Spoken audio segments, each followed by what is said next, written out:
Chapter 1. Hell on Earth. The Return of Wukong. The sky was shrouded in a dreary gray, intermittently illuminated by flashes of lightning. Everywhere, ruins lay scattered, smoke swirling ominously, as the entire world was engulfed in darkness, offering humanity nothing but endless despair and terror.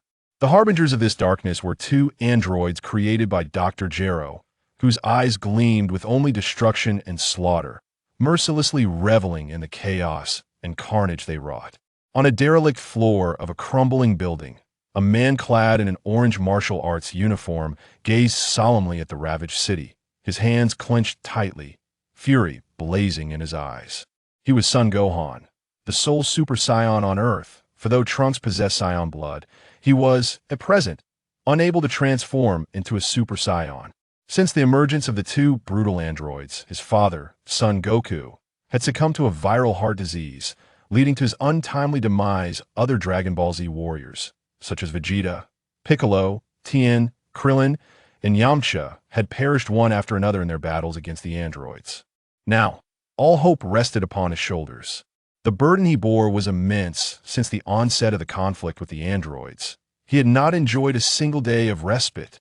Each day, he remained in a state of heightened tension.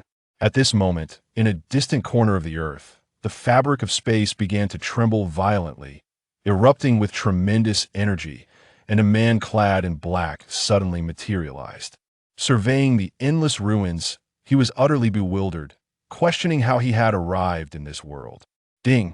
Host awakening binding to the Dimension Ascension system. A voice, as clear as a bell, echoed in Li Feng's mind. Nearly startling him to death, he glanced about, but saw nothing. This voice emanated from within his consciousness. What was this Dimension Ascension system? And where was he? Why was the landscape before him one of desolation? Host, you are currently in the future world of Dragon Ball. This system is the Dimension Ascension system. The system elucidated. Dimension system? Have I crossed over? Into the future world of Dragon Ball? No less. Li Feng, having read countless fanfiction stories about dimension hopping, had long fantasized about traversing endless realms and encountering numerous beautiful women. At this revelation, he was filled with exuberance. System, since I have reincarnated into this future world of Dragon Ball, do I have any newbie benefits? Perhaps a starter pack or something of the sort. Having read many novels, Li Feng knew that those who traverse dimensions often received a plethora of rewards at the outset. Ding! Current host identity is Saiyan Darius. As for newbie packages, this system does not currently possess that functionality. The system responded. What? Darius? You mean to say I am now Darius? One must understand that Darius' combat prowess barely reaches a few 100,000, while that might suffice in the early days of Dragon Ball Z. In this future world, the formidable androids could easily overpower even a typical Super Saiyan. Are you turning me into cannon fodder? Li Feng was agitated. Darius was a character from the Dragon Ball movies, and although he bore an uncanny resemblance to Son Goku, his power levels were galaxies apart. Arriving in this world with such an identity was tantamount to being a mere pawn.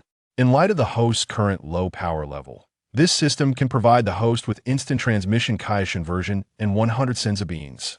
The remainder must be addressed by the host.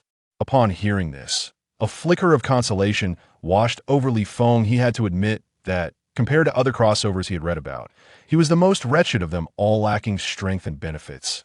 He was undeniably the most unfortunate among all traversers. What is my current mission? Li Feng inquired.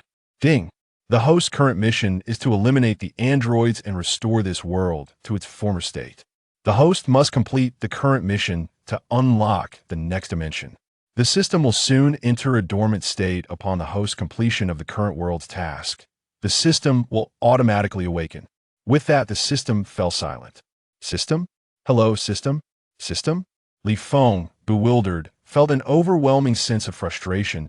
This was undoubtedly the most disappointing system among all traversers. However, after a moment, he accepted the reality. At least he possessed Kaishin's version of instant transmission. If he couldn't win, he could flee, could simply escape to another planet, as this instant transmission allowed him to instantly traverse to any known location in the universe.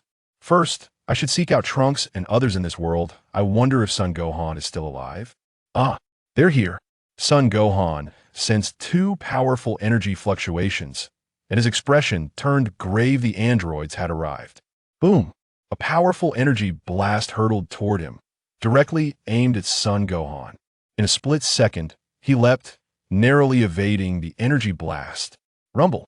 Instantly, the remnants of the building where Son Gohan had stood were reduced to rubble. The energy was overwhelmingly powerful. Well, Son Gohan, I thought you were too scared to show your face. A voice called out, belonging to a handsome young man with long hair. If one were unaware, they might mistake him for a neighborly boy, but in truth, he was a merciless android. At that moment, a vibrant young woman emerged beside him. These two were androids 17 and 18, unlike the android from the Dragon Ball Z world. Their eyes were filled with only destruction and slaughter. Son Gohan's gaze was ablaze with unquenchable rage. He unleashed a powerful aura, transforming into a golden-haired, blue-eyed Super Saiyan, his energy surging dramatically. In a flash of lightning-like speed, he charged at the androids, launching two energy blasts from his palms. Boom! The androids moved with astonishing speed, vanishing from sight. The energy blast missed, crashing into the ruins and exploding violently. Android 17 attempted a kick from behind, but Son Gohan swiftly evaded with a somersault. However, Android 18 had already positioned herself behind him, unleashing an energy blast that sent Son Gohan hurtling into the debris. If it were just one android, Son Gohan might have had a fighting chance as a Super Saiyan, but with both of them working in tandem, defeat was inevitable. Subsequently, Android 17 and 18 unleashed Vegeta's royal assault, launching hundreds of energy blasts. Rumble! The ruins erupted in a massive explosion, a colossal mushroom cloud soaring into the sky. Ultimate magic flash. Believing Son Gohan to have perished in the explosion, Android 17 and 18 were taken aback when they sensed an immense energy surging toward them. Not good. The two swiftly darted in opposite directions. Boom! The powerful energy detonated in the space they had just occupied, sending both androids hurtling away from the blast's aftermath. Damn it! The androids were infuriated. This Son Gohan had managed to unleash such formidable power, prompting them to abandon their playful intent and resolve to eliminate him once and for all. In the next instant, both androids launched themselves at Son Gohan. Boom! Son Gohan charged forward, bracing himself against the two androids. Fighting two androids alone was already a daunting task, especially since each android's strength equaled his own. The pace of their battle quickened, each move threatening to end in death. Yet gradually, Son Gohan began to falter, his injuries worsening while his stamina dwindled. Meanwhile, the androids, fueled by inexhaustible energy, pressed their advantage, and Son Gohan soon found himself on the brink of defeat. Boom! Son Gohan was once again slammed into the ground. Poof! He spat out a mouthful of blood, nearly collapsing from the exertion. Yet the android's assault showed no signs of abating this time. Their attack was exponentially more powerful. Thousands of energy blasts surged toward him in an instant. Son Gohan braced himself for death, but just as the energy blasts were about to strike, a figure appeared beside him, seizing him and vanishing from the spot. Rumble! A massive mushroom cloud erupted skyward, the shockwave obliterating countless crumbling structures into dust. Hif! This time you must be finished. Android 17 sneered, gazing at the explosion with malevolent delight. Meanwhile, as the smoke cleared, Son Gohan opened his eyes and beheld a face he knew all too well, one he had longed for day and night. Dad? Chapter 2. I am not Son Goku, my power surpasses yours. As the smoke dissipated, a massive crater had formed in the ground, and Son Gohan's form had vanished completely. Now, Son Gohan is surely reduced to nothingness. No one remains to threaten our destruction. Android 17 exclaimed with glee. While it is indeed good, it has just left my new clothes utterly soiled. Come, let's go and find some new attire. Number 18 expressed her dissatisfaction after the battle with Son Gohan. Her garments now marred. Without hesitation, she sought to procure a new outfit. Though an android, Number 18 harbored the same fondness for beautiful clothing as any ordinary girl the distinction. However, lay in the fact that her desired garments never required payment with a mere whim. She could obliterate an entire city. All right, let's go.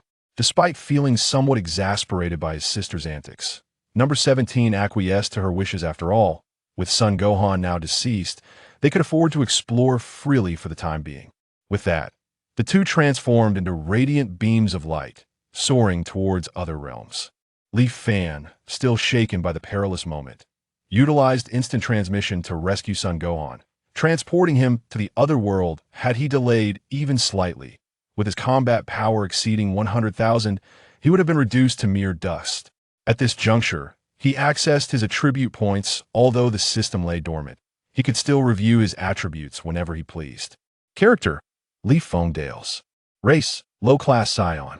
Talent: Great Ape Transformation. Skills: Flight Technique, Energy Blast, Instant Transmission, Divine Version. Combat Power: 150,000.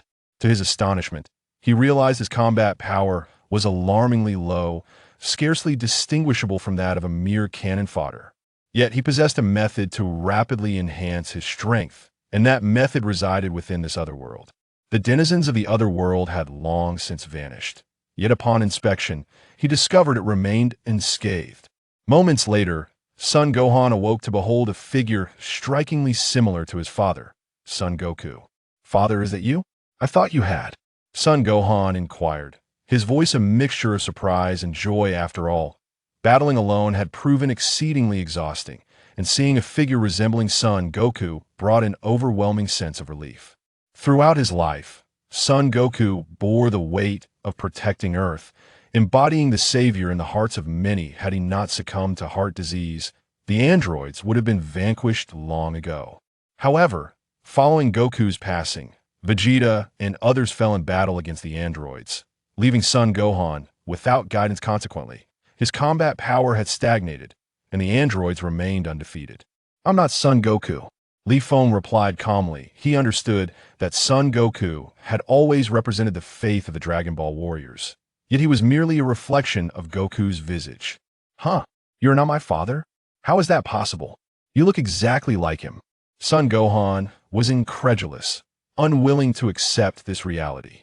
"I assure you, I am not Son Goku, but I am a Saiyan from a distant universe. My purpose here is to defeat the androids," but Li Feng explained.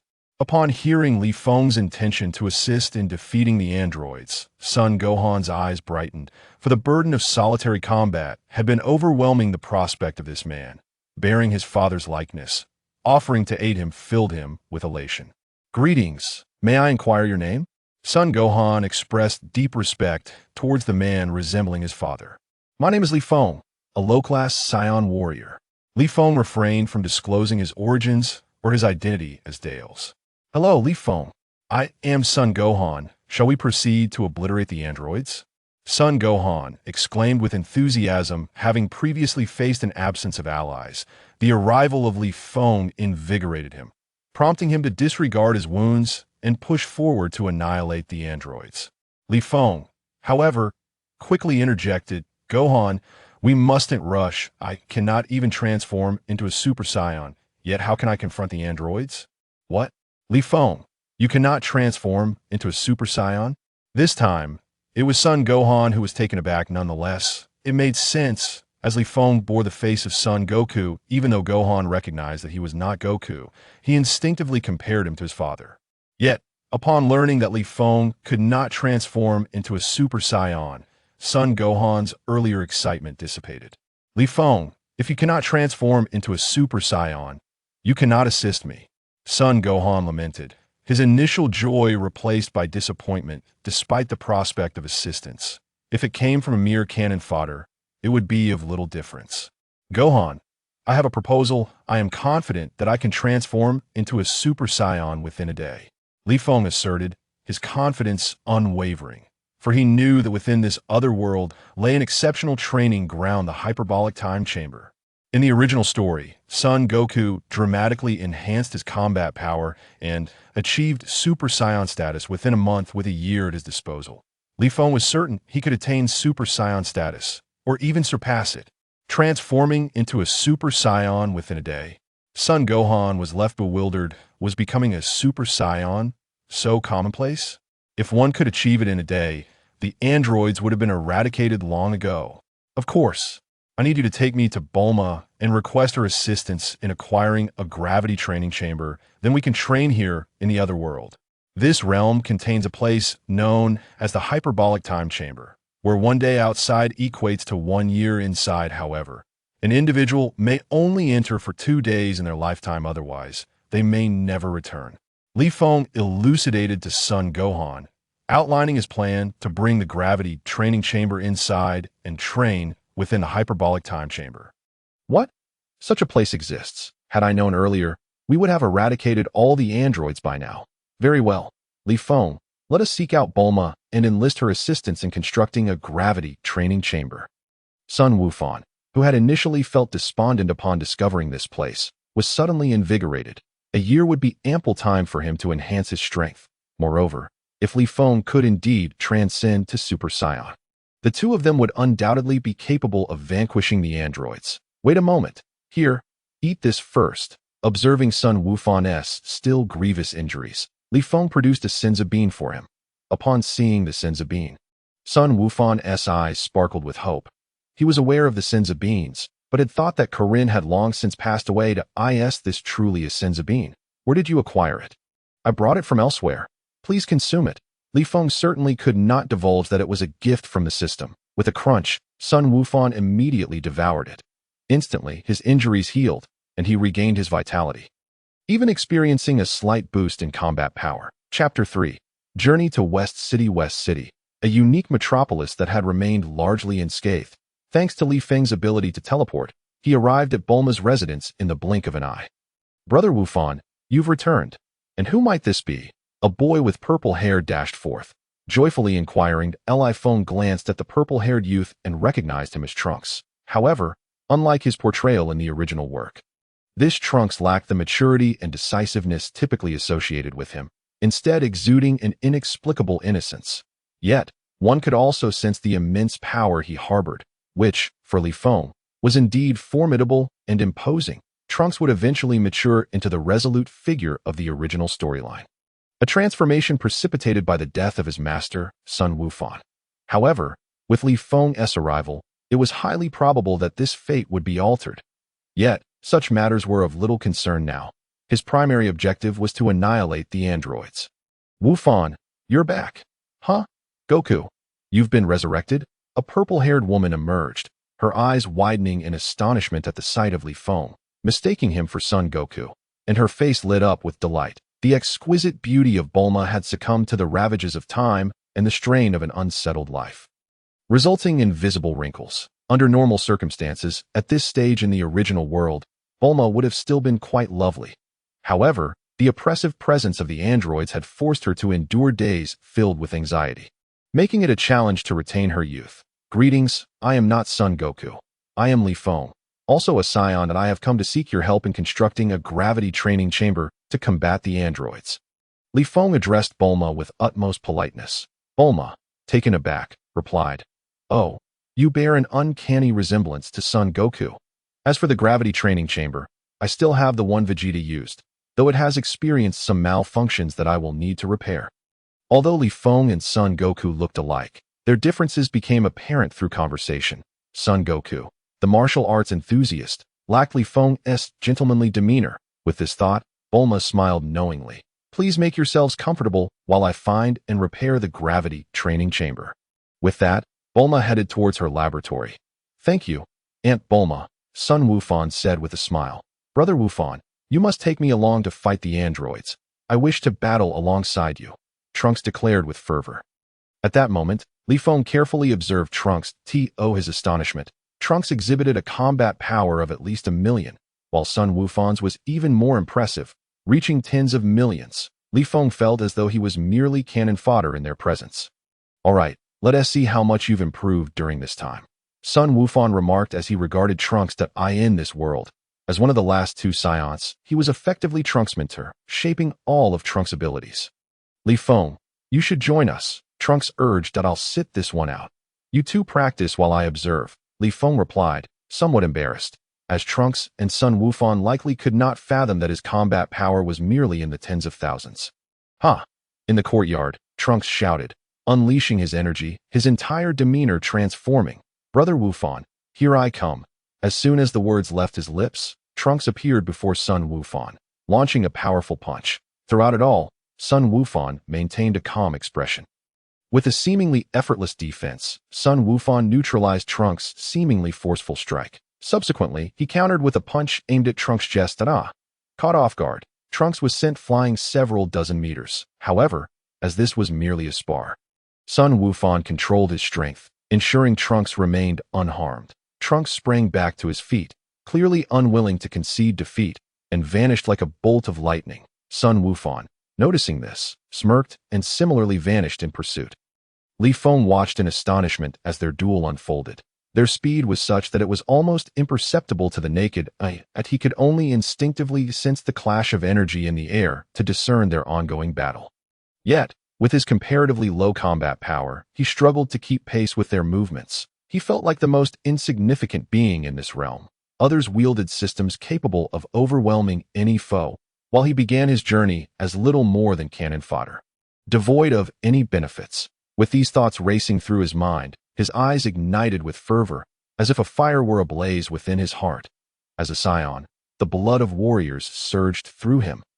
His hands clenched unconsciously. I must surpass everyone and become the strongest, Li Feng vowed internally. Since their sparring was merely for practice, the pace was swift. Initially, Sun Wukong had not even unleashed his full power. Yet he effortlessly subdued Trunks in an instant. He unleashed his energy and decisively defeated Trunks. It was undeniable that Trunks' current abilities were still quite insufficient, as he would be no match for the androids. Should this endeavor fail, both he and Li Feng risked losing their lives at the hands of the androids, and the future of the world would hinge on the strength of the Saiyans. Therefore, he could not allow Trunks to take such a perilous risk. Sun Wukong regarded Trunks with a serious expression and stated, "This time, Li Feng and I have some matters to attend to. I promise to bring you along next time." Upon hearing Sun Wukong mention having matters to attend to, a flicker of disappointment crossed Trunks' face. But when he heard he would be included next time, excitement surged within him once more that he longed to use his strength to protect the Earth and vanquish the androids. Time swiftly passed, and as night began to fall, Li Feng and Sun Wukong decided to stay at Trunks' home. After enjoying a hearty dinner, they turned in for the night. Yet, that night, Li Feng found it impossible to sleep. His power felt woefully inadequate. He was merely an ordinary young man, unexpectedly chosen by the system to enter this world. Upon his arrival, the pressure was overwhelming. Facing foes whose strength dwarfed his own by countless measures I must elevate my combat power within the year. His only resources were the hyperbolic time chamber, the gravity training chamber, and the Senzu beans. If Son Goku could achieve such immense power in a short time, then surely he could as well. Chapter 4. Training in the hyperbolic time chamber. The following morning, Bulma presented the repaired gravity training chamber. "Here you go, Li Feng. This training chamber has been restored. Its gravity can reach a maximum of 1,000 times. Bulma handed him a capsule with a smile. 1,000 times? Bulma, you are a genius, Li Feng exclaimed in astonishment. Bulma had somehow modified the gravity training chamber to an astonishing 1,000 times. Such immense gravity was terrifying. If his current combat power were subjected to this level of gravity, he would likely be crushed. However, upon noticing Bulma's dark circles, Li Feng understood that she had spent the entire night working on the gravity training chamber. He promptly said, "Bulma, thank you. You must not have slept at all. You should rest well now that we will take it from here. You're definitely not that fool Goku. He would never say such things. All right, I'm off to rest. Good luck." Bulma smiled at Li Feng, further confirming that he was not Son Goku. Unlike Goku's thoughtlessness, it was clear that Li Feng possessed considerable intelligence. "All right, let us set off." "Yes." With that, Sun Wukong placed a hand on Li Feng's shoulder, and Li Feng positioned his fingers at his brow, sensing the location of the other world, and they vanished in an instant. Teleportation? Even though he is not Son Goku, how can he perform instantaneous movement as well? Bulma gazed at the two figures vanishing before her eyes, murmuring to herself, "Gohan, Li Feng." Just as Li Feng and the other had disappeared, Trunks rushed out. only to find that the two had long since vanished. "Mother, where did they go?" Trunks inquired. Shaking her head, Bulma replied, "They teleported away. As for where, I cannot say." In an instant, the two had arrived in the other world. Li Feng-san, "I have a question for you." Son Gohan addressed Li Feng. What is it?" "You bear an uncanny resemblance to my father and possess the same teleportation ability. Are you truly not my father?" Gohan, ever the scholar unlike his father Goku, demonstrated a sharp intellect. If this world had followed the trajectory of the original, Gohan would surely have become a learned scholar by now. Li Feng, aside from his strength and intellect, mirrored his father in every other aspect, causing his initial conviction to waver once more. Coincidentally, I have also visited planet Yardrat and learned the art of teleportation from its inhabitants, which is how I arrived on Earth, Li Feng contemplated. Weaving a plausible tale. I see. Li Feng, you are indeed a mysterious individual, Gohan chuckled. With that, they made their way towards the temple. With a resounding thud, they pushed open the heavy doors, revealing a vast expanse of whiteness. Devoid of anything else, Gohan's eyes sparkled. It was his first time here, and he was filled with curiosity. However, this place felt akin to another realm, with thin air and harsh conditions. The air is thin and the environment is severe. "This truly is an excellent place for training," Gohan exclaimed, brimming with excitement. In the very space they entered, there existed a hyperbolic time chamber, stocked with ample provisions and shelter. Excellent. One day outside equals a year inside. A year is ample time for us to enhance our powers. However, my baseline combat power is still too low, so I must first train in the gravity chamber, Li Feng declared. "All right, you focus on training in the gravity chamber. I will train elsewhere," Gohan said, casting a glance at the vast, white, boundless world before him. Before activating his instant transmission and soaring away, Li Feng promptly tossed a capsule onto the ground. Bam! A large gravity chamber materialized before him. Li Feng nodded appreciatively. This capsule technology was far beyond anything available on the Earth he knew, yet in the Dragon Ball universe, it was a commonplace means of storing items. This gravity chamber was so expansive it could rival a small castle. And Li Feng could not help but admire Bulma's ingenuity. Stepping into the chamber, Li Feng found the space ample, approximately the size of a basketball court, with a control panel situated in the center. Reflecting on the original story, he remembered that Goku could train under a gravity of 100 times with a combat power of merely tens of thousands. Hence, he believed he could similarly manage with his current power exceeding 100,000. Without further hesitation, he pressed the button for 100G. Instantly, the air around him grew dense, a formidable pressure enveloping him from head to toe, making it difficult for Li Feng to breathe. Gradually, the pressure intensified, and he found himself kneeling. The reality exceeded his expectations. Unlike Goku, Li Feng felt as though his bones were about to shatter. Wasn't it said that Goku could handle 100 times the weight with just a few tens of thousands of power? Arg! Damn it! Li Feng gritted his teeth, trembling as he struggled to rise. If Goku can do it, why can't I? Though his face displayed distress, the determination in his eyes grew even more resolute. Under the 100G gravity, Li Feng began to feel faint. Yet he knew he must overcome this sensation. He dropped to the ground and commenced doing push-ups. After barely completing the first, he almost collapsed, but his indomitable will urged him onward. 2. He strained, veins bulging, sweat pouring down his face. Yet he showed no signs of stopping. 3, 4. One after another, sweat cascaded down him. As he continued, waves of near faintness washed over him. Yet Li Feng remained undeterred. His powerful resolve would not allow him to surrender. 99, 100. The last rep was nearly a roar. Finally, he flipped onto his back, gasping for breath, feeling as though he had clawed his way out of hell, yet he remained steadfast. If he could not overcome this trivial challenge, then what was the purpose of his efforts? Chapter 5. Super Saiyan Ha. Within the gravity chamber, clad in black, Li Feng was fervently training, alternating between push-ups, running, throwing punches, kicking, and jumping. Under the immense gravity, the air around him grew unbearably hot. As if a single spark could ignite an explosion, Li Feng's clothes were drenched in sweat and blood, yet the resolve etched on his face never wavered. Becoming the strongest was his singular aim. After completing his final set of training, Li Feng finally paused to examine his hands, hardly believing that he had managed to endure such gravity. Behind him, the data screen displayed a colossal 500G. Unbeknownst to him, He had progressed from struggling under 100 times gravity to now moving effortlessly under 500 times gravity. Having trained sufficiently, it was time to exit. Li Feng glanced at the control panel and pressed the exit button.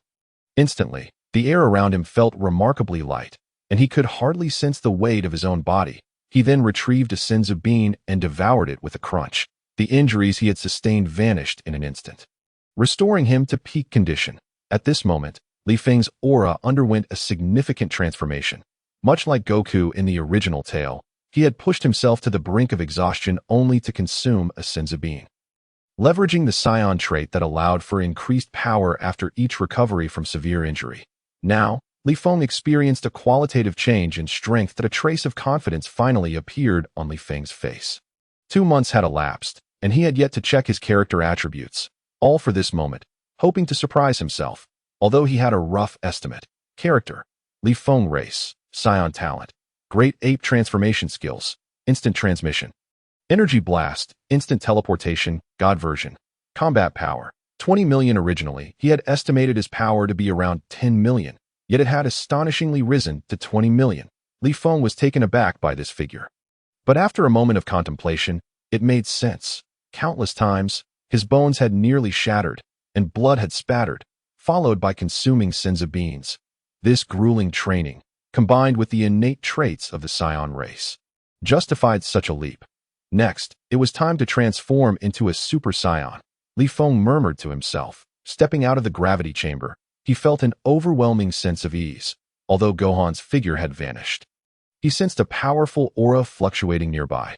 How does one transform into a Super Saiyan? In the original work, there are indeed several methods. Firstly, there is Sun Wukong, who, as the first character in Dragon Ball Z to transform into a Super Saiyan, relied on an overwhelming rage and a heart filled with righteousness and kindness. The moment when his longtime friend Krillin was brutally slain by Frieza, his boundless and nearly frenzied fury compelled him to evolve into a Super Saiyan. Another method is that of Vegeta.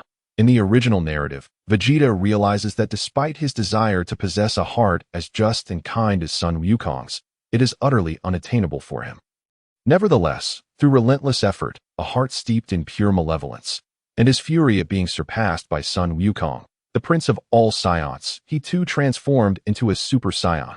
Furthermore, in Dragon Ball Super, there are characters like Cabba from the 6th universe, along with Kale and Caulifla, who possess a much simpler method to achieve their Super Saiyan form. Merely gathering energy at their backs allows them to transcend into Super Saiyans.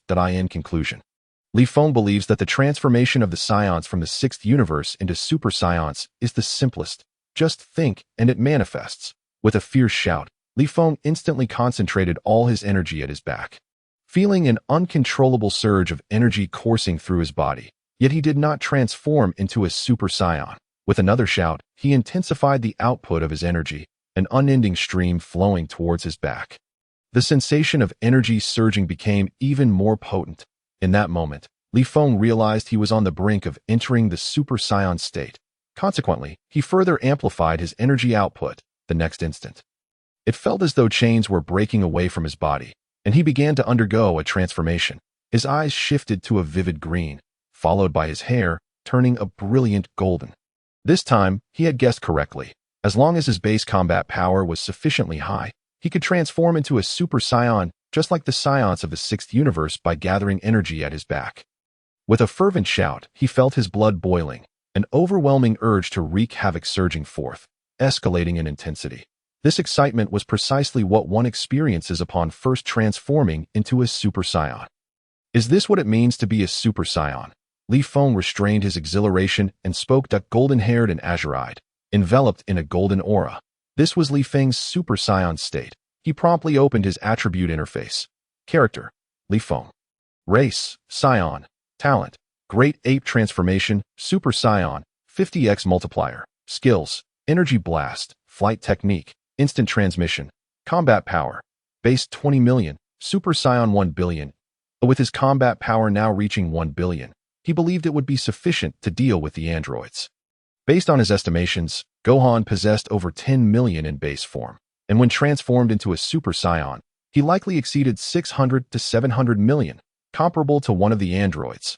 Thus, his current combat power should be capable of eliminating those two androids. However, it had only been 2 months since then, and he could not be content with the present, especially not knowing if Cell would make an appearance. What is this aura? While training, Gohan sensed the moment Li Feng transformed into a Super Saiyan. This aura was immensely powerful, not at all inferior to his own, perhaps even stronger. Could it be that Li Feng has broken through to Super Saiyan? With an incredulous expression, he instantaneously vanished from his spot. Oh, Gohan, you say? Sensing a powerful aura approaching him, Li Feng could not help but smiled. In the next moment, Gohan, also in a Super Saiyan state with golden hair and azure eyes, appeared beside Li Feng. Albeit with a distinctly different aura, Gohan lacked the fierce energy that Li Feng exuded. Gohan, come, Li Feng called out, his blood surging with combat fervor, unable to contain the excitement of his first transformation into a Super Saiyan. Gohan, seeing Li Feng's golden-haired and azure-eyed state, felt a mix of curiosity about how he had transformed so quickly in such a short time, but the Saiyan's warrior spirit within him ignited as well. He too wished to test the results of his training over the past 2 months. All right, let us go. Gohan smiled, and in the next moment, he unleashed an even more formidable aura. An energy blast gathered in his hand and shot forth instantly. Li Feng, gazing at the energy blast hurtling towards him, was filled with a thirst for battle. In the next instant, he vanished like a flash of lightning. Boom! Chapter 6. The erroneous method of transformation within the hyperbolic time chamber. 2 golden figures clashed incessantly, each collision generating tremendous waves of energy. Although it was Li Feng's first battle, the inherently combative nature of Saiyan allowed him to fully harness his instincts during the clash with Gohan, significantly enhancing his battle awareness. Gohan, too, was secretly astonished. He had initially dominated the fight, but now Li Feng had gained momentum, matching him blow for blow. Moreover, he sensed that Li Feng had not yet unleashed his true power. Boom! Following another intense collision, Gohan and Li Feng created some distance. Gohan remarked, Li Feng, you truly are impressive. In just 2 months, you've reached this level, and it seems your power is far from exhausted. Li Feng nodded, feeling exhilarated. The emotions accompanying his first transformation into a Super Saiyan were indeed uncontrollable. Well then, let me show you the fruits of my training over these past 2 months. With that, Gohan unleashed an even greater surge of power. Instantly, his aura expanded exponentially, engulfing him in a tumultuous energy. Li Feng observed Gohan's transformation, muttering, Super Saiyan second stage. At that moment, Gohan charged forward, firing an energy blast from his hand. Li Feng knew that if he didn't summon all his strength, he might be defeated here and now. Thus, he unleashed his full energy. The next instant, an energy blast formed in his hand. Boom! Both were thrown back by the explosion. Is this your full power? Truly remarkable, Gohan exclaimed, marveling at Li Feng. The fact that Li Feng, merely having transformed into a Super Saiyan for the first time, could exhibit such formidable strength left Gohan utterly astonished. Despite his surprise, he did not falter, vanishing like lightning once more. The two clashed for dozens of exchanges, their speed increasing with each encounter until they were nearly indistinguishable. Both evenly matched, until they were once again thrown back by each other's force. Gohan quickly gathered energy for a special move, Masenko. As Gohan unleashed his Masenko, Li Feng was caught off guard. It wasn't that he was weaker than Gohan, but rather that the speed of Gohan's technique left him no time to react. What could he do? His current combat skills were limited to energy blasts, and he realized he needed to learn from Gohan and the others. Boom! He took the full brunt of Gohan's Masenko, but fortunately, since they were allies, Gohan had held back, and with Li Feng's robust physique, he remained unscathed. Impressive, Li Feng. You're truly becoming stronger. To think you could match me in your first transformation into a Super Saiyan, Gohan praised. However, Gohan's fighting spirit did not wane. Instead, it intensified, for he had yet to reveal his strongest form that if he did, Li Feng would undoubtedly be defeated. Thus, he saw this as an opportunity to test Li Feng. Li Feng sensed this shift. Could it be? Gohan unleashed a surge of energy once again, and his aura skyrocketed, a transformation unlike any before. As Gohan's aura surged, he grew taller, his muscles swelling, as if brimming with power. Roar! With a mighty shout, Gohan's aura reached its zenith. So, Li Feng, This is my strongest form. Care to take a hit? Gohan challenged, his fighting spirit palpable. All right, Li Feng replied instinctively, channeling energy into a powerful punch aimed directly at Gohan. Yet, Gohan did not flinch. He met the attack head-on. Boom! The sound of the explosion was deafening. Yet Li Feng's punch was effortlessly absorbed by Gohan. Your power is formidable. However, this form sacrifices speed for strength, which cannot defeat me. Li Feng pointed out the flaw in Gohan's transformation. Gohan was taken aback. Since developing this form, he had sensed a decrease in speed, but had thought little of it.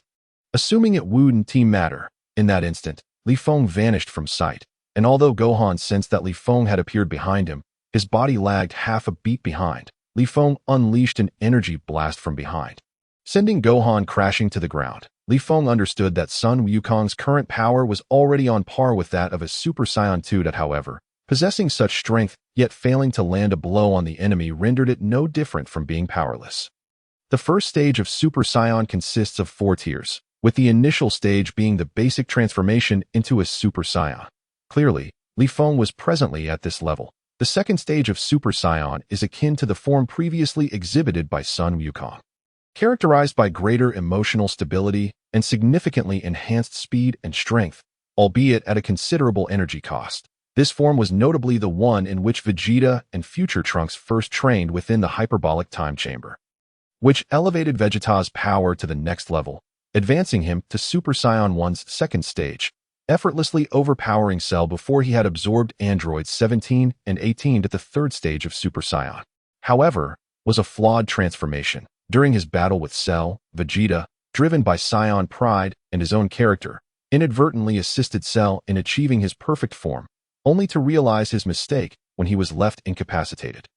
To spare Vegeta from humiliation, future Trunks activated the third stage of Super Saiyan after Vegeta had fallen unconscious. Muscles swelled dramatically, hair stood erect, and signs of electricity crackled around him. Although his power surged, his speed suffered significantly. The fourth stage of Super Saiyan is referred to as the Super Saiyan Full Power Mode, a unique state that allows one to maintain the Super Saiyan form for extended periods, an ideal manifestation of Super Saiyan prowess. And indeed, the pinnacle of Super Saiyan strength that in comparison to other forms, the advantage of full power lies in its ability to overcome the significant stamina drain typically associated with Super Saiyan battles, maximizing the formidable combat potential of the Super Saiyan while preventing the energy loss that even a non-combative Super Saiyan would experience, all while maintaining a calm demeanor that in the original work. Goku was the first to discover the existence of this formidable realm, leading him and Gohan to maintain their Super Saiyan forms for an entire year within the hyperbolic time chamber, ultimately achieving full power mode. This mode could equate to a preliminary counterbalance against Cell. Although not as formidable as Cell's electric form, it nonetheless attested to its strength, representing the most flawless aspect of Super Saiyan 1. Chapter 7. The Super Saiyan full power state. After being knocked down by Li Feng, Sun Wukong quickly rose again, exclaiming, "Cough, cough. I refuse to believe that such immense power is merely for show." It was evident that he was unwilling to let his efforts go to waste. Special beam cannon.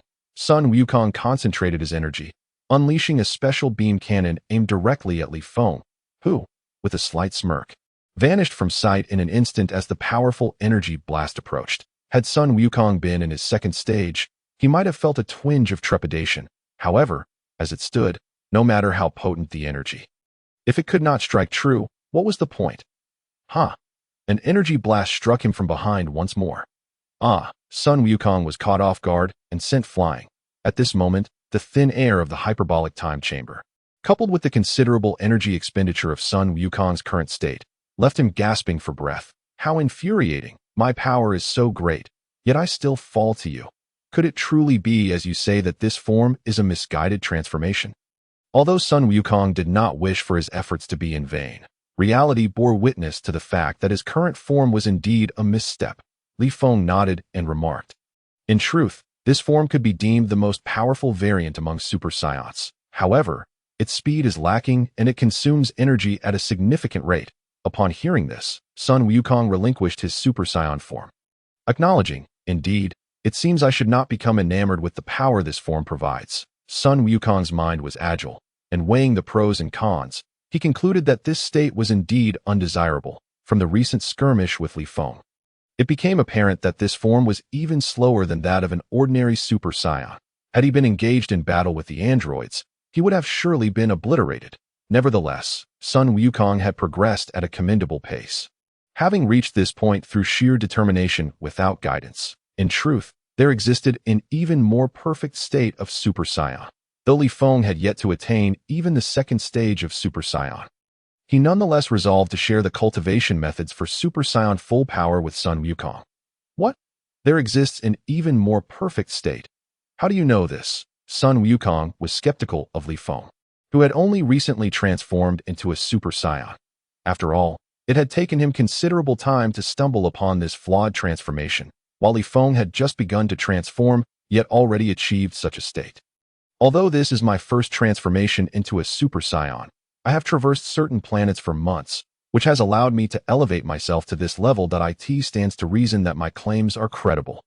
The Super Saiyan encompasses 4 stages. The first stage is the initial transformation into a Super Saiyan, characterized by a preliminary qualitative leap in power, yet emotional instability prevails. The second stage is the form you previously adopted, wherein speed and power greatly surpass the first form. The third stage is the transformation you just utilized. While it grants strength, it sacrifices speed, thus rendering it a failed transformation. Of course, the fourth stage of Super Saiyan is the most perfect, not only resolving the issue of energy consumption, but also maintaining a combat power comparable to that of the third stage. Li Feng elaborated. This stage can be referred to as Super Saiyan full power state, where the advantage lies in overcoming the substantial stamina drain inherent in combat, thus maximizing the latent combat potential of the Super Saiyan while avoiding the energy loss typical of ordinary Super Saiyans. Even when not engaged in battle, instantly, Sun Wukong's eyes sparkled with newfound determination. How can I successfully attain this stage? A fiery passion ignited within him as the blood of the Saiyans surged through his veins, urging him to pursue a higher realm. Li Feng recognized that since Goku and his son had achieved the Super Saiyan full power state within the hyperbolic time chamber, they certainly could accomplish it with the remaining 10 months. First, we must maintain the ordinary Super Saiyan form. Whether eating or sleeping, we must not revert, allowing our bodies to adapt to this state, gradually mastering the control of energy loss. All right, thank you, Li Feng-san. I now know the direction in which to cultivate.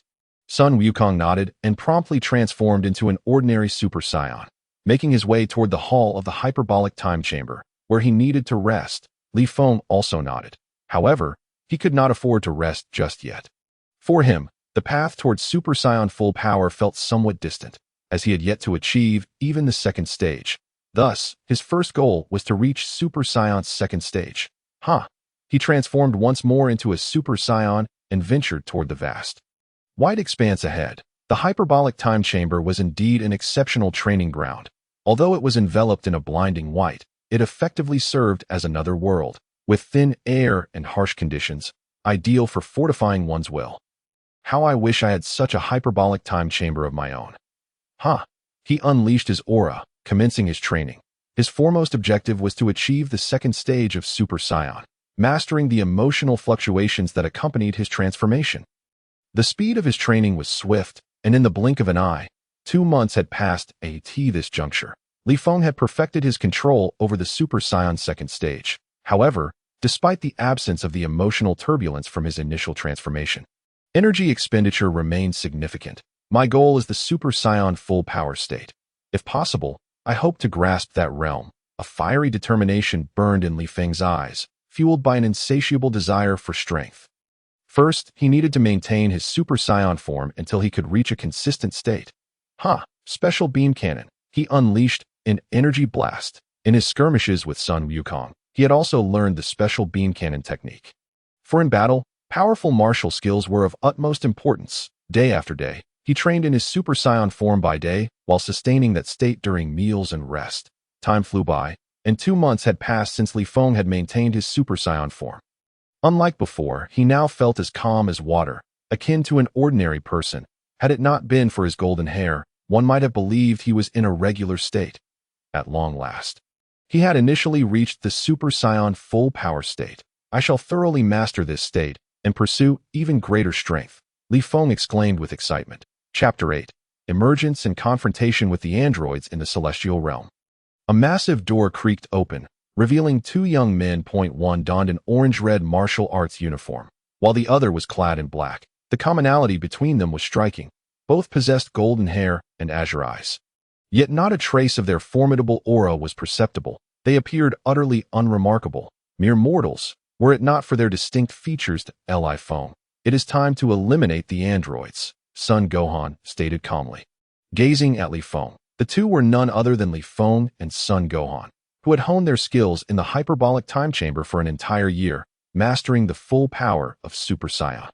Their strength was at its zenith. Li Feng nodded in agreement, saying, with our current prowess, we are more than capable of dealing with the androids. He then pointed his fingers to his forehead, seeking the location of the androids. Found them. Meanwhile, above a partially destroyed city, a man and a woman hovered in midair. Number 17, it is time to revel in the thrill of slaughter. The elegantly attired number 18 brushed her hair aside, her eyes sparkling with excitement. For the androids of this world, only the endless carnage and destruction could elicit such exhilaration. Indeed, watch me.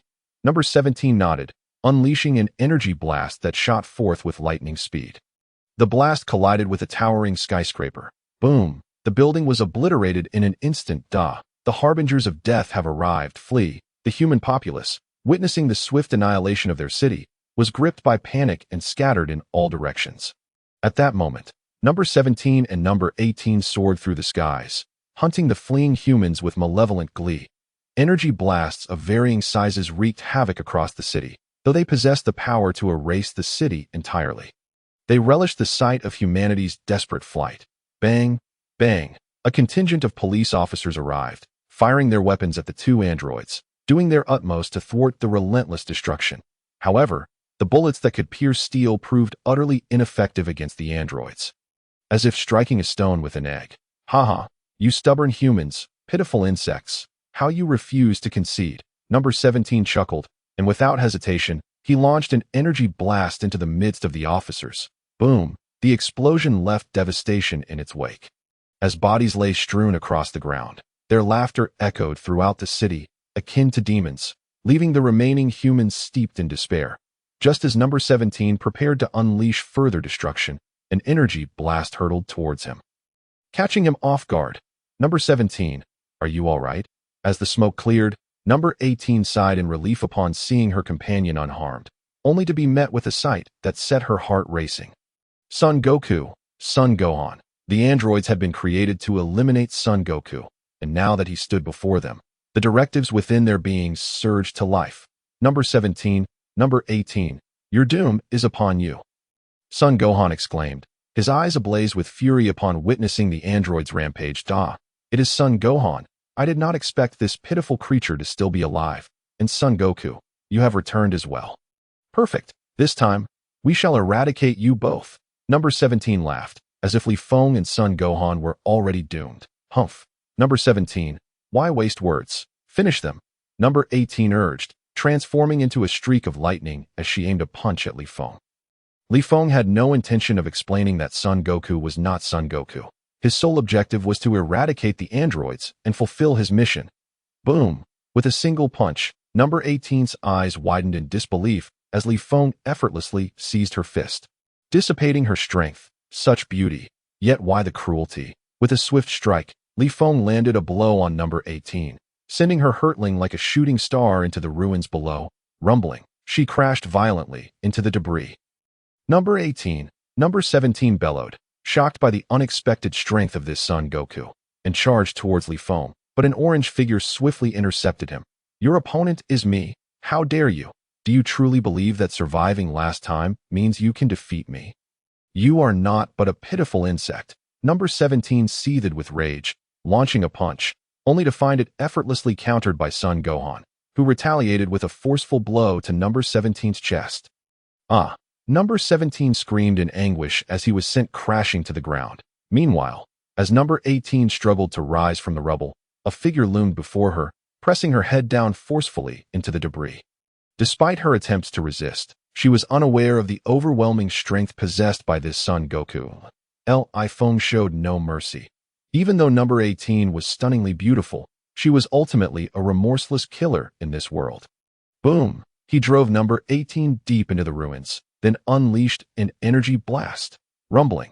Though number 18 was an android with eternal energy, she was grievously injured under Li Feng's full-powered assault. Number 18. Number 17 roared in fury upon witnessing the assault on his sister. Despite their penchant for destruction and killing, the bond between them was profound, which was why they had always fought together in this world. Had they separated, they would have long been defeated by Son Gohan. He dashed towards number 18, only to be confronted by Son Gohan in an instant. Bang! Son Gohan delivered a powerful kick, sending number 17 flying several dozen feet before he could regain his balance. Coughing, he exclaimed, "I do not know how you both elevated your strength in just one day, but we androids are not so easily vanquished." With a mighty roar, number 17 unleashed a barrage of energy blasts at Son Gohan, who remained unfazed throughout the onslaught. Chapter 9. The sudden arrival of Cell rumbling. Dozens of energy blasts encircled Son Gohan, yet he did not flinch. Number 17, witnessing the blast strike Son Gohan, wore an evil grin. Surely he must be dead now. Boom! The explosion was deafening. Clouds of dust billowed. "Is this truly your strength?" A voice emerged, leaving number 17 utterly astonished, his eyes wide with disbelief. As the smoke cleared, Son Gohan stood unscathed. Number 17 was filled with rage. It had been merely a day since they had dominated Son Gohan, and now he possessed such incredible strength. If this is all you can muster, then you may as well perish. Son Gohan replied coolly, his confidence radiating, and no longer was he the one to cower before the androids. Their attacks now felt inconsequential. In an instant, Son Gohan appeared before number 17, delivering a flurry of punches, each strike landing with brutal precision. Puff! Number 17, unable to match Son Gohan's speed, was overwhelmed by the onslaught of blows. Blood spilled from his mouth as he marveled at the realization that even androids could be injured. "Ah, Son Gohan, you dare to hurt me. This is unforgivable." Enraged, number 17 roared, his eyes gleaming with fury as he charged at Son Gohan once more. Son Gohan met him head-on. Boom! Boom! Boom! The two engaged in a fierce exchange of blows, the air around them crackling with intensity as the explosions echoed endlessly. Though number 17 was fast, Son Gohan was faster, easily countering each of his strikes while delivering powerful retaliations that on the other side. Li Feng faced off against number 18, his power overwhelming her at every turn. "Curse you, Son Goku, what manner of monster are you? Why does the information in my system differ from you?" With a trembling voice, number 18 spoke, blood streaming from her lips, a vivid crimson at this moment. She had sustained grave injuries. The system was merely a construct of computer calculations, retaining only past data, oblivious to the fact that humans are capable of continuous growth. "Thus, you have fallen behind." Number 18, Li Feng remarked casually, a glint of determination flashing in his eyes as he charged forward. "How infuriating. I am an android. How could I possibly lose to a pitiful insect like you?" Number 18 unleashed her full force, directing her attack towards Li Feng.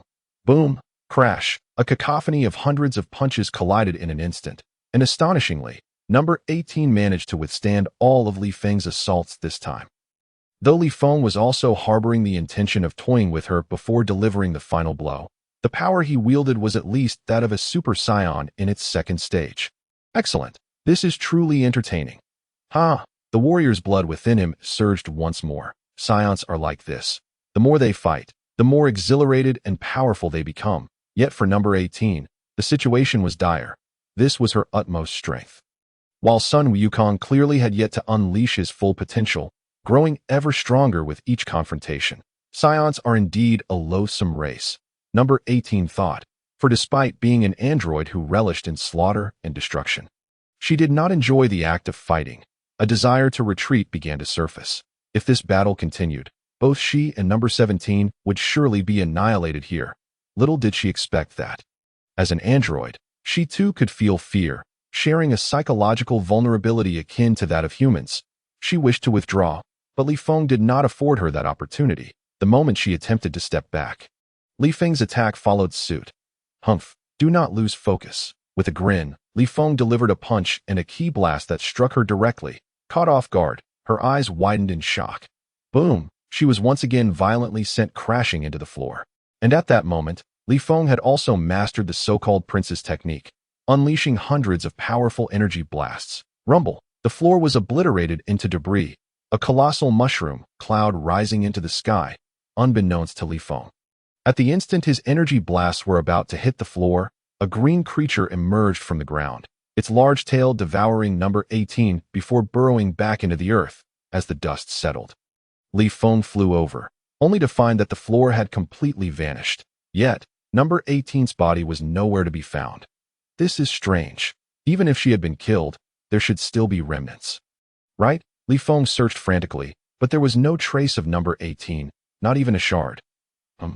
What is this? He noticed a hole in the ground before him. Could it be that number 18 escaped through this tunnel in her moment of peril? Suddenly, a realization struck him, and shock spread across his face. No, Cell. He had not anticipated the emergence of Cell in this world. He had assumed this was a future timeline where Cell would not appear. Yet, here was Cell, having devoured number 18 in her critical moment, and now escaping. This is bad. He must be heading for number 17. Meanwhile, number 17 was engaged in relentless combat with Son Gohan, but it was evident that number 17 was now at the end of his rope. Die! Magic Flash, Son Gohan shouted, launching a magic flash that collided with number 17's body. Number 17 was mercilessly slammed into the ground by Son Gohan's magic flash, exploding upon impact, smoke billowing everywhere, a green creature that had been lying in wait below. Witnessing the android number 17 approaching could hardly contain its joy. After all, it was a stroke of fortune to find such a meal without any effort, though the dust had yet to dissipate. The green creature could see everything clearly. At this moment, number 17 was barely clinging to life. That it is time for you to become my powerful nourishment. Number 17, the green creature leaped forth, its large tail aimed directly at number 17. Ready to devour him. Gohan, where is number 17? At this moment, Li Feng had arrived beside Son Gohan, inquiring about number 17's whereabouts. Son Gohan pointed towards the smoke below, stating he should be dead. With that last blow, Son Gohan had unleashed his full power as a Super Saiyan, and he was well aware of its might. Number 17 should not have survived. This is bad. Gazing at the smoke below, Li Feng remarked. Without delay, Li Feng employed the prince's technique once more, unleashing dozens of energy blasts that rained down. Rumble, rumble. The smoke had yet to clear, but another towering mushroom cloud erupted. Just then, a voice emerged, startling both Li Feng and Son Gohan. Is this meager display of power supposed to tickle me? Chapter 10. Perfect Cell. As the smoke cleared, a towering green figure stood before them. At this moment, Cell had shed his previous grotesque appearance. Having absorbed number 17 and number 18, not only had his power surged, but his visage was now remarkably handsome. Yet, his heart remained wicked, an irredeemable trait. Just as in the original story, where Frieza was redeemed, Cell remained unchanged. Now it was Son Gohan's turn to be astonished. How could it be that after attacking number 17, he now faced a transformed figure? Be cautious. This is another android, and now that he has absorbed number 17 and number 18, his strength will be even greater, Li Feng warned as he regarded Cell. Humph, regardless of his absorption, allow me to handle him. Son Gohan, seeing another android, was consumed by rage. Every android created by Dr. Gero is a menace. Prepare to perish. Ha! Son Gohan gathered energy in his hands, releasing dozens of energy blasts in rapid succession. But at that moment, Cell did not simply take the hits. He vanished in an instant. Rumble, the dozens of energy blasts struck the ground.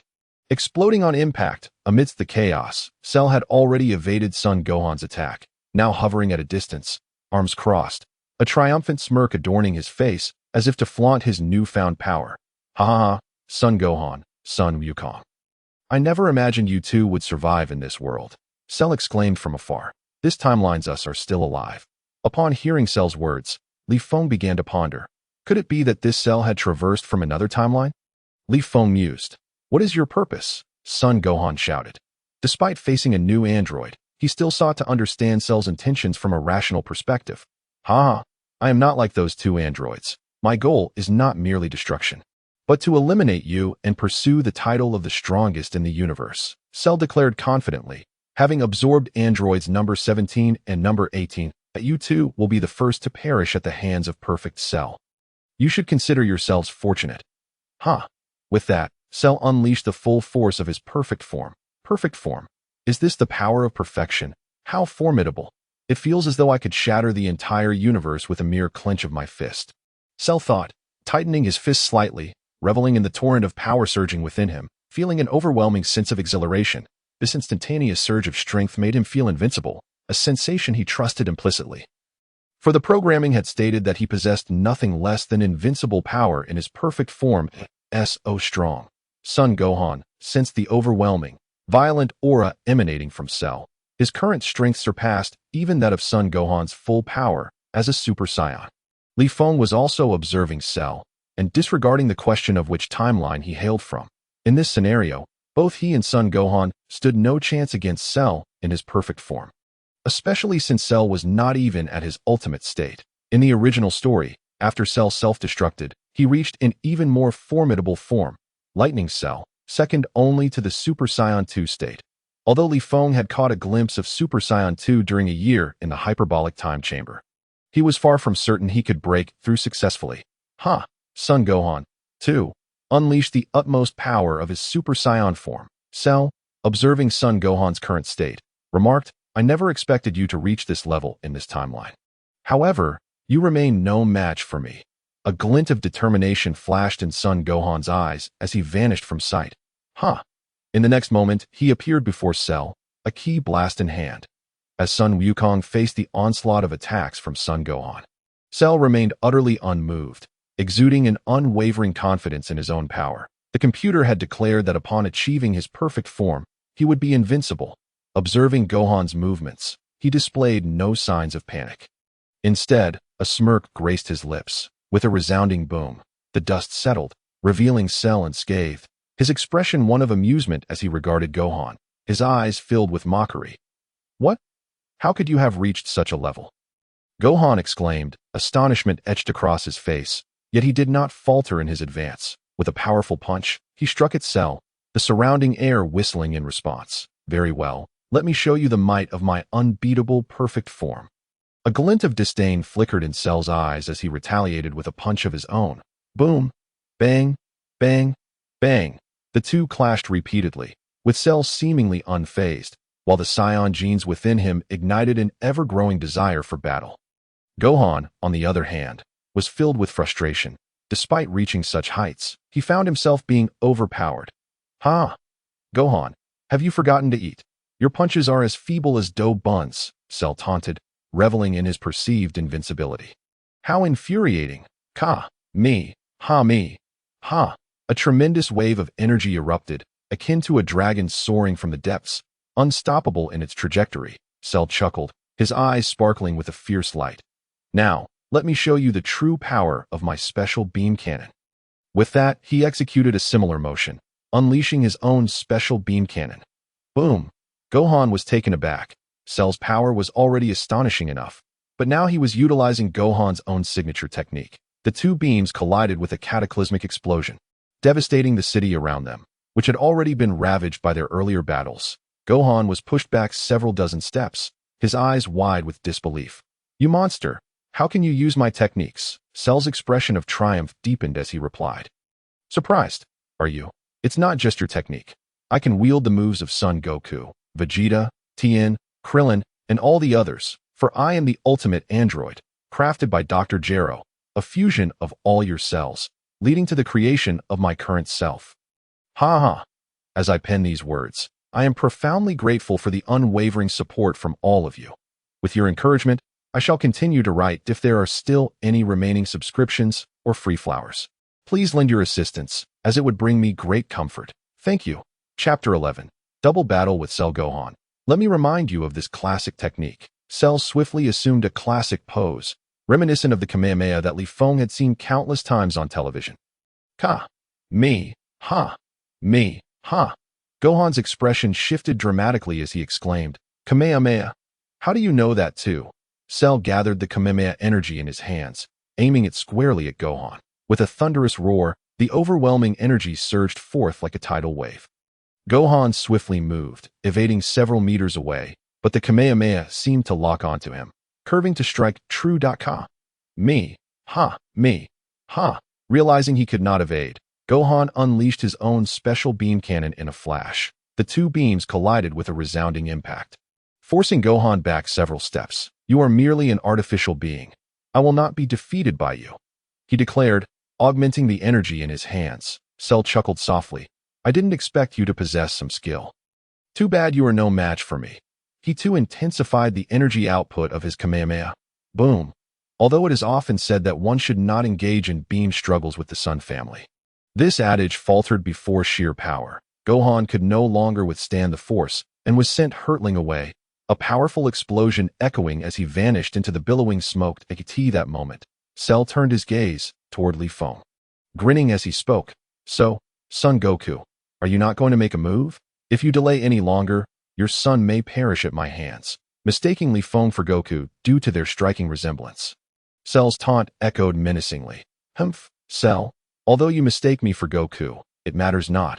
I do not wish to engage in lengthy explanations. Come, Cell. Watching Gohan battle, Cell had ignited a fervor within Li Feng, a Saiyan's innate thirst for combat compelling him forward.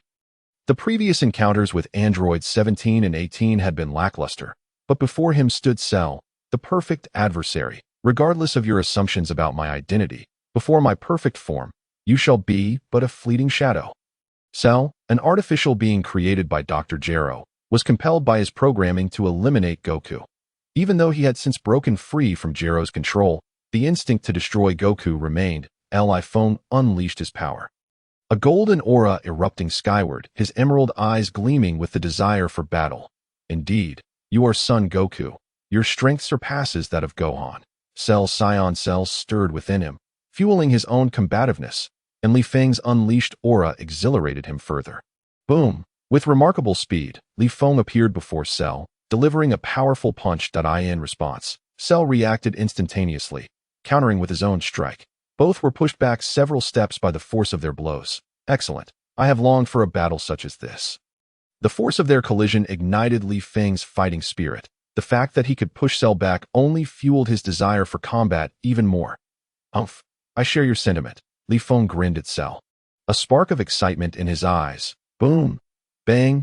Bang! The two fighters moved with astonishing speed, engaging in a rapid exchange of blows, each hit resonating with intensity. This moment, Gohan observed the clash from above, his body marked with minor injuries, yet his aura remained potent.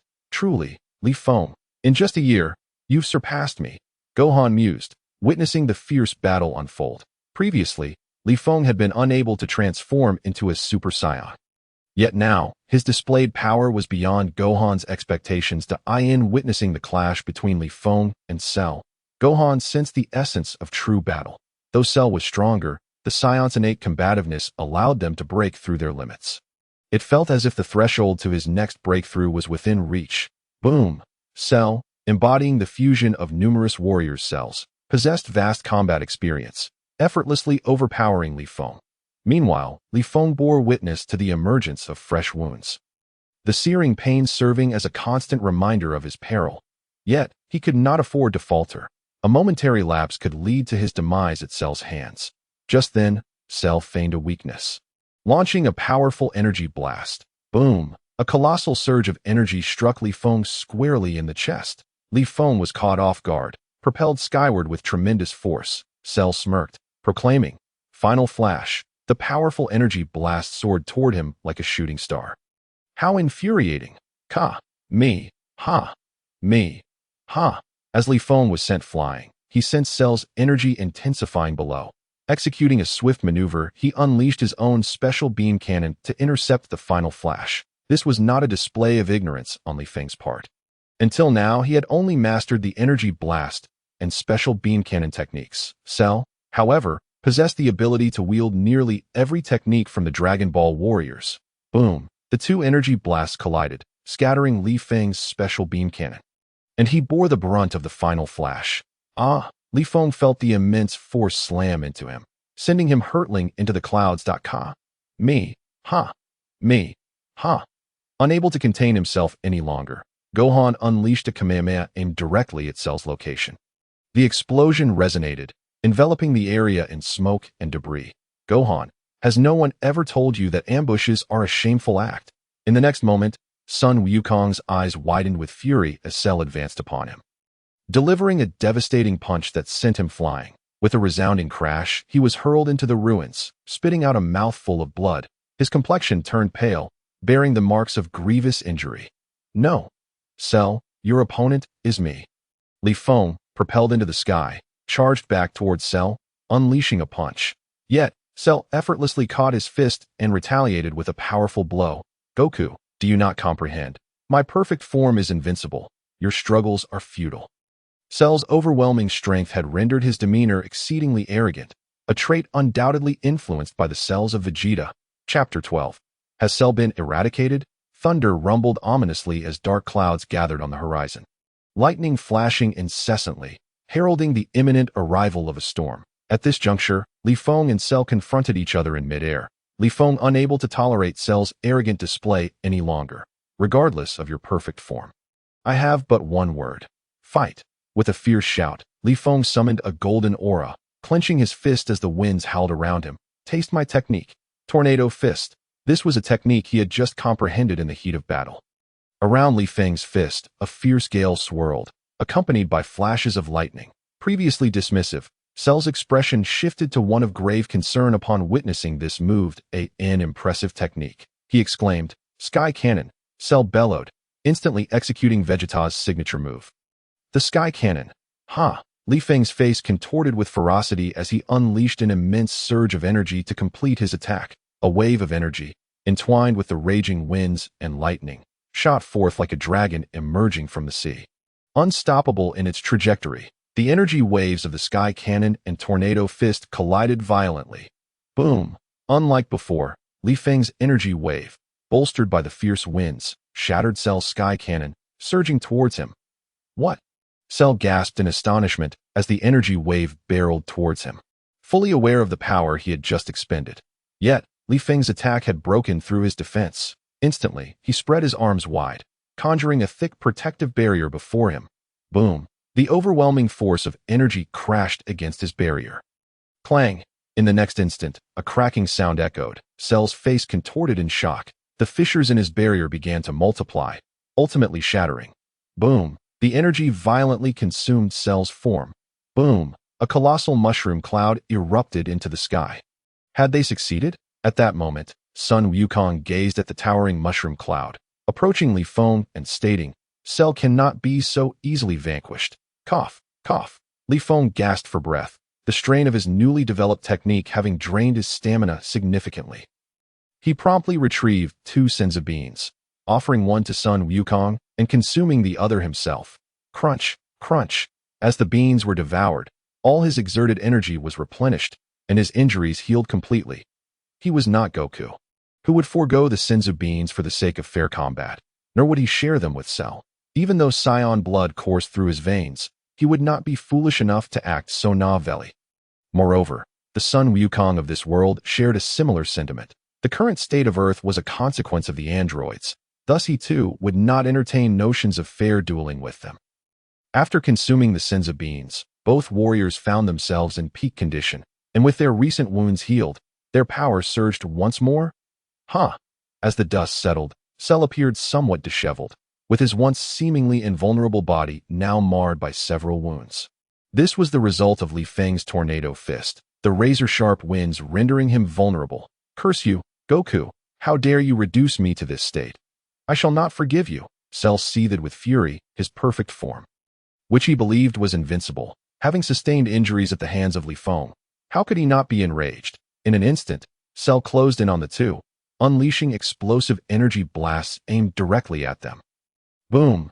The sound of 2 fists striking reverberated through the air. Yet, in the next moment, Cell was once again astonished, his eyes ablaze with fury. His attacks had been caught by the 2. Bang! All 3 were sent reeling several paces back. How is this possible? Your powers have increased once more. And how have your injuries healed? A barrage of questions erupted from him. Humph, Cell, your doom is at hand. Li Feng did not respond to Cell's inquiries and had no intention of explaining anything to him. With a smirk, Li Feng surged towards Cell. Sun Wukong followed suit. In this future world, notions of martial honor had vanished. Only the annihilation of the opponent remained the true path. Both warriors moved with remarkable speed, now matching Cell's own. Bang, bang, bang. In an instant, they exchanged dozens of blows, the powerful energy surges resonating ceaselessly. Neither Li Feng nor Sun Wukong held back. Each strike aimed for critical points, each blow intent on delivering death. Yet Cell found himself increasingly astonished. As the most formidable entity in his perfect form, he was being thoroughly overwhelmed. It was well known that he was the most powerful android, meticulously crafted by Dr. Gero through extensive analysis, amalgamating the strengths of numerous warriors. Yet he was being reduced to this state. Bang, bang, bang. The adage 2 fists cannot contend with 4 hands rang true, especially with both Li Feng and Sun Wukong having consumed senzu beans. Their bodies at optimal condition. Gradually, the fatigued Cell began to lag behind the rhythm of his adversaries, his wounds multiplying as astonishment engulfed him. Could it be that this perfect form might meet its end here today? As Cell pondered this, he became distracted, providing Sun Wukong and Li Feng the opportunity they needed. Cell was struck by simultaneous attacks from both warriors. His face contorted in pain as his body plummeted to the ground like a shooting star. It is time to put an end to this. Ultimate magic flash, Sun Wukong shouted, unleashing all his might in a final assault aimed at the descending Cell. Tornado fist. Li Feng, too, did not lag behind. His fists clenched as he gathered a potent, lethal gale in his palms. The two powerful and domineering energy waves surged forth from their fists, converging on Cell. Neither were they like Goku, the martial arts fanatic. They understood that mercy towards an enemy was cruelty to oneself. 3 energy blasts enveloped the descending Cell, triggering an explosion of magnitude several times greater than previous detonations. Boom! Boom! Instantly, the air was filled with dust. Visibility reduced to nothing. The overwhelming aftershocks forced Li Feng and Sun Wukong to cross their arms tightly to shield themselves, struggling to maintain their balance. Boom! Another explosive sound echoed, and within the dust cloud, Cell's form was shredded. After a moment, the dust began to dissipate. Surely, he could not survive this. Sun Wukong gasped for breath, gazing below and murmuring. Chapter 13. Lightning Cell rumbling thunder echoed ominously beneath the oppressive dark clouds. Torrential rain fell upon the ruins, the sound resounding sharply, and in the next moment, a tempest swept through, the howling winds deafening, as if proclaiming the unstoppable arrival of the storm. Had Cell truly perished? Li Feng felt an unsettling disquiet. Unlike the original narrative where Cell survived his self-detonation, could he truly have been so easily vanquished now? An ominous sense of danger loomed. Yet, as he surveyed his surroundings, there was no sign of Cell. I think I should take a look first. Having absorbed the cells of so many warriors, caution was warranted with Cell. Li Feng's expression bore no excitement, only a grave seriousness. Rumbling thunder erupted suddenly, a powerful aura soaring into the heavens, as if something was about to be born. What is this? Such a colossal presence, Sun Wukong remarked, observing the tempestuous lightning.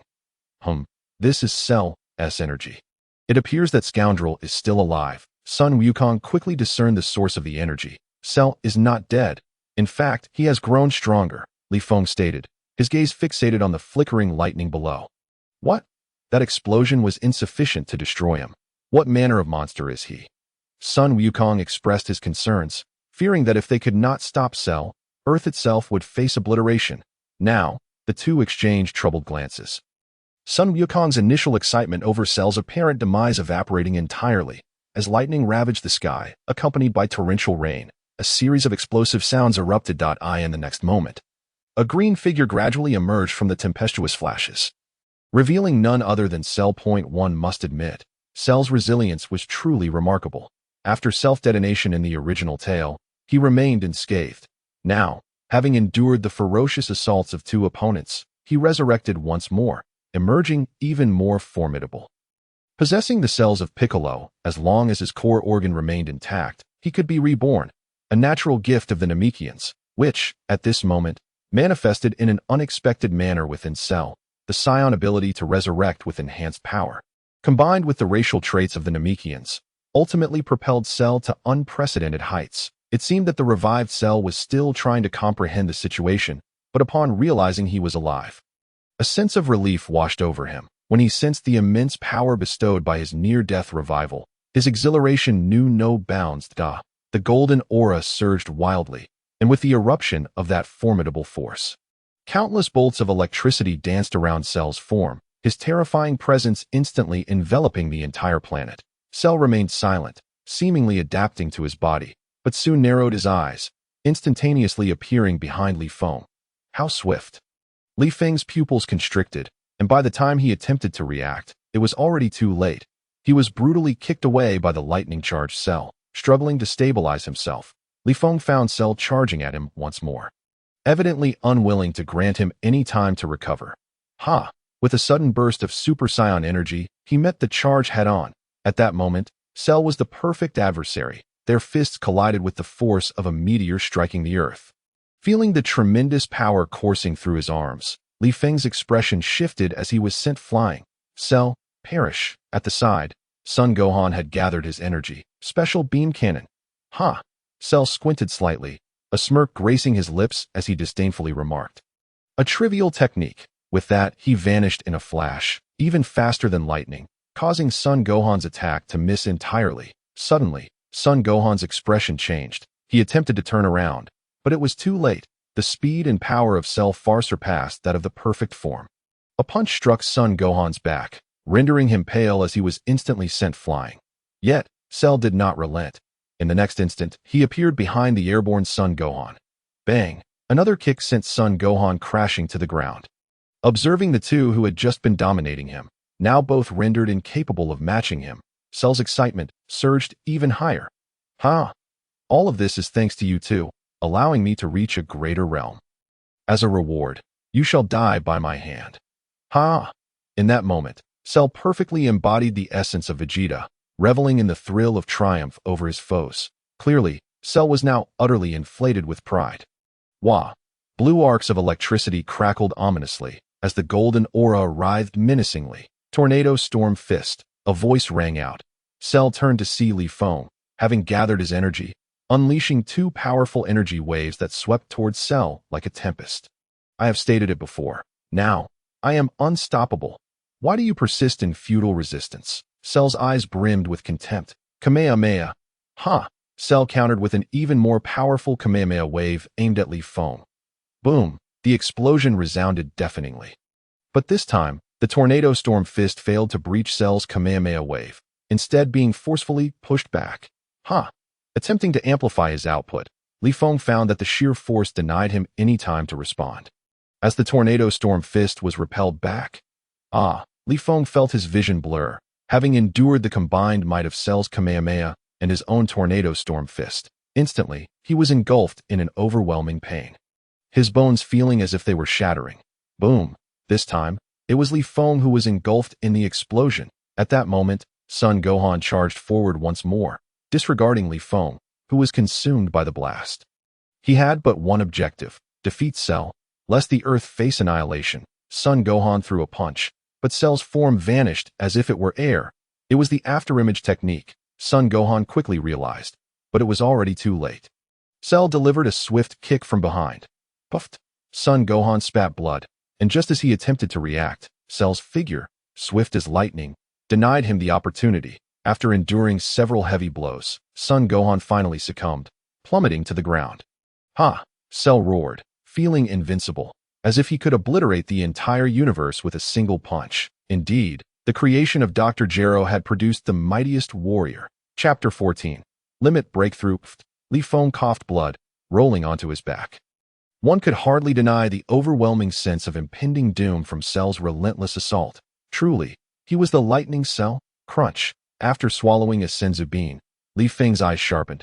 All of his previously broken bones were now restored, and his strength had seen a slight enhancement. His aura surged once more, reaching its zenith. However, Li Feng understood that without overcoming that threshold, no amount of enhancement would effectuate a qualitative change. At his core, he remained a Super Saiyan at its first form, far inferior in strength and speed to Cell. The shackles lay before him, yet he could neither see nor grasp them, nor could he breach that barrier. Only through combat, frantic combat, held the potential for breakthrough. A glimmer of determination ignited in Li Feng's eyes as he muttered to himself. With that, he rose, directing his gaze towards Cell, his body enveloped in a vibrant aura. His emerald eyes radiating an insatiable thirst for battle. Only through combat could he hope to shatter his limitations. The blood of the Saiyans surged within him. Feeling Cell's overwhelming presence, Li Feng could hardly contain the tremors coursing through his hands. "Oh, Son Goku, you're still alive. It seems you've returned to your peak once again. But do you not understand? I am the mightiest warrior created by Dr. Dajero, and no matter how many times you recover, you will never match my perfect form." Cell observed Li Feng, a faint smile gracing his lips. Li Feng's mouth curled into a smirk. "Cell, you are indeed powerful. Yet, I refuse to concede." He unleashed his full strength, now nearing 2 billion in battle power. While Cell likely surpassed 3 billion, such a disparity in power was staggering. Truly oblivious, Cell dismissed the notion that Li Feng could contend with him now, though he acknowledged Li Feng's growth, in the presence of the perfect android. He remained inconsequential. Li Feng's eyes narrowed, and he charged forward with a fierce punch. Cell chuckled. "Very well. Let us indulge in this little game." Bang! A punch was thrown with ferocity, which Cell effortlessly countered, retaliating with a punch that struck Li Feng in the stomach with blinding speed. "What? Is that all you've got?" Whoosh! Li Feng's body was propelled like an arrow, hurtling away. "Damn it! I will not be defeated by you, insect." Drawing on his power, he steadied himself, wiping the blood from his mouth. Staring defiantly at Cell, Li Feng's fighting spirit reached an apex, as if only an intense battle could quell the storm within him. In the next moment, he charged towards Cell, fists ablaze with formidable energy, ready to unleash his wrath. Bang, bang, bang. Boom! Li Feng moved with incredible speed, each strike landing with tremendous force. Yet, Cell adeptly countered, responding to every blow. The two exchanged hundreds of punches, their unleashed energy causing relentless explosions. The city below had long since been reduced to rubble. Tornado storm fist. The powerful gust of wind surged forth, momentarily causing Cell to exhibit a hint of concern, yet he remained unfazed, continuing to dominate Li Feng. Die? Li Feng felt a surge of danger, his eyes locking onto Cell's sinister grin. In the next instant, he hurled a heavy punch, only for Cell's form to dissolve into thin air, causing Li Feng's expression to shift in surprise. The afterimage technique. Li Feng quickly turned, only to see Cell charging up high, preparing a Kamehameha wave that threatened to engulf everything. With no time for thought, he unleashed his tornado storm fist in retaliation. However, nothing can compare to the gathering force of the Kamehameha wave. Li Feng was immediately engulfed by the energy wave, rendered immobile. His eyes widened in disbelief. He never anticipated that Cell could move with such speed. Was he truly destined to die like this?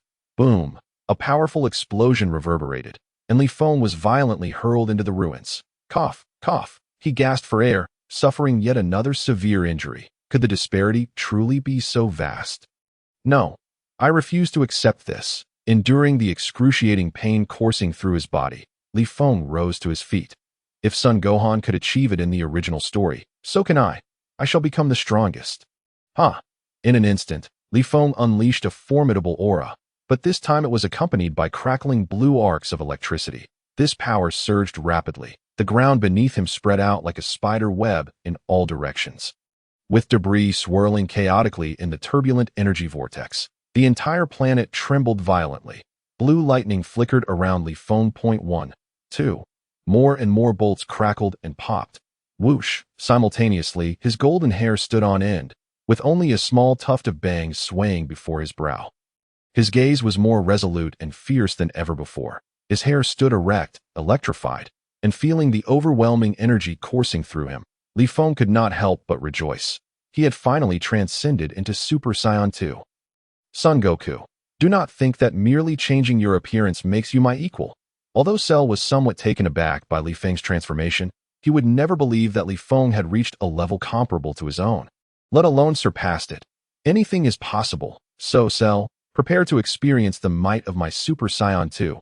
A smile curved across Li Feng's lips as he vanished and reappeared before Cell. Bang! A powerful punch struck Cell's abdomen unexpectedly. Cell's face contorted in agony, his eyes bulging as he was sent flying several meters away. Damn it. This must be a fluke. I am the perfect warrior. Cell's fury reached its zenith, a tempest swirling around him. Blue arcs of electricity crackling ominously. Chapter 15. The mightiest blade boom. Li Feng hovered in the air, his golden aura radiating fiercely, interspersed with arcs of blue lightning. This was his Super Saiyan 2 form. No wonder Cell was so arrogant. It was clear that his previous form and this one were worlds apart. Below, Son Gohan also sensed the explosive power emanating from Li Feng, smiling as he remarked, Li Feng has finally broken through that threshold. Cough, cough. It was evident that Son Gohan had exhausted all his strength and could no longer fight. He could only observe the battle through the sensation of energy. A bolt of golden lightning charged toward him, but Li Feng effortlessly dodged, delivering a fierce kick to Cell's back, forcing him to lurch forward several meters. Cell, you are no longer my opponent, Li Feng declared with a smile. Huh. Impossible. I, Cell, am the puff. Before Cell could finish his sentence, Li Feng appeared before him, delivering another powerful punch. Are you not tired of repeating that line? Li Feng said nonchalantly, sending Cell flying once more. Cell barely managed to regain his footing. Damn it, I will kill you. Cell's rage boiled over. As the strongest artificial human created by Dr. Gero, he had never endured such humiliation. He unleashed his full power, charging directly at Li Feng. Li Feng, however, dropped his dismissive demeanor. Knowing that the lightning Cell was akin to a Super Saiyan 2 state for Cell himself. Previously, Cell had been caught off guard, but now, filled with fury, he needed to be dealt with carefully. Boom! The two collided again, each landing blows that left them equally astonished by the other's strength. Boom! Bang! Bang! Bang! In the next moment, they clashed once more, but no matter how fast Cell was, Li Feng was able to counter his attacks. Cell grew increasingly astonished. What was this Son Goku doing? Just a moment ago, he was no match for him, yet now he seemed to be on par. This realization tempered Cell's rage with a hint of rationality. Yet today, both Li Feng and Son Gohan must perish. Otherwise, his resentment would remain unquenched. The two fought with blinding speed, each strike lethal, without holding back. On the battlefield, anyone who showed mercy would be the one to perish. Boom! The sounds of explosions echoed through the heavens, shaking the earth with their immense power. Li Feng and Cell's strengths were no longer on the same level. I must reach that level too. Below, Son Gohan mused as he watched their battle unfold. Boom! In this confrontation, Cell unleashed every ultimate technique known to the Dragon Ball Z warriors, while Li Feng also refined his martial arts skills significantly. Cell executed various techniques, all of which Li Feng countered with his signature tornado fist. Son Goku, prepare to die. Super Explosive Wave. Cell unleashed Vegeta's ultimate technique, the Super Explosive Wave, which surged toward Li Feng like a tidal wave. Ultimate Magic Flash. In the heat of battle, Li Feng also mastered the Magic Flash technique, unleashing it with an intensity that rivaled Cell's Super Explosive Wave. Boom! Another explosion erupted, and both were sent reeling backward. Hovering in midair, surrounded by golden flames and blue arcs, they glared at each other, their eyes ablaze with fury, each eager to annihilate the other. Come on! In an instant, Li Feng and Cell clashed once more. A momentary lapse allowed Cell to miss his strike, and Li Feng seized the opportunity to unleash a devastating magic flash that struck Cell squarely. Caught off guard, Cell was sent hurtling to the ground. Boom! A cloud of dust erupted, but the sound of coughing from within indicated that Cell was not gravely harmed. Cough, cough. Son Goku, I must admit you are impressive, but do you think this will be enough to kill me? Cell wiped the blood from the corner of his mouth and declared, let us settle this with one decisive blow. Li Feng concentrated the swirling energy in his hand, gradually forming it into the shape of a sword.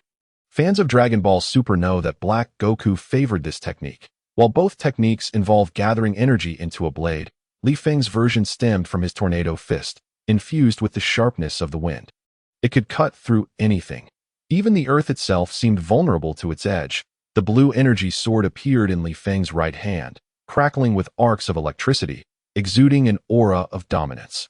Let this sword be the end of you, Cell. Li Feng raised the energy sword before his eyes and spoke calmly. Cell panted heavily, retorting, do not underestimate me, Son Goku. Your power is indeed formidable, but do you think it will be so easy to kill me? With that, Cell instantly assumed the stance for the Kamehameha wave. Allow me to demonstrate the might of my hundredfold Kamehameha. Cell grinned wickedly, preparing to unleash his full strength. The very ground beneath him began to crack as the entire earth trembled. Wind, split, sword. Li Feng enunciated each word deliberately, and in that instant his energy sword amassed even greater, more domineering power, its blade extending ominously. The aura it radiated was terrifying. Give way. Ha! He swung the sword down, unleashing a colossal energy wave against Cell's Kamehameha.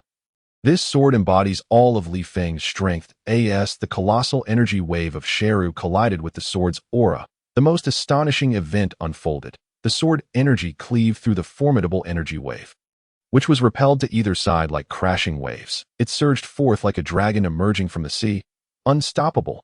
No, the sword energy did not cease after breaching the Kamehameha wave. Instead, it surged directly toward Sheru. With a resounding clang, the sword unleashed its fury upon Sheru in an instant. No, how could this be possible? I am the strongest. Sheru's expression remained one of disbelief until his last breath, for the computer had declared him the mightiest warrior. Yet in this moment, he faced death at the hands of a Saiyan. A thunderous explosion erupted, and Sheru's body, along with his core, was obliterated, utterly devoid of life. Chapter 16. A New Hope, Journey to King Kai's Planet. The torrential rain finally ceased, and the oppressive black clouds in the sky gradually dispersed, allowing a ray of sunlight to pierce through the gloom and illuminate the ground. Li Feng and Sun Wukong stood atop a high mound of ruins. Gazing at the vanquished androids, their previous gravitas dissipated. Li Feng, the androids have finally been eradicated, Sun Wukong exclaimed, his rare smile gracing his face. With the androids defeated, could the world finally be on the path to peace? Li Feng nodded and produced 2 sins of beans, handing one to Sun Wukong and consuming the other himself. The recent battle had exhausted all of Li Feng's energy, and Sun Wukong was in a similarly dire state, gravely injured as well. With a satisfying crunch, the sins of beans were swallowed, and their depleted strength was instantly restored. Their injuries healed. I feel invigorated once more, Sun Wukong exclaimed. But Li Feng, the form you took during the battle, was it an evolution beyond Super Saiyan? Sun Wukong inquired, having realized from witnessing Li Feng's prowess that Super Saiyan was not the ultimate form. That form is what I call Super Saiyan 2, a state that surpasses Super Saiyan. If Super Saiyan amplifies strength by 50 times, then Super Saiyan 2 enhances it by 100 times, Li Feng elucidated to Sun Wukong. Now, due to Li Feng's intervention, the future of Dragon Ball was altered. Not only had Sun Wukong survived, but he also had the potential to grow significantly stronger. The future Sun Wukong was unlike Goten. He was resolute, bearing burdens from a young age, and Li Feng held great admiration for him.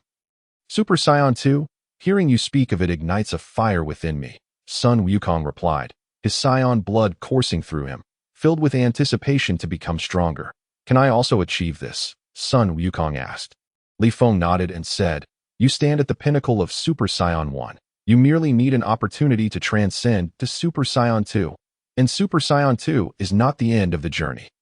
Li Feng, being a modern individual, had watched the various Dragon Ball series countless times and knew well that beyond Super Saiyan 2 lay Super Saiyan 3, Super Saiyan 4, Super Saiyan God, Ultra Instinct, and more.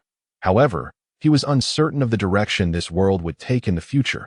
Upon hearing Li Feng's words that Super Saiyan 2 was not the ultimate form, Sun Wukong felt even more exhilarated. He was determined to continually surpass himself and grow stronger.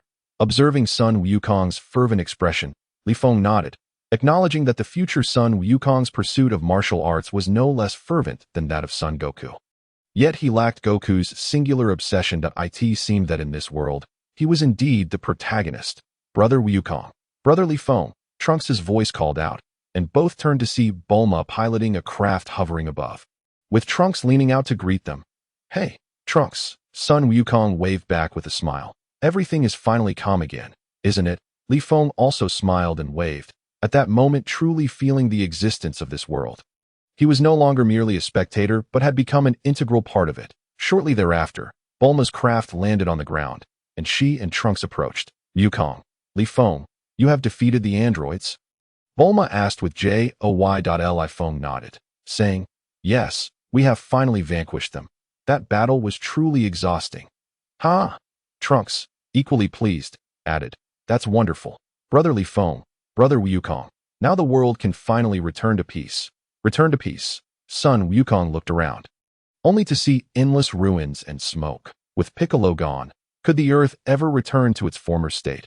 Noticing Son Wukong's somber expression, Trunks also realized the devastation surrounding them, saying, these accursed androids may have been vanquished, but the earth is left in ruins. Li Feng pondered for a moment and said, but we still have the Dragon Balls from Namek. If we use them to restore the Earth's Dragon Balls, we can revive those who perished at the hands of the androids. Upon uttering this, Bulma's eyes lit up as she exclaimed, right? How could I have forgotten this? We can build a spaceship to travel to Namek. No wonder you're so clever, Li Feng. You're far smarter than Goku. Hearing Bulma's words, Li Feng scratched his head and chuckled. Ha! It's nothing much, just a casual thought. Son Wukong was also thrilled and said, but since the last destruction of Namek, we have no idea where the Namekians have gone. What do we do now? Son Wukong's words struck a chord. We can consult King Kai for the coordinates of the new Namek, and we won't even need a spaceship. I can teleport us there, Li Feng proposed. Yes, Li Feng, that's an excellent suggestion. Thank you. Son Wukong expressed his gratitude. Does that mean my father can be revived? Trunks' eyes sparkled with hope. He had never seen Vegeta since he could remember, and he longed for that moment. Son Wukong felt the same. If his father could also return, it would be splendid. Li Feng nodded, closing his eyes as he sought the location of King Kai's planet. I found it, Li Feng exclaimed, his eyes brightening. Everyone, await my good news. And Bulma, prepare the Dragon Balls, Li Feng instructed. Bulma nodded, saying, I've already gathered the Dragon Balls. They've just turned to stone. But Li Feng, aren't you coming back with us to King Kai's planet first? Li Feng waved his hand, saying, I'll handle this first, and then join you. With that, Li Feng activated instant transmission and vanished from sight. All right, I must return to West City and share this good news with my mother. Telling her that my father is coming back, Son Wukong exclaimed, unable to contain his excitement. The father he had longed for, along with Uncle Piccolo and the other warriors, had a chance to return. He then utilized the instant transmission technique and flew towards West City. Okay, we should return and prepare as well. Trunks and Bulma boarded the craft, heading towards West City. Chapter 17. The Namek Crisis. Gula emerges. On King Kai's planet, a middle-aged man with mantis-like antennas and a stout build was joyfully cruising around his relatively small planet in a vehicle. Woohoo, woohoo, exclaimed his pet, Babarus, and his companion, Guri, seated in the back. What a beautiful day. King Kai chuckled, believing it to be one of his best jokes. However, his two pets did not share his sentiment. At that moment, a shadowy figure appeared suddenly before their vehicle.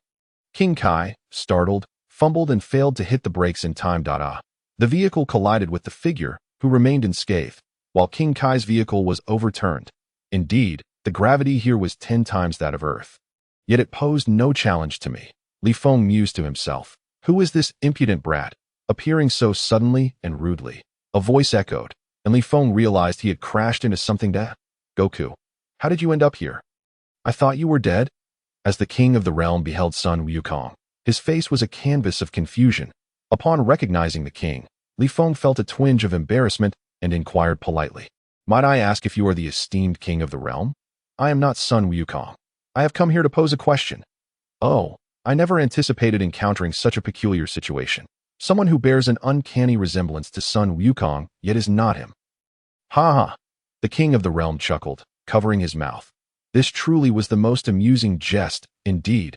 Observing the king's demeanor, Li Feng felt somewhat speechless, yet he remained courteous as he had come to seek answers. You mentioned you wish to inquire of me.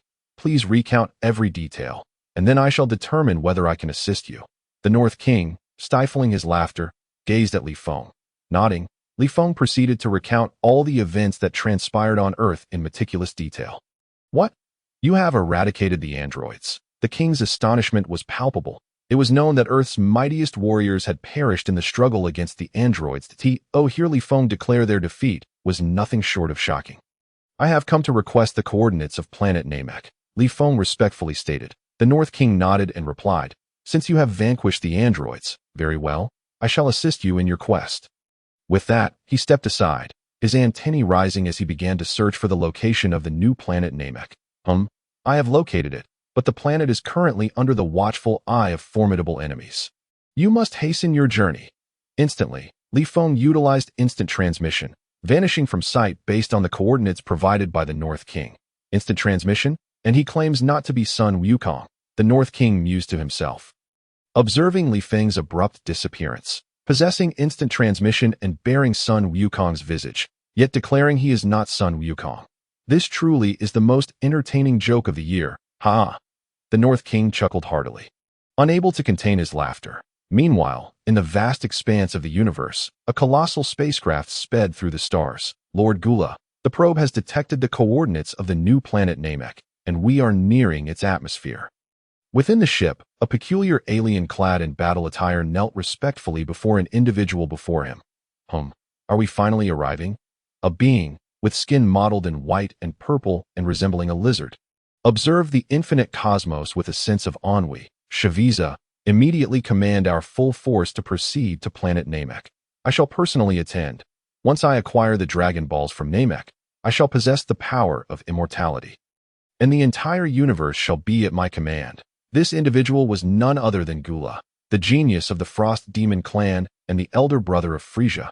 His father, King Cold, along with his foolish brother, had ventured to Earth only to meet their demise at the hands of the Saiyan monkey, a testament to their folly.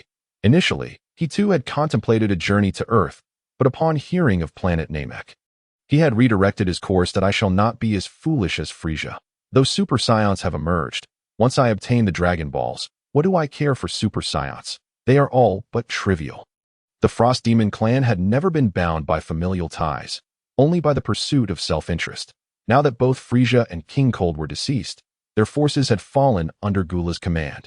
If he were to obtain the Dragon Balls, he would attain immortality, rendering the Super Saiyans utterly inconsequential. A chilling laughter escaped him, sending shivers through the crew aboard the ship. They s a prodigy of the Frost Demon clan.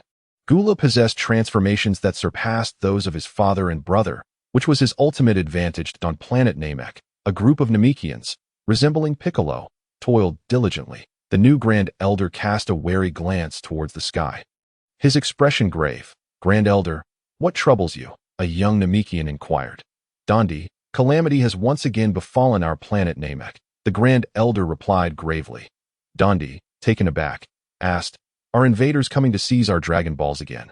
The memories of Frisia's previous assault on planet Namek loomed large, nearly leading to their annihilation. Fortunately, Sun Wukong and his companions had intervened to thwart that disaster.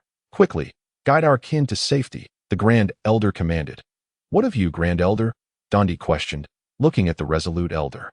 As the Grand Elder of planet Namek, it is my duty to fulfill my responsibilities. The Grand Elder's countenance was pained. Despite not being a warrior-type Namekian, he was determined to do everything in his power to thwart the impending threat. Dondi nodded and set off with several companions to locate other Namekians. Not right. There is another force, a duality of good and evil. Suddenly, the Grand Elder sensed Li Feng's presence drawing near and murmured, Alas, I hope he can help us avert this disaster. He glanced skyward, worry etched across his face. Chapter 18. The arrival at planet Namek. On planet Namek, the Grand Elder's expression remained solemn as he gazed at the heavens.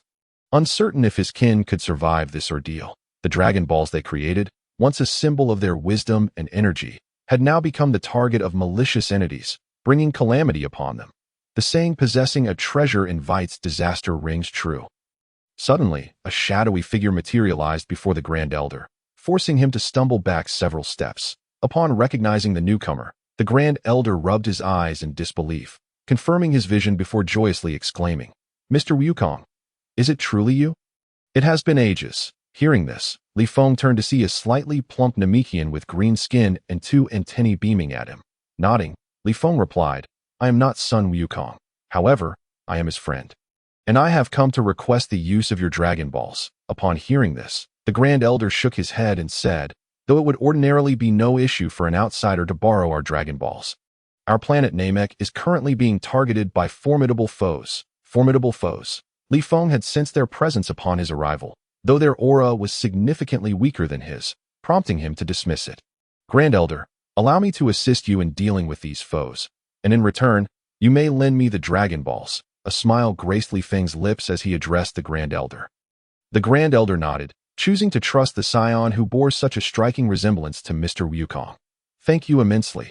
He bowed deeply to Li Feng, sensing the immense power that lay within him. I wonder who this adversary might be, Li Feng pondered.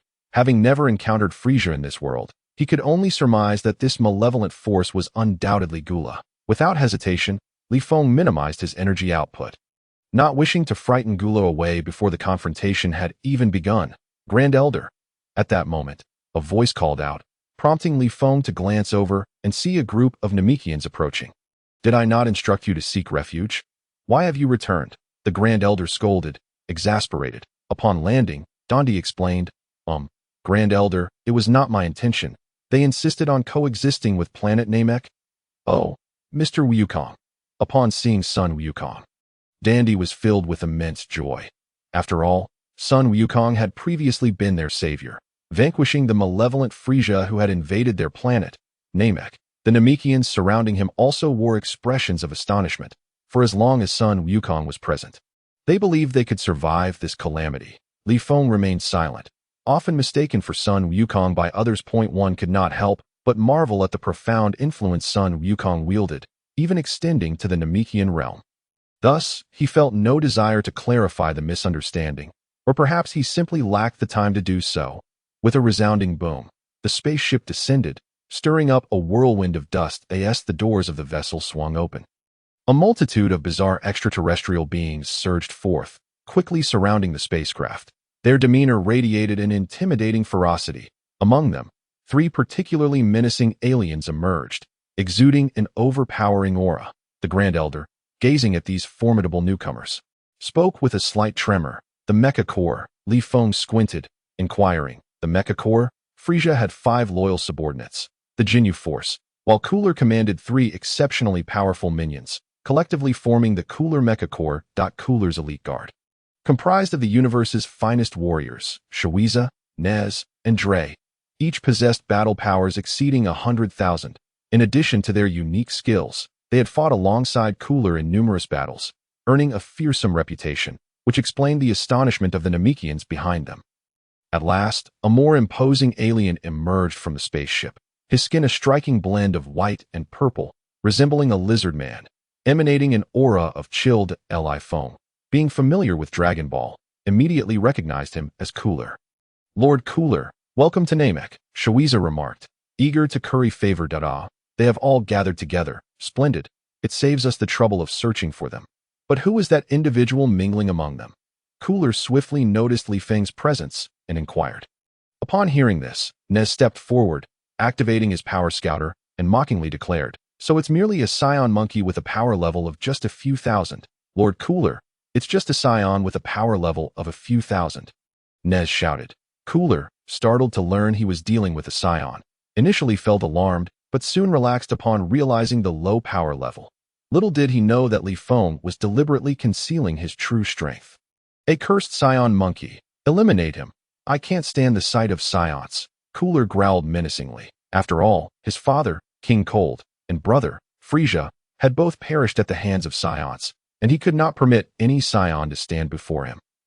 Dre, a towering figure, grinned at this command, relishing the opportunity to engage in battle against the weak. Allow me to dispose of this monkey. Heh.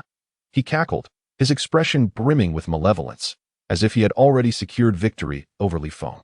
Hey, Saiyan monkey, hurry up and accept your fate. As the narrative unfolds, Li Feng's response to Dre's brashness was a mere smile, revealing his amusement at the foolhardiness of his opponent. Stepping forward, he jested, I've emerged.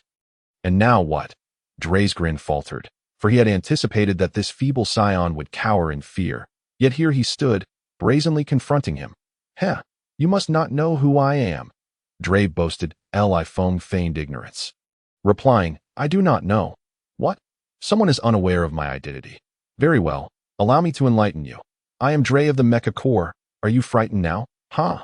Dre laughed triumphantly. Enough chit-chat, kill him, the captain of the Mecha Corps shouted. Exasperated by Dre's incessant self-aggrandizing.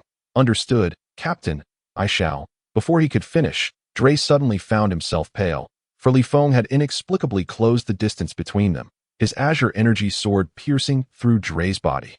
Ah, Dre gasped, before Li Feng withdrew the sword and delivered a powerful kick, sending him crashing to the ground, barely clinging to life.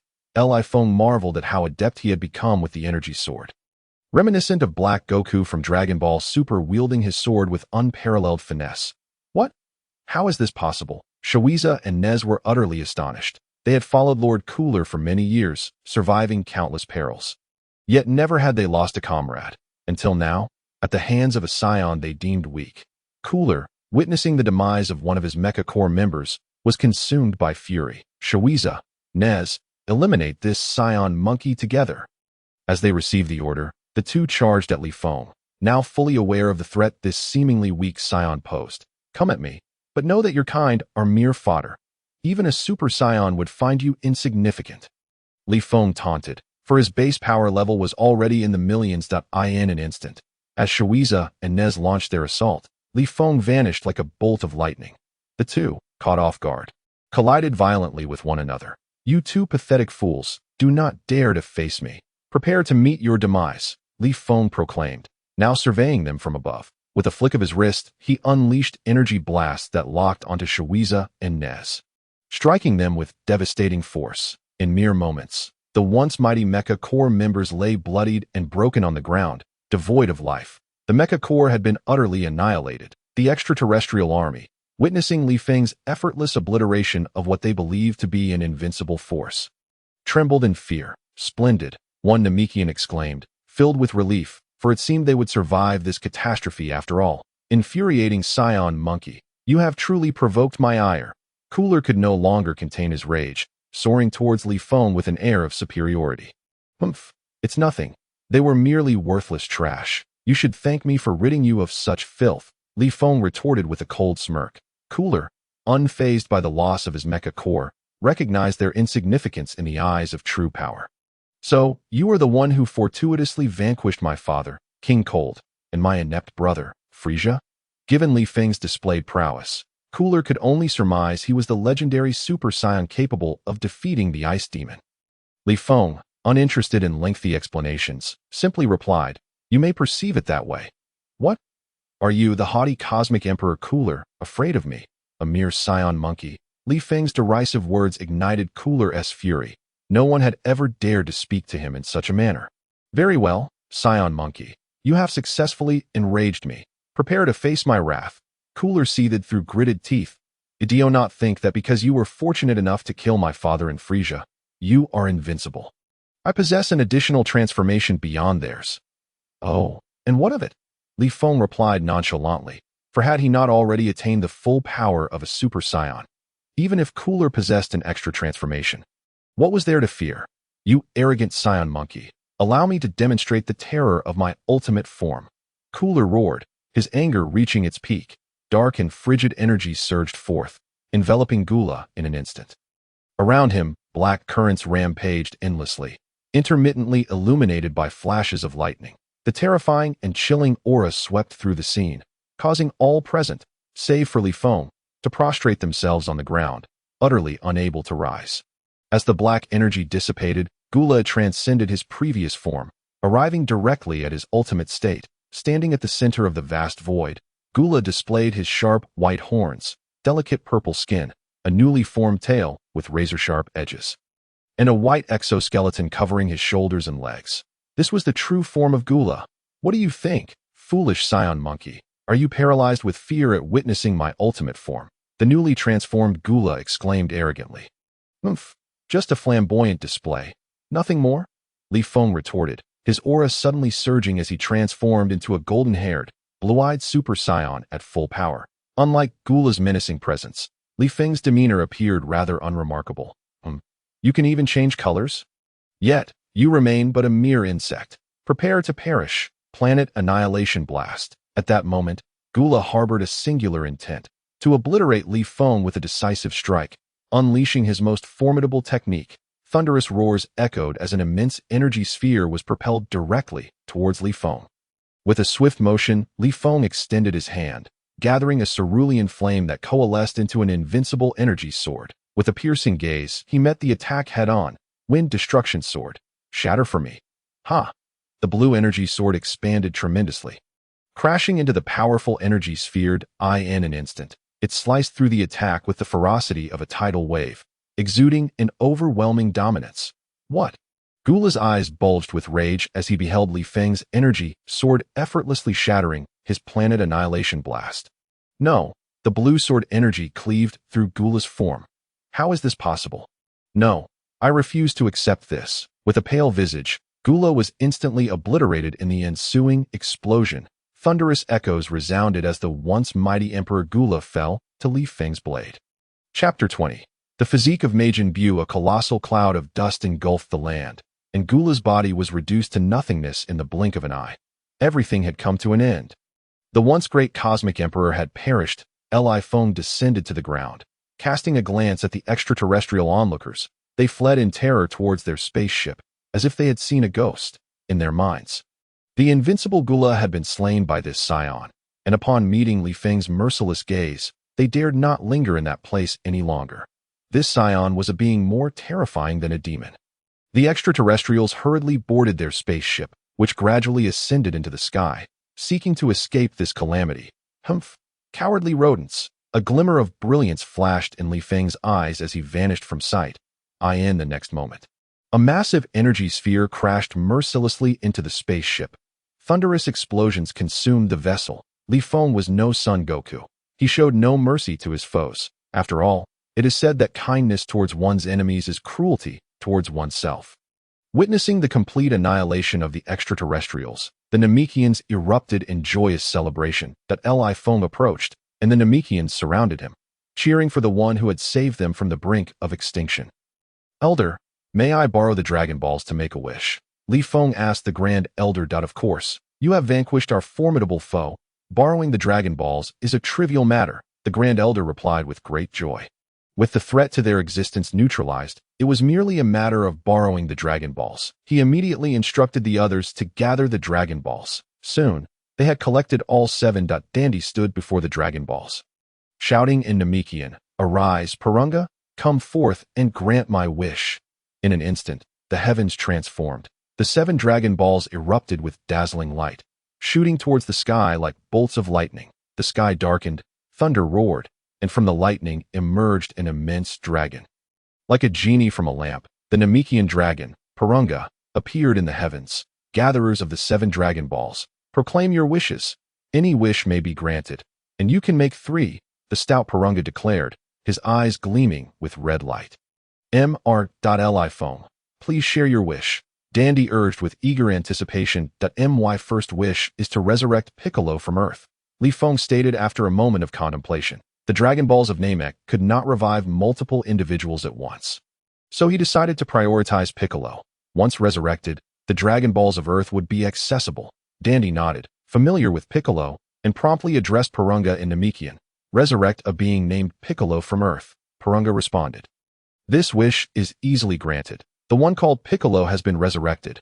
What is your next wish? Let a person named Son Goku be revived. Li Feng instructed Dandy. Son Goku had perished due to a congenital heart disease, making it impossible for the Dragon Balls of Earth to bring him back, which explained why the Dragon Balls were not used to resurrect him in the future. Dandy nodded, then spoke in Namekian. Resurrect a being named Son Goku from Earth. This wish is easily granted. Son Goku has been revived. Now, what is your next wish? Purunga replied. Li Feng. What is your final wish? Dandy inquired. Li Feng nodded, pondering whether the dragon could grant him immortality. I wish to attain immortality, Li Feng declared. Dandy hesitated for a moment, but ultimately conveyed in Namekian. Grant Li Feng the gift of immortality. Upon hearing this, Purunga paused, then replied, I apologize, but this wish exceeds my capabilities and cannot be fulfilled. It cannot be granted? This was within Li Feng's expectations. He simply wished to test the waters, wondering if success was possible. Then, Dandy, tell the dragon to grant me the physique of Majin Buu, Li Feng urged. The physique of Majin Buu was fearsome. Unlike Cell, whose regeneration depended on his core being intact, Majin Buu only required a single cell to restore himself. Moreover, upon consuming others, he could absorb their abilities. Truly a celestial anomaly within the Dragon Ball universe. Coupled with the Saiyan trait of significantly enhancing their power upon revival from near death, Li Feng envisioned a future where he could dominate the Dragon Ball world as long as a single cell remained. He could regenerate infinitely, grant Li Feng the physique of Majin Buu. Dandy commanded Purunga. This wish can be fulfilled. However, the transformation of your body will require some time, Purunga announced. With that, a beam of light shot from Purunga's eyes, merging into Li Feng's body, enveloping him in a radiant glow. Li Feng felt his body undergoing transformation. Though accompanied by pain, he sensed his strength augmenting. After a while, the light gradually faded, revealing Li Feng unchanged in appearance, but emanating an entirely different aura, cold and cutting. His gaze sharp as steel. I feel an overwhelming power coursing through me, as if no force could extinguish my existence, Li Feng remarked, gazing at his hands. Your wishes have all been granted. Farewell, Purunga proclaimed before vanishing into the heavens. The 7 massive orbs scattering across the Namekian landscape. In an instant, the sky cleared, as if nothing had transpired. Meanwhile, Li Feng opened his long-neglected personal attributes interface. Character: Li Feng race, Saiyan talent, Great Ape transformation. Infinite regeneration, Super Saiyan forms 1 and 2 skills. Magic Flash, Tornado Fist, Wind Destruction Sword combat power. 50 million, normal state. Li Feng nodded, greatly satisfied with his current state. Having recovered from severe injuries sustained in battle with Cell and undergone the recent physical enhancement, his normal combat power had reached this new pinnacle. Congratulations, benefactor of planet Namek, for the fulfillment of your desires. The Grand Elder gazed at Li Feng as he spoke. Li Feng nodded and replied, I am grateful to you all for lending me the Dragon Balls. Now, it is time for me to take my leave, my friends. Without lingering on the Namekian planet, Li Feng prepared to return to Earth to see if everyone had been resurrected, signaling that his departure was imminent. Farewell, everyone. With a wave of his hand, Li Feng utilized instant transmission, vanishing from his original spot in an instant. Chapter 21. The Resurrection of Warriors and Li Feng's Departure on Earth. At Baozi Mountain, a man clad in an orange GI suddenly appeared in the air, astonished by his surroundings. Wasn't I in hell? How did I suddenly arrive at Baozi Mountain? Could it be that Gohan and the others used the Dragon Balls to bring me back to life? This individual was none other than the protagonist of the Dragon Ball saga, Son Goku. Sensing the familiar environment below, he quickly descended, only to find the house eerily emptied. Where have Chi-Chi and Goten gone? Son Goku scratched his head, then suddenly remembered something. With 2 fingers pressed against his forehead, he focused on sensing Gohan's energy. Found you. With that, he vanished from the spot. This moment.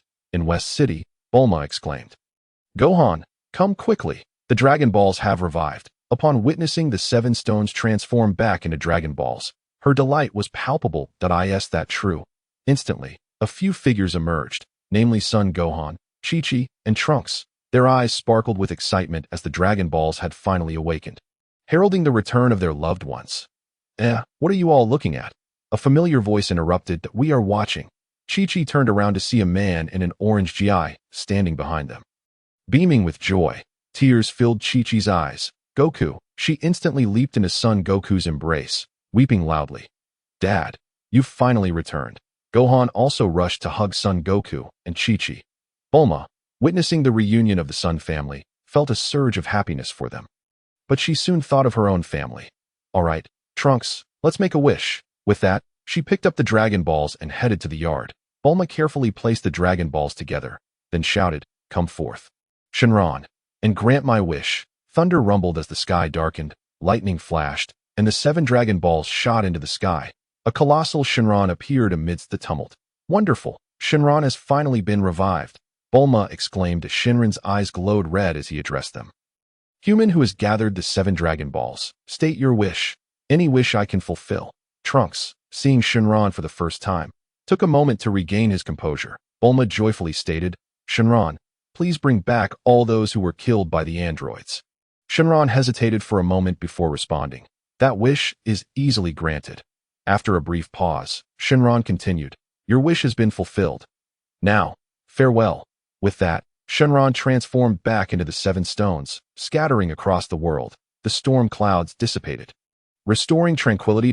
Wasn't I dead? A voice echoed as Krillin, Tin, Yamcha, and others materialized behind them. Goku, you all came back to life? Krillin exclaimed joyfully. Son Goku nodded but was perplexed. He then asked Gohan, Gohan, did you all defeat the androids? Dad, it's like this.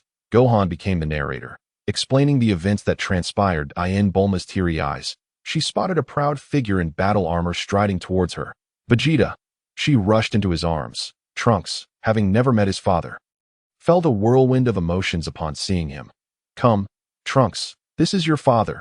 Bulma called out to Trunks. Dad.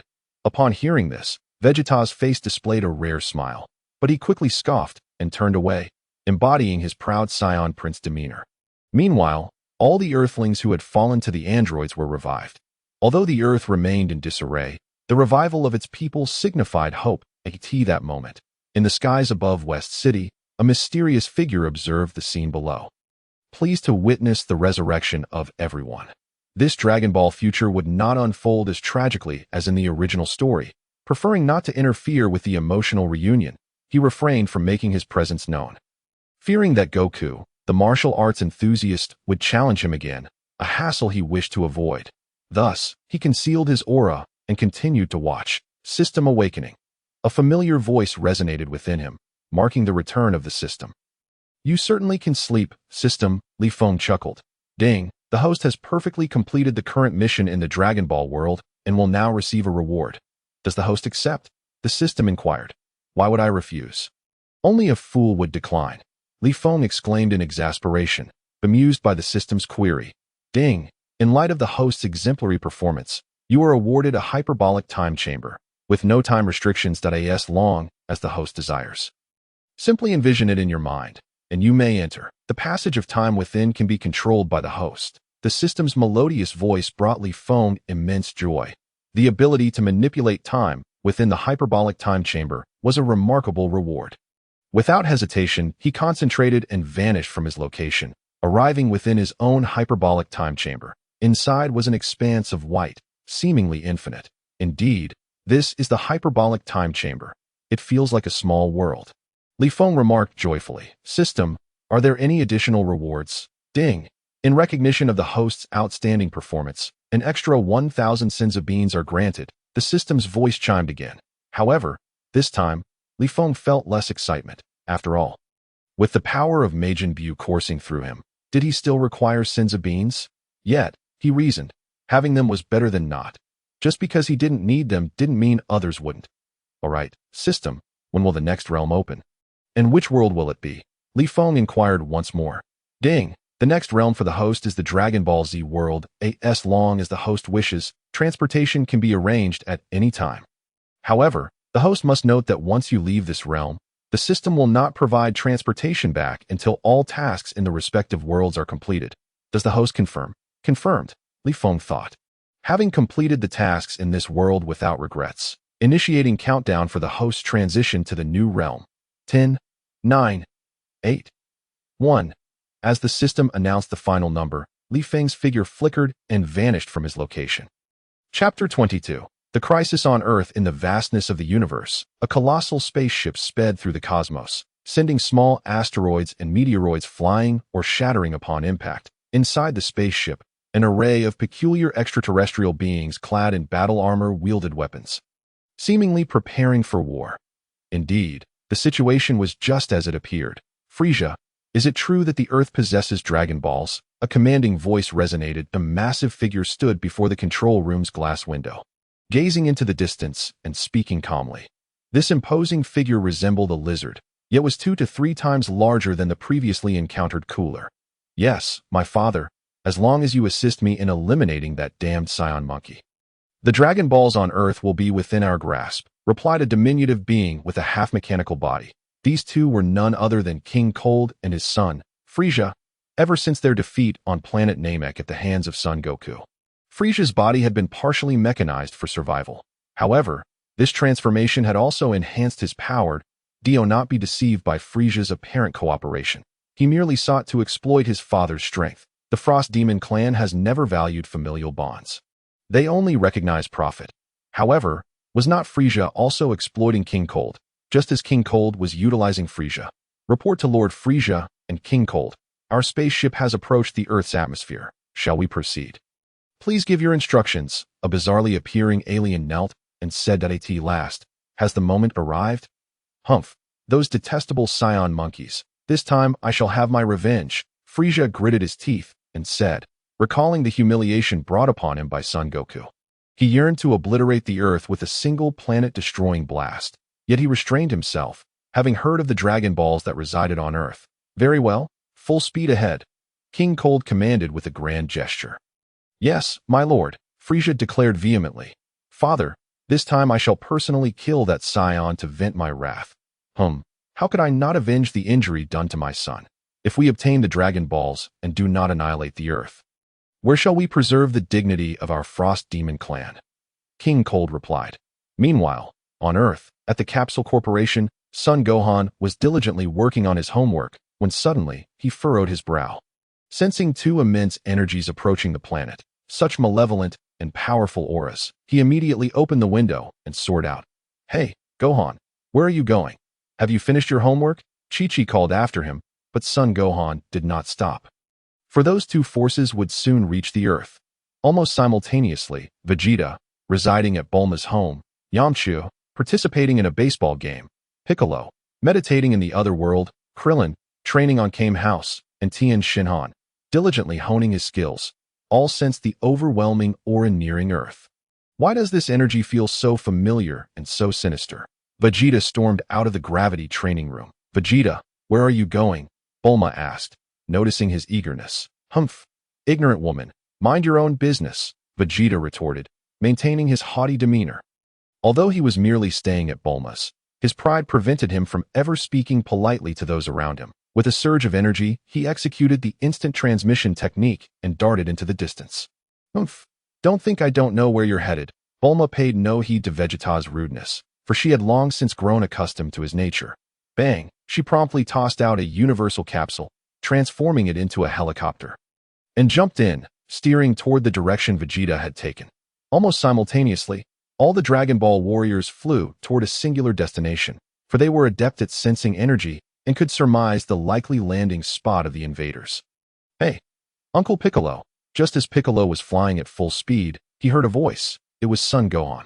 Piccolo nodded and said, Gohan, what brings you here? Son Gohan replied with a smile, with Dad away from Earth. As a Saiyan, I want to contribute to its protection. Hearing this, Piccolo felt a sense of pride, for Gohan was indeed his pupil. Before long, the Dragon Ball Z warriors gathered at a single location.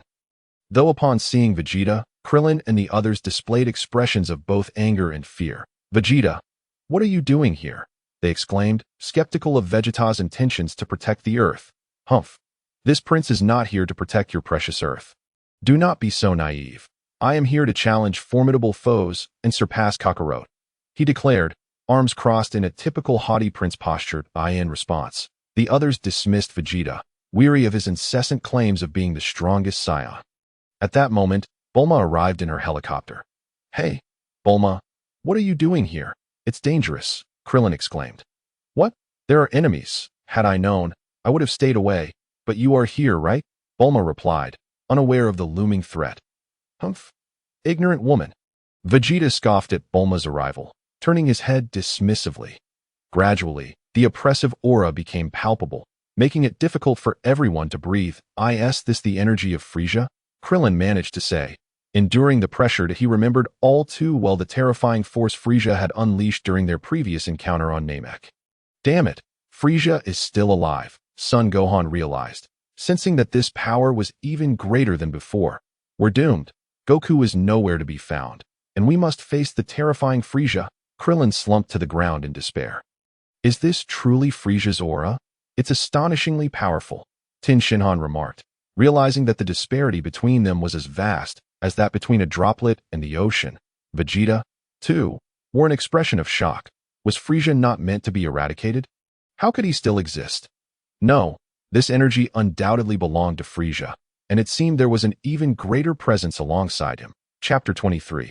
Vegeta faces Frieza. Damn it. How could it be that monster Frieza? Goku, where are you?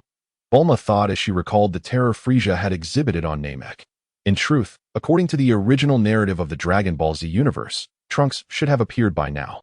But due to Li Feng's intervention, Everything had changed. Trunks did not emerge, and Son Goku had also failed to arrive at the battlefield in time. Despite his ability to instant transmission, he opted to travel to Earth via spaceship. Just as the thought crossed their minds, a white dot appeared in the sky, drawing closer and closer, revealing a large spaceship.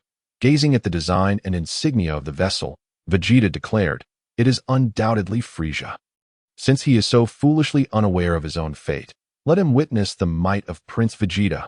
Feeling the immense pressure, Vegeta was not afraid. Rather, he felt more confident. He believed that during his time on Earth, he had reached a new level. As the Prince of the Saiyans, with noble blood coursing through his veins, why should a lowly Saiyan like Kakarot be able to transform into a Super Saiyan while he could not? Uncle Vegeta, I wish my father were here. He would surely handle Frieza with ease, Son Gohan lamented. Indeed, in the Dragon Ball world, nearly everyone viewed Son Goku as their savior, as if his presence ensured that hope would never be lost. Vegeta bristled at this sentiment, yet he had no grounds for rebuttal, for a massive spaceship was already descending not far from them. Boom, the spaceship landed, and a horde of bizarre aliens poured out. While the warriors fixed their fierce gazes on the vessel, well, if it isn't Vegeta, what brings you among these earthlings? Came a voice. It was Frieza, now in a semi-mechanical form, appearing rather grotesque. Upon seeing Frieza, Bulma, who had previously visited Namek, shrank back in fear, and Krillin trembled uncontrollably. After all, Frieza had once obliterated his body, and only the Dragon Balls had restored him. Since then, Frieza had become an indelible shadow in Krillin's mind. Damn it! Goku, hurry back! Frieza, is this the Saiyan who defeated you last time?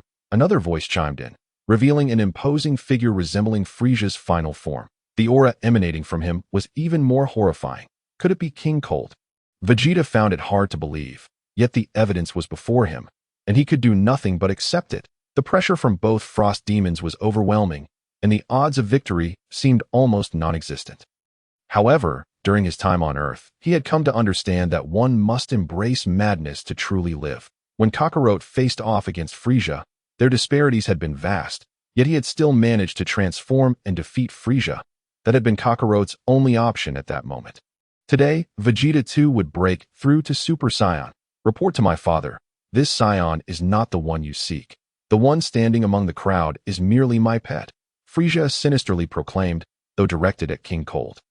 His words were a blatant provocation towards Vegeta. Frieza, do not underestimate me. The man standing before you is no longer the same as before, Vegeta said with a wicked grin as he stepped forward. Oh, could it be that you are also a Super Saiyan? Frieza remarked with a sly grin. For now, I am not a Super Saiyan, but rather Super Vegeta. With that, he unleashed a formidable aura, akin to a tempest sweeping across the land. Even Gohan and Piccolo felt the sheer terror of this power. One could only marvel at the Saiyans. Within a mere year, such a remarkable transformation had occurred. Tell me, Vegeta, how is it that you have become so arrogant? It seems your strength has significantly increased during this past year, Frieza scoffed, assessing Vegeta's battle prowess with disdain. However, Vegeta, I have no time to play with you now. Bring out Goku. I intend to settle old scores and new ones with him. Frieza declared, scanning the crowd for Goku's presence. To deal with you, Super Vegeta is more than sufficient. Vegeta's pupils constricted as he charged at Frieza, a sphere of energy gathering in his hand. Taste this. Frieza, the energy blast surged forth, yet Frieza remained unmoved, his gaze dismissive as he regarded Vegeta's attack. In an instant, a brilliant beam shot from Frieza's eyes, colliding with Vegeta's energy blast. Boom! The explosion echoed deafeningly, dust swirling in the aftermath. Yet, Frieza had effortlessly neutralized Vegeta's assault without lifting a finger, leaving Vegeta in shock. Had all his intense training in the gravity chamber been in vain? Frieza, prepare to meet your end. Vegeta unleashed a fierce punch, only to have it brushed aside by Frieza with ease. I have already stated that I seek Goku. If you wish to court death, do not blame me. Frieza, now irritated, delivered a powerful punch to Vegeta's abdomen. Puff! The strike left Vegeta grievously injured, his body hurtling like a shooting star. Crash! He crashed into a small hillside. Uncle Vegeta! Gohan cried out, his compassion evident as he witnessed Vegeta being sent flying. Now, I shall ask you once more, where is Goku? And hand over the Dragon Balls obediently, or we will exterminate every last human on Earth. Frieza's sinister smile revealed his intent. You shall not succeed. Gohan retorted, filled with indignation, as he soared into the air. Gohan. Piccolo, seeing Gohan rush forward, quickly followed suit. All right, we're joining in, Tin shouted, and soon Yamcha and Tien charged at Frieza as well. Are you all so fearless? Krillin observed the rush with a mix of exasperation and concern. He felt a shadow of dread looming over him. Forget it. If death is to come, then so be it. With that, Krillin suppressed his fear and joined the fray. Chapter 24. The Pride of Vegeta. Humph. You insignificant minions are all worthless, no matter how many come. Frieza sneered. Evil Flash. Ki Blast. Kamehameha. Energy Sphere. One by one, Gohan and his companions unleashed their most powerful techniques. An array of energy blasts converging upon Frieza in response. Frieza merely extended a finger, narrowing his eyes as a colossal energy blast erupted from his fingertip, meeting their onslaught head-on. Boom! A tremendous noise erupted as Frieza's strike completely obliterated the collective energy of Gohan and his allies, leaving them in stunned silence. Frieza's power was truly terrifying. You stubborn monkeys are quite irritating, Frieza said, folding his arms with a smug smile as he surveyed the group. Gohan and Piccolo were equally astonished. Frieza's strength had surpassed what they had witnessed on Namek, and despite their combined efforts, they were easily dismissed. How I wish my father were here. You would be in for a world of pain. Gohan shouted defiantly, pointing at Frieza. Go. So Goku is absent, is he? Frieza replied nonchalantly, no need for him to intervene. I shall let Vegeta handle you. Vegeta had emerged from the rubble, his attire soiled and his body bearing numerous wounds. But his fighting spirit was undeterred, as the Prince of the Saiyans. Noble blood coursed through his veins, and surrender was not an option. Though, Vegeta, I didn't expect this wild monkey to possess such resilience.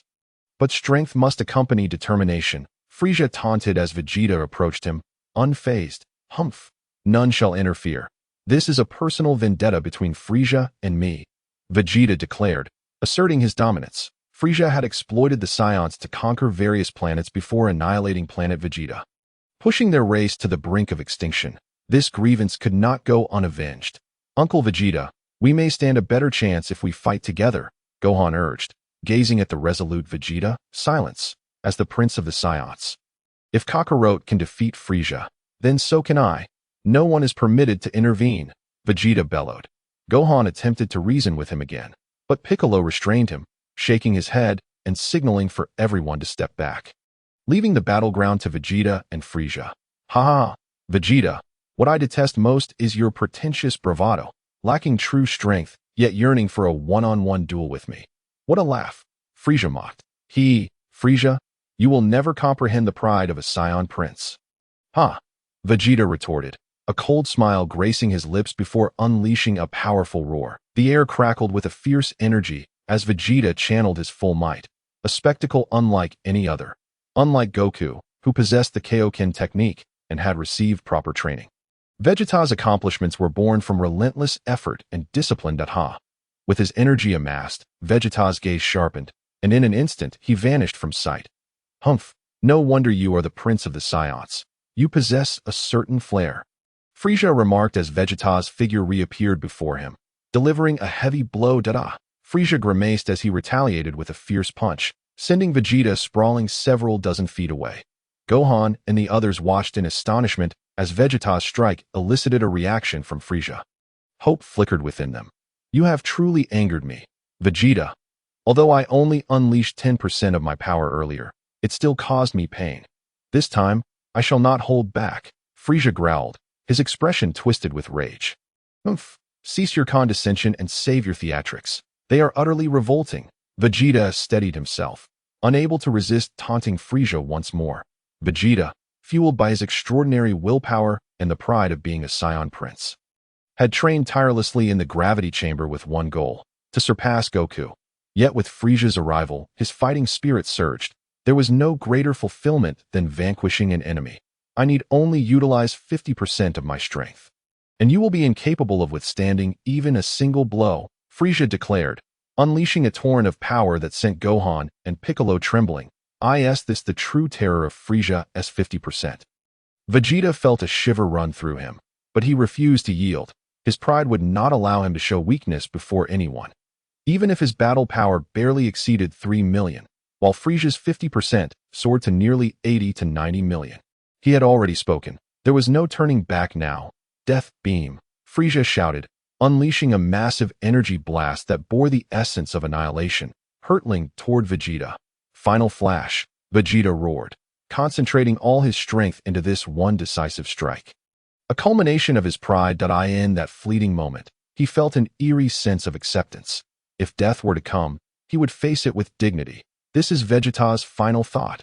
Drink. The beam of the final flash collided violently with the death beam. And in that instant, a tremendous wave of energy surged outward in all directions. Boom! The intense explosion enveloped the surroundings in a cloud of dust, rendering visibility non-existent. The very ground upon which they stood fractured and splintered as if a cataclysmic earthquake had swept through. The formidable death beam not only engulfed Vegeta's final flash, but also struck him with a ferocious blow. Splurt! The beam pierced through Vegeta's chest, and the energy collided with the mountains behind him, annihilating the entire peak in an instant. Vegeta finally fell helplessly. Chapter 25. A dire emergency. Li Feng arrives. Witnessing Vegeta's grievous wound, Sun Wukong and the others finally grasped the malevolence of the cosmic tyrant Frisia. Now, which of you is prepared to perish first? Or shall you all meet your demise together? Frisia sneered insidiously, as if in his eyes, Sun Wukong's group was no different from the deceased, despicable, rather than await their fate. It would be better to confront him head-on, Piccolo shouted, leading the charge. Ah, so it's you, Namekian. Fear not, I shall not obliterate you, but rather, I will relish in tormenting you. Since the incident on planet Namek, Frisia had learned of the demise of the creator of the Dragon Balls, causing them to turn to stone. Thus, he had no intention of annihilating this Namekian. However, to challenge the cosmic Emperor Frisia and not impart a lesson would be unacceptable. We must assist Uncle Piccolo. Sun Wukong exclaimed, erupting with energy and rushing forward. Yamcha, Tianjinhan, and Krillin also followed suit. Where could Sun Wukong be now? They could not simply sit idly by. To wait for death would grant them no opportunity at all. A confrontation might still hold a glimmer of hope, however faint.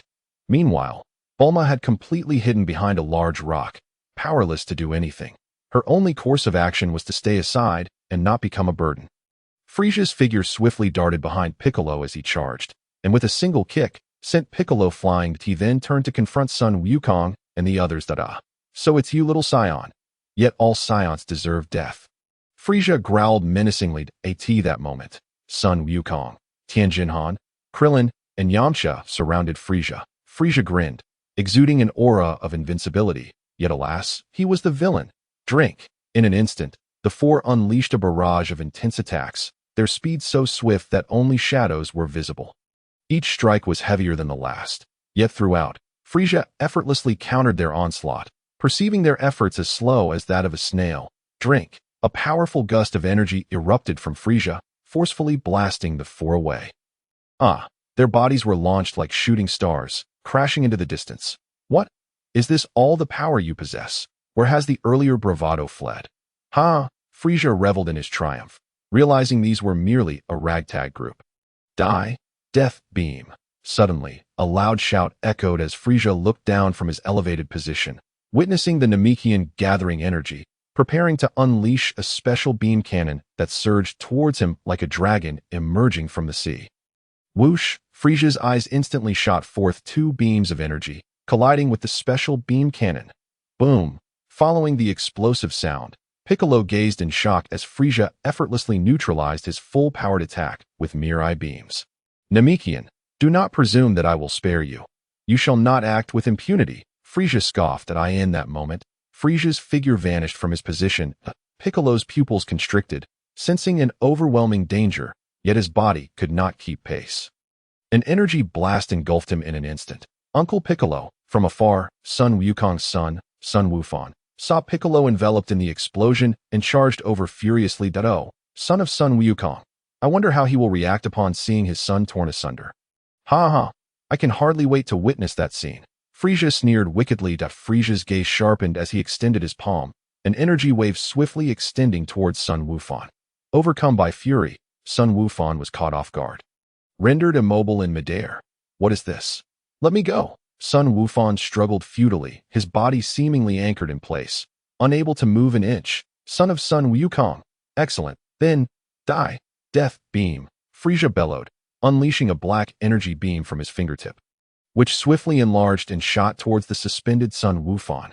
Wukong, as the dust settled, Piccolo, enduring excruciating pain, raised his head to behold the scene at that moment. Realizing Sun Wukong was trapped and unable to move while Frieza's attack was unleashed. He yearned to shield him, but his grievous injuries rendered him incapable of rising, only able to watch in horror as the death beam hurtled towards Sun Wukong. Just as the death beam was about to strike Sun Wukong, a surge of energy erupted, colliding fiercely with the death beam. Boom! An explosion resonated, debris flying. As Frieza's death beam was dissipated, Sun Wukong, initially believing he was doomed, discovered after the explosion that he was unharmed. Frieza, now infuriated, realized that his death beam had been thwarted. This individual must not be allowed to escape. Meanwhile, Krillin, lying on the ground, recognized an all-too-familiar figure, dressed in black with an aura of coldness. The hairstyle and facial features unmistakably revealed the identity of the newcomer. Wukong! Wukong! Krillin felt as though he had grasped a lifeline, tears welling in his eyes. As long as Sun Wukong appeared, hope would reignite. Father! At that moment, the energy that had ensnared Wukong dissipated, allowing him to move freely. And he immediately flew to Sun Wukong's side. Upon witnessing Sun Wukong, everyone was filled with boundless hope. This is precisely why Sun Wukong could be the protagonist. He always appeared in times of dire need. Sun Wukong was overjoyed, finally exhaling a sigh of relief upon seeing his father return. Father, you have finally come back. Sun Jun, upon seeing Sun Wukong, Piccolo's anxious heart finally settled, but he could no longer withstand the strain and fainted. In the distance, Frieza's fury intensified upon seeing Sun Wukong. The Saiyan who had nearly brought about his demise had finally appeared. Were it not for this Saiyan, he would not have become this half-cybernetic monstrosity. The thought only fueled Frieza's rage. Chapter 26. Li Feng takes action. Observing the eager gazes of the crowd, Li Feng was at a loss for how to express himself. He was not Sun Wukong. Yet he was undoubtedly stronger than Sun Wukong at this moment, and for reasons unknown, Sun Wukong had yet to appear. Leave the rest to me, Li Feng calmly declared, though he felt somewhat uncomfortable with being called father. There was no time for such concerns now. What? Frieza, is this the Saiyan who nearly brought you to your end last time? Noticing Frieza's flustered demeanor, the previously silent King Cold finally spoke, that eye in his eyes. This seemingly frail Saiyan could not possibly be the one to defeat their Frost Demon clan. Frieza nodded, stating, Indeed, this damned Saiyan monkey. Frieza pondered for a moment before revealing a sinister smile, saying, No need for father to intervene. After our last battle, my power has significantly increased, and this time, I shall avenge my past humiliation. Frieza was exceedingly confident in his strength. After his previous battle with Sun Wukong, he had felt their powers were nearly equal. But now, having returned from the dead, his strength had undoubtedly ascended to new heights. Li Feng regarded Frieza, a smirk playing at the corners of his mouth. He was not Sun Wukong and would show no mercy. Frieza's power was indeed greater than during their last encounter on planet Namek. Father, do you have confidence? Sun Wukong's son, Sun Wufan, inquired with a hint of concern. Li Feng nodded silently and soared ahead. Moreover, let me clarify, I am not Sun Wukong. With this declaration, Li Feng left Sun Wufan utterly perplexed. After all, this was undeniably his father, yet how could he assert otherwise? Nevertheless, Sun Wufan could not bring himself to believe that this individual, who bore such a striking resemblance to his father, was not truly his progenitor. As for the enigmatic words that had just escaped Li Feng's lips, only the outcome of their confrontation would reveal their significance. Sun Wufan sensed an unusual aura emanating from his father, a stark contrast to the familiar warmth he once knew, replaced now by an air of ruthless determination. Humph, what is this? Are the Saiyan monkeys eager to meet their demise? Frieza taunted arrogantly. Frieza, do you still lack the awareness of life and death? Is living not sufficient? Must you come to Earth to face your end? I can't help but feel pity for you. Li Feng shot back, his expression dripping with disdain. When did Goku become like this? Krillin remarked, observing Li Feng that it was well known that the Goku of old would never utter such words. The despicable Saiyan monkey, even at death's door, remains defiant. Very well. Allow me to demonstrate the full extent of my power. Frieza, consumed by rage, abandoned any pretense of restraint for someone who had nearly met his end at Goku's hands. Immediate annihilation seemed the only viable option. With a fierce cry, Frieza unleashed a tempestuous aura, his formidable presence rising like a storm, instilling a chilling sense of impending doom. Li Feng, witnessing Frieza's transformation, discerned the source of his arrogance. Frieza's power now teetered on the brink of 200 million. Had he been able to transform into a Super Saiyan moments ago, perhaps there would have been some trepidation, but for Li Feng in his current state, it would be a mere trifle to overcome. As Sun Wukong and the others felt Frieza's overwhelming energy, they were nearly suffocated by its magnitude, a pressure far greater than that which they had endured on planet Namek. Tremble, Saiyan monkeys, Frieza sneered, confident that Goku's might was no greater than it had been on Namek. Ha! Frieza truly is fearless in ignorance. Li Feng chuckled, his gaze sharpening as he transformed into the golden-haired, blue-eyed form of a Super Saiyan. However, unlike before, his aura remained eerily calm, reminiscent of an ordinary person, imparting an impression of utter helplessness. Is this the essence of my father's Super Saiyan transformation? Why is he so tranquil? Sun Wukong remarked, recalling the bloodthirsty energy Goku had exuded during his own transformation on Namek, a ferocity that lingered vividly in his memory. Now, however, Goku's demeanor had shifted to that of a mundane individual, so subdued that one might mistake him for someone entirely lacking in power, were it not for his golden hair and azure eyes. Oh, a change in color, yet not an ounce of strength. I can't be blamed for what happens next. Frieza scoffed at Li Feng's transformation, convinced of his impending victory. Humph, is this what a Super Saiyan is? It appears rather underwhelming. King Cold mused, arms crossed. Lost in thought, little did they comprehend that Li Feng's current state was the epitome of Super Saiyan power, minimizing energy loss while maximizing combat prowess and speed, truly the most perfect manifestation of Super Saiyan 1. Humph, Saiyan monkey, prepare to perish. Frieza's eyes narrowed, and he unleashed a surge of dark energy toward Li Feng with a flick of his finger. Resorting to such tired tactics? How foolish. Li Feng observed the oncoming energy, slowly raising his hand, clenching his fist as the surrounding air coalesced around it. Ha! He then hurled it forth, like a shooting star, unstoppable in its trajectory. Boom! The energy beam Frieza had unleashed vanished without a trace. What?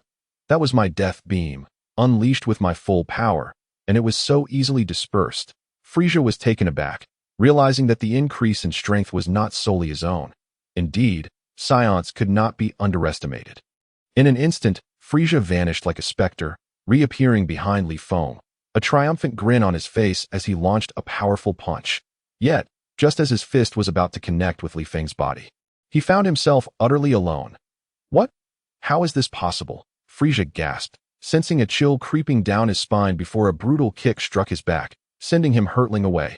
Meanwhile, King Cold could not fathom the speed of this Saiyan. Although his power seemed minimal, the velocity displayed by Li Feng left him utterly astonished. This Saiyan was a grave threat. Chapter 27.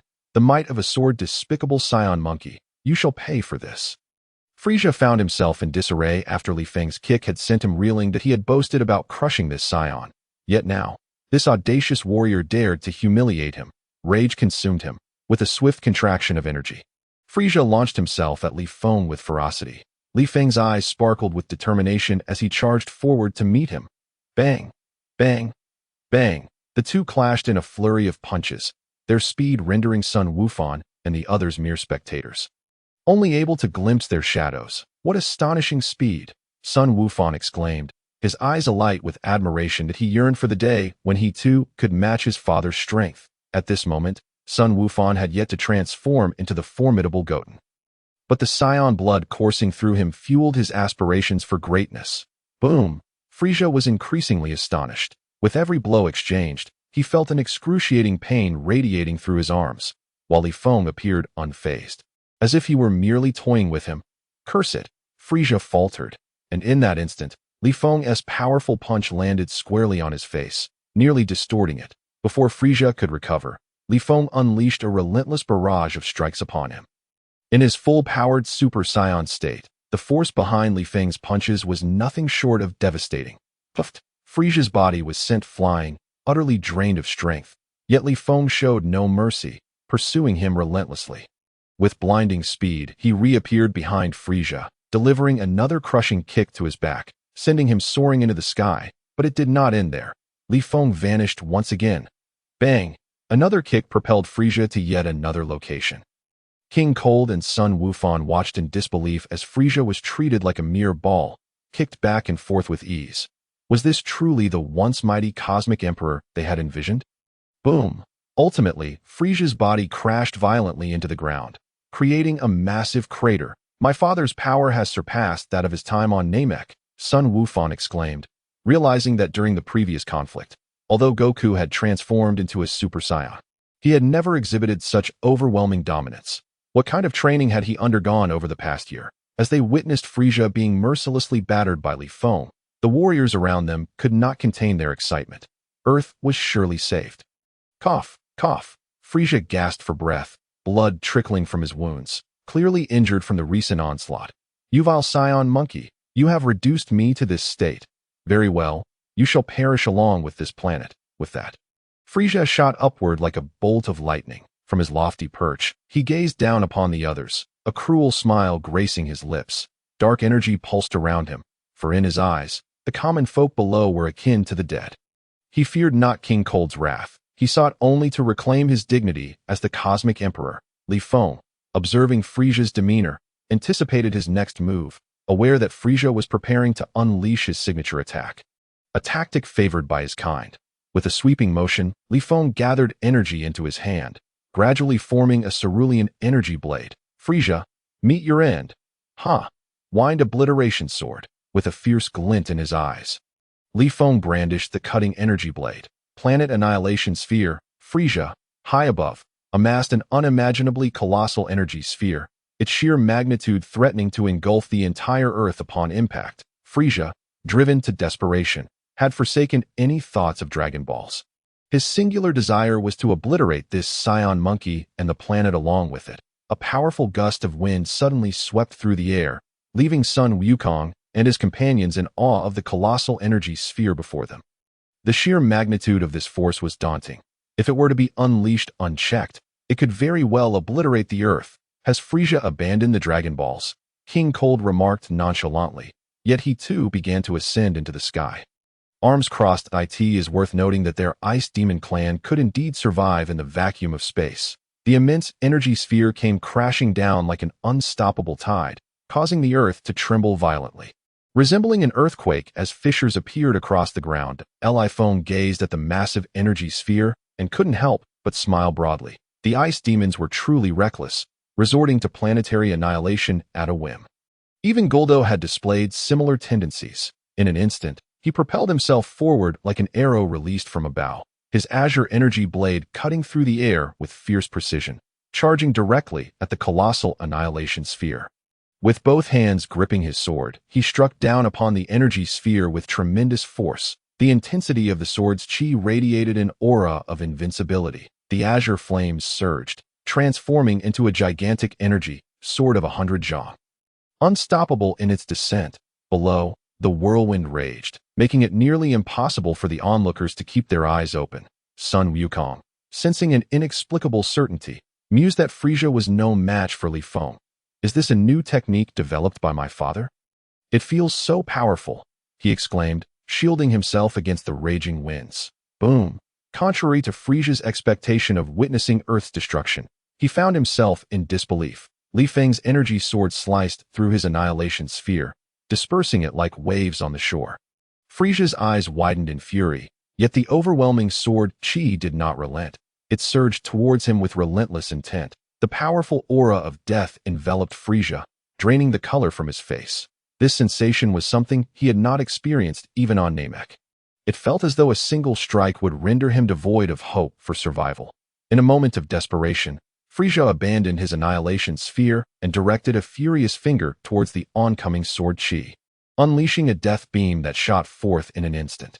Yet, astonishingly, The death beam was shattered in an instant. No, the sword chi ravaged Frisia's form, cleaving him in two, followed by an explosion that consumed him entirely. Boom! Thus, the once mighty Frisia was eradicated. King Cold, who had been eagerly anticipating the spectacle, was left utterly astonished, his eyes nearly popping out of their sockets. This was utterly unprecedented. The seance might have surpassed all his expectations. Chapter 28. The Death of King Cold. As the dust settled, King Cold and his extraterrestrial companions stood in shock. His son, the so-called Emperor of the Universe, Frisia, had been vanquished, slain by this Scion's hand. Well done, Goku, Krillin exclaimed, lying on the ground with a grin. It was no surprise that Son Goku could resolve every crisis with his arrival. Son Wukong gazed at Li Feng with fervent admiration. Li Feng's display of power was nothing short of spectacular, effortlessly dispatching the once terrifying Frisia with a single stroke. King Cold approached Li Feng with a smile, clearly impressed. You are quite remarkable. I never imagined that my inept son would fall to you. How about considering becoming my godson? Together, we could dominate the universe. Unfazed by familial ties, King Cold sought to recruit Li Feng after witnessing his overwhelming strength. Is that so? That sounds quite enticing, Li Feng replied, momentarily stunning Son Wukong and the others. How could Goku possibly entertain the idea of joining forces with such a villain? They observed Son Wukong, who seemed to have undergone a transformation, the once noble warrior, willing to sacrifice himself for Earth's protection, now bore an air of cunning and decisiveness, as evidenced by his ruthless elimination of Frisia. Ha! Come join me. King Cold misinterpreted Li Feng's words as a sign of agreement. Excellent. However, I am not interested in ruling the universe, so... A glint of determination flashed in Li Feng's eyes as he vanished from sight. You shall perish. Puff. King Cold's expression turned to one of anguish and disbelief as a blue energy blade pierced through his body. What are you doing? He gasped, taken aback by the Scion's mercilessness, struck down in his moment of vulnerability. Humph, I simply cannot abide your existence, so forgive me, Li Feng coldly declared, delivering a swift kick that sent King Cold sprawling. A barrage of energy blasts rained down upon him, engulfing his form in a cataclysmic explosion. Boom! Boom! The formidable King Cold was slain by Li Feng before he could even transform, meeting a bitter end. Li Feng spared no mercy for the onlooking extraterrestrials, leaving none unscathed. Son Wukong approached Li Feng, exclaiming, Father, that was incredible. You have vanquished both Frisia and his father. Li Feng glanced at him and said, You must be Son Wukong, correct? However, I am not your father. My intentions have never been to protect this earth. I merely found Frisia and his father intolerable. As he spoke, a chilling aura radiated from him, instilling fear in all present. What? This man is not Goku. Why does he look exactly like him? Is he here to threaten Earth? At that moment, Son Wukong finally grasped that the figure before him was not his father. Li Feng grinned devilishly, saying, Oh, nothing much. I merely came to Earth for a bit of fun. Look, they have survived, so here, give them this. With that, Li Feng produced several senzu beans for Son Wukong. What is this? Senzu beans? How wonderful. Thank you, Son Wukong replied gratefully, his initial wariness dissipating as he observed Li Feng's actions. The man before him, who bore such a striking resemblance to his father, was undoubtedly not a villain. He thought, Goku, this is fantastic. At that moment, Bulma emerged from her hiding place, addressing Li Feng. Upon seeing the purple-haired Bulma, Li Feng was reminded of the Bulma from the future world of Dragon Ball, who was far more mature and weathered than the youthful woman before him. Bulma, apologetically, said, I am not Goku. Li Feng smiled. Bulma was taken aback, saying, Huh? Goku, are you feeling unwell? She reached out to touch Li Feng's forehead. As her hand brushed against him, a waft of youthful fragrance filled the air, causing Li Feng to feel slightly flustered. Goku, why are you blushing? Bulma laughed, perplexed. The former Son Goku had never been so easily flustered. I am not Goku. My name is Li Feng, he stated firmly. Bulma studied Li Feng and smiled, saying, It seems you truly are not Goku. At that moment, Piccolo, Tien Shinhan, Krillin, Yamcha, and the others consumed the senzu beans. Restoring their vitality, Son Wukong approached the gravely injured Vegeta, clutching the last senzu bean. What? Wukong, you intend to save Vegeta? Piccolo cautioned that in his eyes, Vegeta had never been one of them. but I believe Uncle Vegeta has changed for the better. He fought alongside us against Frieza, son Wukong insisted. Wukong, go ahead and give it to him. I trust that Vegeta will gradually improve, Li Feng interjected. Upon hearing Li Feng's words, Piccolo relented. After all, it was Li Feng who had saved them. Or else the Earth might have been obliterated by Frieza.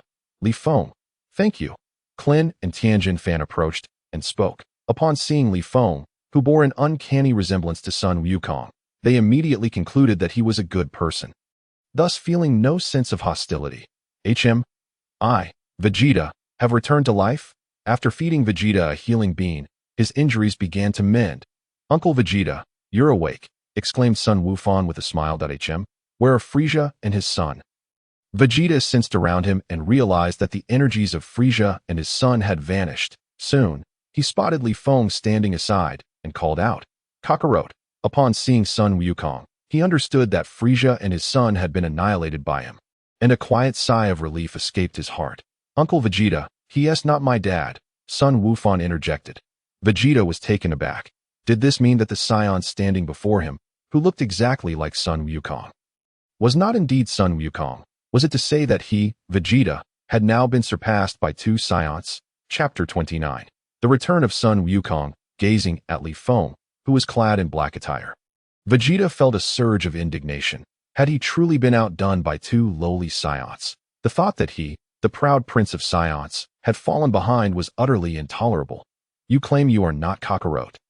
Vegeta pointed at Li Feng, his disbelief palpable.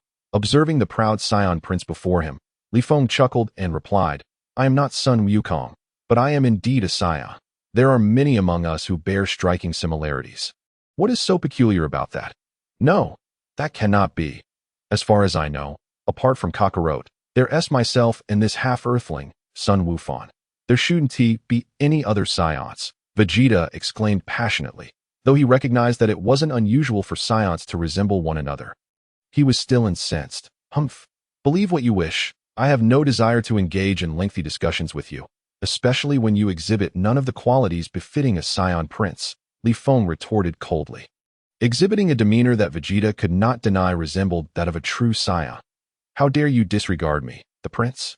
Vegeta seethed with rage, yet he was acutely aware that Frieza and his son had been vanquished by the Saiyan before him, who bore such a resemblance to Sun Wukong. Thus, he refrained from further words and simply regarded Li Feng.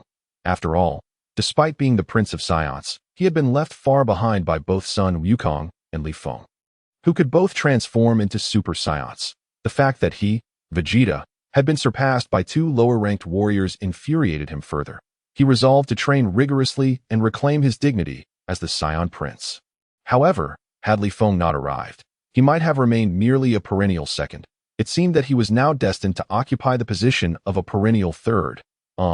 Uncle Li Feng, do you know my father? Sun Wukong? Sun Wufan inquired of Li Feng. That I do not know Sun Wukong, but I have heard tales of him, Li Feng replied, shaking his head. Upon hearing Li Feng's admission, Sun Wufan lowered his head and murmured, Oh, I wonder when my father will return. It had been over a year since the battle on Namek, and Sun Wufan and his companions had learned from the dragon that Sun Wukong was not dead. Merely reluctant to return immediately, Li Feng smiled and said, There is no need for haste. Sun Wukong shall return to Earth today, and the landing site is quite nearby. Upon hearing Li Feng's words, the group could not help but rejoice. Sun Wukong was indeed returning. Is Wukong really coming back? Klin exclaimed in delight that them. Sun Wukong represented hope.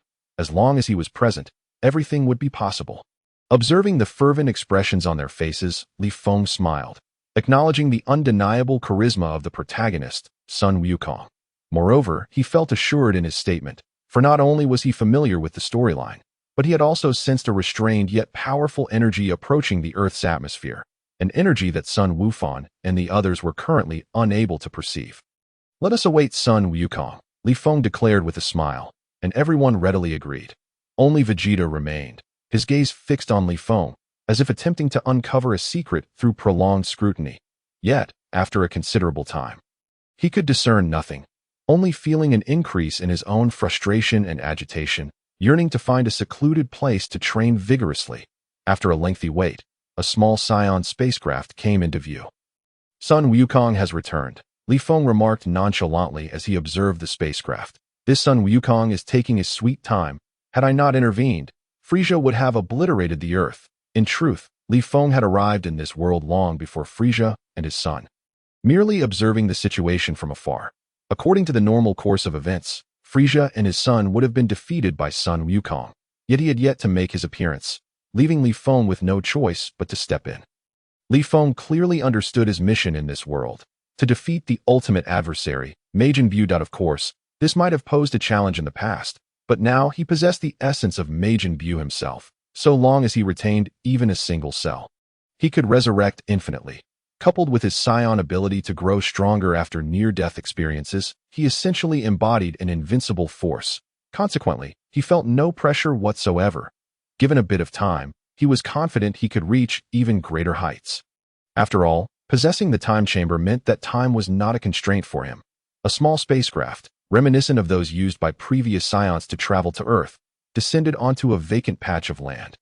The hatch opened, revealing a familiar visage, a familiar hairstyle, though the only difference was his attire. Wukong!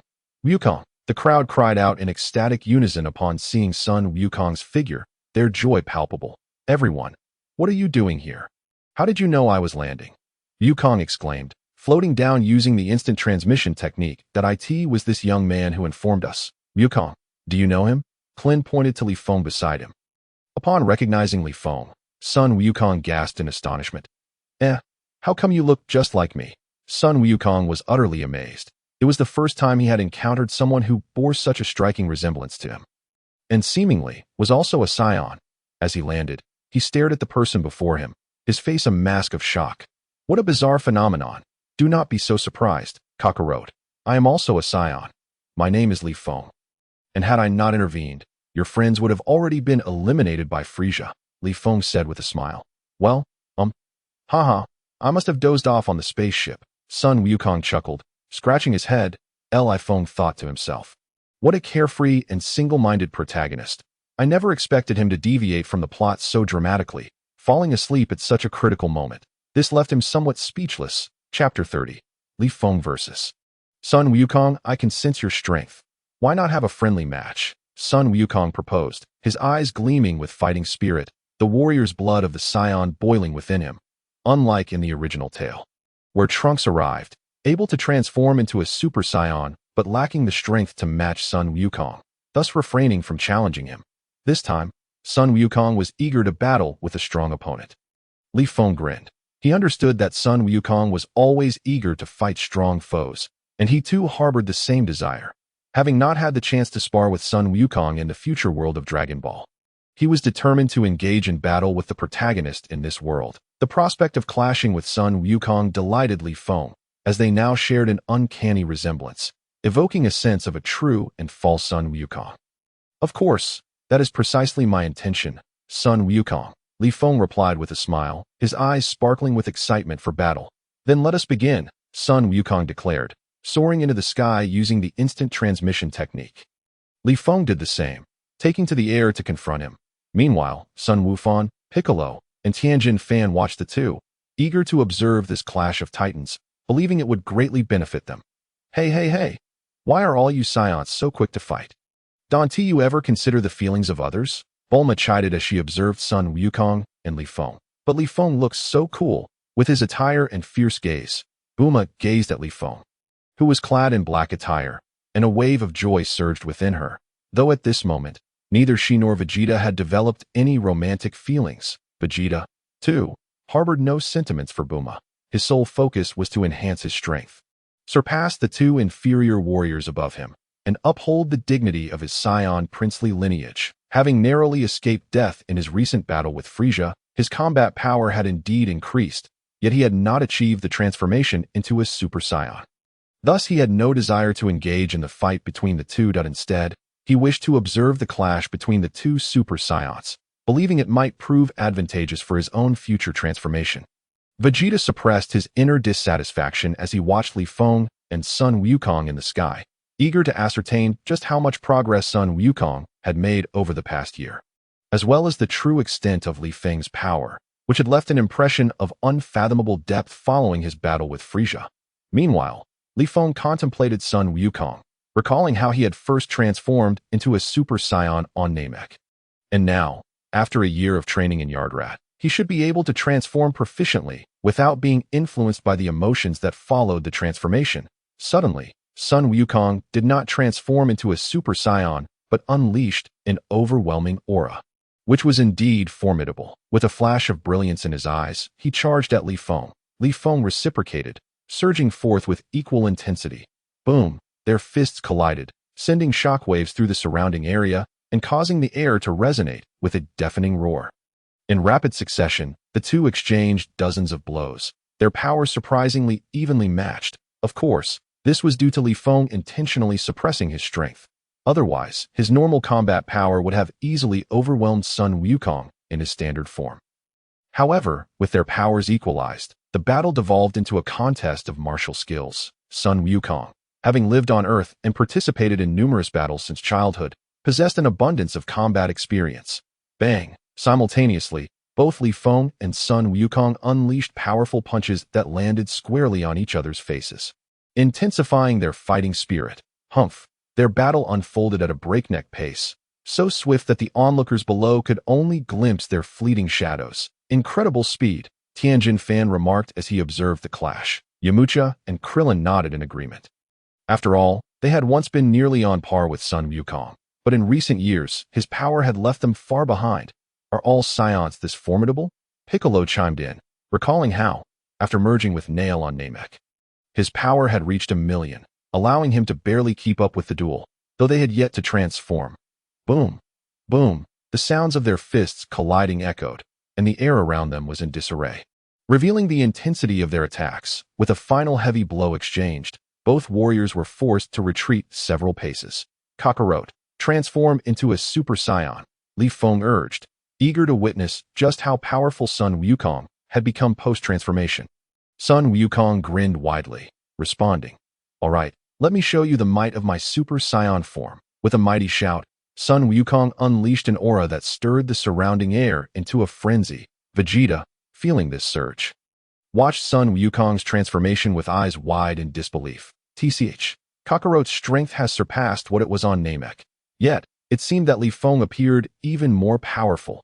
Dad has grown stronger again, Sun Wukong's son. Son Gohan remarked, sensing the aura emanating from his father. He longed for the day he too could transform into a Super Saiyan, as the blood of the Saiyans flowed through his veins. Finally, Sun Wukong transformed into a golden-haired, azure-eyed Super Saiyan, his golden aura blazing like a fierce inferno. Well then, I shall transform into a Super Saiyan as well, Li Feng declared with a smile, feeling the overwhelming energy radiating from Sun Wukong. Ha! With a powerful shout, Li Feng instantly transformed into his own golden-haired, azure-eyed Super Saiyan form. However, unlike Sun Wukong, his aura exuded an uncanny calmness, as if he were a tranquil being. "Oh, is this your Super Saiyan state?" Sun Wukong remarked, unable to feel Li Feng's energy yet instinctively sensing his immense power. "Indeed, this is my Super Saiyan form. Feel free to attack," Li Feng replied nonchalantly. Below, Vegeta observed the Super Saiyan forms of both warriors, pondering whether there existed a disparity in strength among Super Saiyans. Chapter 31. Return home with Bulma. Li Feng was in a full-powered Super Saiyan state, while Sun Wukong was merely in the initial stage of his transformation, highlighting the evident gap in their abilities. Sun Wukong swiftly darted behind Li Feng, delivering a powerful punch, yet Li Feng remained completely unmoved. As Sun Wukong's fist connected, Li Feng executed a swift maneuver, evading the blow and retaliating with a kick to Sun Wukong's chest. Sun Wukong was sent crashing towards the ground. What incredible speed! Vegeta muttered to himself, realizing in an instant that he needed to counterattack. Could it be that Li Feng's Super Saiyan form surpassed even Sun Wukong's? Sun Wukong managed to steady himself just before crashing to the ground, and in that moment, he recognized that Li Feng's speed and power were indeed superior. "Impressive, Li Feng. Your strength compels me to fight even more," Sun Wukong exclaimed, grinning. Without hesitation, Sun Wukong charged forward again, energy blast poised in hand. Boom! Li Feng did not retaliate with an energy blast, instead dispersing Sun Wukong's attack with a single punch. "So you truly are that powerful. I am curious to witness your true strength," Sun Wukong stated, gazing at Li Feng. Li Feng grinned, responding, let us see if your strength can compel me to unleash my full power. Of course, Sun Wukong replied confidently, knowing his greatest trump card was the Kaioken technique. However, this move placed immense strain on his body, especially after transforming into a Super Saiyan. Let us settle this in one decisive move. I cannot maintain this technique for long, Sun Wukong declared. Ha! Kaioken, Sun Wukong shouted, unleashing an even more colossal aura that shot into the heavens, his energy transforming into a swirling blend of white and golden flames. Li Feng observed Sun Wukong's actions, acknowledging that he truly was a formidable opponent, able to utilize the Kaioken while in that state. Sun Wukong's aura surged with ferocity, and he adopted a classic fighting stance. Kamehameha, he shouted, unleashing a devastating wave of energy that surged towards Li Feng like a torrential flood. As Li Feng beheld Sun Wukong's full-powered Kamehameha, he felt no pressure. After all, who would dare contest a member of the Sun family? Smiling at the thought, he resolved to shatter that myth. Tornado Fist.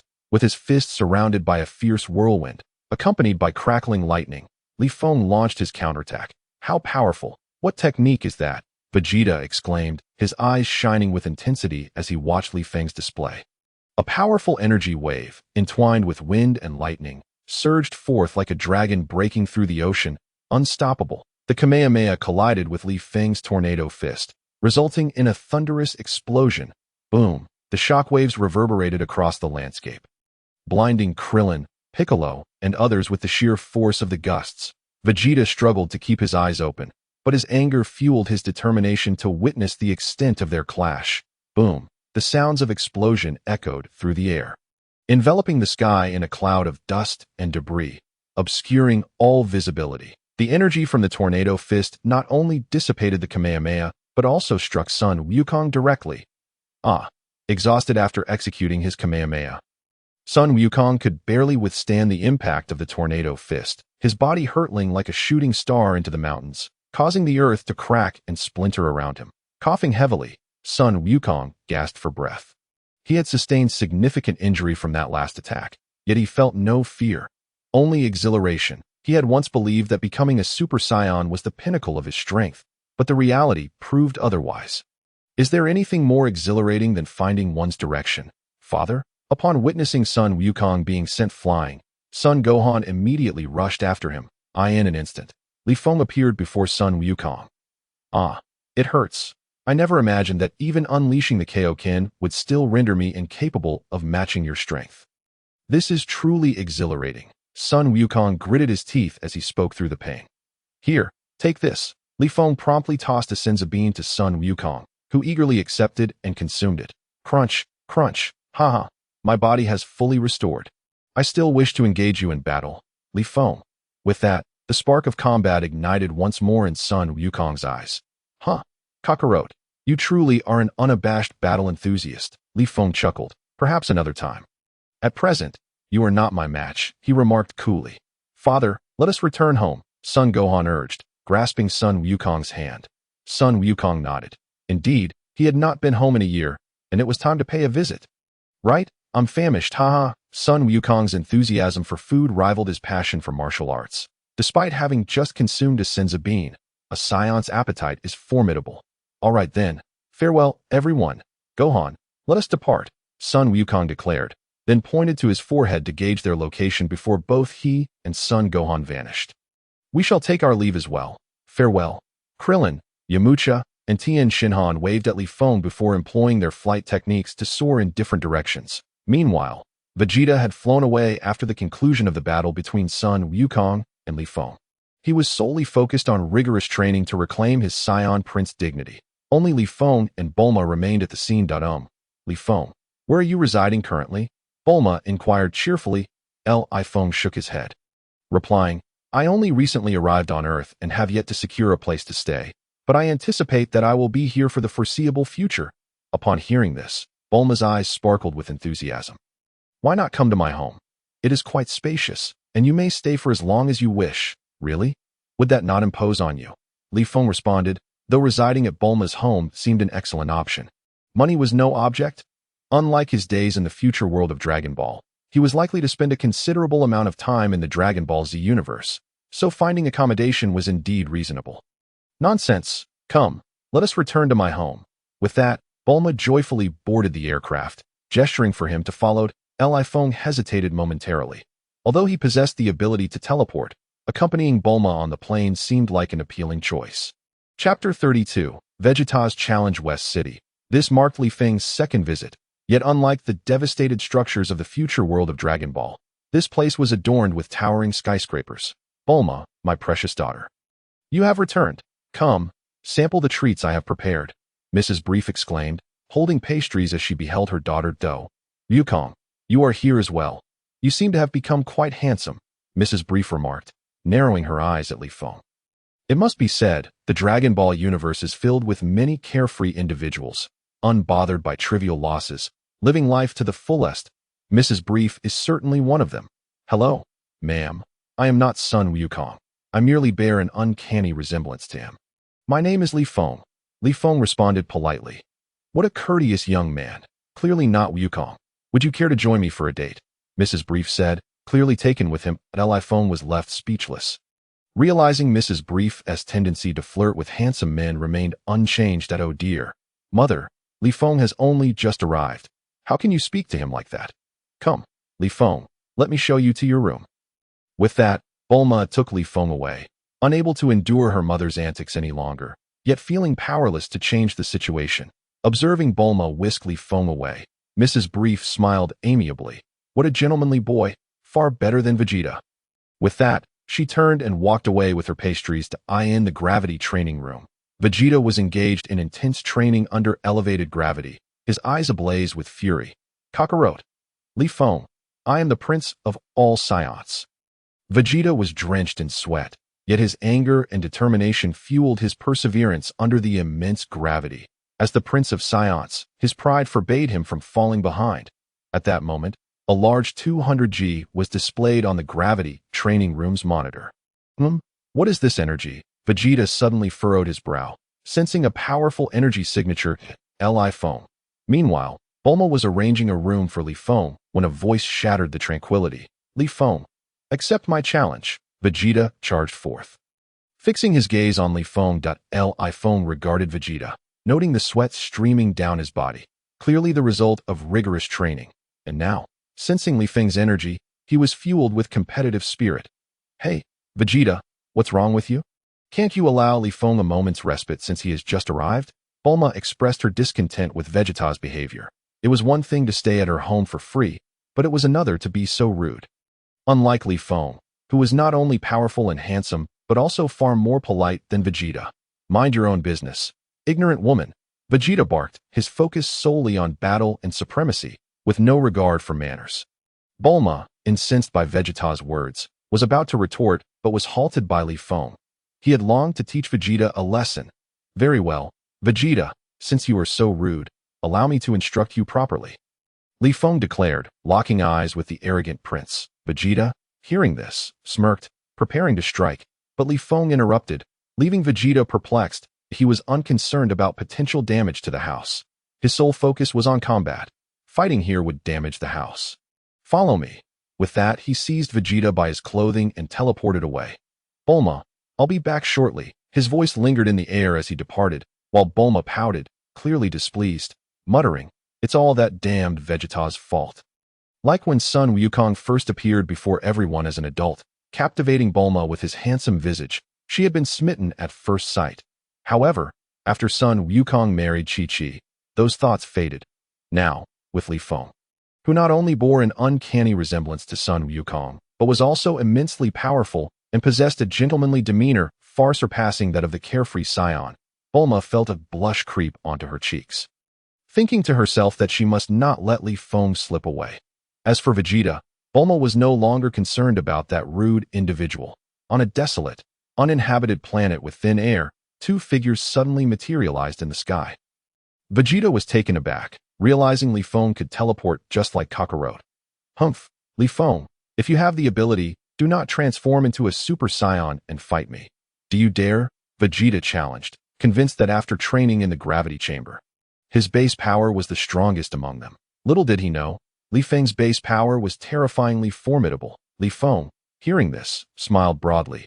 Then let me experience the prowess of the Saiyan Prince. Li Feng emphasized Saiyan Prince. As if mocking Vegeta, this only ignited Vegeta's fury. Being an extremely proud individual, he could not tolerate such derision from Li Feng. Ha! Vegeta bellowed, unleashing a tremendous energy that resonated around him, his overwhelming aura soaring into the sky. Li Feng sensed Vegeta's energy and quickly realized that after his near-death experience during the battle with Frieza, Vegeta's base power had reached astonishing levels. No wonder he was so arrogant. However, challenging Li Feng with such power was undoubtedly a recipe for disaster. Vegeta squinted, unleashing his royal battle technique, sending dozens, even hundreds of energy blasts hurtling toward Li Feng. Bang! Bang! Bang! Li Feng remained utterly still, his body unmoving. Yet one hand continued to sweep through the air, effortlessly deflecting all of Vegeta's energy blasts, sending them spiraling in all directions. Boom! Boom! Boom! Not a single blast found its mark, as each one was dismissed with a mere flick of his wrist. What? How is this possible? Vegeta exclaimed, astonished that Li Feng had merely moved one hand, without shifting his body, and yet he had so casually dispersed all of his attacks. Chapter 33.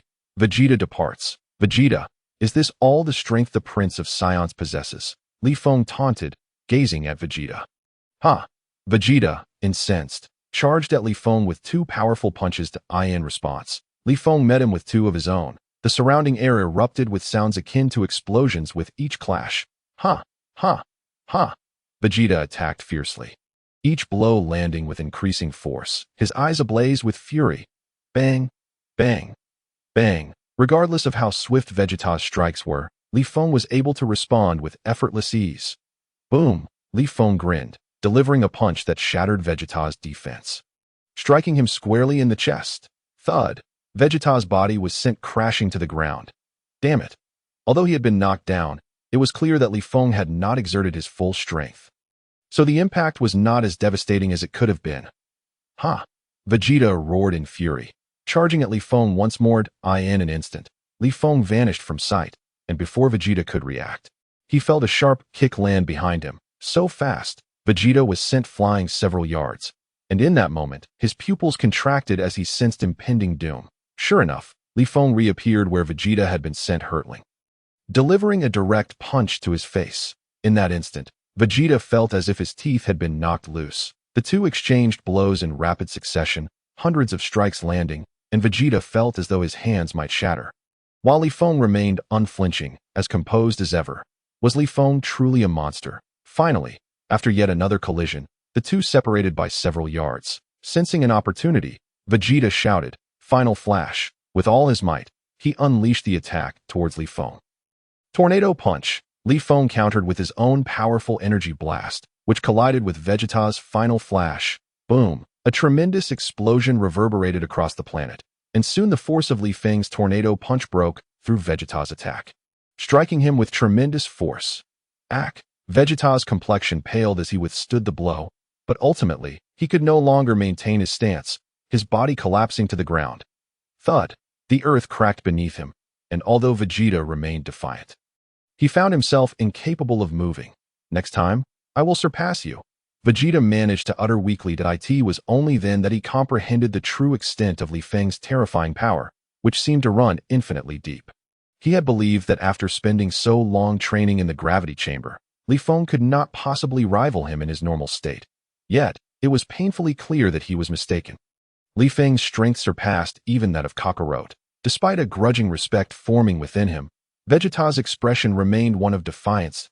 Li Feng landed gracefully on the ground, tossing a bean toward Vegeta. All right, put away that arrogant demeanor of yours. Your strength is lacking, so why pretend? Ignoring Li Feng's mockery, Vegeta snatched the bean and devoured it, instantly replenishing his energy and restoring his vigor. However, he had no immediate intention of challenging Li Feng again. Given his current strength, it would only lead to further humiliation. Thank you, Vegeta suddenly muttered. I never expected the proud Saiyan Prince Vegeta would utter the words thank you. How rare, Li Feng chuckled. Vegeta merely huffed in response, choosing not to elaborate. After all, strength was the ultimate truth. In the blink of an eye, Both Li Feng and Vegeta found themselves at Bulma's residence, upon seeing Vegeta's disheveled appearance and Li Feng's immaculate state. Bulma quickly deduced the outcome of their sparring match. Indeed, Li Feng was the stronger of the two. "Go, you're back," Bulma exclaimed. "Humph." Vegeta crossed his arms, maintaining his aloof demeanor, his true nature as the proud prince laid bare. Li Feng nodded, then smiled at Bulma. "Bulma, do you have anything to eat? I'm starving." Since arriving in the Dragon Ball Z universe, he had been busy and was now feeling ravenous. Saiyans were notorious for their appetites, and Li Feng was no exception. Humph. Following his recent battle, Vegeta was equally famished, though he continued to exhibit his characteristic haughtiness. "Of course, it's all prepared," Bulma replied with a smile. That it seemed that Saiyans were indeed born with insatiable appetites, as evidenced by both Goku and Li Feng. Soon, a lavish spread of delectable dishes was laid out before them, causing Li Feng's mouth to water. Vegeta, seizing a chicken leg, began to devour it ravenously, and Li Feng quickly joined the feast. In no time, the entire table was cleared, leaving no trace of the sumptuous meal. Burp. Li Feng let out a satisfied belch, remarking, "Wow, I'm so full. It has been ages since I have enjoyed such delicious food." "Thank you, Bulma." "Oh, Li Feng, why are you being so polite? Just treat this place like your own home. There's plenty of food here," Bulma generously replied. "Hey woman, build me a spaceship," Vegeta, who had been silent until now, declared after finishing his meal.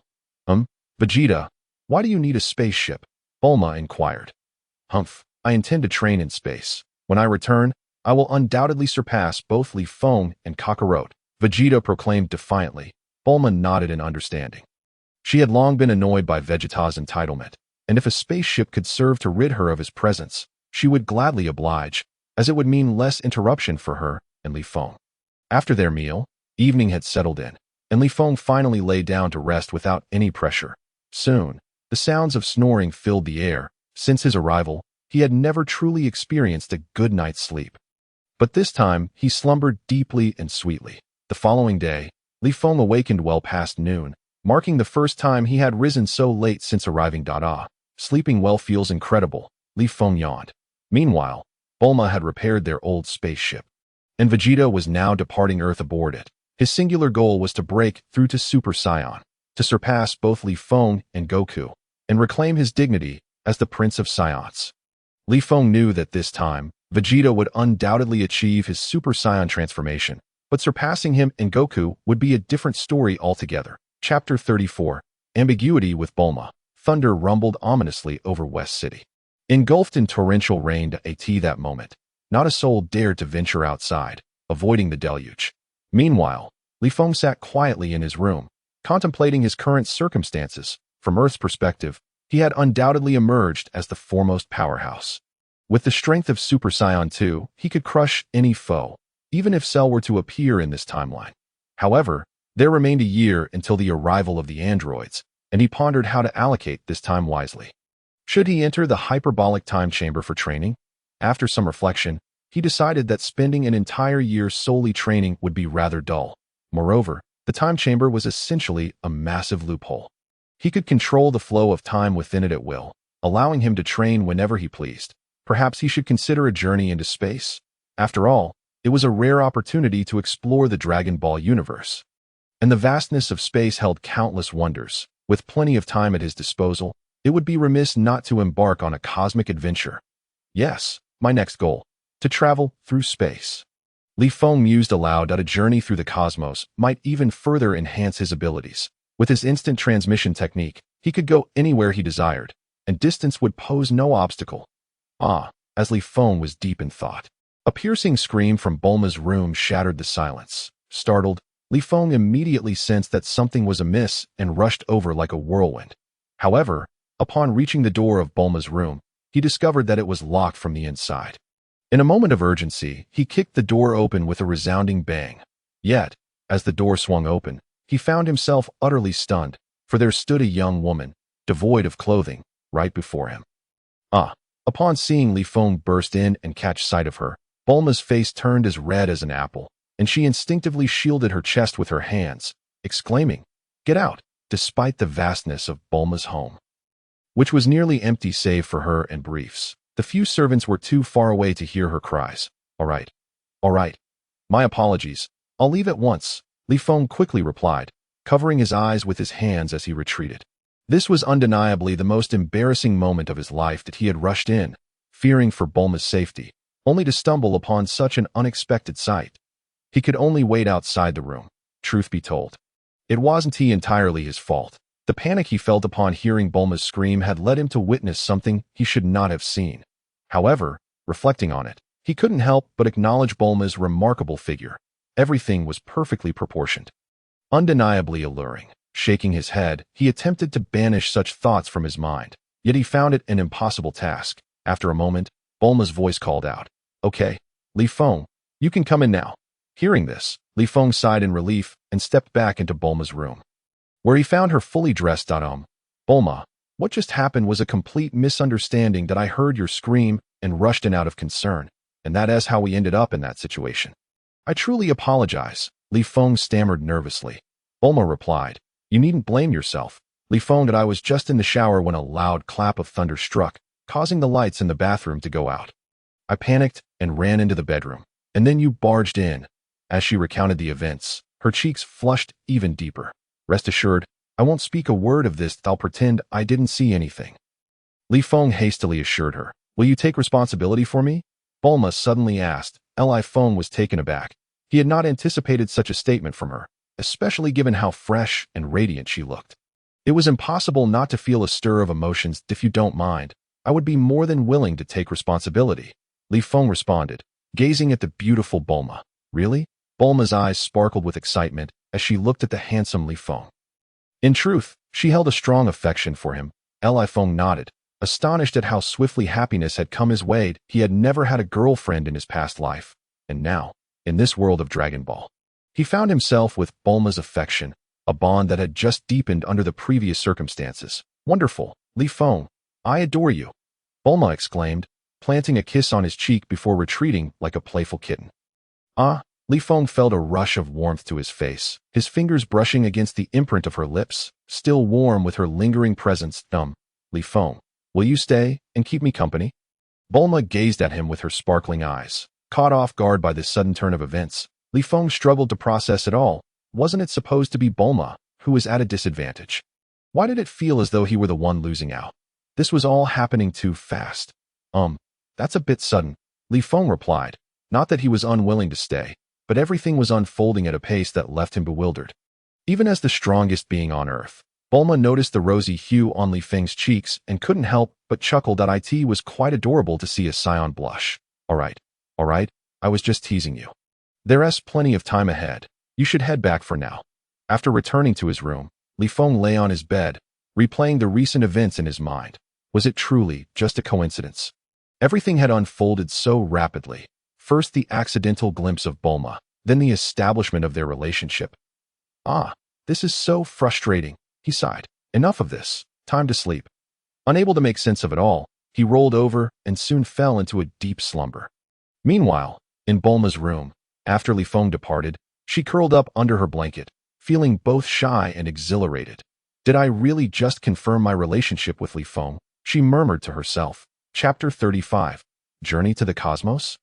Wake up, Li Feng. The next morning, while still nestled in slumber, Li Feng heard Bulma's voice calling from outside. I slept so well. Li Feng stretched lazily, groggily opening his door, only to be greeted by a delightful aroma that jolted his senses awake. There stood Bulma, looking fresh and radiant, and he was instantly captivated. Seeing that Li Feng had just awakened, Bulma pouted playfully. "You're such a lazybones. If I hadn't called you, who knows when you'd finally get out of bed. Hurry up and wash up. I'm waiting for you to have breakfast together." Breakfast together? Li Feng pondered, recalling the events of the previous night. Had they really solidified their relationship? He had initially thought Bulma had affections for Vegeta. But upon his arrival, he discovered the reality was quite different. Bulma had no feelings for Vegeta, who was currently away from Earth, and now, being with Bulma felt rather pleasant. As for Vegeta, he could deal with his own misfortunes. Before long, Li Feng finished washing up and made his way to the dining area. He found Bulma and her parents, the briefs, already seated at the table, waiting for him. "Good morning, Uncle and Auntie," Li Feng greeted as he took a seat. Marveling at the lavish spread before him, an array of exquisite delicacies that nearly made him drool. What a polite young man, Mrs. Briefs beamed at him. Indeed, a young man full of vitality, Mr. Briefs added, although Li Feng recognized that while Mr. Briefs might lack social grace, his intellect was among the highest on earth. A true scientific genius that I'm starving. Time to dig in, Li Feng declared, diving into the feast as if he hadn't eaten in ages. The Briefs, having witnessed Goku's voracious appetite before, were unfazed by his eagerness. Bulma watched Li Feng eat, her eyes sparkling with admiration. That it was often said that love makes one see beauty in everything. And in that moment, Bulma found Li Feng's eating habits utterly charming. Noticing Bulma's gaze, Li Feng felt a bit bashful. "What's on my face, Bulma?" "Nothing. I just enjoy watching you," she replied with a playful smile. "All right then," Li Feng said, feeling a mix of embarrassment and amusement. After breakfast, while Bulma sat on the couch reading a newspaper, Li Feng found himself growing increasingly bored. If this continued, he feared he might wither away from monotony. "Bulma, could you help me construct a spaceship?" he suddenly asked. "What? A spaceship? You want to leave Earth?" Bulma's expression shifted to one of concern. She didn't want to lose Li Feng now that she had finally captured his heart. "You know I don't enjoy a life of tranquility," Li Feng explained. He had just confirmed their relationship with Bulma, but his yearning for the vast cosmos was undeniable, an expanse that could never be as simple as depicted in the original tales. Bulma, feeling a twinge of disappointment, nodded slowly. "Go. Then I'll help you build a spaceship." Upon witnessing Bulma's dejected demeanor, Li Feng suddenly felt a pang of compassion. After a moment of contemplation, he proposed, "Bulma, how about we embark on a journey together? A cosmic adventure. Really? That would be wonderful." Upon hearing this, Bulma's earlier despondency vanished in an instant, replaced by exhilaration and delight. Space travel. It had long been her aspiration to explore the cosmos, just like her sister Tais. But she was also acutely aware of the perils that the universe harbored. However, with Li Feng by her side, she felt an undeniable sense of security, especially since he had vanquished the formidable Lord Frieza. What was there to fear? More importantly, it was the prospect of sharing this adventure with Li Feng that thrilled her. Li Feng nodded in agreement, saying, "Indeed, the universe is vast and full of wonders. I am eager to see it. Let us go together." In a burst of excitement, Bulma kissed Li Feng on the cheek and joyfully made her way to the laboratory. For a scientific genius like Bulma, constructing a spaceship was hardly a daunting task. Although Li Feng possessed the ability to teleport, he preferred experiencing the journey aboard a spaceship, relishing the sights along the way. With the collaborative efforts of Bulma and Dr. Briefs, the spaceship was completed by the third day that a magnificent vessel came into view, a testament to Bulma's ingenuity. It far surpassed the one previously owned by Vegeta. "Bulma, you are truly a genius," Li Feng praised. Admiring the spaceship, such craftsmanship was leagues ahead of anything from his past life in the modern world, which only added to his astonishment as for why this spaceship was somewhat slower than Vegeta's. It was primarily because Bulma was accompanying them, necessitating a plethora of amenities, rooms, bathing facilities, a training area, and so forth. There is one aspect that could be improved," Dr. Briefs remarked as he emerged from the spaceship. "What is lacking, father?" Bulma inquired, a hint of dissatisfaction in her voice. "The sound system design has its flaws," Dr. Briefs stated. Bulma found herself at a loss for words. While he was undoubtedly intelligent, his eccentricities often set him apart from conventional thinking. "Well, father, we're embarking on a cosmic journey, not a concert," Bulma retorted. Li Feng nodded and asked, "So, Bulma, when shall we depart?" "Let us pack our things and set off tomorrow," Bulma suggested, casting an inquiring glance at Li Feng. He nodded in agreement. "That sounds perfect. After all, there's no rush." The next day, Li Feng and Bulma boarded the spaceship, ready for their departure. Chapter 36. The Paragus Legion in the Boundless Expanse of the Universe. A spaceship traversed at a leisurely pace, carrying none other than Bulma and Li Feng. Days had passed since their departure from Earth, and during this time, their bond had intensified remarkably. At this moment, Bulma had disengaged the autopilot and was skillfully maneuvering the spacecraft, while Li Feng slumbered peacefully in his quarters. Nonetheless, Bulma felt elated to be exploring the cosmos with the one she cherished. Meanwhile, in another location, a much larger spaceship housed a figure clad in battle attire, sporting a black beard and a single eye, marked by a scar across his left eye. his tail wrapped around his waist. Confirmed his identity as a Saiyan, reporting, "Sir, we have detected an approaching spaceship." A peculiar-looking alien announced respectfully, "Doe, a spaceship, you say? Does it harbor any formidable warriors?" The middle-aged Saiyan inquired, clearly wary of any powerful adversaries, especially since he had not brought his trump card on this expedition. "Sir, our scans reveal that the highest combat power aboard that spaceship is only 5,000, the alien reported candidly, knowing better than to lie to this individual, whose own combat prowess, while modest, paled in comparison to that of his son, a terrifying entity. Only 5,000. Humph, it seems we need Broly for this. We can eliminate them ourselves," the middle-aged Saiyan declared ruthlessly.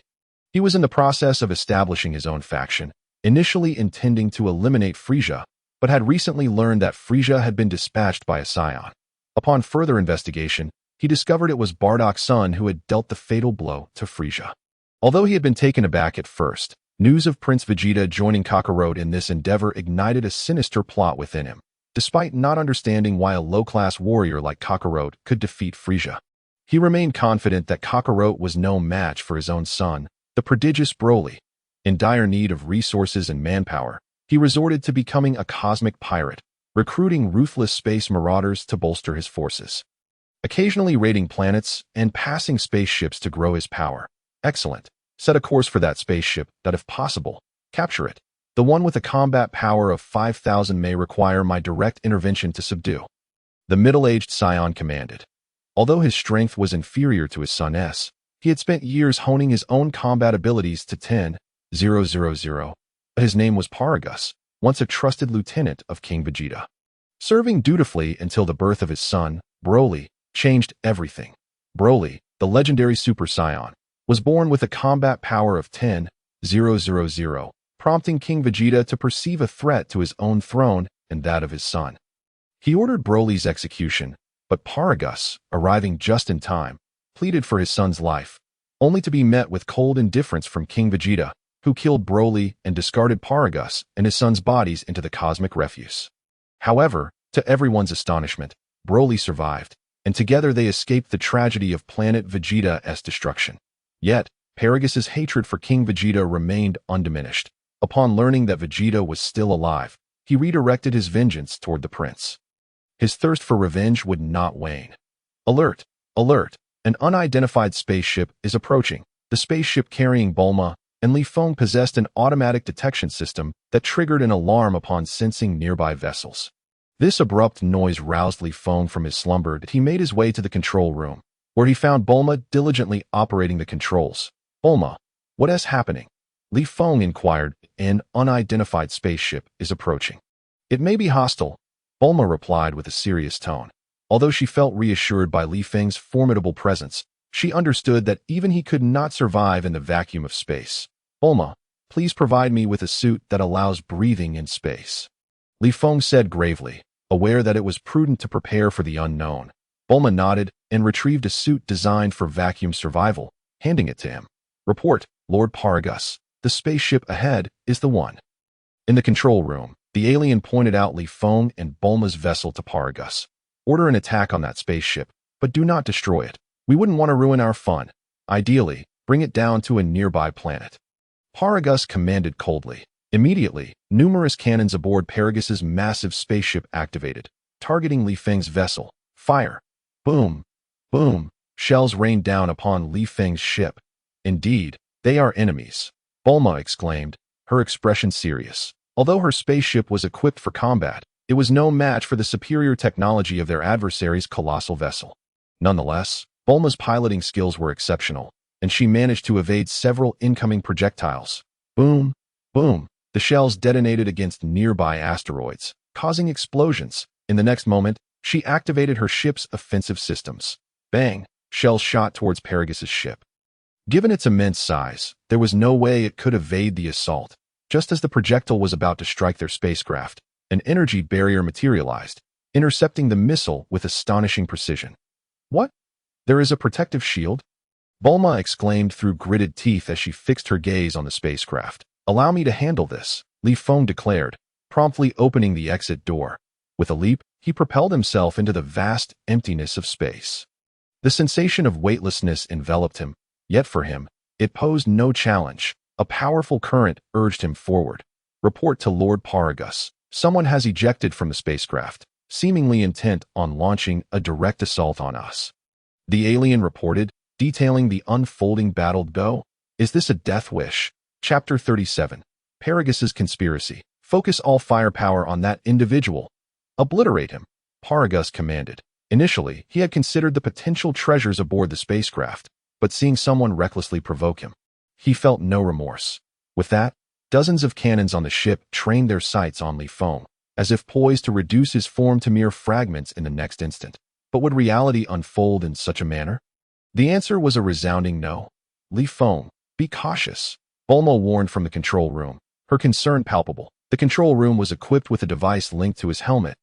Li Feng glanced back, nodded, and then propelled himself forward a fraction more. Boom, boom. Dozens of projectiles hurtled toward Li Feng, yet he felt no pressure whatsoever. That he assumed a stance, and a swirling current of air began to gather around him, lifting numerous small meteors into a constant whirl. Tornado fist, Li Feng bellowed, unleashing two massive energy blasts from his fists, propelled by a fierce gale, sweeping toward the incoming projectiles. However, given the vacuum of space, he did not exert full force. Nonetheless, it would be sufficient to overwhelm them. This is grave. The recent scans indicate that his attack exceeds 1 million in power, the alien exclaimed in terror. What? Over 1 million? Quickly, withdraw. Paragus panicked at this revelation. He had inadvertently bitten off more than he could chew. The spacecraft hastily veered in another direction. Boom! A powerful explosion resonated through space, instantly shattering countless meteors into fragments. Yet, Li Feng's tornado fist continued its relentless assault toward the spacecraft, akin to an unstoppable dragon emerging from the sea. Activate the protective shield, quickly. Although they had shifted the ship's position, they still remained within the attack range of Li Feng's energy blasts. An energy shield materialized around the ship just in time. But the energy blast struck true. Crack! The energy shield instantly fractured, shattering like glass. Boom! Alarm! Alarm! The spacecraft is under attack and unable to maneuver. The blaring alarm sent the crew into a state of chaos. Emergency landing on the nearest planet, Paragus bellowed, hoping fervently that the assailant would not strike again. Otherwise, they would all face annihilation. Li Feng, should we obliterate their spacecraft? Bulma inquired through the intercom, now that the alien vessel had lost its energy shield. Even Bulma's controlled spacecraft could easily decimate it in this vast cosmos. No, I wish to see who possesses the audacity to challenge us. Let us descend upon their planet and deal with them. Li Feng's reluctance stemmed not from mercy, but rather from a faint trace of Saiyan energy he had sensed during the battle. Though weak, his instincts told him it was undoubtedly a Saiyan presence. Thus, he was intrigued and longed to discover which foolhardy Saiyan dared to provoke him. He then returned to the spacecraft. Li Feng, I was so worried, Bulma said. Filled with relief, Li Feng smiled and replied, no worries, I am right here, unharmed. With that, they proceeded to land. The planet was one of harsh conditions, little more than an expanse of desolation and sand, devoid of life. Boom! Paragus's spacecraft crashed onto the surface. But fortunately, it was a barren wasteland. Otherwise, an explosion would not have been out of the question. The occupants of the ship finally exhaled in relief, grateful to have survived. Paragus's face contorted with fury. How dare anyone treat him, Paragus, in such a manner? Did they not know of the legendary Super Saiyan? If given the chance, he would have Broly reduced them to mere dust. His ruthless nature had always defined Paragus. Report, my lord. It appears that the other spacecraft has also landed. An alien informed Paragus.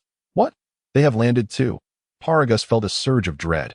After all, Broly was not present, and he was no match for the individual whose power exceeded 1 million. At that moment, Li Feng and Bulma's spacecraft also touched down, the hatch opening as they stepped out.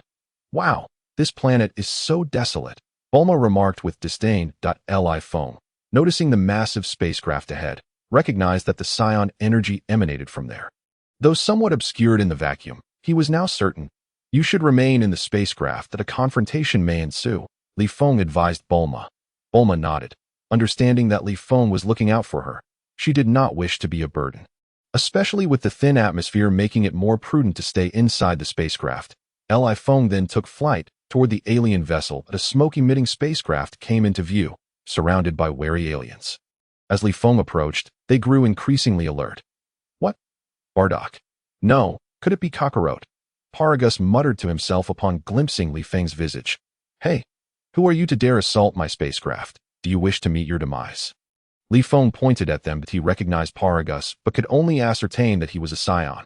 However, he recalled no such elderly Saiyan from the original narrative. The Saiyan stepped forward, saying, "This is a misunderstanding.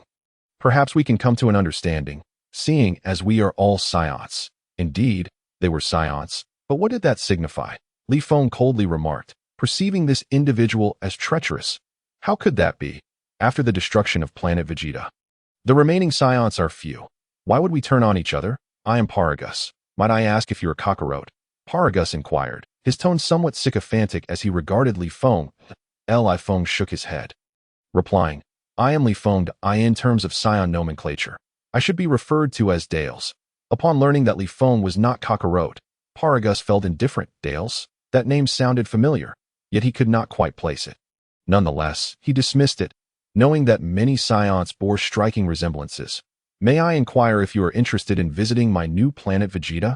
Paragus suggested, a glimmer of cunning flashing momentarily in his eyes. Chapter 38. The Saiyan Broly. New planet Vegeta. Two spacecraft were en route to this destination. Li Feng and Bulma's vessel, alongside Paragus's.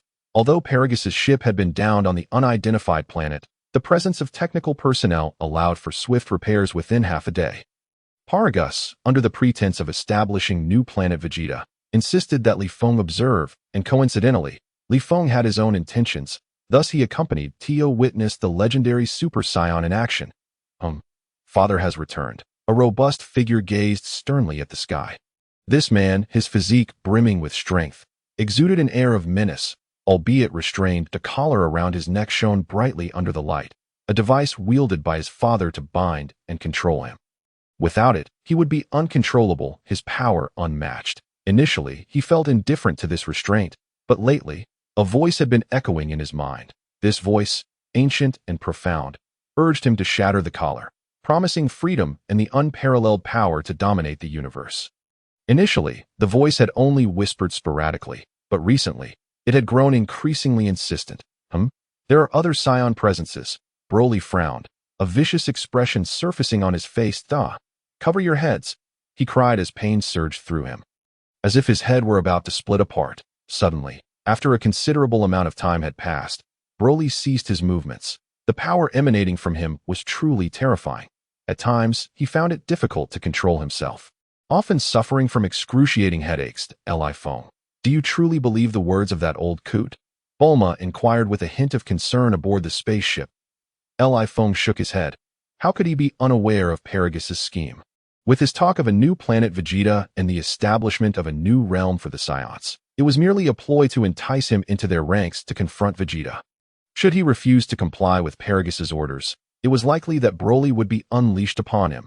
In Paragus's mind, Broly was the strongest being in the universe, and if Li Feng were to dismiss him, he would not hesitate to let Broly exact vengeance for past grievances. However, while Paragus had his machinations, Li Feng harbored his own plans. He was quite eager to witness just how formidable the legendary Super Saiyan truly was, and whether he could defeat Broly with his Super Saiyan second-level powers. It was known that in the movie, even several Super Saiyan ones were unable to vanquish Broly, and it was only through Goku uniting everyone's strength that Broly was ultimately defeated. He wondered if this time, his Super Saiyan second level could triumph over Broly. Moreover, being nearly invincible on Earth, he was in dire need of a challenge that could elevate his abilities, and Broly was an excellent choice. After a moment of contemplation, Li Feng remarked, this fellow is cunning, yet I am entirely unafraid of his schemes. Observing Li Feng's confidence, Bulma felt reassured. Li Feng's strength had always provided her with a sense of security, and knowing that he was not a braggart, she refrained from further inquiries. The new planet Vegeta appeared rather desolate. With a harsh environment, Li Feng could hardly fathom why Paragus had chosen such a planet for their new home. It was evident to any observer that this was hardly suitable for establishing a new nation. Most perplexingly, in the original narrative, Vegeta actually believed Paragus's fabrications. Upon landing, Paragus drove Li Feng and Bulma towards a certain direction. "Hey, you old codger, why choose such a harsh environment for your new planet Vegeta?" Bulma inquired curiously. "Our former planet Vegeta was just like this. For us Saiyans, a harsh environment is more conducive to our training." Paragus insisted forcefully. After a considerable drive, they finally arrived before a palace, which stood out amidst the surrounding grim landscape. Come, Li Feng, allow me to introduce you to my newly established palace, in the future. I shall invite Vegeta to reign here. What do you think?" Paragus said as he walked ahead, presenting the palace to Li Feng. Not bad," Li Feng nodded in agreement, though internally he scoffed at the notion of establishing a new nation in such a decrepit place. Who was he trying to fool? Bulma's eyes also reflected disdain. She failed to see anything commendable about the location and tightly clasped Li Feng's hand as they walked. "Father, you have returned," a voice called out softly. Hearing the voice, Li Feng's brow furrowed slightly as he turned to look. The burly man was greeting them with great respect. An ordinary observer, he might appear to be someone of little power, but Li Feng sensed an unprecedented accumulation of immense strength within him. This would be a fierce battle. Bulma was far too vulnerable here, and he needed to get her into his hyperbolic time chamber. The chamber existed in another dimension. Even if this world were to vanish, it would remain unaffected. Besides, Bulma had transformed the spaceship into a capsule for convenience. "Come, Li Feng, allow me to introduce you to my son, Broly," Paragus announced, a glimmer of conspiracy flashing in his eyes upon seeing Li Feng. Broly's expression twisted into a menacing snarl, as if he wished to devour him. This was one of the fated encounters between Broly and Goku. It seemed Goku was Broly's natural nemesis, causing Broly to lose control whenever he encountered him. Noticing Broly's agitation, Paragus grew anxious and quickly pressed a button on his controller. The spark of electricity flashed from the collar around Broly's neck, gradually calming him down. Paragus was aware of the enmity between Broly and Kakarot, but had not anticipated it would be so severe. Even Li Feng, who merely resembled Kakarot, could provoke such a reaction. Li Feng smirked and greeted, "Hello, Broly." Chapter 39. The legendary Super Saiyan Broly snapped back from his rage, responding flatly, "Hello." However, a flicker of murderous intent glimmered in his eyes. The group was then escorted by Paragus into the palace, where a grand dining table was laden with an array of delicacies. Paragus gestured for them to begin dining, saying, "Please enjoy." Throughout the meal, Paragus incessantly spoke to Li Feng about staying on their new planet Vegeta to help establish a new Saiyan nation. But Li Feng merely smiled and offered perfunctory responses. Meanwhile, Broly remained silent at the table, occasionally casting glances at Li Feng, his inner turmoil bubbling with barely contained hostility. Paragus, visibly irritated, thought that if it weren't for Li Feng's impressive battle power of several million, he would have already commanded Broly to eliminate him. It seemed that a gentle approach had failed, and only a more forceful method would suffice. After dinner, Li Feng and Bulma were assigned to a room. "Li Feng, I suspect that old man has ulterior motives. He wants you to join his ranks. He is full of malice," Bulma exclaimed indignantly. Li Feng nodded in agreement, saying, "Bulma, I sense that a great battle is imminent. So I must take you to a safe place." With that, he focused his mind, and, taking Bulma's hand, they vanished from the spot. "Where are we?" Bulma exclaimed, gazing at the vast expanse of whiteness surrounding them. "This is my own world, a secret known only to you," Li Feng explained. "Your own world? How marvelous." Bulma's eyes sparkled with wonder. "You will be absolutely safe here. The air is a bit thin, so feel free to bring out the spaceship and reside inside." "I need to confront that scoundrel Paragus," Li Feng stated earnestly to Li Feng. "Please be careful," Bulma said, worry etched on her face. Although Paragus's group seemed trivial before Li Feng, the gravity of his serious demeanor and the act of sending her to this realm hinted that things were indeed serious. "Rest assured, I will return," Li Feng replied with a smile, then swiftly departed from the hyperbolic time chamber. In an instant, he found himself back in his room, as if nothing had transpired, except that Bulma was no longer by his side. The default setting of the hyperbolic time chamber was that 1 day outside equated to 1 year within. Thus, he had adjusted it to a 1-to-1 ratio, lest Bulma age prematurely during her stay. Knock, knock. The door to Li Feng's room was rapped upon. He thought to himself, "Here it comes." Upon opening the door, he found Paragus standing there, Li Feng surmised that Paragus was dissatisfied with his previous responses, and now the moment had arrived for the unveiling of his true intentions. However, he chose to remain silent and observe how long Paragus could maintain his facade. Li Feng, could you come down for a moment? I have a significant matter to discuss with you. Paragus stated. Of course. Li Feng, aware of Paragus's schemes, but choosing not to reveal his knowledge, simply responded. This took Paragus by surprise, but also filled him with secret glee. Thinking that Li Feng would soon find himself in a predicament, abruptly, Li Feng and Paragus arrived at a remote area away from the palace. Paragus halted and said, Li Feng, will you join our ranks? Li Feng smiled and replied, your intentions cannot be as pure as merely establishing a new planet Vegeta, can they? Haha. Indeed, my true goal is to dominate the universe. This new planet Vegeta is merely a means to confront Vegeta. So, if you join my ranks, I could grant you half the universe when we succeed. Paragus said insidiously. Though, if what you claim were true, that would be splendid. Yet, given your disposition, how could you ever part with half? Do not jest, and you have no interest in ruling the universe, Li Feng declared, gazing at Paragus. Paragus, taken aback, did not expect Li Feng to reject him so vehemently, revealing his innermost thoughts that it seemed he would have to resort to force. Humph, you truly are one who refuses the toast and instead opts for punishment. It appears that unless I teach you a lesson, you will remain oblivious to the vastness of the heavens and the earth. Paragus sneered. Come forth, Broly. No sooner had he uttered these words than Broly emerged from behind Li Feng. Is that all it takes to deter me? Li Feng inquired, feigning ignorance of Broly's formidable prowess. Ha! Perhaps you are unaware, but my son, Broly, was born with a battle power of 10,000, the legendary Super Saiyan. What say you? Are you afraid? Paragus remarked, his demeanor suggesting he had already secured victory over Li Feng.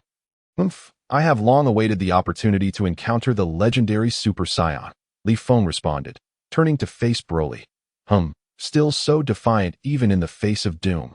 Broly, eliminate him, Paragus commanded, shocked that Li Feng remained unyielding upon hearing of the legendary Super Saiyan.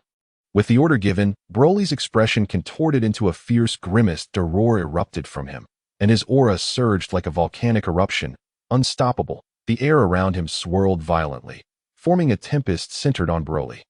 The ground around him cracked like the earth itself was quaking. Seeing Broly in such a state, Paragus instinctively recoiled. Broly's power was terrifying, and he feared for his own safety. Thunder roared and lightning flashed. The world was engulfed in chaos, as if the end of days had arrived. Was this the power of the legendary Super Saiyan? Indeed, it was overwhelming, sending tremors of fear coursing through me. Li Feng mused. Excitement coursing through his veins, a surging battle spirit that he had long anticipated. Gradually, Broly charged his energy, the green aura around him crackling with ferocity, exuding an aura as fearsome as a primordial beast. Kakarot, Kakarot, he advanced step by step toward Li Feng, his eyes ablaze with a terrifying light. Chapter 40. Super Saiyan 2 vs. Legendary Super Saiyan. Boom. The sky crackled with thunder, an aura of unbridled malevolence enveloping the earth. As Broly advanced like a demon, his terrifying gaze fixed on Li Feng.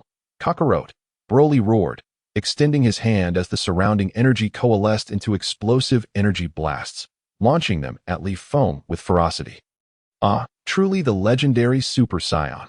Li Feng's eyes sparkled with exhilaration. Ha! He too unleashed his energy, transforming into a full-powered Super Saiyan, his golden aura flaring with intensity, as the seemingly unstoppable energy blasts hurtled toward him. Li Feng narrowed his eyes, unleashing a magic flash in retaliation. The clash was monumental. The green energy blast overwhelmed Li Feng's magic flash, sending him hurtling backward. Li Feng was sent crashing into the mountains. Realizing that the legendary Super Saiyan was indeed far more formidable than anything portrayed on screen, the first stage of Super Saiyan was utterly insufficient to withstand his onslaught. With a thunderous explosion, Li Feng's body was brutally smashed into the earth. Paragus, witnessing this spectacle, was filled with glee. Broly's power was indeed fearsome, a true testament to the legacy of the legendary Super Saiyan, and his son did not disappoint. Well done, Broly. Finish him, Paragus commanded, pointing toward the direction where Li Feng had been flung. Enough of your chatter. You shall die, Broly retorted impatiently upon hearing Paragus's voice, With that, he clenched his fist, summoning a powerful vortex of energy. "What? Broly, what are you doing?" Paragus exclaimed, his eyes wide with terror as he found himself losing control. The suction intensified, and in an instant, Broly had him by the throat. Paragus's complexion turned pale. Was Broly truly this far gone? In desperation, Paragus activated the remote control for the collar around Broly's neck, sending jolts of electricity coursing through him. "Ah!" Broly cried out in agony, releasing Paragus but fiercely gripping the collar that inflicted such torment upon him. As if breaking free would grant him liberation. Gasping for breath, Paragus realized the extent of Broly's uncontrollable rage. With resolve, he cranked the remote's power to the maximum. Roaring, Broly writhed on the ground, his cries echoing like a caged beast. Wild and untamed. At that moment, a voice echoed in Broly's mind. "Broly, the legendary Super Saiyan, unleash your full power. You shall attain freedom and the mightiest strength." This voice seduced Broly, twisting his expression into one of fury. Suddenly, Broly erupted with energy, his body crackling with lightning, hands clenching the collar around his neck. Crack! The collar splintered, and in an instant, Broly ripped it apart. Boom! The remote in Paragus's hand exploded, and he was met with the visage of a demon. Terror etched across his face. Free from the collar, Broly turned his bloodthirsty gaze upon Paragus, as if he were already a corpse. With a mighty grasp, Broly summoned overwhelming force, pulling Paragus toward him. "No, Broly, I am your father. You cannot kill me," Paragus cried out, paralyzed by fear. Yet Broly ignored him, tightening his grip around Paragus's throat and exerting his strength. "No, Broly!" Crack! Paragus's face turned ashen, breath escaping him, and then Broly flung him skyward with brutal force. Following up with an energy blast. Boom! Paragus's body was engulfed in the explosion's smoke. Broly then turned his gaze toward the direction where Li Feng had been cast aside, his eyes shimmering with murderous intent. "Kakarot! Kakarot!" he bellowed, a powerful gale swirling around him, shaking the very planet. To my astonishment, Broly's strength exceeded my expectations. Li Feng utilized the instant transmission technique to hover in midair. Ha! Li Feng erupted with energy once more. Blue arcs of electricity crackling around him, his presence exploding with intensity. This marked Li Feng's first transformation into Super Saiyan 2 since arriving in the Dragon Ball Z world. Prepare to meet your end. He seized the moment when Broly was momentarily distracted, delivering a heavy punch to his torso. Clang! The impact resonated as if striking steel, and the recoil sent Li Feng hurtling backward, yet Broly pursued him. Swiftly appearing behind Li Feng and seizing his head, slamming it forcefully into the ground. Boom! Li Feng's head was driven into the earth, shattering the ground around him. Seizing the opportunity, Broly delivered another crushing blow to Li Feng's abdomen. Boom! Li Feng was driven deep into the earth. Roaring like a beast, Broly soared into the air, extending his hand as countless energy streams converged upon it. This was dire. If I were struck, it would be my end. Li Feng, severely wounded, gritted his teeth against the pain, struggling to rise. As Broly gathered his energy, Li Feng's Majin Bu-like regenerative abilities manifested, displaying their formidable healing capabilities. Boom! A torrent of energy blasts rained down upon Li Feng. There was no time to evade. His extraordinary resilience had already allowed him to partially heal. Tornado Storm Fist. Ha! Powerful energy gathered around him, and with a fist imbued with a storm of lightning, he struck at Broly's energy blast with all his might. Bang! The two forces collided, and Li Feng felt as though his arm might shatter, yet he dared not relent. To falter now would mean certain death. Roar! A chilling aura enveloped the surroundings, accompanied by the crackling of electric arcs, amplifying the output of energy. The seemingly unstoppable force of Broly was, surprisingly, being gradually pushed back. Indeed, you are the legendary Super Saiyan. But I possess the essence of Majin Bu, making me a Super Saiyan of a different caliber. Chapter 41. The terrifying power of Broly to enhance the reading experience. The author is currently refining this chapter. Please wait a moment to continue, and proceed to the next chapter. Chapter 42. The Resurrection of Li Feng. Ha! Upon witnessing Li Feng engulfed in the explosion, Broly emitted a thunderous roar that reverberated across the land. Akin to a bloodthirsty beast, instilling terror in all as the smoke cleared, Li Feng's figure had vanished. While Broly advanced step by step towards the site of the recent explosion, each stride resonating like a colossal beast upon the ground. Causing it to tremble, Li Feng had initially believed his demise was imminent, yet an inexplicable sensation surged within him. His physical form had perished, but his consciousness remained, and it was rapidly regenerating at an alarming rate. Whoosh! A gust of wind converged from all directions, instantly forming a tornado that crackled with blue electric arcs, sizzling ominously. Observing this spectacle, a look of horror crossed Broly's face, his brows furrowing as anger welled within him. Kakarot, Broly muttered to himself as he gazed at the swirling tempest. Though he had lost his senses in that moment, the instinct to fight urged him onward, signaling that this battle was far from over. Boom! The winds howled and thunder roared with a magnificent presence. The golden flame of energy erupted from the tornado, reaching skyward, causing the entire planet to tremble. Li Feng, reborn through the essence of Majin Buu. Coupled with the Saiyan trait of exponential power increase upon the brink of death, had attained an extraordinary state. Though he had not reached Super Saiyan 3, he felt invincible within the realm of Super Saiyan 2.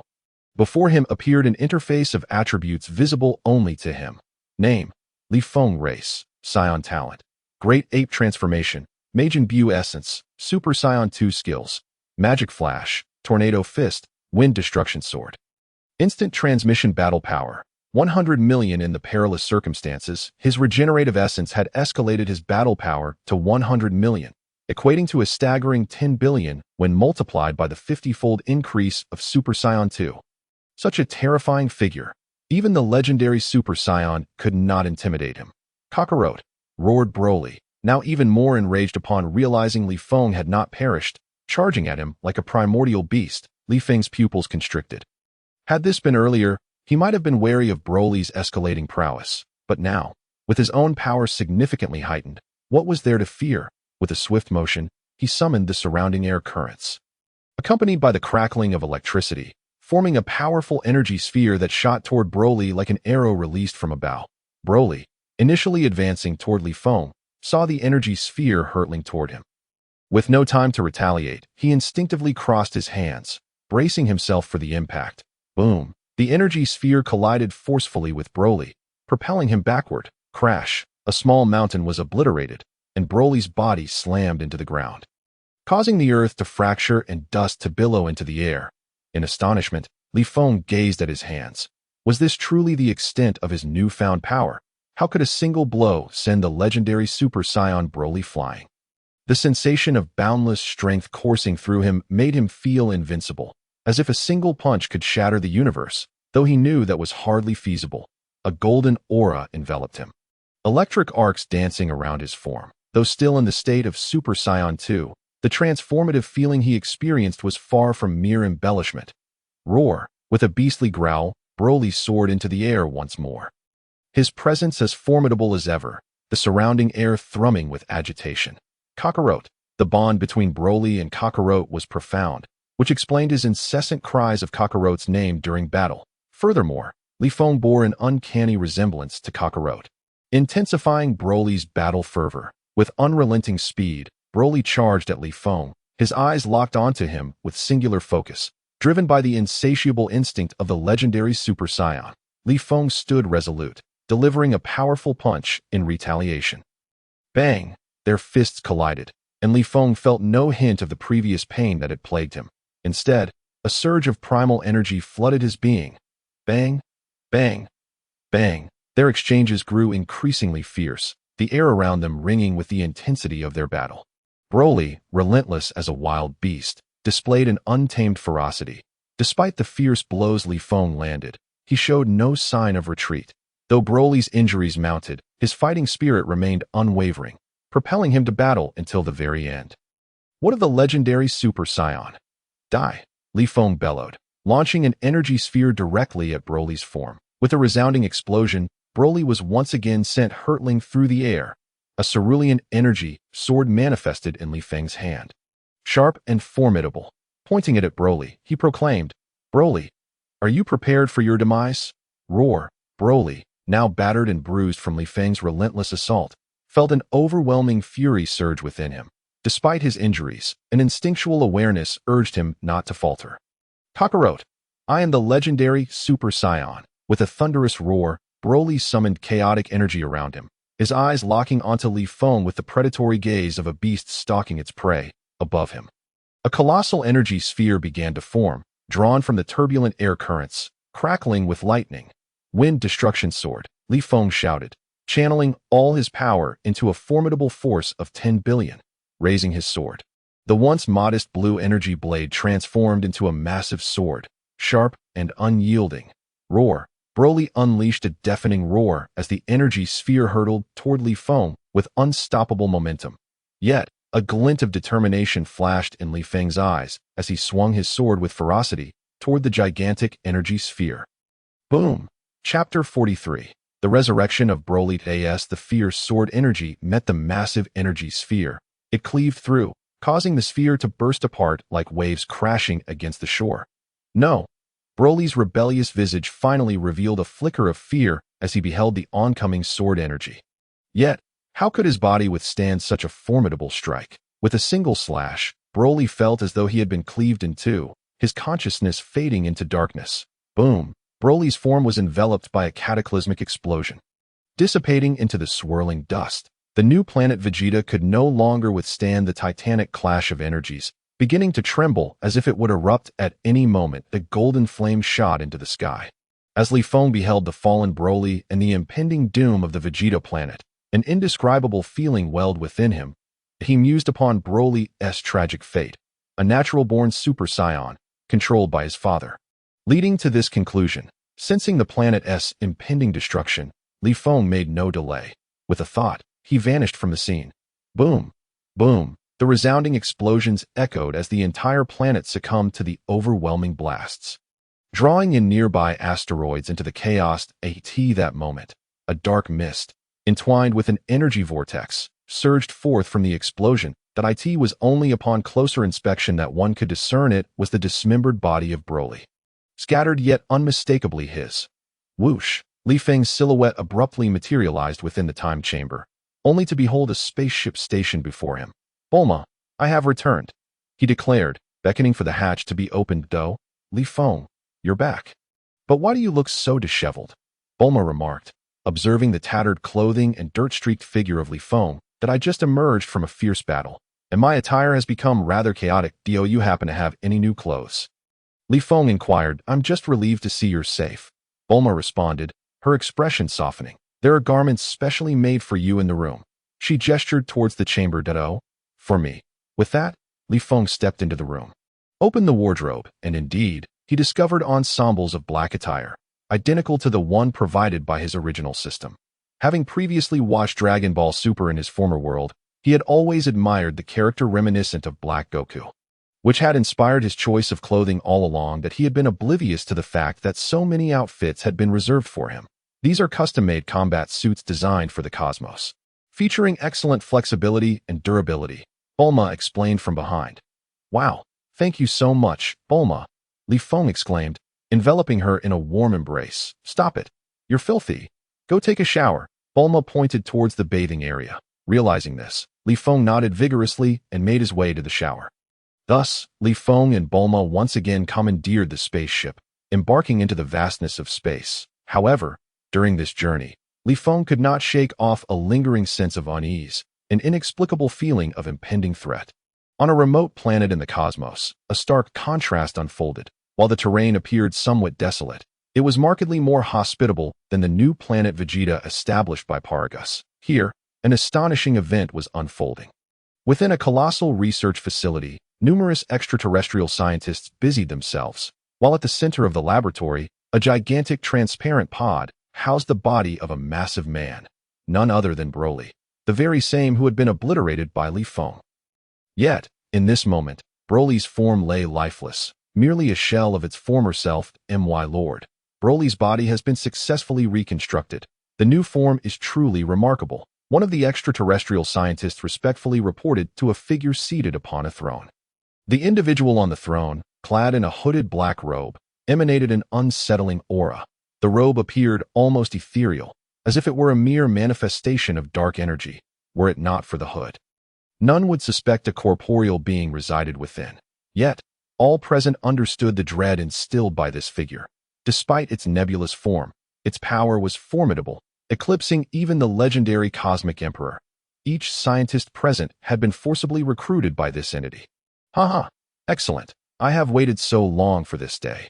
The fabled Super Saiyan's body, just the thought excites me. The hooded figure's voice resonated, chilling those who heard it. When will Broly's body be operational? The figure inquired. Eager to inhabit a new vessel, having coveted Broly's body for some time.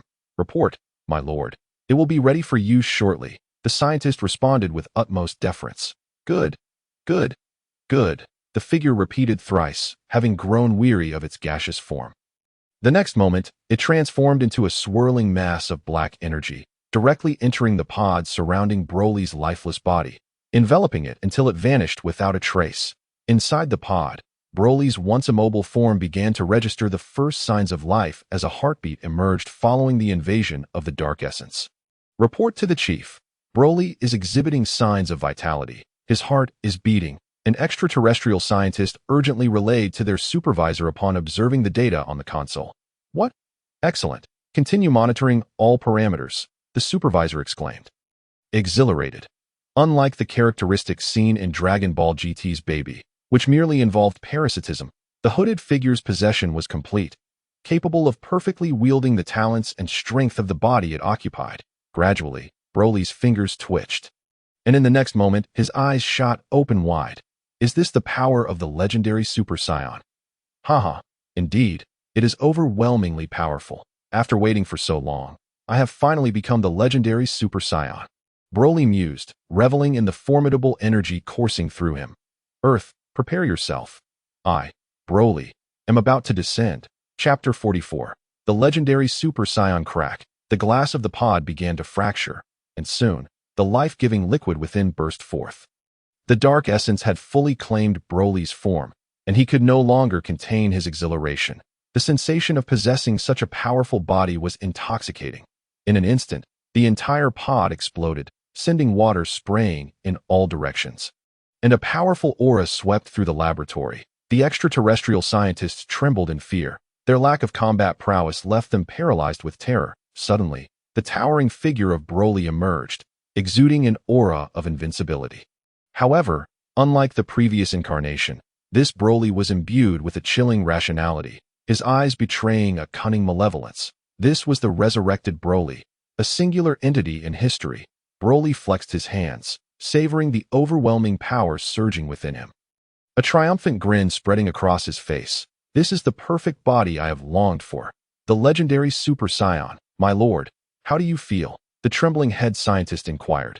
This body is magnificent, Broly proclaimed, his face alight with uncontainable pride. Will you allow us to return to our home planet? The scientist mustered the courage to ask. They were acutely aware that they had been abducted, and the hooded figure had promised their release upon the successful acquisition of Broly's body. Haha, of course. Broly laughed heartily. Wonderful. The scientist rejoiced at Broly's words, blissfully unaware of the murderous intent lurking in his gaze. With a sweeping gesture, Broly unleashed an overwhelming force that drew all the researchers toward him. My lord, you. The extraterrestrial's face contorted with terror, gazing at Broly as one might view a demon. So, you shall all perish. Broly's face twisted into a cruel smile, and in an instant, the entire laboratory's personnel met their demise in a catastrophic explosion. Ha ha, I never promised to spare you.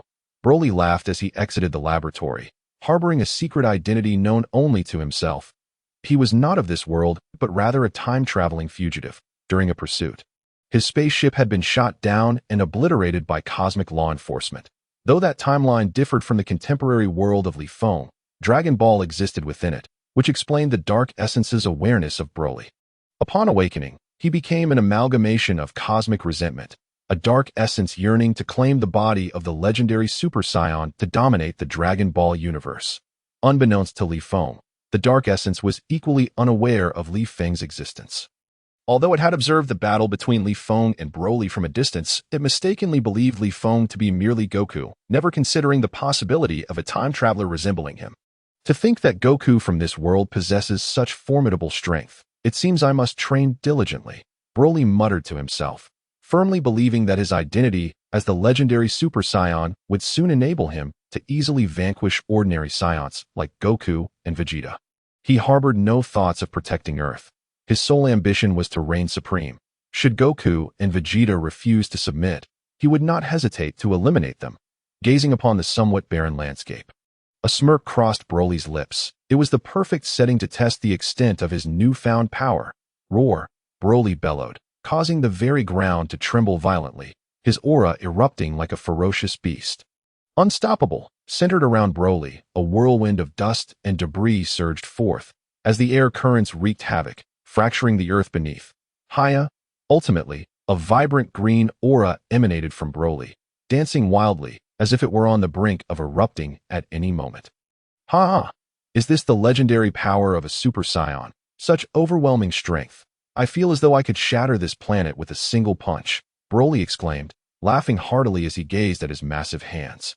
With a mighty roar, he spread his hand wide, causing the surrounding air currents to swirl violently toward him, charged with crackling arcs of electricity, brimming with explosive potential. His eyes sparkled with intensity as he gazed at the energy sphere he had conjured, and then hurled it into the distance.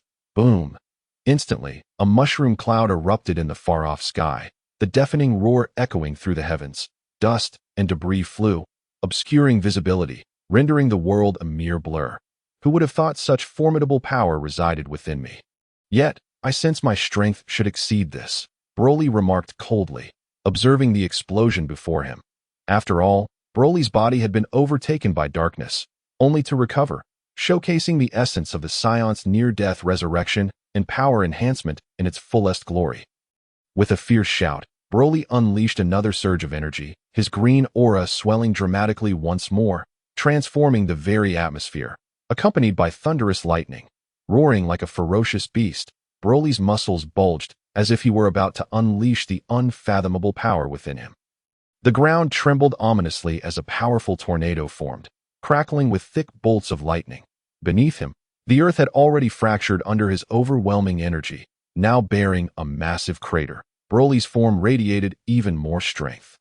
As if with a mere flick of his fingers, he could reduce entire cities to ashes. His green aura had magnified exponentially, with colossal blue arcs of electricity coursing around him that it bore a resemblance to Li Feng's Super Saiyan 2, yet appeared far superior. This is the power I crave. Ha! Broly laughed maniacally, standing triumphantly as if everything would bow before him. Boom! Boom! The resounding explosions echoed through the skies, wreaking havoc upon the planet, though it had not been obliterated outright. It was soon left in a state of utter devastation. Broly's destructive prowess was terrifyingly formidable. Prepare yourselves. I, Broly, shall soon arrive on Earth. Ha! Chapter 45. When Broly encounters Cooler in the vast expanse of the universe. Broly, accompanied by a cosmic pilot, sped swiftly in a spaceship. When asked why he did not pilot it himself, he dismissed the notion. With such overwhelming strength, why should he exert himself? With his current power having reached the legendary Super Saiyan 2nd level, what could he possibly fear on Earth, or even throughout the universe? Thus, Broly eagerly anticipated the moment he would trample upon Son Goku, Vegeta, and their companions. The thrill of it was simply exhilarating. Yet, during his previous battles against Son Goku, he had noticed some peculiarities, such as Goku's extraordinary strength. How could he, relying solely on his own power, defeat Broly? Furthermore, concerning the timeline of Broly's emergence, Goku should have only been in his Super Saiyan 1 form. Why had he already attained Super Saiyan 2? It seemed that this world no longer adhered to the narrative of the anime, and Goku's techniques bore no resemblance to those from the original source. Could it be that his arrival had altered the course of events? Nevertheless, despite these questions, they remained mere curiosities. With his legendary Super Saiyan 2 form, what could not be resolved with a punch? If necessary, he could simply throw 2 punches. Ha! Broly crossed his arms, standing before the glass of the cockpit, gazing at the boundless universe, overwhelmed by a sense of dominion. His face was adorned with a cunning smile. Indeed, he possessed not only strength but also shrewdness, for otherwise, he would not have become a notorious criminal of the cosmos in his previous life. Lord Broly, there appears to be a massive spaceship ahead. The cosmic pilot announced that. Oh, can we discern who they are? Or perhaps the insignia on their vessel? Broly inquired. Reporting to you, Lord Broly. We are still at a distance and cannot ascertain their identity, but their ship's size suggests they belong to a formidable faction. The pilot analyzed attentively. A faction, you say? Excellent. I find myself in need of a power base. Bring us closer to that spaceship, Broly declared gleefully, realizing fortune had smiled upon him, just as he was contemplating how to establish his own force. Someone had the audacity to present themselves. Recalling that he had no subordinates aside from the pilot, Broly realized this was unacceptable. As the invincible legendary Super Saiyan, he aspired to dominate the universe. Therefore, upon hearing that the other party was likely a powerful faction, Broly's ambition was ignited. No matter how formidable they might be, they could not possibly rival him, the legendary Super Saiyan, who had now achieved a level previously unattainable even by the original Broly. He believed in his invincibility. Upon receiving Broly's command, the pilot maneuvered the ship toward the massive spacecraft. Meanwhile, within that very vessel, a creature with skin of purple and white, resembling a lizard man, surveyed the vast cosmos with a bored demeanor. "Umph, I am coming for the Dragon Balls of Earth." A sinister chuckle resonated, instilling fear in the hearts of those aboard the ship. This being was Cooler, a member of the Frost Demon clan. Son of King Cold and brother to Frieza, a prodigy of his kind. His purpose for venturing to Earth was to utilize the Dragon Balls and teach those arrogant Saiyan monkeys a lesson. Unlike his foolish relatives, Frieza and King Cold, he possessed an additional transformation, emboldening him to believe that his strength would make him invincible on Earth. Reporting, Lord Cooler, we have detected a ship attempting to approach us. A subordinate announced respectfully, "Doe, who dares to encroach upon the vessel of the Cosmic Emperor?" "Humph, how amusing. Shoot it down." Cooler replied with a hint of amusement. He had never anticipated that someone would be so foolish as to provoke him. The Cosmic Emperor, as Broly's ship drew near to Cooler's, all of Cooler's weaponry was aimed at Broly's vessel. "This is bad. Lord Broly, they are preparing to attack our ship," the pilot exclaimed in panic. "Humph, it seems they are unaware of my might," Broly sneered, displaying no signs of trepidation. Boom, boom, a barrage of missiles hurtled toward them, while the pilot struggled to evade them.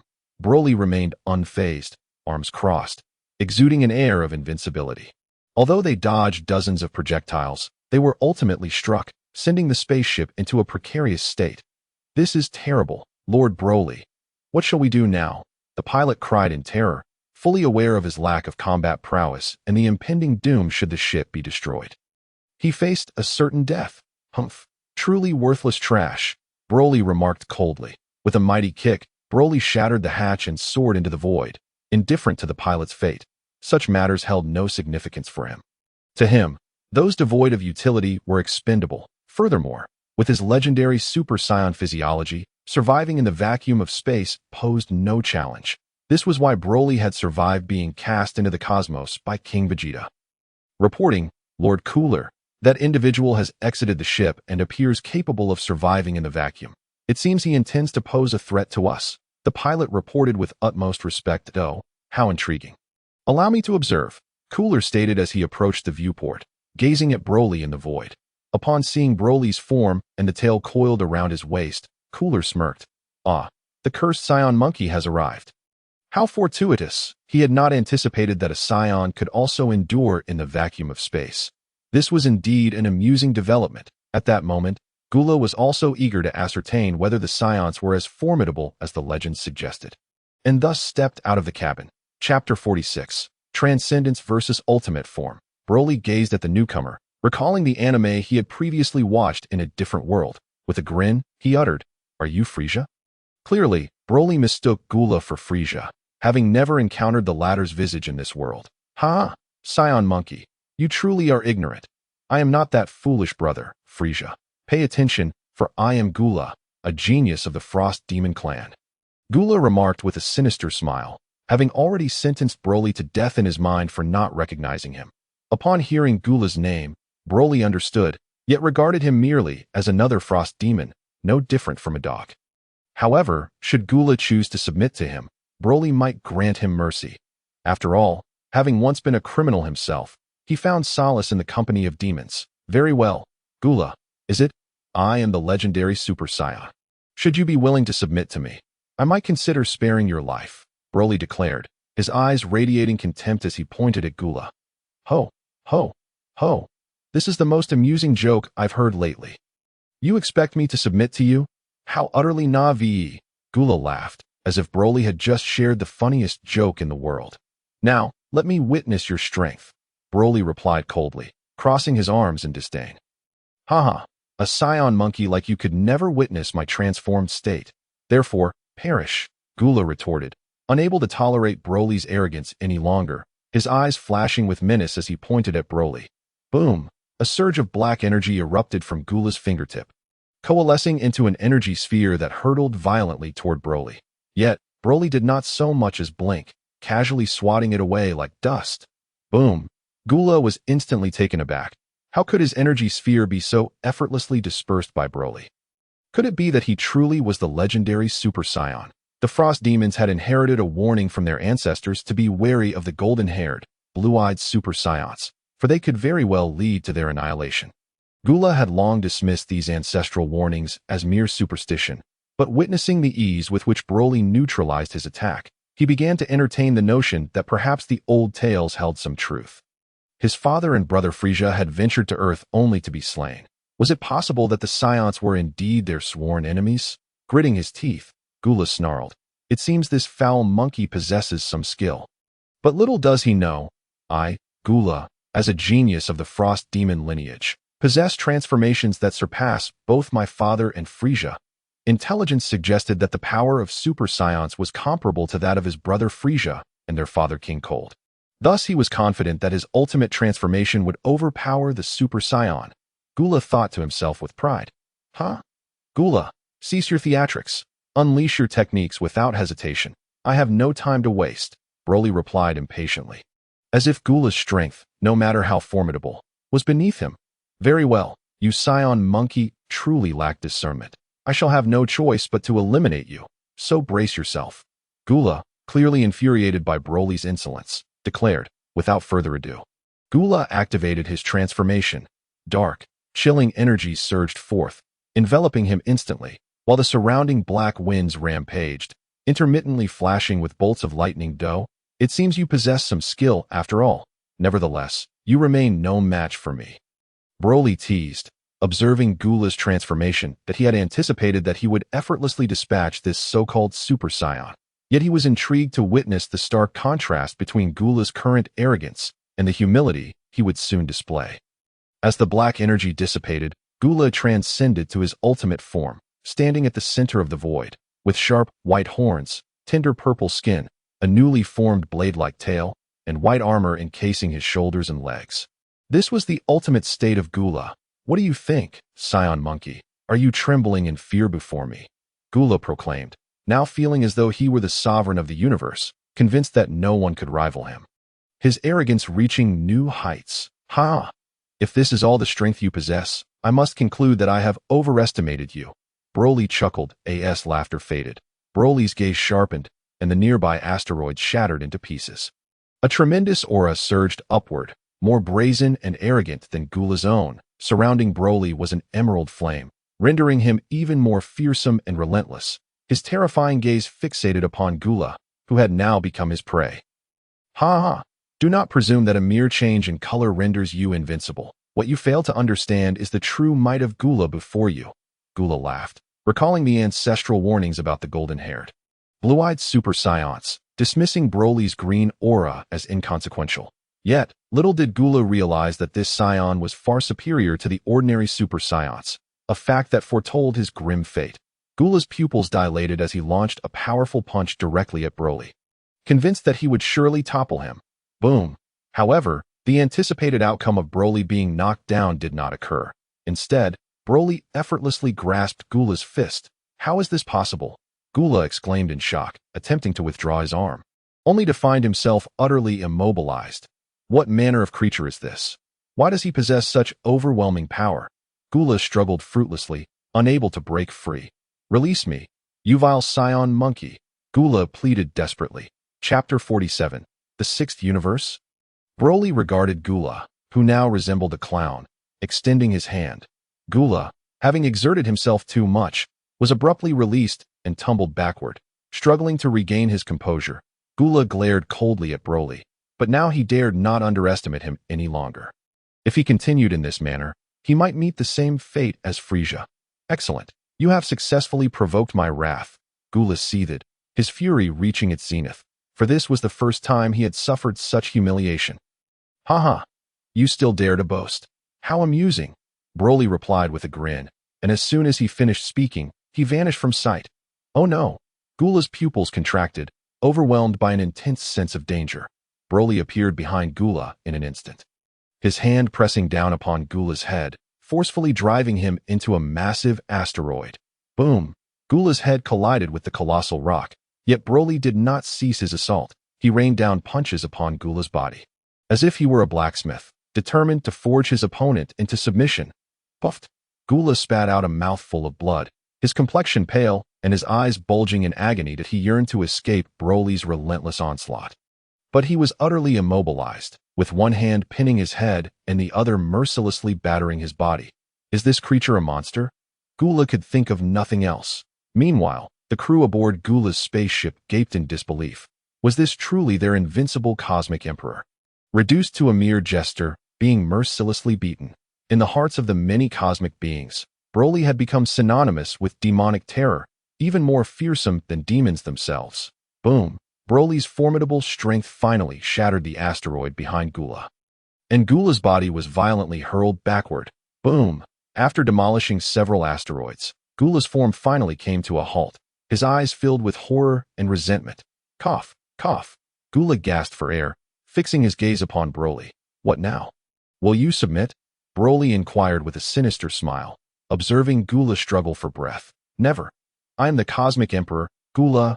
Boom. Before Gula could finish his sentence, Broly reappeared in front of him, delivering a crushing blow to his abdomen. Will you submit now? The demonic voice of Broly once again echoed ominously. Submit. Bang. Will you submit? No. Bang. I yield. Please stop beating me, Lord Broly. After enduring countless blows, Gula finally conceded. The figure before him was far more terrifying than a demon. If this continued, he, the Cosmic Emperor Gula, would surely lose his life. In this moment, Gula was battered and bruised by Broly's relentless assault, crimson blood flowing from his wounds, a stark reminder that this torment was no mere dream. Excellent. From this day forth, you shall be my loyal dog, Broly. Broly laughed heartily after Gula's submission, as if nothing was more exhilarating than reducing a mighty cosmic emperor to the status of his pet. The very sound of Broly's laughter sent chills down Gula's spine. He felt as though he had been shadowed by terror. How humiliating it was for the noble frozen demon lineage, for Gula, to be reduced to a mere dog. Yet, he dared not voice his thoughts, for Broly's strength was far too formidable. However, this was merely a facade. Internally, Gula held no respect for Broly. He vowed to reclaim his honor. Believing it would be no exaggeration to shred Broly into 1,000 pieces, Gula pondered. Broly, casting a glance at Gula, discerned his thoughts. Those of their ilk shared a common trait, though they might outwardly submit. Their hearts often remained defiant. But what did it matter? His strength was unparalleled. Having reached the legendary Super Saiyan 2nd stage, could he truly fear a mere frozen demon? All right, Gula, to the ship. We are bound for Earth, Broly declared, soaring toward the vessel as if it were his by right. Teach. Gula scoffed, feeling indignant, yet he followed suit. Meanwhile, Li Feng and Bulma's spaceship had reached an uncharted region of the cosmos, Li Feng. Why does it feel as though we are approaching the very edge of the universe? Bulma inquired, glancing at Li Feng. The area they had entered was starkly different from their previous surroundings. The number of planets had diminished, yet ahead lay a multitude of celestial bodies, separated by what seemed like an invisible barrier. Indeed, the universe was vast, and Li Feng, feeling somewhat bored by the sparse planets ahead, had used instant transmission multiple times, hastening their journey. Could this be the boundary between the 6th and 7th universes? Li Feng speculated. Bulma blinked, puzzled. What do you mean by the 6th and 7th universes? She awaited Li Feng's explanation. Having seen Dragon Ball Super in his past life, Li Feng was aware of the existence of 12 universes. This world contains not just our universe, but a total of 12. We reside in the 7th universe. 12 universes? Bulma expressed skepticism, yet Li Feng seemed earnest, prompting her to pursue the matter further, as was her nature as a scientist. Reluctantly, Li Feng elaborated, captivating Bulma with tales of the 12 universes. Her eyes alight with curiosity. Li Feng, shall we go take a look? She asked, her gaze filled with eager anticipation, yearning to explore the sixth universe. However, she wished to defer to Li Feng's judgment. Li Feng, too, shared her curiosity. After all, the sixth universe was home to planets inhabited by Saiyans. Absolutely. Let us venture to the sixth universe, he replied with a smile. You are truly wonderful, Li Feng, Bulma exclaimed, her joy evident as she planted a kiss on his cheek. Chapter 48. Frost's Conspiracy on a Planet Embroiled in Conflict. Gagduo, two factions clashed. The righteous Lei's Defense Force, guardians of peace in the universe, and the ruthless cosmic marauders. Recently, these marauders had stealthily infiltrated the planet of Shalata, abducting a group of low-powered Saiyans as hostages. The situation for the marauders at Gagduo had grown dire. Their stronghold had been compromised, leaving them with no choice but to resort to such desperate measures. Especially since the Lei's Defense Force was composed of Saiyans. Captain, the enemy possesses a formidable fighting force numbering in the millions. We cannot breach their defenses. A man clad in battle attire furrowed his brow as he spoke. They had been assaulting Gagduo for 3 days, yet its defenses proved unexpectedly robust. Moreover, 3 leaders on the planet wielded power exceeding 10 million, and during Captain Lien's solo confrontation with them, he had suffered considerable losses. Has Ambassador Frost and Gabii not arrived yet? Lien inquired of a fellow Saiyan. Knowing he could not hope to penetrate Gagduo's defenses alone, but he needed powerful allies, and Frost was his best option. Being the ambassador of peace in the universe, should Frost arrive, the tide of battle could swiftly change. Captain, Gabii has arrived. Just then, a young Saiyan entered the ship. Captain, I am here. Gabii saluted. Lien nodded, relieved to have assistance at last. He had been at a loss regarding the Saiyans captured by the marauders. Captain, what is the current situation? Gabii asked anxiously, having been delayed by leading a team to pursue another group of marauders. Lien turned to observe the ongoing battle through the viewing glass, exhaling deeply. The situation is grim. The enemy has at least 3 individuals with combat power exceeding 10 million that I am outmatched and unable to breach their defenses. What about Ambassador Frost? Has he arrived? Gabii's thoughts immediately turned to Frost, his idol that he has yet to arrive. Lien replied, shaking his head. Gabii, undeterred, retrieved his communicator. I will contact Ambassador Frost immediately. After a moment, the communicator connected. Hello. Is this Ambassador Frost? Where are you? We are currently assaulting Gagduo and require your assistance. Gabii spoke with enthusiasm. Oh, is that so? Gabii, hold on a little longer. I am currently engaged in battle with some vicious cosmic marauders on another planet. Once I deal with them, I will come to your aid. Frost's voice resonated. Gabii believed wholeheartedly in Frost's words. Thank you, Ambassador Frost, he replied before ending the call, excitement bubbling within him. Unbeknownst to Gabii, Frost was already on Gagduo. In a grand palace, Frost lounged upon his throne, having just ended the call, a sinister smirk gracing his face. Beneath him sat 3 notorious cosmic marauders known for their ruthlessness, the cosmic Hercules Nikiduo, the supersonic Gussie, and the versatile Riel, all possessing combat powers in the millions. Yet, few realized that Frost was the true mastermind, with these marauders merely his pawns. Frost, I doubt those fools realize you are the greatest cosmic marauder of them all. Riel chuckled. Ha ha, I've long been dissatisfied with those self-righteous Saiyans, always preaching justice. This time, I need you to eliminate Lien, Frost said with insidious intent. Though he belonged to the same frozen demon lineage, he differed from Frisia of the 7th universe. He thrived on cunning schemes, a quintessential hypocrite. To this day, none had discerned his true nature, believing him to be a champion of peace. Lien, as the captain of the Lei's Defense Force, had long been a thorn in Frost's side, and he had been plotting his downfall. Once Lien was eliminated, Frost would wield unparalleled influence within the Lei's Defense Force. There simply had not been an opportunity until now. However, the circumstances had changed. He still held hostages in his grasp, and the current terrain was rather remote, making this the most opportune moment. Lord Frost, this may prove somewhat challenging, as the captain of the Lei's Defense Force. It is not so easily done. Nikiduo, a man of straightforward disposition, promptly articulated his thoughts. Ha ha ha, fret not, for I possess numerous strategies to deal with that obstinate Scion. We shall proceed thusly, Frost remarked with a sinister undertone. The 3 individuals present could not help but admire him. This was the true embodiment of the cunning and treacherous ice demon, and in comparison, they felt like mere fledglings. Thus, a conspiracy was conceived on the planet Gagduo. Meanwhile, Li Feng and Bulma had been traversing the sixth universe for several days, enchanted by its distinct charm, which greatly satisfied Bulma's curiosity. Li Feng, shouldn't we consider returning? Bulma suddenly suggested, causing Li Feng to pause momentarily. Indeed, they had been away for quite some time. Very well, we can utilize instant transmission to return in a couple of days. After all, it is merely a fleeting moment, Li Feng replied.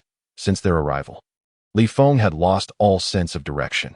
Initially, he had intended to encounter the Saiyans of this universe, but after several days of aimless wandering due to the lack of coordinates, he felt a sense of reluctance to return.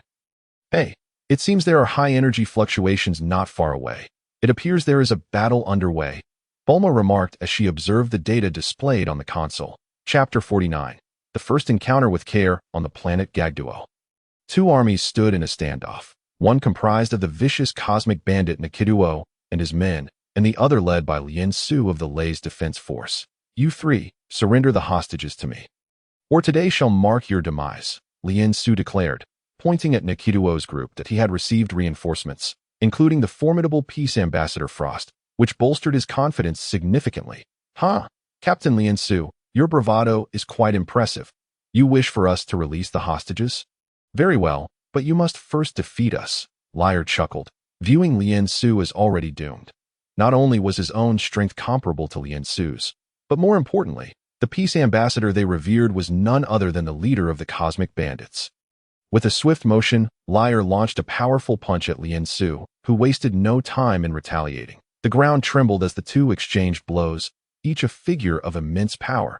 Ambassador Frost, shall we join in? Gabe suggested to Frost, who, sensing the urgency, propelled himself toward Nikiduo. Given Nikiduo's combative nature, he could hardly refrain from striking back at Gabe as the peace ambassador. Frost could not remain passive. A sly smile graced his lips as he soared towards Gus, who returned the gesture, fully aware of Frost's ulterior motives. The two engaged in a feigned skirmish, neither utilizing their full strength, while Frost kept a keen eye on the battling Lien Su, a deadly needle glinting in his hand, waiting for the perfect moment to strike. The atmosphere was thick with treachery, yet none could discern Frost's true nature, believing him to be the embodiment of justice. As the two armies descended into chaos, the sounds of explosions and anguished cries reverberated throughout the planet. Meanwhile, within the cosmic bandits' prison, the Lei's defense forces' assault on Gagduo had drawn away most of the guards, leaving the prison less fortified. Say, do you think our Gagduo will emerge victorious this time? One board guard inquired of his companion. Is that even a question? Of course. After all, we have hostages behind us, the guard replied, glancing at the specially designed cosmic cage containing a group of feeble Saiyans. True enough, the questioning guard chuckled, but just then, a voice echoed, sending shockwaves of disbelief through them. I know not whether you will win, but I can assure you, you are doomed. The voice startled the captive Saiyans, igniting a glimmer of hope. Someone had come to rescue them. Who dares to enter our Gagduo prison? Do they not value their lives? The guard challenged, for they were not mere pushovers, possessing combat prowess exceeding 1,000,000. Suddenly, a man clad in black entered, regarding the guards as if they were mere corpses. How dare you ignore my question? Then perish, Guard A bellowed, launching a powerful punch at the black-clad figure. However, just as the blow was about to connect, the figure delivered a devastating kick, sending the guard crashing into the prison's iron door. What? The remaining guard was taken aback by the intruder's overwhelming strength, his resolve wavering as he contemplated how to inform the three leaders. Yet, before he could act, an irresistible force gripped him. The black-clad man had seized his neck, rendering him powerless. Think you can send word? Not a chance. With a sickening crack, the remaining guard's life extinguished. The intruder was none other than Li Feng, who, while the others battled, had discovered the existence of hostages here. Though he recognized Frost as a duplicitous villain, he prioritized rescuing those imprisoned. Greetings. I am here to save you. I, too, am a Saiyan, Li Feng announced to the group of Saiyans within the cage. However, the Saiyans were of a benevolent nature, and having witnessed Li Feng's brutal methods, they were filled with doubt.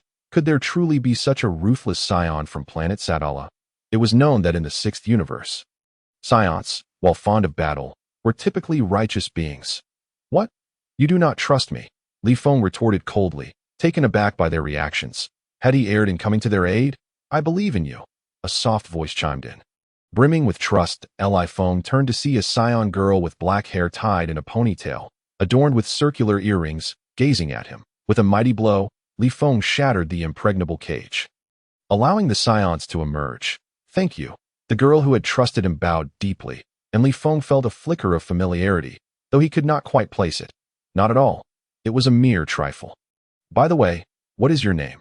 Li Feng inquired. The girl looked at him, her eyes sparkling with hope. I am Kaire.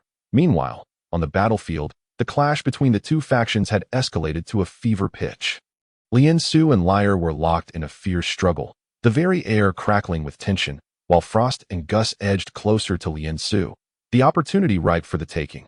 A glint of malice flickered in Frost's eyes as he awaited a moment of distraction from Lien Su. In an instant, he lunged forward, the poison needle piercing Lien Su.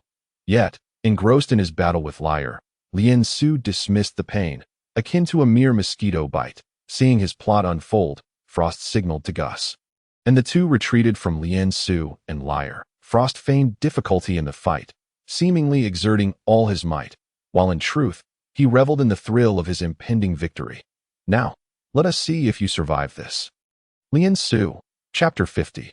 Li Feng takes action initially. The battle between Lien Su and Liar was evenly matched, but now, Lien Su felt an unsettling dizziness creeping over him. What was happening? As a Saiyan, he was typically impervious to such sensations. Yet, here he was, disoriented. Liar, observing Lien Su's diminished speed and dazed expression, couldn't help but smirk. Indeed, the effects of Ambassador Frost's poison needle are taking hold. Lien Su, your end is nigh. With a powerful punch, he charged at Lien Su's forehead. Knowing full well that Lien Su would be unable to evade this blow, the impact resounded like thunder, sending Lien Su sprawling to the ground. Under ordinary circumstances, the captain of the Lei's defense force would never have been so easily toppled. As Leia seized the advantage, he mercilessly rained down powerful punches upon Lien Su, with a resounding thud. Lien Su's body was finally sent flying. Captain, upon witnessing this scene, Jabe was about to rush to Lien Su's aid, but Neo Kadwa, engaged in combat with him, denied him the opportunity, suddenly intensifying his assault, delivering blow after blow, leaving Jabe utterly unable to extricate himself. Meanwhile, several warriors attempting to rush forward were forcefully repelled by Leia's strikes. In his eyes, Lien Su was destined to perish today. Excitement filled Leia's gaze, for the captain of the Rei's defense team, who upheld justice in the universe, was about to meet his demise here. An energy orb, brimming with explosive potential, gathered in his hand, and his eyes glinted with murderous intent. Lien Su, too, vaguely sensed Leia's overwhelming aura, yet the profound weariness enveloping his body rendered him incapable of fighting back. It seemed that the esteemed captain of the Rei's defense team, Lien Su, was fated to perish here. Boom! The energy orb surged toward Lien Su like an unstoppable tide. Captain, dodge! Jabe, observing Lien Su's plight, could only watch helplessly, as a formidable foe kept him from intervening at that moment. Frost, engaged in a fierce battle elsewhere, wore a triumphant smile, believing that Lien Su was finally to meet his end. The Rei's defense team would soon be under Frost's dominion, just as the energy orb was about to strike Lien Su. A surprising turn of events unfolded. A figure clad in black suddenly appeared before the energy orb, effortlessly dispersing it, as if swatting a fly. What? Who are you? Leia exclaimed, astonished that this newcomer had so casually shattered his energy orb. I merely detest those who delight in conspiracies, the black figure replied as he stepped forward at this moment. The members of the Rei's defense team, seeing Lien Su unharmed, were filled with exhilaration, gazing at Li Feng as though he were a savior. Conversely, Frost was incensed that his anticipated scene had not materialized. How could this unexpected arrival thwart his chance to eliminate Lien Su? Then you shall perish, Leia proclaimed cruelly, launching another energy orb towards Li Feng. A trivial trick, Li Feng scoffed, a green flame flickering ominously in his hand. A smile curved his lips, for he knew the man before him was doomed. Boom. Die. Leia struck fiercely, intent on eliminating this troublesome figure before turning his attention to Lien Su. A thunderous roar echoed across the battlefield, Yet the anticipated scene of Li Feng's obliteration did not unfold. Instead, the once mighty Lei Air was cleaved in two. What? The forces from the Gagduo planet were left in shock. How could Lei Air, a being of comparable strength to the captain of the Rei's defense team, be slain by a single strike? Damn it! Gus seethed, witnessing this scene, though the three of them were merely Frost's subordinates.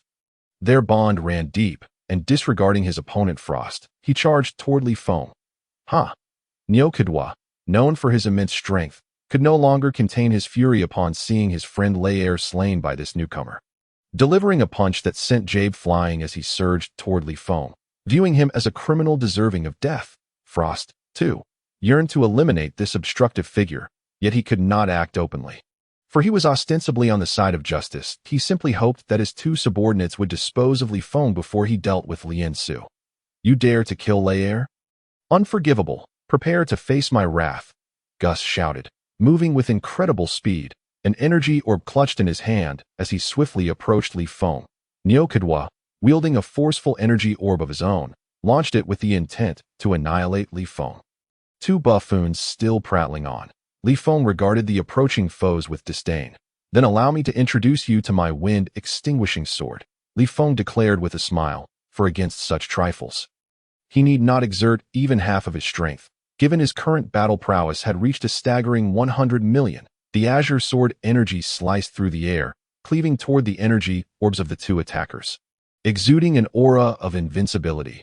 What technique is this? It feels incredibly powerful, Jabe, having just been struck down, observed with wide eyes. Frost, too, was taken aback. Could his two incompetent subordinates withstand such a technique? Boom! The sword energy collided with the energy orbs, instantly tearing them apart, then sweeping toward Gus and Nyokudwa. Gus and Nyokudwa wore expressions of disbelief as their bodies were engulfed in the explosion. Boom! In an instant, a cloud of dust filled the air, obscuring all visibility. The battlefield was shrouded in chaos, leaving only instinctive combat. Damn it!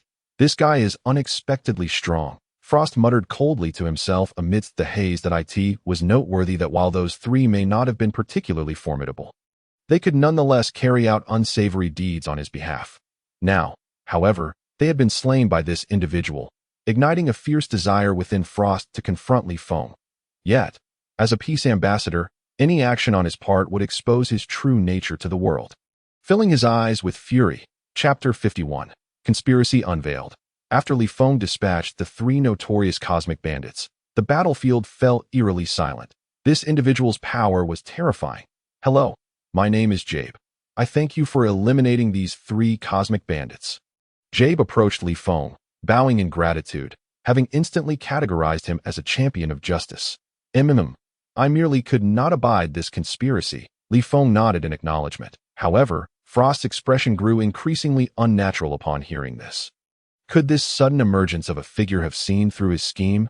Impossible. He had concealed it so well. How could this individual possibly know?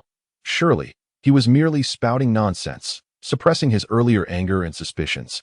Frost bowed to Li Feng, stating, I, Frost, the peace ambassador of the universe, extend my heartfelt gratitude. Truly, as the ice demon of the sixth universe, he was an unmitigated hypocrite, managing to suppress his fury and feign gratitude so convincingly that had Li Feng not been familiar with Dragon Ball Super, he might have almost believed Frost was a good person, much like Son Goku from the series. No need. I do not accept the thanks of a hypocrite. Li Feng crossed his arms, speaking with disdain. What? Benefactor? How can you say such a thing about Peace Ambassador Frost? Jabe retorted, somewhat irked. After all, Frost had long been his idol, and it was only natural for him to feel displeased when his idol was maligned, even by someone who had just helped them. Indeed, I merely wish to know what I might have done to offend you, benefactor, to warrant such a perception. Frost feigned innocence, appearing as though he were a righteous individual wronged. It hurts. At that moment, Lien Su, who had just been knocked down, finally regained consciousness, realizing he had truly been on the brink of death. Captain, you've finally awakened. Are you all right? Jabe inquired, concern etched across his face as he saw Lien Su rise. I am fine. I, Lien Su, captain of the Rei's defense team, express my sincere gratitude to you. However, why do you malign Peace Ambassador Frost? Lien Su, swaying unsteadily, approached Li Feng, unable to believe that Frost could be that kind of person. Humph, it seems you have all been deceived by Frost. Indeed, had I not known better, I too might have believed him to be a genuine advocate for peace in the universe, Li Feng stated coldly. Casting a chilling gaze at Frost. This is impossible, Jabe declared resolutely. Though, since you so readily defame me, Frost, do you have any evidence to support your claims? Frost replied with a smile, though his eyes burned with fury. Not only had Li Feng slain his subordinates, but now he sought to expose him. Indeed, benefactor, do you possess any evidence? Lien Su questioned, equally skeptical. Lien Su, you truly are a naive Saiyan. Do you not realize what caused your recent fainting and weakness during battle? It was precisely the poison needle in Frost's possession, Li Feng proclaimed. Poison needle? How could a dignified ambassador of universal peace resort to such a petty tactic? Although Lien Su harbored doubts regarding his previous incapacitation, after all, how could someone of his Saiyan robustness experience such a state?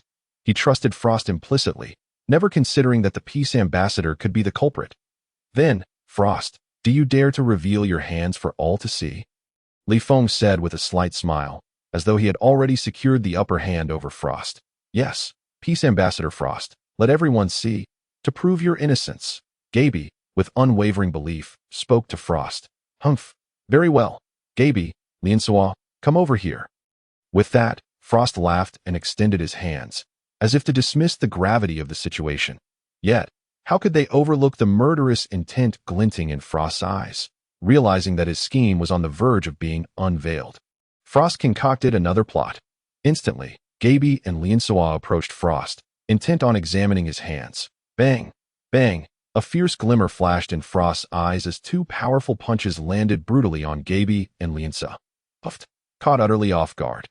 Gaby and Liansuo were struck hard, their faces paling as they toppled backward.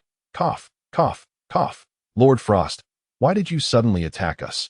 Gaby gasped, severely injured and incredulous. Liansuo, equally pale and already wounded, now found himself further incapacitated, devoid of any combat strength. However, he had begun to believe Li Feng's words. It turned out Frost was indeed a consummate hypocrite, and they had been deceived all these years. Ha! You ignorant and foolish Saiyans. Always spouting righteousness. Did you think I would be as dim-witted as you? Frost scoffed coldly, finally revealing his hypocritical true nature. What? How is this possible, Lord Frost? You. Gaby was beside himself with rage, for Frost had always been his idol. And now, this idol's facade had completely shattered. How could he accept this? Yet the truth lay bare before him. I initially intended to deceive you for a while longer, but the appearance of this individual has disrupted my plans. Thus, all of you present today must perish. Frost sinisterly chuckled. Since his true nature had been exposed, what did it matter? He still had his transformation hidden away. Frost's transformation was his ultimate trump card. Oblivious to the fact that Saiyans could transform into Super Saiyans, he believed that once he transformed, none present, including Li Feng, would be his match. I never thought Frost would turn out to be such a person. Liansuo gasped, but Frost's power was overwhelming. Were they truly destined to perish here today? Now, Liansuo could only place his hopes in Li Feng, wishing he could help eliminate this hypocrite Frost. Indeed, therefore, anyone who knows my true form shall not live. Frost's eyes brimmed with murderous intent, and his aura began to radiate fiercely. Li Feng realized that Frost was about to transform, but what could that change? Chapter 52. The Annihilation of Frost. A whirlwind erupted around Frost, and his immense power soared skyward. Dark, frigid energy surged forth, enveloping Frost in an instant, while the black energy currents ravaged the surroundings, intermittently crackling with lightning. Such momentum. How formidable, Gaby struggled to articulate. Astonished that Frost had concealed such strength all along, that if this was his true power, they were but insignificant beings. As the black energy dissipated, Frost bypassed his previous transformation and ascended directly to his ultimate form.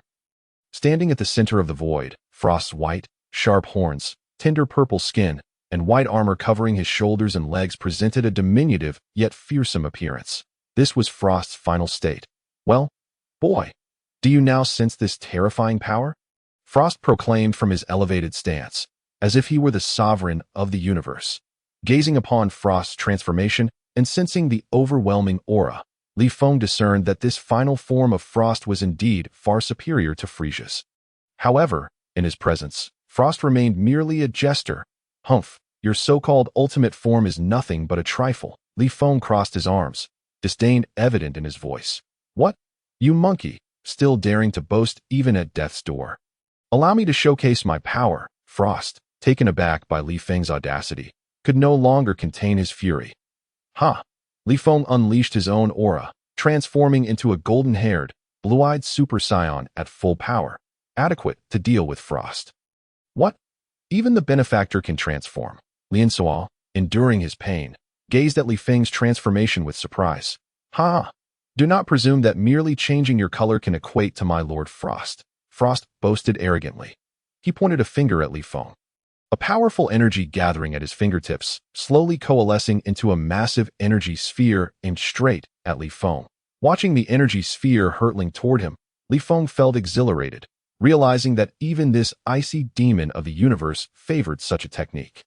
Unfortunately, a glint flashed in Li Feng's eyes as he formed a cerulean energy sword in his hand and struck. Boom! An explosion reverberated, causing the entire planet to tremble slightly, while Frost stood in shock. This man had actually dispersed his energy sphere. Bang! Just as Frost was still reeling from the shock, Li Feng's figure appeared before him, delivering a heavy punch. Frost responded in kind. Bang! Their fists collided, and Frost felt a jolt in his arm. This fellow's strength was astonishing. Bang! Bang! The two engaged in a rapid exchange of blows, each strike from Li Feng growing more punishing, while Frost's agony escalated. His arms felt as if they might snap, and his injuries multiplied. Was this man a monster? Boom! With a tremendous crash, Frost's body was blasted into the ground by a surge of energy. Puffed! Frost coughed up blood, severely injured, struggling to rise. Disbelief filled his eyes. How could this person's strength be so formidable? Were Saiyans not supposed to be weak? No, impossible. Only I, Frost, am the strongest, Frost shouted defiantly, unleashing a barrage of violent energy spheres toward Li Feng. Bang! Bang! One after another, the energy spheres were swatted aside by Li Feng. Unable to breach his defenses, instinctively, Frost began to retreat, gazing at Li Feng as if he were a demon. My lord, spare me. Under the threat of death, Frost finally began to plead for mercy. After all, he was not like Frisia from the Seventh Universe. He was a cunning and treacherous hypocrite who feared for his life at the prospect of death. Humph, do you think I would spare a hypocrite like you?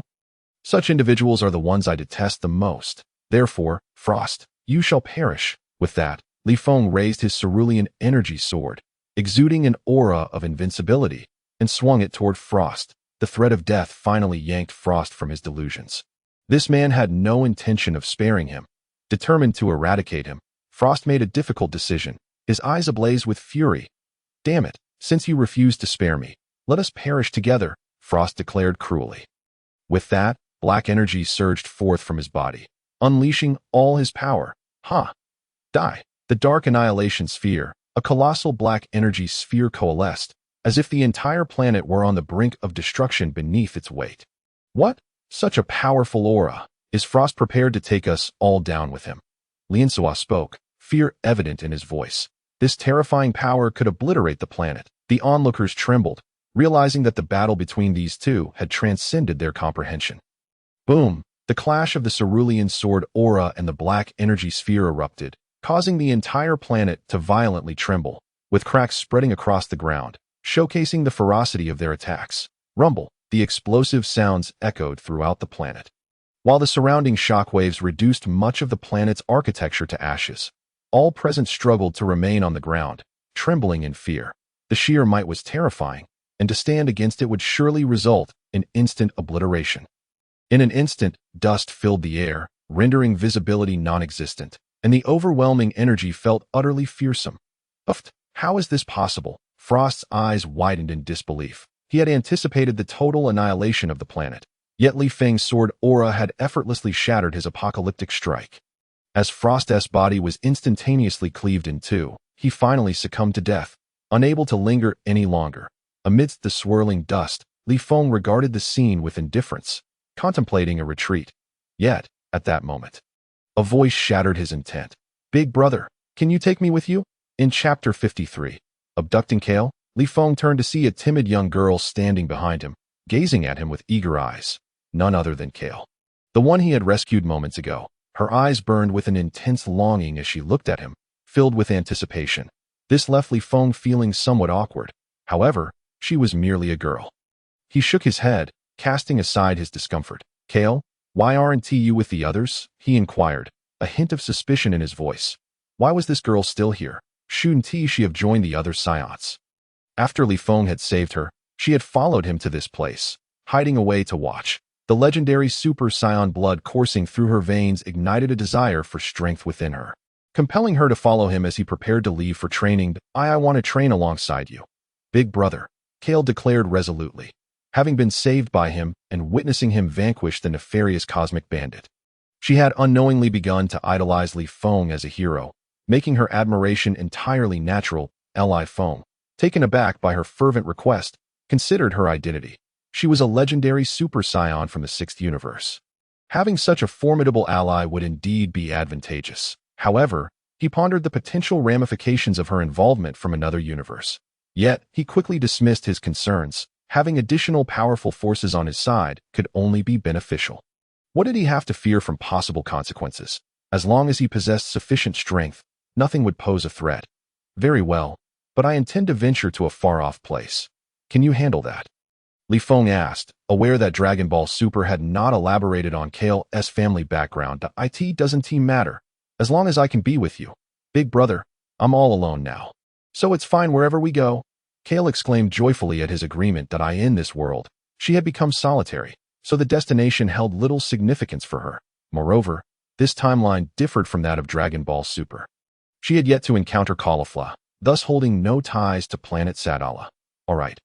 However, training with me may be quite arduous. Are you truly willing to endure that?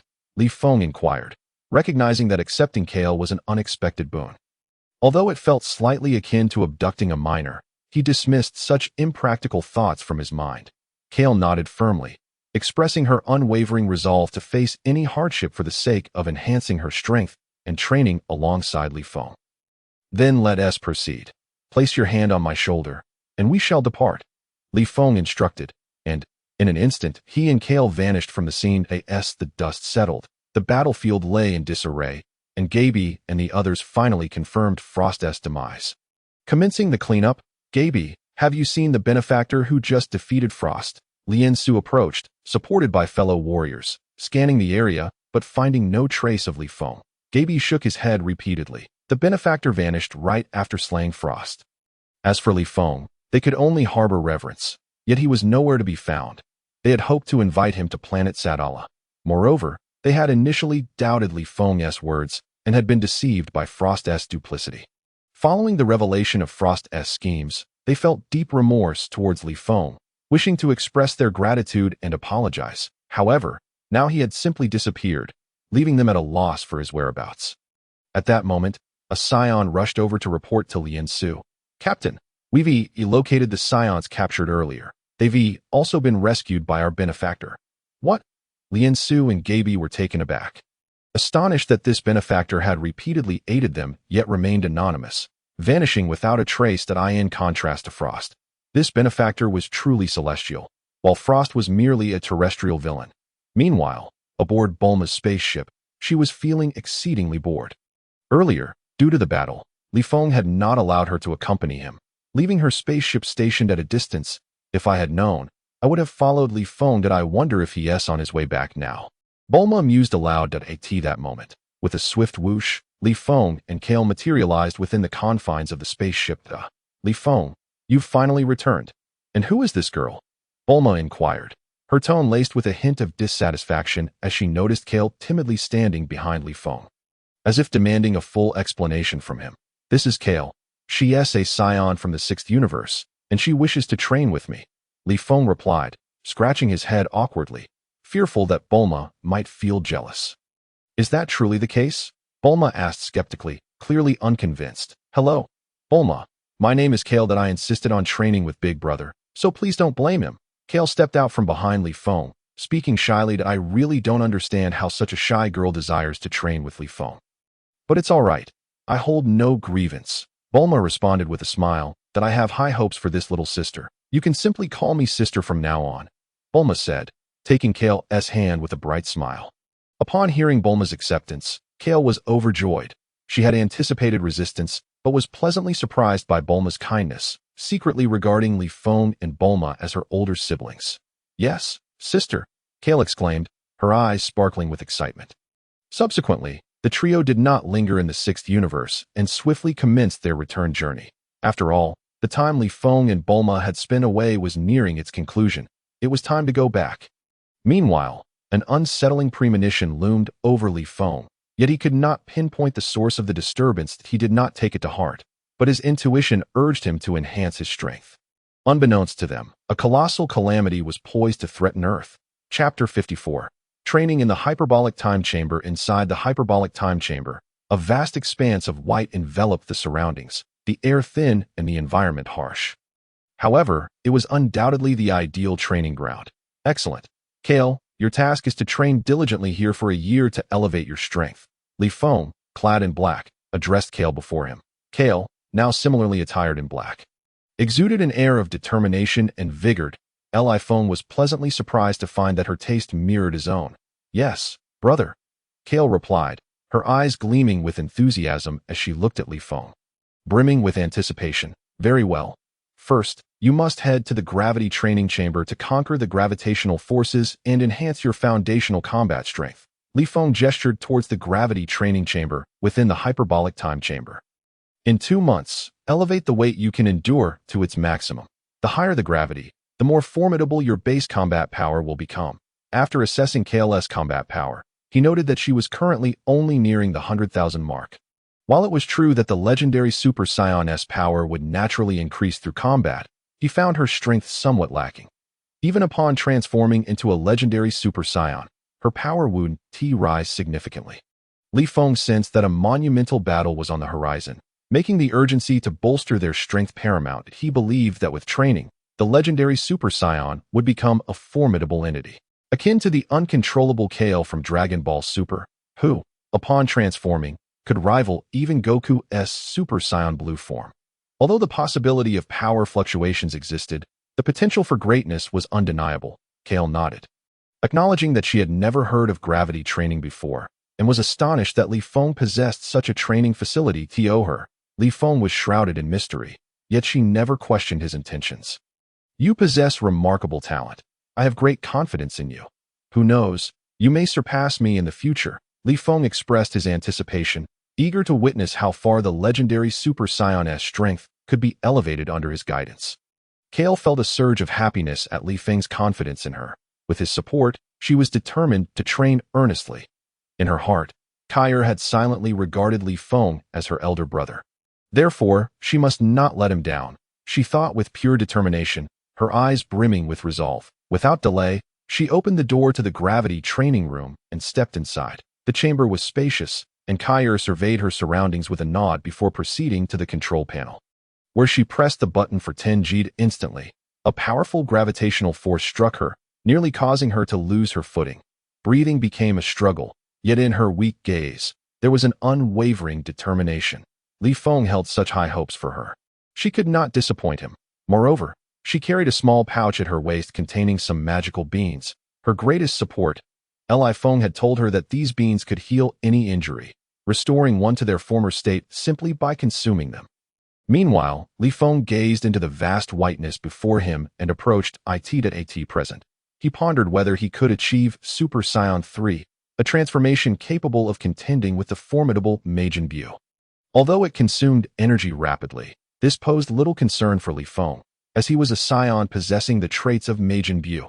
It is worth noting that the Super Saiyan 3 transformation was defined as being 4 times stronger than Super Saiyan 2, boasting a base combat power of 400 times. This transformation was indeed worth Li Feng's earnest contemplation. After all, upon transforming, Son Goku's strength became so formidable that he could suppress even the Super Saiyan 2 Vegeta against the might of Fat Buu, potentially annihilating him. During times of physical dominance, he could engage in a stalemate with the original Buu. When Gotenks transformed, the fusion granted him an enhancement in power, allowing his Super Saiyan 3 form to surpass Goku's individual strength. While earnestly battling the mightier Kid Buu, he maintained an advantageous position, nearly defeating him to in the Dragon Ball Z universe. Only Son Goku and Gotenks could transform into Super Saiyan 3. Other Saiyans were unable to attain this form, underscoring the necessity of considerable power and training to achieve it at this moment. Li Feng's base combat power had reached an astonishing 100 million, prompting his desire to attempt the transformation into Super Saiyan 3. The essence of Super Saiyan 3 lay in the substantial output of energy, and with his Majin Buu physique, this should not pose an issue. Li Feng's thoughts raced. Ha! He roared, unleashing a tremendous force. Boom! Crackle! The energy surged, crackling with electricity, as Li Feng's hair stood upright once more, embodying his Super Saiyan 2 form. At this moment, Kaire, who was training in the gravity chamber, sensed this overwhelming aura. Is this the presence of my brother? How powerful! She mused, yet she did not falter in her training due to her astonishment. I must become stronger than my brother, she resolved, aware that, like him, she too possessed Saiyan blood and a love for battle, albeit with a hint of shyness. Now, with Li Feng's Super Saiyan 2 form achieving a combat power of 10 billion, should he transform into Super Saiyan 3, it would amount to an incredible 40 billion. The thought ignited a fervent fire in Li Feng's eyes. The key to Super Saiyan 3 is the massive output of energy, right? Then, his gaze sharpened, and he unleashed every ounce of energy he could muster. Ha! The golden aura crackled with lightning, the surrounding air buzzing with energy. Roar! As Li Feng became the epicenter, the surrounding air currents swirled toward him, an unstoppable force. In that moment, he felt every bit of his energy erupt forth. Sensing his immense power, yet he could not break through to the Super Saiyan 3 realm he envisioned. Damn it, what am I missing? Li Feng shouted in frustration. Despite the high energy output, he remained unable to shatter that layer of restraint. Chapter 55, Super Saiyan 4th Stage. Crackling arcs of electricity danced around Li Feng, while the surrounding air surged with agitation, roaring in response to his maximum energy output. The sheer power of 10 billion combat strength was palpable. Yet, despite this, Li Feng found himself unable to transcend the barriers of Super Saiyan 3. He felt a surge of indignation. His base power was so formidable. Why could he not reach it? Ha! Li Feng's face contorted in agony, veins bulging as he forcibly escalated his energy output once more. His golden aura blazed like an unquenchable inferno, fueled by his boundless fury. Fortunately, he was training within the hyperbolic time chamber. Had he been on a planet, the sheer magnitude of his energy would have caused tremors across the entire globe. Transform!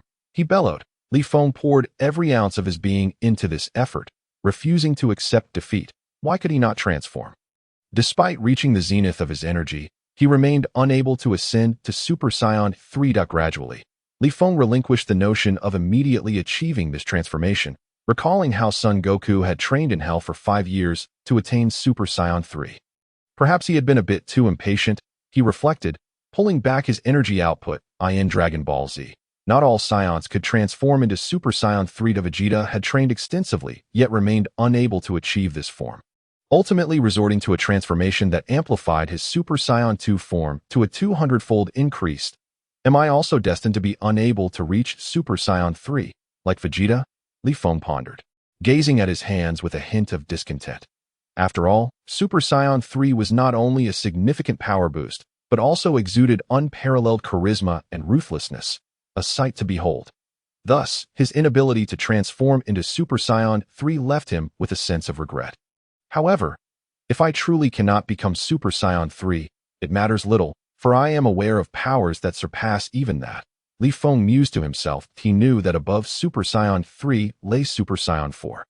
The divine form of Super Saiyan, Super Saiyan Blue, Super Saiyan Dark Blue, and Ultra Instinct, among others. Therefore, he would not become disheartened by a single tree.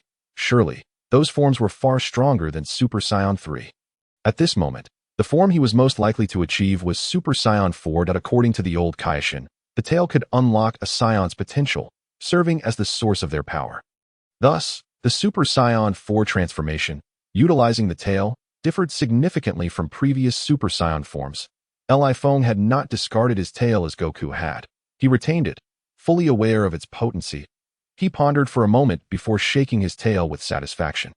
Super Saiyan 4, the ultimate evolution of Saiyans as depicted in Dragon Ball GT, was terrifyingly powerful in Li Feng's eyes. This form could rival, or even surpass, that of Super Saiyan God. If he could transform into Super Saiyan 4 now, wouldn't he be unstoppable in the Dragon Ball Z universe? Li Feng thought eagerly. Without hesitation, he vanished from the hyperbolic time chamber. Due to the time dilation, only a brief moment had passed within the spaceship. Huh? Li Feng, why did you return so quickly? Bulma, steering the spaceship, asked in surprise, noting that less than an hour had elapsed since he entered.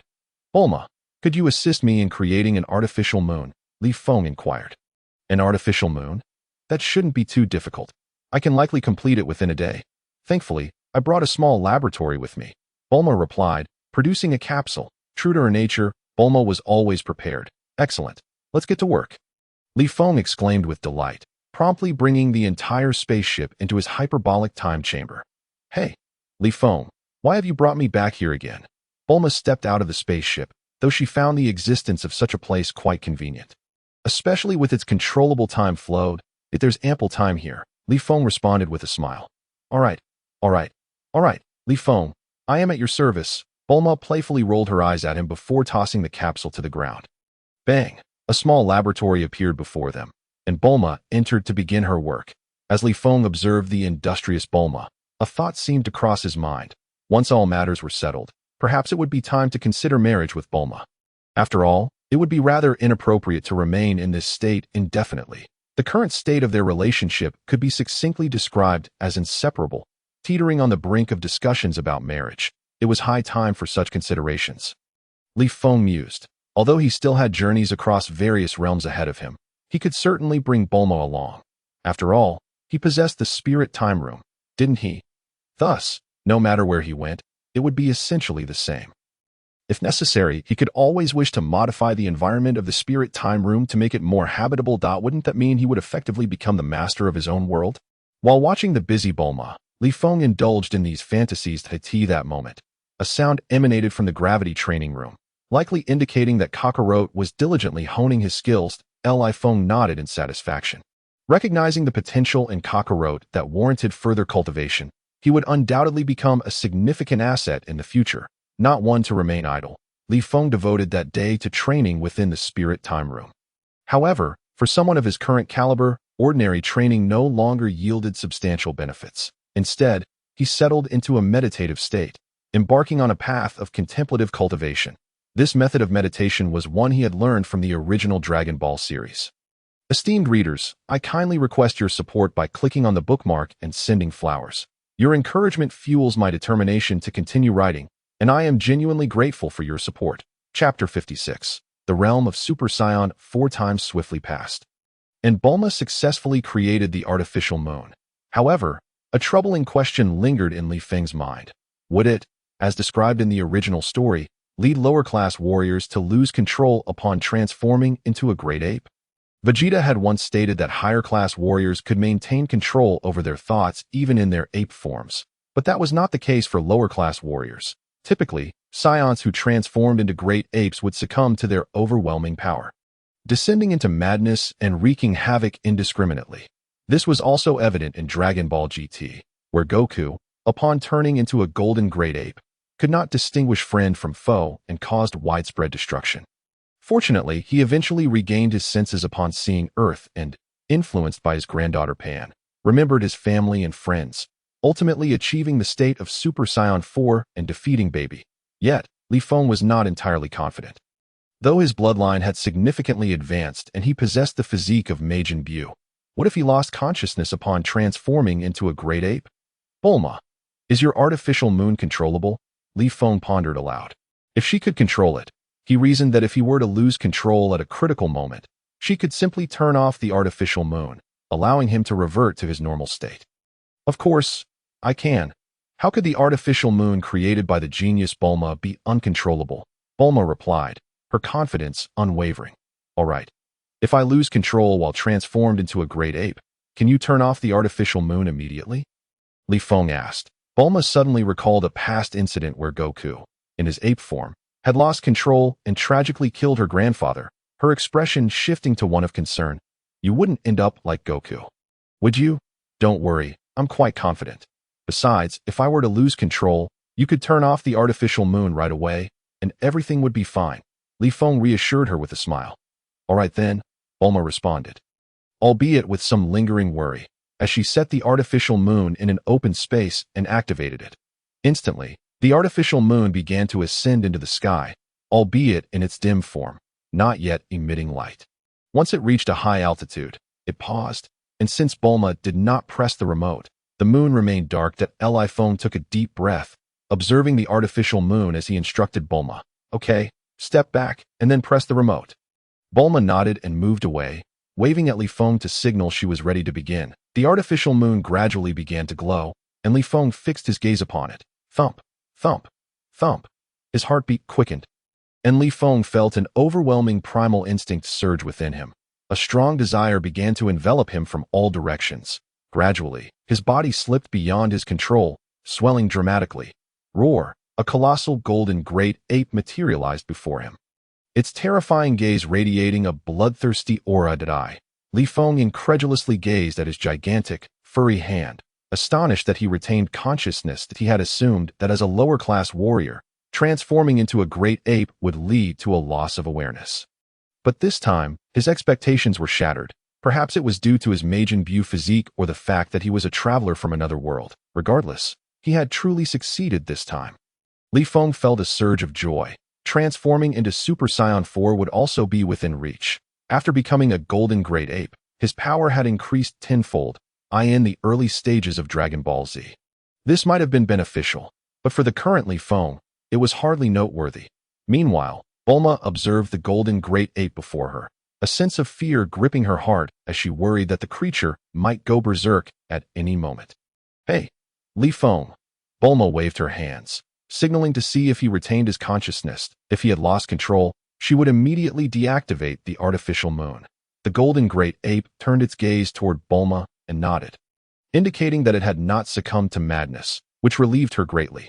Now, the next step was to transform into Super Saiyan while in the great ape state. Li Feng thought to himself. Roar! The great ape let out a thunderous roar, and golden energy began to surge forth as he transformed into Super Saiyan. Li Feng's body gradually began to shrink. His power surged like an unfathomable ocean.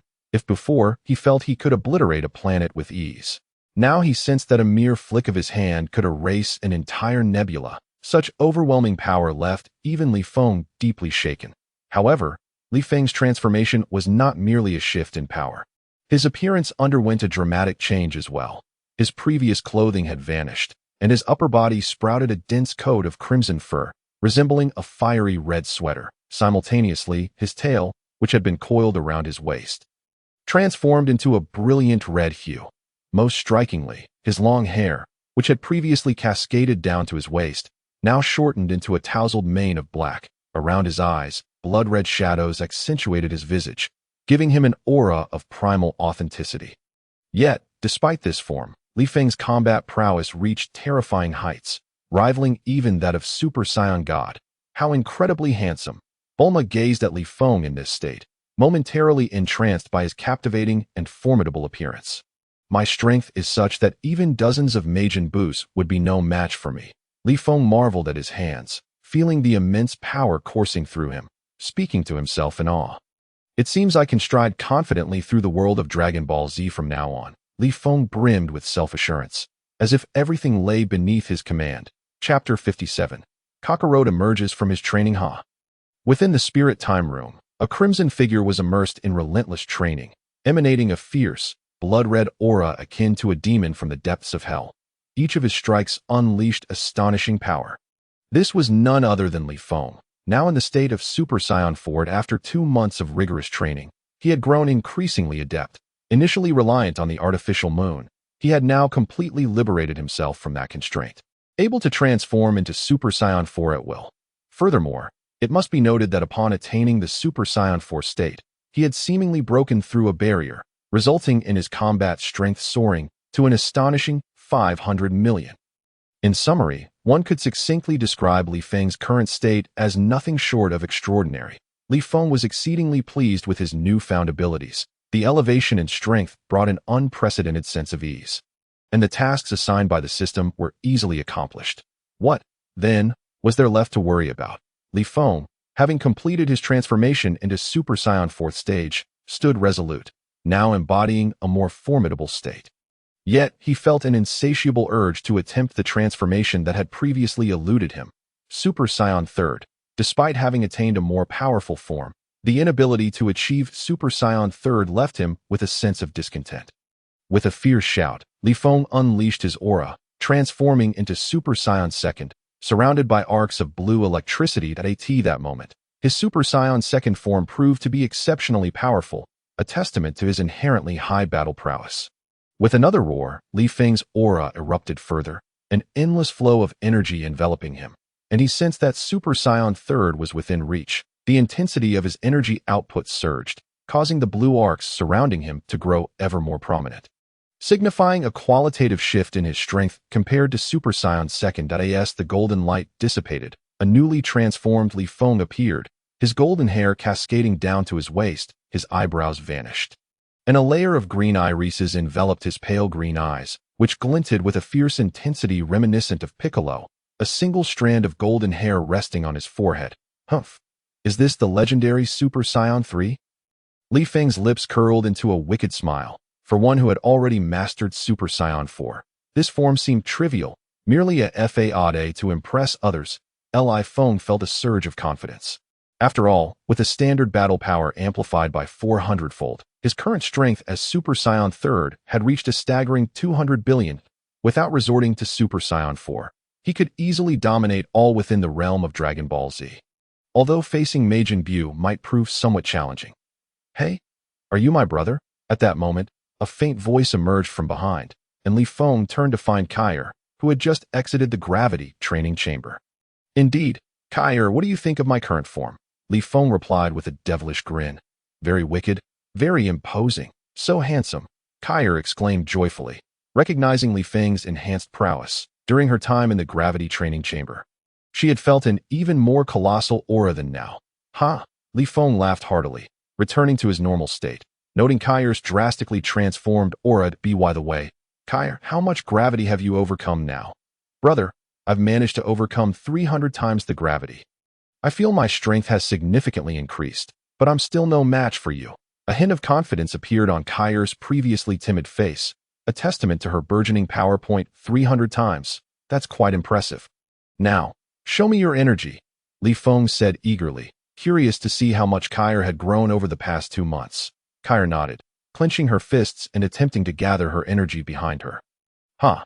A torrent of energy surged forth from her, causing the surrounding air to grow heated and oppressive, as if something formidable was about to emerge. As Kaire completed her energy burst, she gazed at her hands in disbelief. Is this really my power? She murmured, astonished, feeling as though even the leader of the RAS defense team could not stand against her. She had not anticipated such remarkable effects from the gravity training chamber. Excellent. Your standard battle power has now reached approximately 20 million, Li Feng praised her. Although he was somewhat unfamiliar with the legendary Super Saiyan transformation, he was concerned about whether Kaire could control herself upon achieving it. Very well, Kaire, what you need to do now is transform into a Super Saiyan like me. With that, Li Feng transformed into a golden-haired, blue-eyed Super Saiyan, his golden aura crackling menacingly. Brother, how do I transform? Kaire asked, filled with anticipation, eager to fight alongside Li Feng without being a burden in Dragon Ball Super. Kaire had transformed into the legendary Super Saiyan through her anger towards Son Goku, but at this moment, Li Feng could not provoke her to anger. He would have to try the method of transforming into a regular Super Saiyan from Universe 6 instead. Concentrate your energy behind you, Li Feng instructed. Kaire nodded, tightening her fists as she attempted to gather all her energy behind her. Her energy surged dramatically, causing the air around her to thicken ominously, as if something terrifying was about to descend. Li Feng nodded, recognizing that this method had potential. Just as Li Feng anticipated Kaire's transition into the legendary Super Saiyan, her burst of energy suddenly waned. Kaire shook her head in disappointment. I'm sorry. Brother, did I let you down? Don't worry, Kaire. Keep trying. I believe in you, Li Feng reassured her, confident that with persistence, she would eventually master the transformation. It was merely a matter of time. She did not need to rely on anger. She only needed to master the technique completely. "Thank you, brother." Kaire beamed upon hearing Li Feng's encouraging words, feeling elated since no one had ever praised her so before. With renewed determination, Kaire gathered her energy once more. Concentrating it at her back, in an instant, a massive force erupted from her, enveloping her in a pale green aura. Her eyes transformed into a vivid green. Her hair stood upright, shimmering with a radiant green light. Kaire had successfully transformed, but Li Feng's concern about her losing control lingered. The legendary Super Saiyan differed from ordinary Super Saiyans. They were incredibly powerful from birth, and their battle prowess escalated rapidly with age. However, this rapid surge in power often rendered them unable to control their strength, leading to a bloodthirsty and violent nature, as exemplified by Broly. With a primal roar, Kaire clutched her head, her expression a mix of struggle and rage.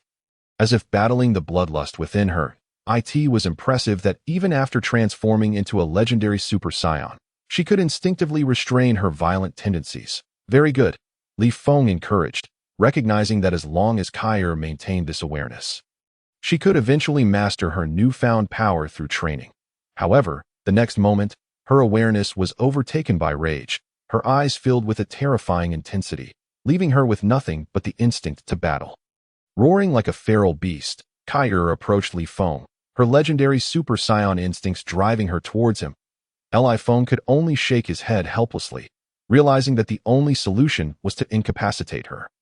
He instantly transformed into Super Saiyan Second, blue arcs of electricity crackling around him. Judging from her aura, Kaire was even stronger than Broly had been, and Li Feng's Super Saiyan Second form was now considerably more powerful than during his earlier battle with Broly.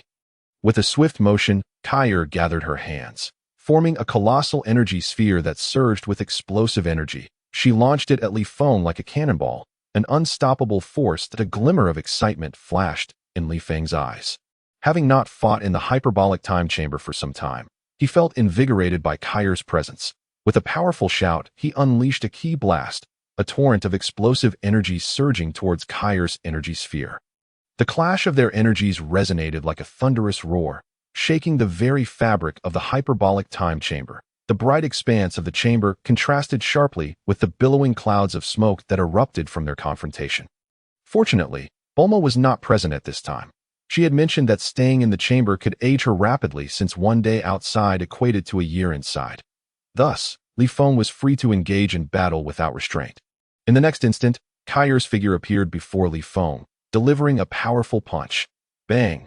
Their fists collided, causing ripples in the very space around them. Truly, a legendary Super Saiyan possessed immense strength. "Come again," Li Feng exclaimed with excitement. As the instinct to battle surged within him, his blood boiling with fervor. Bang! Bang! Bang! The two combatants moved with astonishing speed, each punch colliding with such force that the surrounding space trembled incessantly, and the air itself roared with turbulence. Kaire, akin to a frenzied beast, became increasingly exhilarated with each strike, seemingly growing stronger as the fight progressed. Meanwhile, Li Feng's combat prowess, in the second stage of Super Saiyan, reached an astounding intensity of 50 billion, allowing him to battle with ease. Yet, he discovered, much to his astonishment, that the legendary Super Saiyan could indeed become increasingly powerful during combat, albeit the increment was not overtly significant. Gradually, Kaire sustained numerous injuries. Yet her momentum showed no signs of waning. Rather, she appeared more invigorated, her strength perpetually replenishing as the battle raged on. Boom! Two energy blasts collided once more, producing a thunderous roar, and Kaire was forced to retreat several steps. It must come to an end. Li Feng felt he had fought long enough, yet Kaire seemed disinclined to cease. Even after sustaining considerable injuries, the instinct of the legendary Super Saiyan propelled her to continue fighting. Tornado Storm Fist. In an instant, a powerful energy enveloped Li Feng's arm, subtly forming a sharp energy sphere. Kaire sensed the threat of Li Feng's move, and a formidable flow of energy gathered above her, gradually coalescing into an immense energy sphere. Observing Kaire's technique, Li Feng was perplexed. Could this be the exclusive move of the legendary Super Saiyan? With a mighty shout, Li Feng unleashed the energy sphere, hurtling forth like a dragon emerging from the sea, unstoppable in its trajectory. Simultaneously, Kaire's colossal energy sphere surged forth like an overwhelming tide. Boom! With a deafening explosion, a massive mushroom cloud erupted into the sky within the ethereal world of the hyperbolic time chamber. Li Feng's tornado storm fist showed no signs of abating, the residual waves cascading towards Kaire rumble. Kaire's figure was instantly engulfed in a rolling cloud of dust. As the dust settled, Kaire returned to her original size. Seeing this, Li Feng hurried over and offered her a senzu bean. Miraculously, all of Kaire's wounds vanished, and her depleted energy was fully restored. Kaire opened her beautiful eyes and beheld the familiar face of Li Feng. A hint of guilt in her smile as she said, "Brother, did I just?" Though she had succumbed to frenzy during the battle, upon awakening, she retained fragments of memory, aware only that she had engaged in a fierce battle with Li Feng. Li Feng chuckled and reassured her, "It's all right. You merely need to gradually master this power." Kaire nodded, her eyes brimming with determination. Chapter 59. Crisis on Earth at Bowsy Mountain. A man clad in orange suddenly altered his expression, gazing skyward. Although the sky appeared devoid of anything, his astonishment was evident. What an overwhelming presence, and so malevolent. The man's complexion turned pale as he muttered to himself, recognizing that this aura far surpassed that of Li Feng, whom he had encountered earlier. "Father," this presence, a young boy, sensing something amiss, rushed out in alarm. The man in orange nodded, forcing a strained smile as he said, "It seems, Gohan, that we may face a formidable battle this time." This aura sends shivers down my spine. These two were none other than Son Goku and his son, Son Gohan. Gohan was equally taken aback. After all, his father had never spoken of feeling shaken by fear. He usually exuded excitement when faced with powerful adversaries, indicating that this time, the challenge was indeed formidable. "Let us set off," Gohan declared, clenching his fist with resolve. Son Goku contemplated briefly before nodding. There was no hope if they did not attempt to confront the threat. Whoosh, whoosh. In an instant, two beams of light shot into the distance. Meanwhile, in West City, within the Brief's household, a proud man was fiercely training in a gravity chamber when he too sensed something, his shock palpable. What a sinister aura. "Hey, Vegeta, can't you spare some time to be with me instead of training all day?" a girl said, her tone laced with displeasure. The girl boasted long, beautiful blonde hair, adorned with a large, soft purple hat, and a red fitted dress that accentuated her delicate figure, complemented by a pearl necklace that spoke of her affluent status. She was Bulma's sister, Tais, a novelist traveling through the universe who had encountered Vegeta and returned to Earth with him. You're so annoying," Vegeta retorted haughtily. Though the gravity of the situation lingered on his face, he had once believed that surpassing Super Saiyan would place him above Goku and Li Feng. But faced with this terrifying aura, he realized he may have been overly optimistic. "What's with that expression? Is something significant happening?" Tais inquired, noticing Vegeta's serious demeanor. "There's a powerful enemy." Vegeta delivered this line, immediately employing his flight technique to soar away. Tais, fuming, stamped her feet in frustration. "Damn you, Vegeta, why don't you take me with you?" Simultaneously, the Z fighters scattered across various locations sensed the same terrifying aura. Although they were all greatly intimidated, none hesitated. They all flew toward the vicinity of the malevolent presence. Better to fight than wait for doom, for perhaps there remained a glimmer of hope. "Oh, Vegeta, you're here too. It seems you've grown significantly stronger lately." Goku, who had arrived earlier, greeted Vegeta. Vegeta flashed a wicked smile. "Of course, with my current strength, I have surpassed you, Kakarot," though Vegeta boasted. His eyes frequently darted to the sky. The ominous aura was simply too terrifying. At that moment, Piccolo, Krillin, and Tien Shinhan also arrived. "Uncle Piccolo, you're here too." Gohan greeted the group. Vegeta surveyed the gathering with disdain. Those without skill shouldn't drag their feet here."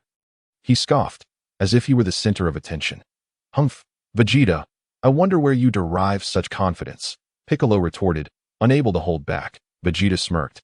"You'll soon discover who the strongest Super Saiyan is." Since his return to training, he had grown increasingly arrogant. "Well, I'm eager to see," Piccolo replied, crossing his arms coolly. "Goku, has Li Feng not arrived?" Krillin observed the surroundings, noting Li Feng's absence. He understood Li Feng's strength. Even Goku was no match for him. And with Li Feng present, they would undoubtedly be safe. Goku scratched his head. I'm not sure. I haven't seen him since the last time. Humph, I advise you not to rely on others to resolve our issues. He has ventured into the cosmos, so we can only depend on ourselves, or rather, on me. Vegeta. Vegeta declared arrogantly. Goku, do you feel confident? Krillin inquired, knowing Goku had always been their savior. To be honest, the enemy's strength far exceeds our expectations. So I have no confidence, Goku admitted, though his fighting spirit surged. The thought of battling such a formidable foe was exhilarating. It's over. This time, we might truly meet our end, Krillin lamented, his pessimism overwhelming him. The thought of Li Feng's absence and Goku's uncertainty, coupled with his own unmarried status, filled him with despair. Meanwhile, beyond the Earth's atmosphere, a colossal spaceship was slowly approaching. Lord Broly, we are nearing Earth. Shall we enter its atmosphere? Gula, standing before the glass door, pointed toward the vibrant blue planet. Broly crossed his arms, stating, Earth, indeed. I am eager to witness the strength of these ordinary Saiyans. I hope they do not disappoint. His eyes gleamed with malevolence. For the first step in his quest to dominate the universe began with Earth, leaving him with an impatient anticipation. Broly was confident in his strength. Once he engaged, none could rival him. Behind him, Gula's eyes burned with fury, as if he longed to rend Broly limb from limb. This was his spaceship, and yet he found himself dutifully serving Broly. He could only hope for an opportunity to retaliate. Gula seethed internally, full speed ahead. As Broly extended his mighty hand, he spoke. Sun Wukong furrowed his brow, gazing at the sky as he exclaimed, They are coming. Instantly, the expressions of all present grew grave. The ominous aura they sensed was even more terrifying than when they faced Frieza, leaving them uncertain of their survival in this impending battle. Chapter 60. Vegeta takes the field. A colossal spaceship descended slowly to the ground, and at that moment, the warriors present were filled with an overwhelming sense of dread as they beheld the vessel, which bore an uncanny resemblance to Frieza's ship. Bang! The door of the spaceship swung open, and a multitude of extraterrestrial beings poured forth, among them a figure reminiscent of Frieza. Frieza? Sun Wukong gasped in astonishment. Kakarot, that is not Frieza.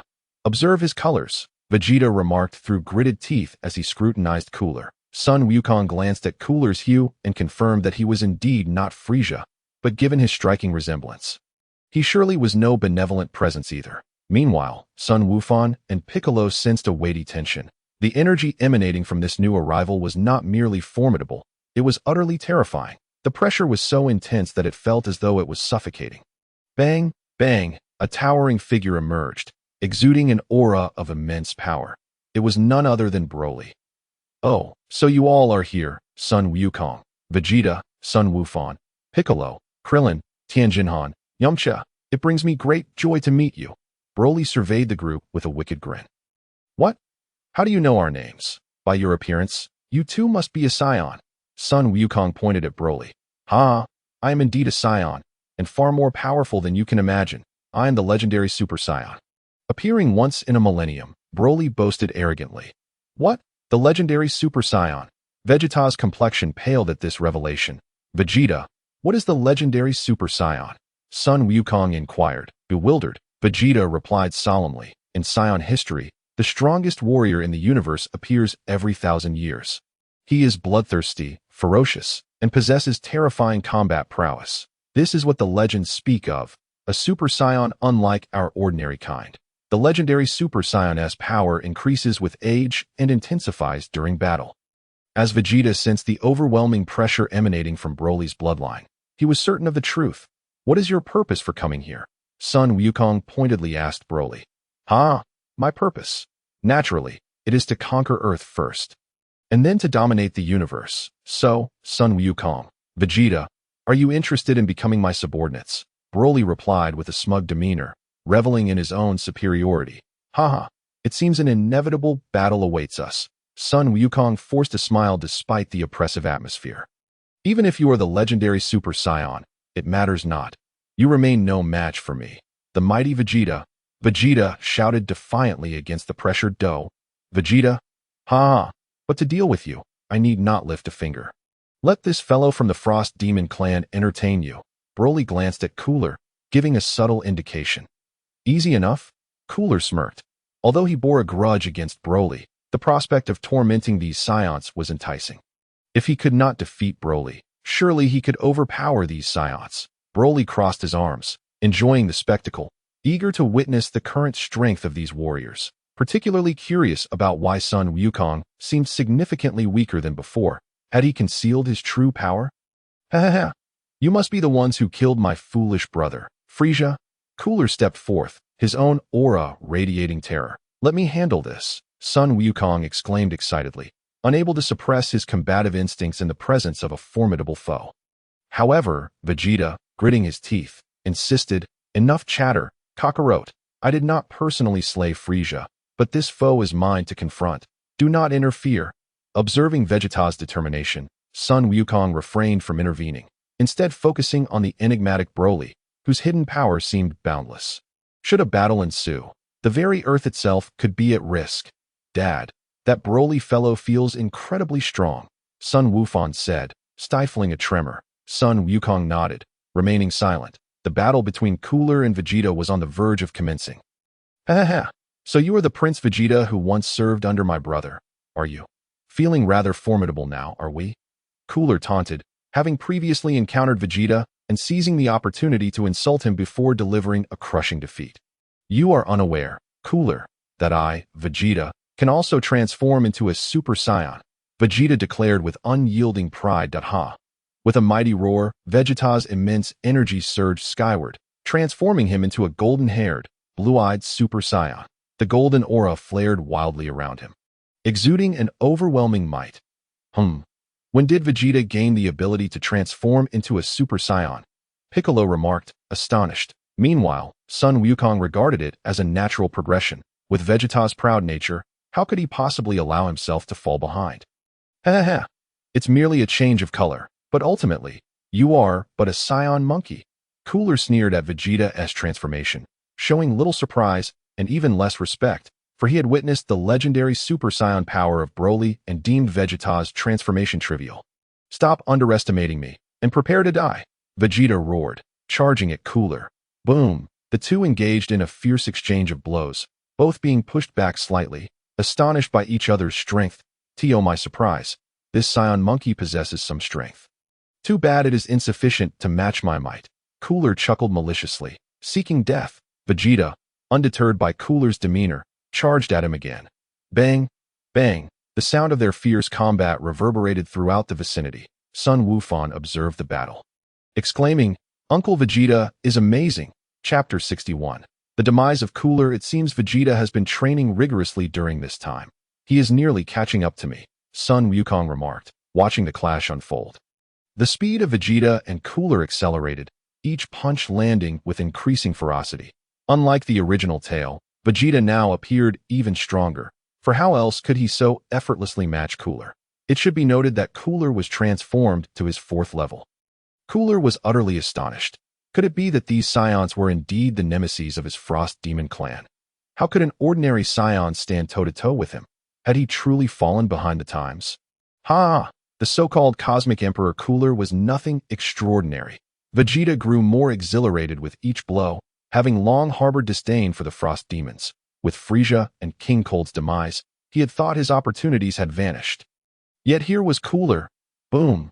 Bang! The ferocity of their battle sent shockwaves through the air, as if it might explode at any moment. How powerful! No wonder Vegeta is impressive, Krillin remarked, filled with a newfound hope. The stronger Vegeta appeared, the greater their chances of survival became. Bang!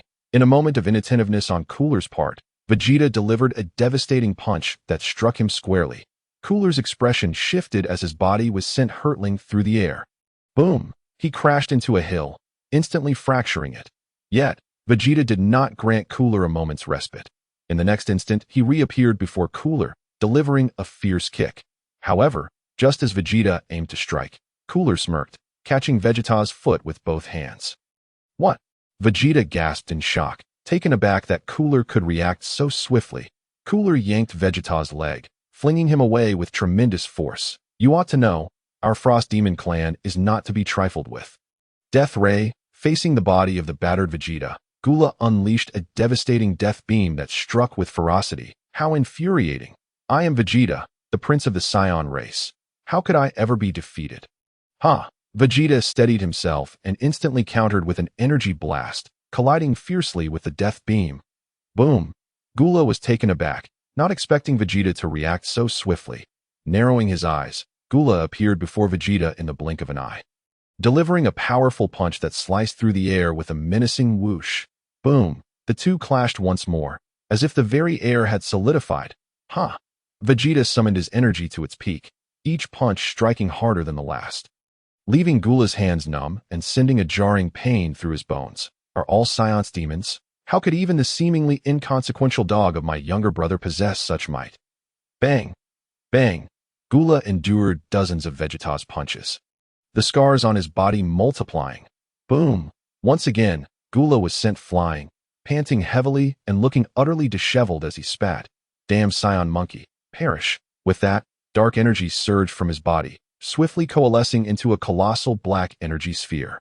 He glared at Vegeta, his eyes narrowing with intent as he unleashed it, determined to see Vegeta dead. Planet Annihilation Blast. Roar! Vegeta, undeterred, chuckled and remarked, "Is this how your Frost Demon clan operates? Resorting to such tactics when you can't win?" Vegeta felt no fear, quickly gathering energy in his hands. Final flash. With a powerful shout, Vegeta launched an energy blast.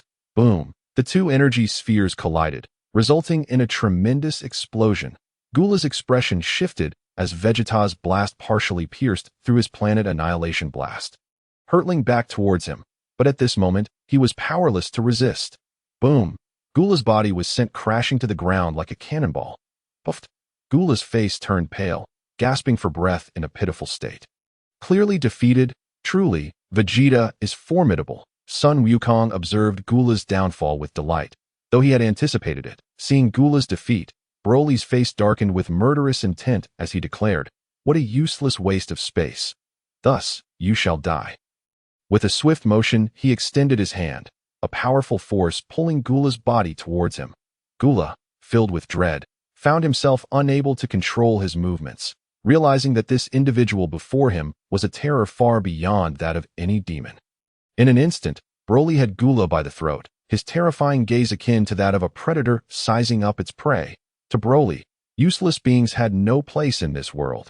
Gula's eyes widened in desperation as he pleaded, "Lord Broly, you." Before Gula could finish, Broly abruptly snapped his neck and tossed him into the sky, where a massive energy sphere descended with a thunderous roar.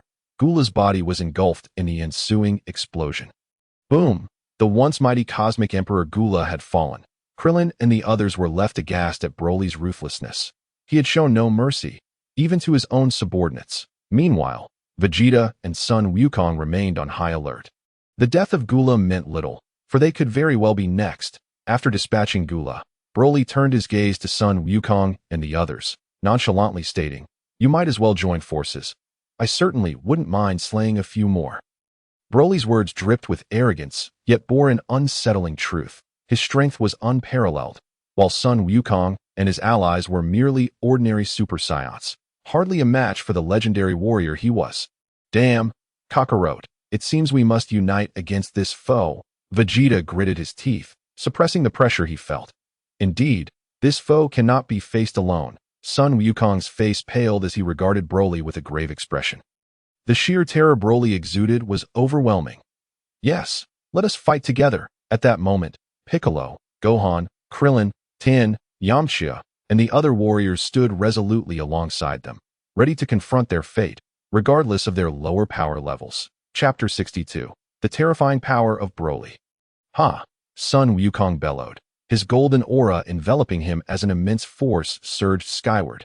Yet, despite his display, his eyes remained vigilant, for the oppressive force emanating from Broly was suffocating. Broly surveyed the group with disdain, reveling in his superiority, as if he were the true ruler of this world. What protagonist like Sun Wukong could possibly challenge him? Now, behold the transformation of the legendary Super Saiyan. A smirk played on Broly's lips as the ground trembled beneath him. Countless energy currents swirling in a breathtaking display. What? How can he be so powerful? The proud Vegeta felt an inexplicable sense of dread. Is this truly the legendary Super Saiyan? Can they truly prevail? The once confident Vegeta was now gripped by an unsettling tremor in the face of Broly's might, a sentiment echoed by all present. Ha! Broly's aura surged, even more magnificent than Sun Wukong's transformation, exuding a primal and terrifying essence. Green flames enveloped Broly, rendering him akin to a fearsome deity. Approach at your own peril. His piercing gaze bore into the crowd, reminiscent of a beast locking onto its prey, filled with murderous intent. Ha ha! You see, this is the form of the legendary Super Saiyan. If you know what is good for you, surrender to me, or today shall be your last. Broly soared into the air, looking down upon them with an air of dominance, truly believing himself to be the master of this world. Ha! Indeed, the legendary Super Saiyan. The terror is palpable. Sun Wukong glared at Broly, forcing a strained smile, though his face betrayed his pain, his eyes blazing with determination. Ha! Here I come, Sun Wukong shouted, charging at Broly with a mighty punch. Vegeta followed suit, unleashing a brilliant golden light. We're joining in. Gohan, Krillin, and the others surged forward as well. Ha! I can't believe you little insects dare to resist. Prepare to die. Broly's cruel smile flickered before he sprang into action. With a swift motion, he captured Vegeta's punch with his left hand and Sun Wukong's strike with his right, rendering both warriors immobile. In the next moment, their bodies were sent hurtling into the mountains. Bang! Dust erupted, and the earth cracked. In the following instant, Gohan, Tien, Krillin, Piccolo, Yamcha, and the others charged in, but Broly barely blinked, as if swatting flies. A single swipe sent the 5 of them flying in all directions like cannonballs. Just a casual flick of his wrist demonstrated the vast chasm separating their powers. Damn! Sun Wukong erupted with fury. Retreat was not an option, and battling powerful foes was his lifelong pursuit. Rising to his feet, he soared into the air, his pupils narrowing as he charged at Broly once more. Sun Wukong, just in time, unleash the power you wielded last time. Broly grinned. Thirsting for blood, he remembered their previous encounter vividly. Filled with anticipation that as Sun Wukong closed in on Broly, he unleashed a rapid flurry of punches, each strike faster and more forceful than the last. What? Is this all the power you possess? How utterly disappointing. Broly scoffed, effortlessly deflecting all of Sun Wukong's attacks. To him, Sun Wukong was simply too weak. With a swift motion, he grasped Sun Wukong's head, pressing it down forcefully. Boom! Sun Wukong's head was driven into the ground. And Broly continued to slide him along the earth. Sun Wukong struggled fiercely, but the overwhelming strength of Broly kept him firmly pinned. Even his Super Saiyan power was insufficient to break free. Boom! At that moment, an energy blast struck Broly squarely in the back that he frowned. Feeling a slight sting and growing displeasure at being ambushed, release your grip on Sun Wukong's hand and turn to see Vegeta, who is hovering in the air, gasping heavily at him. You monster! Only I, Prince Vegeta, can annihilate Kakarot. What are you, insignificant being? Humph! How dare you speak to me in such a manner? You truly are courting death. Broly grinned widely, astonished that this Vegeta, facing imminent demise, still dared to utter such bravado. Narrowing his eyes, his figure vanished in an instant. Vegeta's pupils contracted as an overwhelming sense of danger surged upon him. Oh no! Vegeta was unable to react in time and was struck by a powerful punch from behind, his body shooting forward like an arrow released from its bow. He crashed violently into the ground, instantly causing the earth to crack around him, thick smoke billowing upward. Damn it! Special beam cannon! Son Gohan also rose to his feet, unleashing a special beam cannon at Broly. Special beam cannon.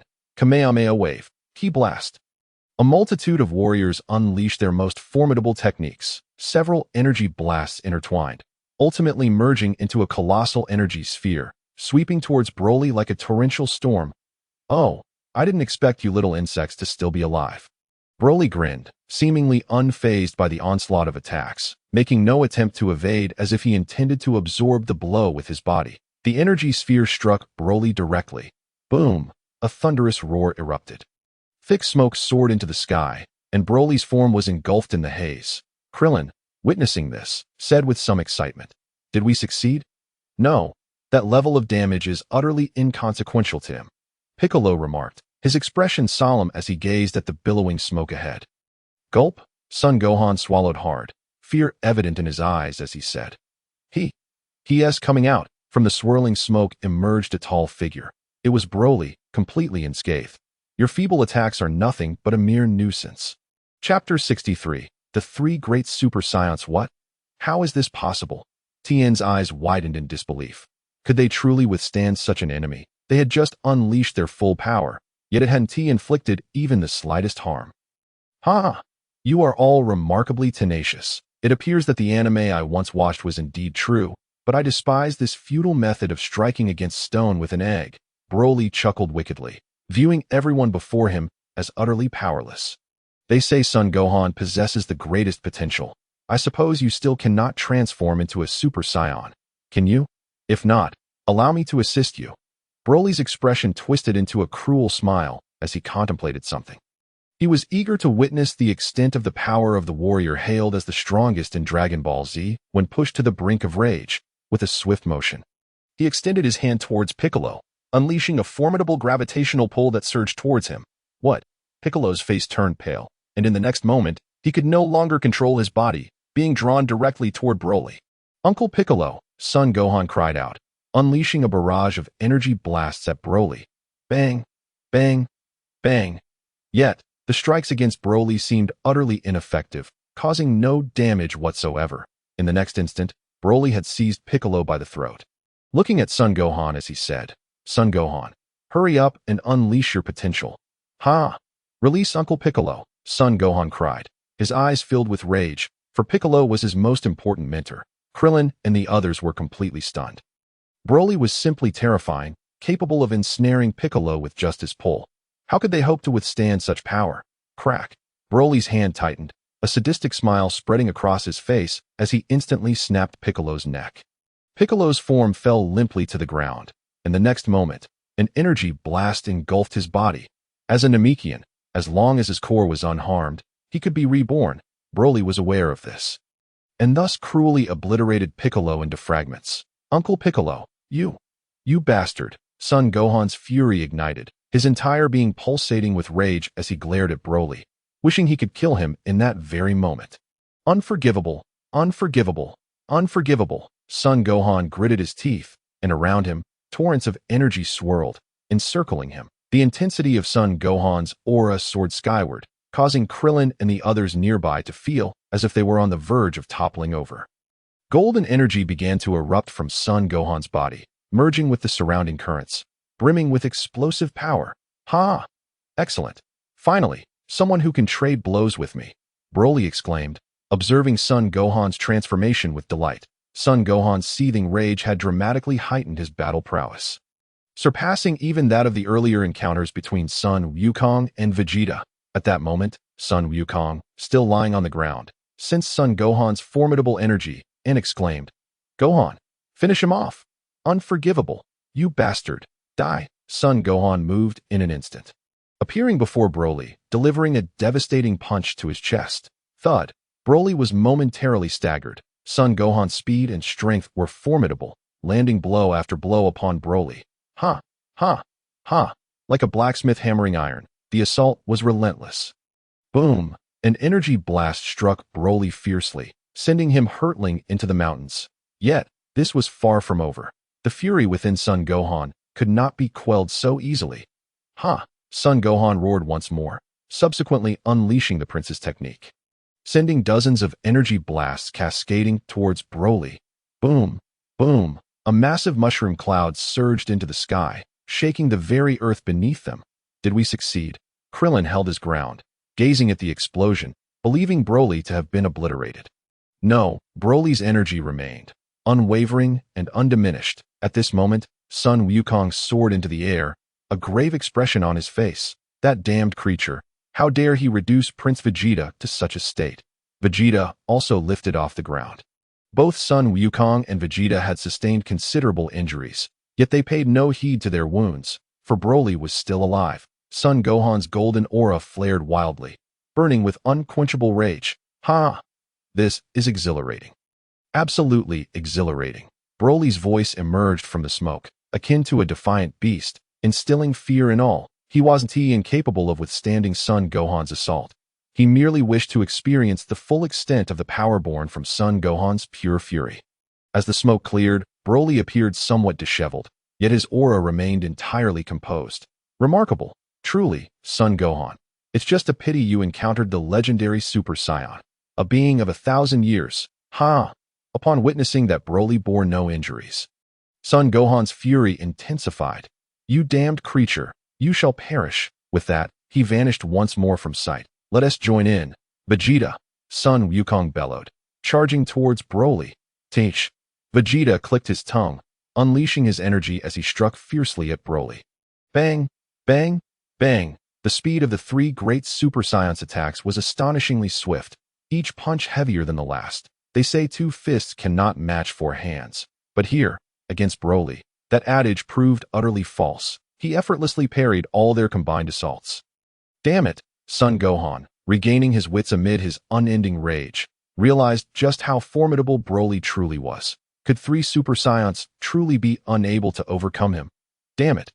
Even though we may not contribute significantly, we must join the fray, Tien declared, charging forward with fierce determination. Thus, the 6 of them joined forces to assail Broly, yet he remained unfazed, undeterred by their increasing numbers. Ha! This is delightful, the sensation of being besieged by so many. Broly cackled wickedly, as if their every attack was merely a tickle. Chapter 64. Ultimate Move. Spirit Bomb. These 6 individuals, if placed on Earth, represent the pinnacle of its current combat prowess. If they cannot thwart Broly, then Earth is truly doomed.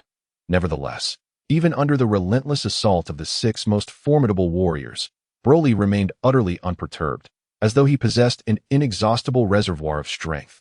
Humph! Is this truly the extent of your power? Such a disappointment. Broly scoffed coldly, and in an instant, a colossal energy sphere erupted around him. Boom! The 6 warriors were sent hurtling away.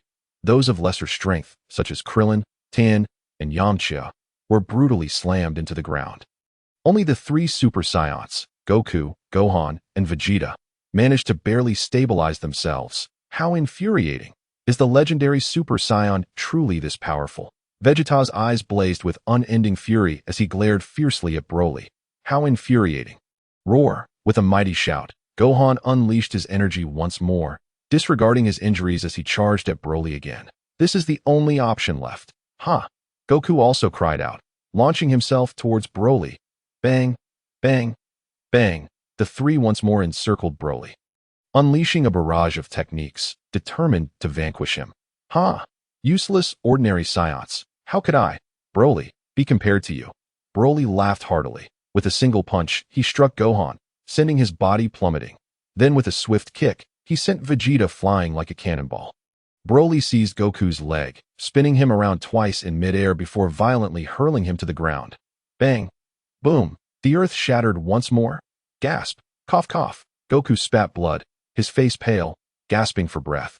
He was on the brink of exhaustion, while Broly appeared utterly unfazed. Cough cough! I have no choice but to use that technique, Goku muttered to himself, shakily rising to his feet. The Spirit Bomb. This was Goku's ultimate technique, his last resort. If this attack failed, their fate would be sealed. The Spirit Bomb was Goku's most powerful move, developed by King Kai, requiring both hands raised high to absorb the energy of all living beings, coalescing it into a massive energy sphere to strike the opponent. Once it struck, the greater the opponent's malevolence, the more powerful the attack would become, potentially leaving them utterly obliterated. Cough cough! Goku gasped deeply, then soared into the air, raising his hands as if gathering something momentous. Humph! So, you are indeed going to use the Spirit Bomb. Then let me witness the might of your strongest attack. Unlike typical villains, Broly exuded confidence in his abilities, and after such a prolonged battle, he hadn't even needed to tap into the legendary Super Saiyan's second stage. Hence he felt no fear of the so-called Spirit Bomb. With arms crossed, a look of disdain adorned his face, as if at that moment he alone was the protagonist of this world, invincible.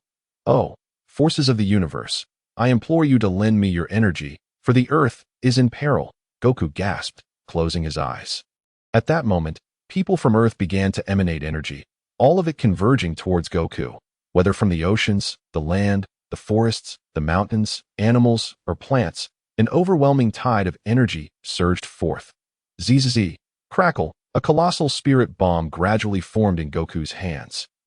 flickering with arcs of lightning. The white energy sphere exuded a purity intertwined with terrifying power, as if all evil in existence would be vanquished before it.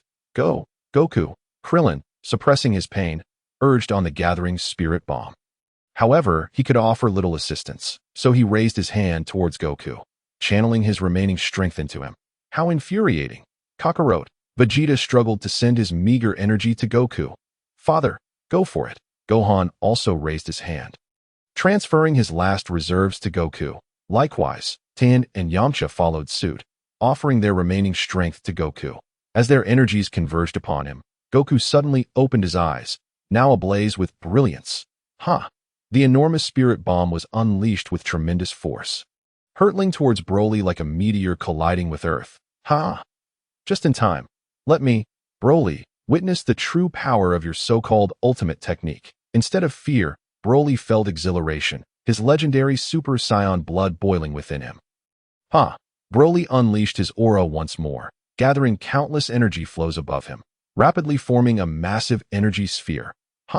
Broly launched it with immense ferocity. The gigantic spirit bomb collided with Broly's energy sphere. Instantly, the area was engulfed in blinding light, obscuring everything within. To Broly's astonishment, the energy sphere he had previously underestimated now displayed a force that shocked him. What? Broly was taken aback. After all, he had just unleashed the full strength of his first stage of the legendary Super Saiyan. How could this be? The spirit bomb was overpowering his energy sphere, advancing relentlessly towards him. How infuriating! Must I truly resort to my second stage of power? Broly was astonished, realizing the spirit bomb indeed possessed the capability to combat beyond its level. Broly gathered an immense amount of energy in his hands, pushing against the spirit bomb. The massive energy sphere gradually consumed Broly's figure. Rumble! A gigantic mushroom cloud shot into the sky, enveloping the surroundings in a thick haze, obscuring all visibility. The sound of a powerful explosion echoed through the heavens. Chapter 65. Li Feng arrives, suspected transcender. As the dust settled, Goku was utterly exhausted, gasping for air, his face reflecting a strained smile. Cough, cough. It should have succeeded, right? At this moment, he had no energy left. If another foe were to appear, he would undoubtedly be the one to suffer. What? Goku's expression suddenly grew grave. A surge of malevolent energy descended upon the earth, even more potent than before. Goku, your spirit bomb is nothing but a mere trifle. Broly's voice, reminiscent of a demon, echoed in Goku's ears, causing him to exhibit an expression of sheer terror. Is this creature a monster? Staring blankly ahead, he beheld Broly's figure reappearing. Despite bearing some minor injuries, Broly's aura was now magnitudes greater than before. Crackle! Blue arcs of electricity danced around Broly, and his green aura blazed like a roaring inferno, more dominant than ever. How is this possible?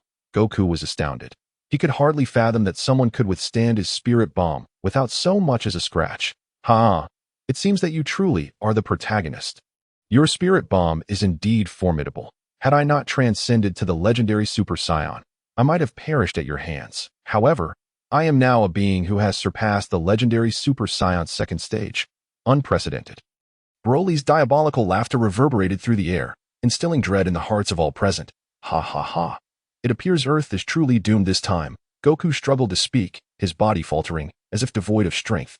The thrill of slaying the protagonist is exhilarating to contemplate. A cruel expression adorned Broly's face, as though he relished this moment. ZZZ. A sphere of energy materialized in Broly's palm, brimming with explosive energy.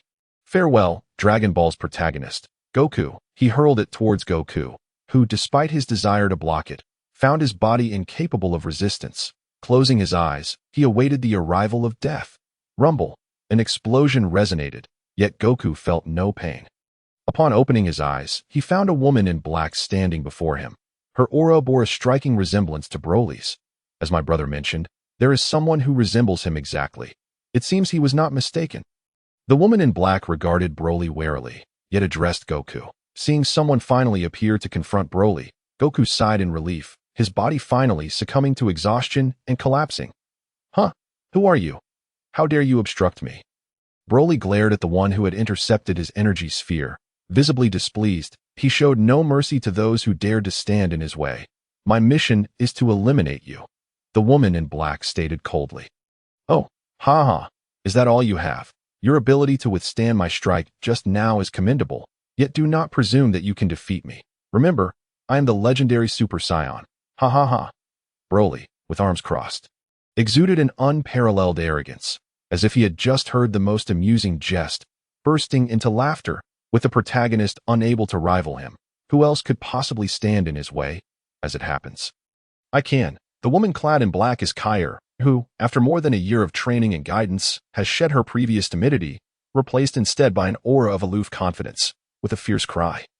An overwhelming torrent of energy surged forth as Kaire's body was enveloped in an endless green flame, her momentum shifting dramatically in that very instant. Boom! Surrounding Kaire was a vibrant green aura, fierce and wild. Though she had yet to reach Broly's level, lacking the crackling arcs of electricity that accompanied true power, merely embodying the first stage of the legendary Super Saiyan.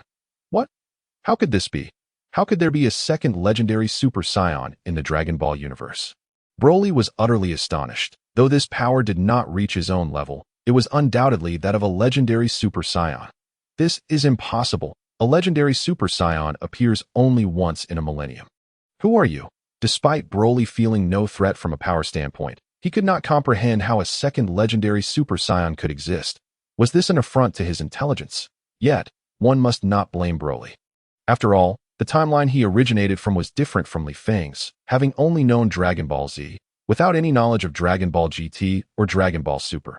Thus, how could he possibly know of the existence of the sixth universe and another legendary Super Saiyan? There is much you are unaware of, Kaire remarked coldly, fully aware that she might not be the equal of this man before her. Yet with Li Feng nearby, she felt no fear whatsoever. She believed wholeheartedly that Li Feng was the true indomitable force, while this man was merely a practice target for her. Not far off in the sky, Li Feng observed the unfolding situation, pondering Broly's words, muttering to himself. Could there be other travelers? Initially perplexed by Broly's revival, he reasoned that such a degree of assault should have resulted in Broly's demise. But now, with Broly's statements in mind, Li Feng began to piece together the puzzle. This man was undoubtedly a traveler, having unleashed Broly's terrifying potential to achieve this unparalleled realm. Had he not reached the fourth Super Saiyan level, he might have found himself troubled, yet now, he could wield the power of the fourth Super Saiyan at will, rendering him unafraid. Furthermore, the power of the third Super Saiyan might suffice. This Broly cannot be spared. Li Feng thought to himself, considering not only that there could only be one traveler, but also that this Broly was a merciless killer. While Li Feng was not averse to bloodshed, he had no desire to plunge the earth into chaos. In Li Feng's eyes, Broly had already been marked for death, yet there was no need for him to intervene just yet. It was an opportune moment for Kaire to gain some real combat experience. With arms crossed, he watched the impending clash between the two. Chapter 66. Legendary against legendary, ha. Regardless of where this legendary Super Saiyan emerged from, before me, Broly, they are utterly insignificant, Broly scoffed, for even if his opponent were a legendary Super Saiyan, he had already ascended to the second stage of this legendary transformation. Kaire narrowed her eyes, clenched her fists, and a fierce gale erupted, propelling her forward like an arrow released from a bow. I shall play with you a little. Broly's pupils contracted as he spoke with arrogance. Bang! Kaire's speed was astonishing, and in an instant, she unleashed a punch imbued with immense force, filling the air with a deafening explosion.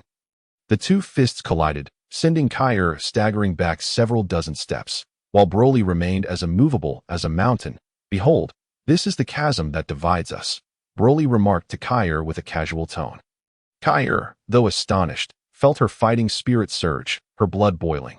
The Saiyan blood coursing through her veins ignited an insatiable thirst for battle. The golden aura enveloping her not only remained intact, but swelled even further, as if pouring gasoline on a fire, spiraling out of control. Once more, Kaire let out a powerful shout and charged at Broly again. That Broly's own fighting spirit ignited. This was indeed interesting, unlike the earlier encounters with Goku and the others, which had been mere childish play. Bang, bang, bang. The two exchanged blows in rapid succession, their speed so swift that they were mere blurs, the surrounding space trembling incessantly. It appears this Broly is no ordinary foe. He managed to reach this level in such a short time. Li Feng, arms crossed, observed the duel with a serious demeanor. Boom, boom, waves of green energy clashed repeatedly, causing the very ground to tremble violently. The air resonating with thunderous roars, the battle between two legendary Super Saiyans was nothing short of terrifying. Yet gradually, the disparity in strength became apparent. Kaire, though formidable, was ultimately only at the first stage of the legendary transformation.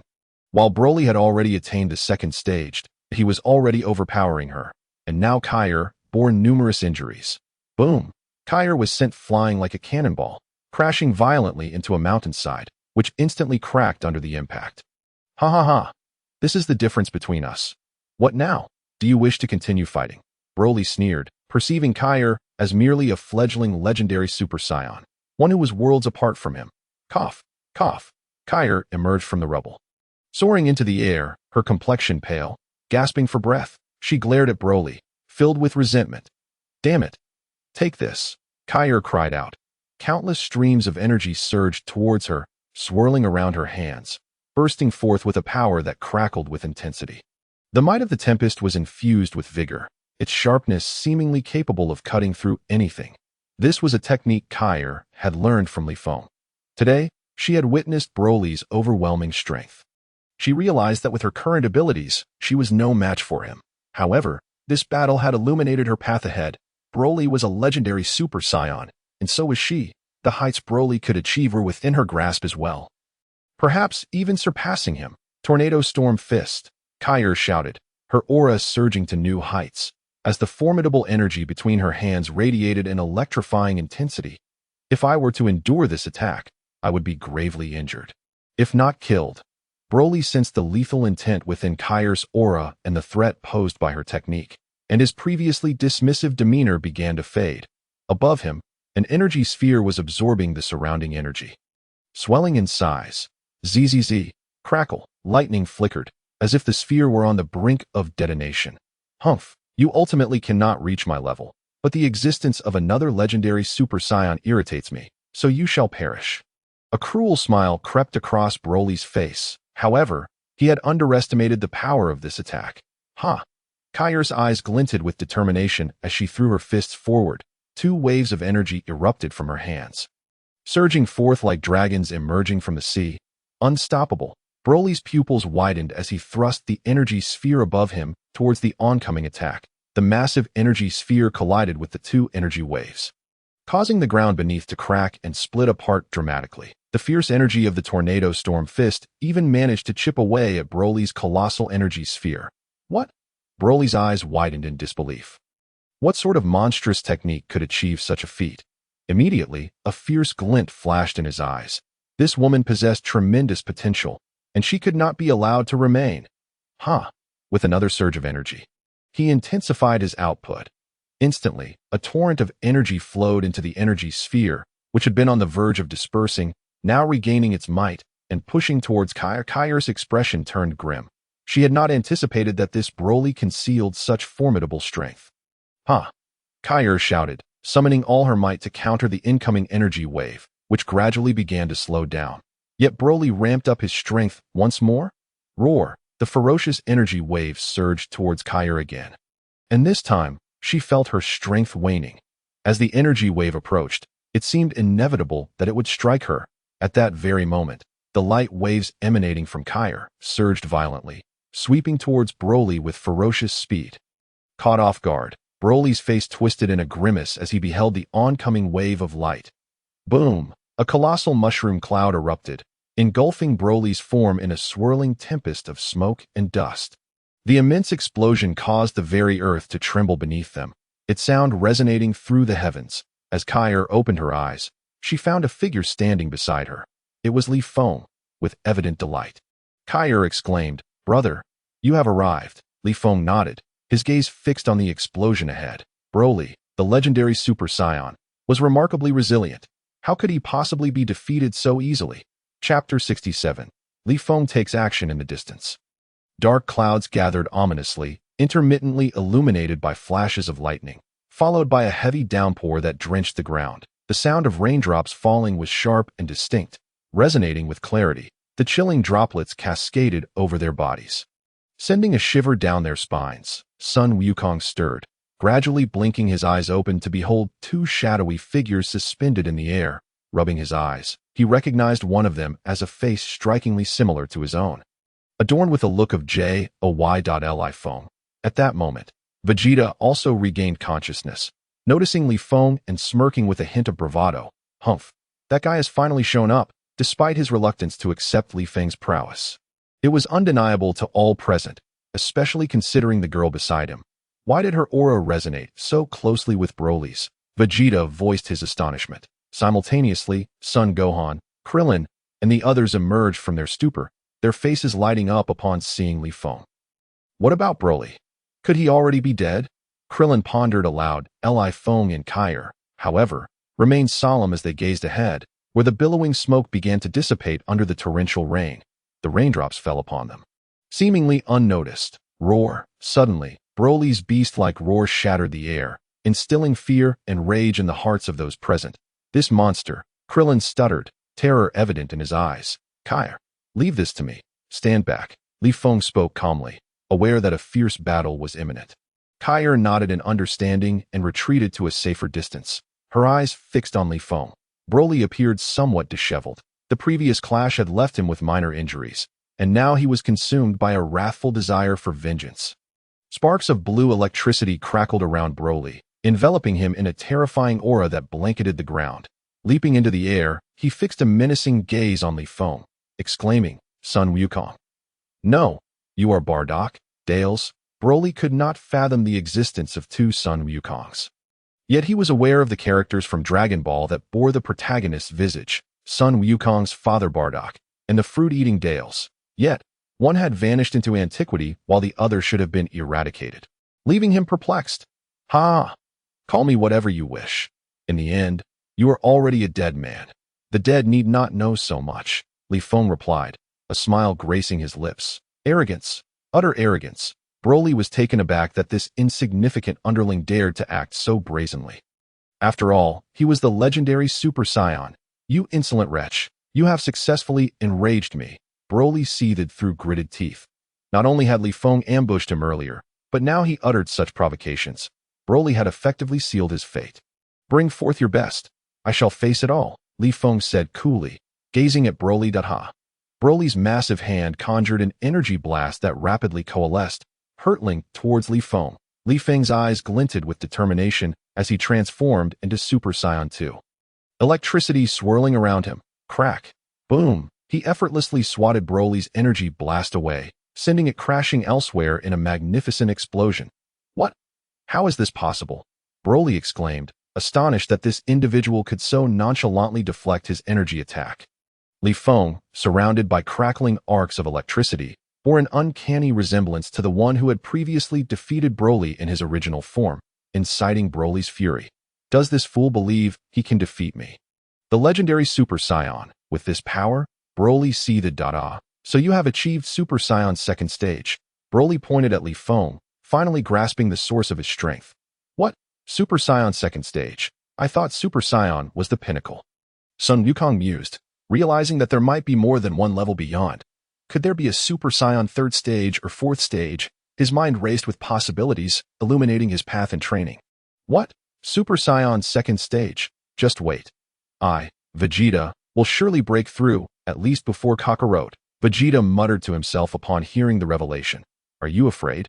Li Feng grinned up. Broly's face contorted into a cruel smile as he retorted. "Ha, afraid?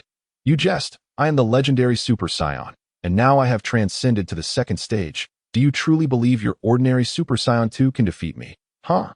Why not?" Li Feng responded confidently. While he did not believe his Super Saiyan 2 could best Broly, at that moment, his base combat power had reached 500 million, soaring to 500 billion in Super Saiyan 2 form. While victory was uncertain, he was confident he would avoid utter defeat. "Ha!" Li Feng clenched his fists, unleashing a tremendous aura that erupted skyward, golden flames laced with arcs of electricity enveloping him. Was this the power of Super Saiyan 2? Indeed, it was formidable, Sun Wukong's eyes sparkled with excitement as he momentarily forgot the pain of his injuries, wholly captivated by the allure of Super Saiyan's second stage. Good. Very well. Let me witness the power of your so-called Super Saiyan 2.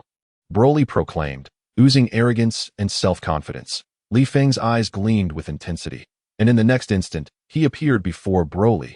Boom! The two exchanged heavy blows, the surrounding air crackling with explosive force. Both were pushed back several steps by the impact.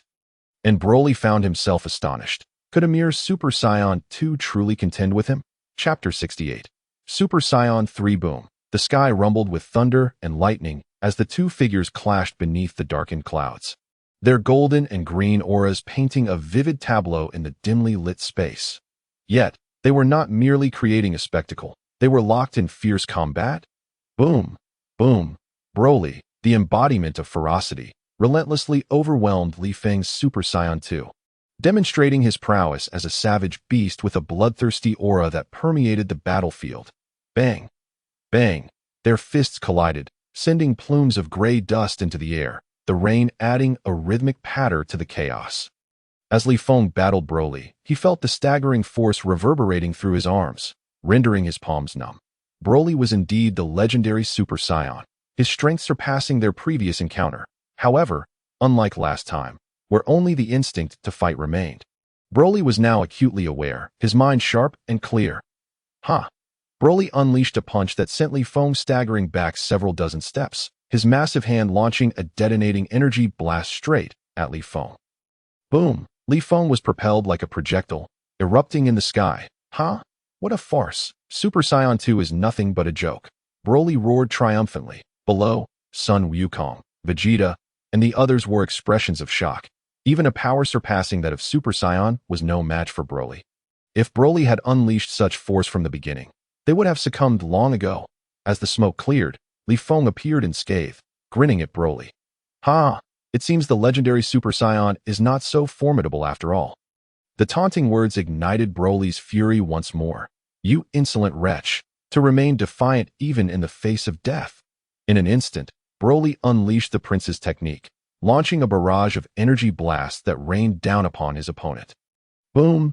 Boom! The explosive sounds reverberated through the heavens, yet Li Feng had already leapt into the air. Tisish! Broly disdainfully clicked his tongue, then charged once more at Li Feng. Bang! The two heavy punches collided again, sending Li Feng's body flying once more, but this time Broly did not afford him a moment to catch his breath. In the blink of an eye, he appeared behind Li Feng and struck again. Bang! Bang! Bang! Ultimately, Li Feng's body was ruthlessly slammed into the ground. Brother, Kaire called out with a hint of worry, yet she knew that Li Feng's power must far exceed what was currently displayed. During the year spent training in the hyperbolic time chamber, Kaire had learned that Li Feng could not only transform into Super Saiyan 3 but also possess the terrifying power of Super Saiyan 4. However, she could not comprehend why Li Feng was holding back. Otherwise, Broly would have long since been defeated. Confident in Li Feng's resilience, she refrained from intervening, believing he must have his reasons for this approach. A single blow is all it takes, Broly proclaimed, arms crossed, looking down upon his foe. Is that so? Your attacks are nothing but a mere tickle, Li Feng's voice echoed, leaving Broly visibly taken aback. Rising to his feet, Li Feng soared into the air to confront Broly, dusting off his clothes as though nothing had transpired. What? How is this possible? Broly was once again astonished, unable to fathom how such a fierce assault had failed to vanquish this individual. Did you think I only possessed the form of Super Saiyan 2? Li Feng declared with audacity. You can't possibly transform into Super Saiyan 3, can you? Broly exclaimed in disbelief, grappling with the reality that this unexpected opponent continued to shatter his expectations. Then allow me to demonstrate. Li Feng replied with a grin. What? Super Saiyan 3? Is this creature a monster? Son Goku was equally shocked. Super Saiyan 2 had already surpassed his imagination, and now there was talk of Super Saiyan 3. Was this the very definition of defiance against fate? Vegeta's lips twitched. He had thought reaching Super Saiyan would make him superior to Li Feng, but now Li Feng had achieved Super Saiyan 2 and was on the verge of Super Saiyan 3. He felt as though he had been slapped in the face. After all, he was a Saiyan prince. Uncle Li Feng is truly formidable. I want to be as strong as him. Son Gohan exclaimed, his eyes gleaming with admiration. Ha! Li Feng's aura erupted once more, a fierce presence that left all present gasping for breath. The ground trembled violently beneath them. Boom! Thunder rumbled as thick bolts of lightning crackled around Li Feng. Signifying his astonishing power, the golden aura intensified, swirling like a tempest, filling the air with an unsettling tension. As the golden light receded, Li Feng's hairstyle transformed. It stood tall, yet had lengthened significantly. His eyebrows vanished, replaced by a piercing gaze that exuded an aura of a true harbinger of death. Even if I become Super Saiyan 3, what of it? I am the legendary Super Saiyan, Broly roared, embodying the spirit of a fierce, untamed beast, filled with boundless rage. Roar! Broly unleashed his fury once more, the green aura surrounding him radiating with unparalleled ferocity, eager to challenge Li Feng to a decisive battle. These two monsters, Vegeta felt the overwhelming pressure of their immense power, making it difficult to breathe, as did Gohan and the others. Ha! The golden and green auras clashed violently, producing sounds akin to explosions, the sheer force terrifying. Bang! Bang! They exchanged hundreds of blows in an instant. The speed beyond the capability of the naked eye to perceive. Broly, increasingly astonished, realized that this opponent's power had surpassed his understanding. Damn you! Die! Die! Broly's attacks grew ever more frenzied, his anger surging as he found himself feeling the pressure in this battle. A stark contrast to his initial intent to dominate. Conversely, Li Feng became increasingly exhilarated, the Saiyan's warrior blood boiling with an insatiable thirst for combat. Boom! After the thunderous explosions, the space seemed to be reduced to just the two of them. Chapter 69. The Death of Broly. Boom! Dark clouds gathered on the horizon, lightning flashing more frequently, and torrential rain poured relentlessly, washing over the land. The battle between Li Feng and Broly had distorted the very fabric of space. The ground below riddled with countless cracks and pits, a testament to the overwhelming nature of their confrontation. Boom! After yet another clash, the distance between them widened, and Broly began to feel astonished. Was this individual truly capable of challenging his legendary Super Saiyan status? Who on earth are you? Aside from Bardock and Tarles, I cannot conceive of another being like you in Dragon Ball. Broly pondered, perplexed by the extraordinary capabilities of his opponent. Li Feng, grinning widely, replied, "You have yet to fathom the extent of what I am capable of. Should you manage to defeat me, I might just reveal some secrets." His words carried an undercurrent of mockery, provoking Broly, the legendary Super Saiyan. "Do not presume that reaching Super Saiyan 3 makes you my equal. You underestimate me, Broly." Broly chuckled, exuding confidence. Ha! Like a ferocious beast, Broly's voice boomed. The bulging veins across his body and the overwhelming green aura surged with ferocity. An even more domineering aura ascended, as lightning crackled around him, the air swirling violently in response to his might. Did he not unleash his full power earlier? Li Feng observed Broly's transformation, his eyes glinting with excitement, muttering to himself. Yet, no matter how immense the aura, he remained undaunted, his blood boiling with anticipation for the fight. The ground trembled incessantly, leaving Krillin and the others in a state of disbelief. What terrifying power was this? They felt like mere ants in comparison.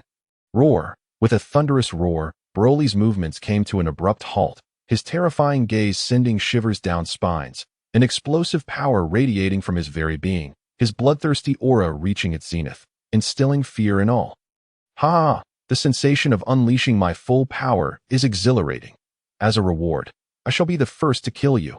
Broly's eyes locked onto Li Feng, brimming with arrogance. Such power is hardly sufficient. Li Feng struck an offensive pose, grinning widely. Bang!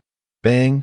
Bang! The two engaged in a flurry of blows. Yet Broly's strength had grown exponentially, now overpowering Li Feng. Like a beast unleashed, he sought only relentless slaughter, feeling the immense force surging through his arms. Li Feng's expression turned serious. Caution was no longer optional.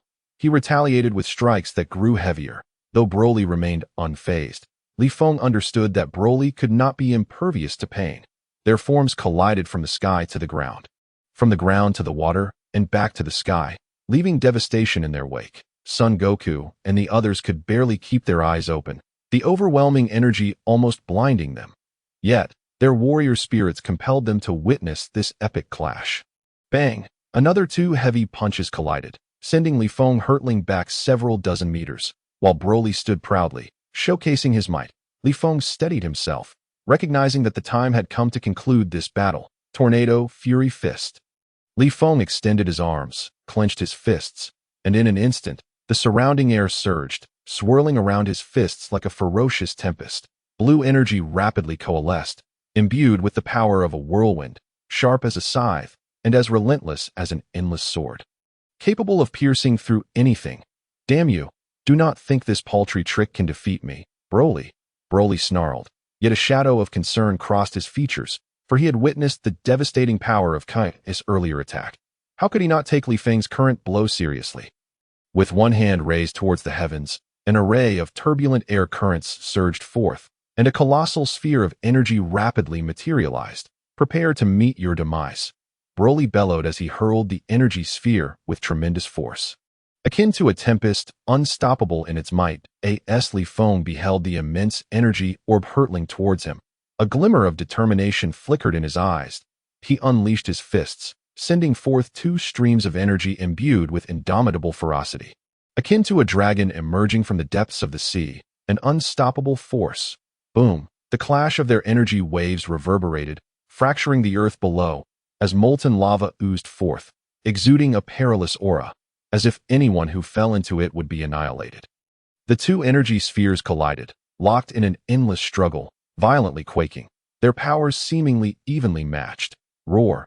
Broly unleashed all his strength, charging at Li Feng with relentless fury, for he could no longer afford to delay. Eliminating this foe was paramount. In an instant, he summoned every ounce of his power, poised to deliver a fatal blow to Li Feng. Roar! Li Feng too erupted with all his might, slowing the oncoming wave of energy, yet failing to fully repel it. Broly's face twisted into a cruel smile at the sight, convinced that Li Feng had finally exhausted his capabilities. What? Is this truly the end?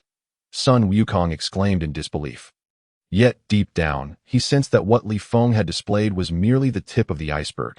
The massive energy wave loomed before Li Feng, enveloping him entirely. Boom! A cataclysmic force emanated, as the tremendous energy underwent a dramatic reversal, inexorably surging towards Broly. Broly's complexion paled, his eyes bulging with rage as he shouted, "No! I am the strongest Saiyan!" Huh! Boom! The sheer power of the energy surged into Broly's body, while the torrent of wild energy consumed him whole. An unprecedented mushroom cloud erupted into the sky. The earth quaked violently, and the sound of explosions echoed across the land, with dust clouds obscuring the very light. Chapter 70. Leisurely moments. The vast and boundless Wangyang Sea. Majestic in its presence, shimmered a striking blue under the sun's rays. Seagulls soared above the azure waters, creating a serene atmosphere. That a magnificent ship sailed upon the ocean, forming a stunning spectacle. It belonged to the world's wealthiest family. The briefs, its opulence beyond imagination. On board, numerous Dragon Ball warriors and characters gathered. Tien Shinhan, Krillin, Yamcha, and Gohan engaged in discussions about martial arts, while the lecherous Master Roshi and Oolong lounged in deck chairs, engrossed in questionable literature. Bulma, Tights, and Caulifla sat together, deep in conversation. Caulifla had transformed significantly since arriving on Earth, shedding her former timid demeanor, thanks to Bulma and Li Feng's influence, and had even begun her studies on Earth. Months had passed since Broly's assault on Earth, and during this time, Li Feng finally experienced what it meant to live leisurely. Notably, during this period of tranquility, Bulma and Li Feng had wed, and to Li Feng's astonishment, Vegeta had unexpectedly formed a bond with Tights, leaving him feeling somewhat sheepish, although he had, in a way, overshadowed Vegeta. The fact that Vegeta had become a son-in-law to the Brief family remained unchanged. It seems we are nearing the android saga. I wonder if Cell will make an appearance in this world. Yet, even if he does, it matters little. Li Feng mused, reclining on a deck chair, sunglasses perched on his nose. Sipping juice, indeed. With Li Feng's current prowess, even if Cell were to arrive, he would merely be a target for swift annihilation, hardly stirring any significant upheaval. However, such leisurely days felt almost too indulgent. Li Feng contemplated whether he should preemptively visit Dr. Gero's lab to eliminate him and awaken the androids ahead of time. Speaking of which, Android 18 was undeniably stunning. It was utterly unacceptable that such a beautiful girl in the original story ended up marrying Krillin. Let me rescue you. Li Feng chuckled to himself as he lounged in his chair. Atop the ship, a green figure clad in a cloak stood with an air of charisma. It was none other than King Piccolo. Despite having perished in the previous battle against Broly, the existence of Dragon Balls rendered such matters trivial. The cloak billowed in the ocean breeze. As Piccolo maintained his signature flair, his gaze was fixed on a battle unfolding in the distance between two formidable figures. Both golden-haired and blue-eyed, radiating golden energy, Sun Wukong and Vegeta, destined rivals and friends. Boom! Following a fierce clash, the two fighters were momentarily separated. Haha. Impressive. Vegeta, it's clear you've not squandered your training, Sun Wukong remarked, grinning at Vegeta. TCH. Enough with the chatter. Kakarot, unleash whatever moves you have left. You are no longer a match for me. Prince Vegeta, Vegeta proclaimed arrogantly. As you wish, Sun Wukong grinned, his eyes shimmering with intensity. Ha! Clenching his fists, he summoned a torrent of energy that surged upward, creating a vortex upon the ocean beneath him. This aura? It seems Sun Wukong has transcended to a new level, Li Feng observed, speaking to himself. Thanks to Li Feng's arrival, Sun Wukong and the others had become aware of Super Saiyan 2's existence and its training direction, leading to their timely breakthroughs, an entirely natural progression. Is that Dad's energy? Gohan sensed the aura and hurriedly rushed out to witness, his eyes sparkling with excitement. Blue lightning crackled around Sun Wukong. 1 bolt. 2 bolts. More and more flashes erupted with crackling sounds in that instant. Sun Wukong's golden hair stood upright, save for a small tuft that danced before his brow, his gaze now more resolute and fierce than ever. What do you think, Vegeta? This is my newfound Super Saiyan 2 form, Sun Wukong declared with a hint of pride, feeling the overwhelming power coursing through him, igniting an uncontrollable exhilaration for battle. Is that Super Saiyan 2? Gohan, having witnessed Li Feng's transformation before, felt elated seeing his father achieve this level, vowing to reach it himself. True to form, Wukong, in such a short span, you've grown remarkably strong. It seems we've fallen behind, Tien remarked, staring at his hands. Once, he had been on par with Sun Wukong, yet now he found himself left far behind, grappling with a mixture of unwillingness and acceptance, for the Saiyan bloodline was indeed astonishingly potent. Krillin and Yamcha nodded in agreement, acknowledging that they too had long been left in the dust. Kakarot, don't think that your attainment of Super Saiyan 2 makes you exceptional. I too have broken through, Vegeta proclaimed proudly, finally keeping pace with Sun Wukong. Yet, he dared not compare himself to that monster, Li Feng. The disparity would only serve to infuriate him. Oh, then show me what you've got, Sun Wukong exclaimed excitedly, his blood boiling with anticipation, for nothing thrilled him more than battle. If anything could rival it, it would only be food. Ha! Vegeta roared, unleashing a tremendous aura that surged into the sky, golden flames crackling fiercely.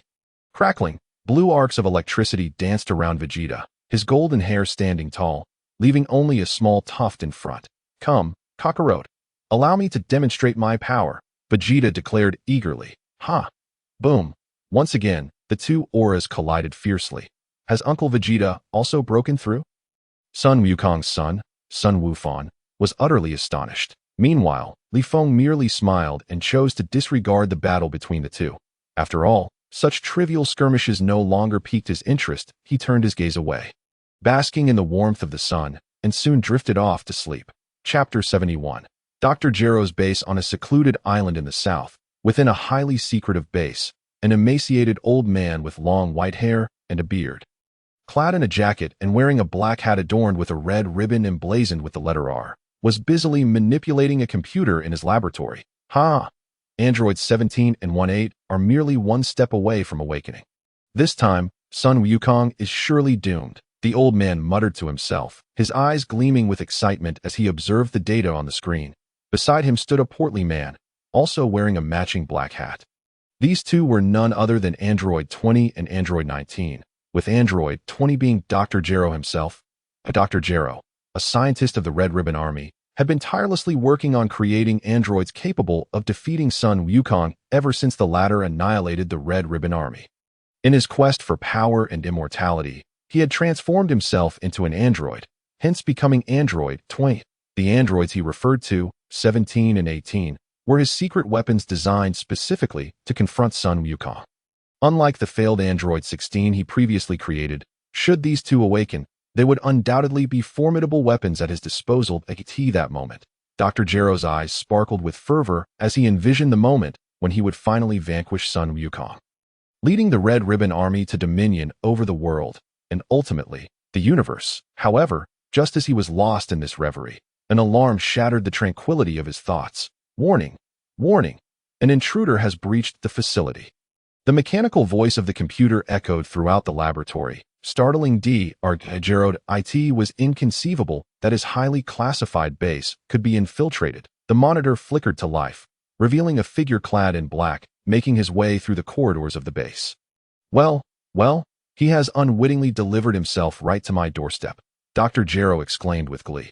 After all, he had created numerous androids for one singular purpose, to eliminate Sun Wukong, with the realization that Sun Wukong had come to him voluntarily.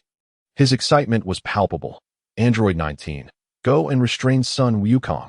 I will initiate the final programming commands for Androids 17 and 18, and together, we shall destroy him. Dr. Gero commanded in his mind, though Android 19 might not be capable of killing Sun Wukong. He was more than capable of halting him. Little did he realize that the era was no longer dictated by the data on his computer. Not to mention Li Feng, both Sun Wukong and Vegeta had already attained the level of Super Saiyan 2. And even the likes of Lightning Cell would be no match for them, let alone these ordinary androids. Android 19 nodded in compliance. Unlike Androids 17 and 18, his sole purpose was to execute Dr. Gero's orders, and he promptly made his way outside. Meanwhile, Dr. Gero faced the computer, operating it with lightning speed. Since Sun Wukong dared to come to his base seeking death, there was no way he would let him leave alive. Once Androids 17 and 18 were revived, they would easily eliminate Sun Wukong. With that threat eradicated, he could once again lead the Red Ribbon Army to conquer the world and the cosmos. Inside the base, Li Feng was advancing deeper within. It must be said that Dr. Gero's experimental facility was indeed well concealed. However, it was unfortunate for him that he crossed paths with Li Feng in this world. Due to Li Feng's intervention, Trunks from the future had never arrived, leaving everyone unaware of the existence of these powerful androids. Yet, given the circumstances, there was no necessity for them to know, as it was a rather straightforward matter. Thus, only Li Feng ventured into this base alone. As he surveyed his surroundings, a voice called out, halting Li Feng in his tracks. He turned to find Android 19 standing before him. Li Feng had little interest in this Android 19. Knowing that in the original narrative, he was easily shattered by the newly transformed Saiyan, Vegeta.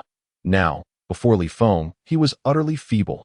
Unlike Androids 17 and 18, Android 19 was weaker but specialized in energy absorption, capable of stealing energy from others to enhance his own power. Oh, is that all you've got? Li Feng smirked, seemingly mocking Android 19. Sun Wukong, you still don't recognize my prowess, do you? Allow me to demonstrate.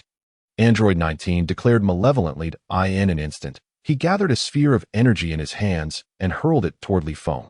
However, Li Feng merely waved his hand dismissively, as if swatting away a fly, causing the energy sphere to dissipate into nothingness. What?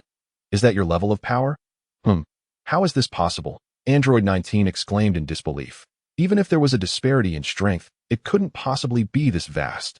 After all, he was an android superior to mere mortals. Boom! Android 19, in disbelief, unleashed dozens of energy spheres at Li Feng, hoping to obliterate him in an instant.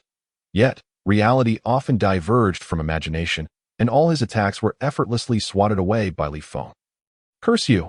If you have the ability, then unleash your energy blasts against me. Frustrated by the ineffectiveness of his assaults, Android 19 remembered that he was an energy-absorbing android. If only the enemy would attack him with energy, he could absorb it and enhance his power. He thus sought to provoke Li Feng into using energy against him, believing he could swiftly amplify his strength and eliminate Li Feng. However, it was evident that Android 19's thinking was rather simplistic.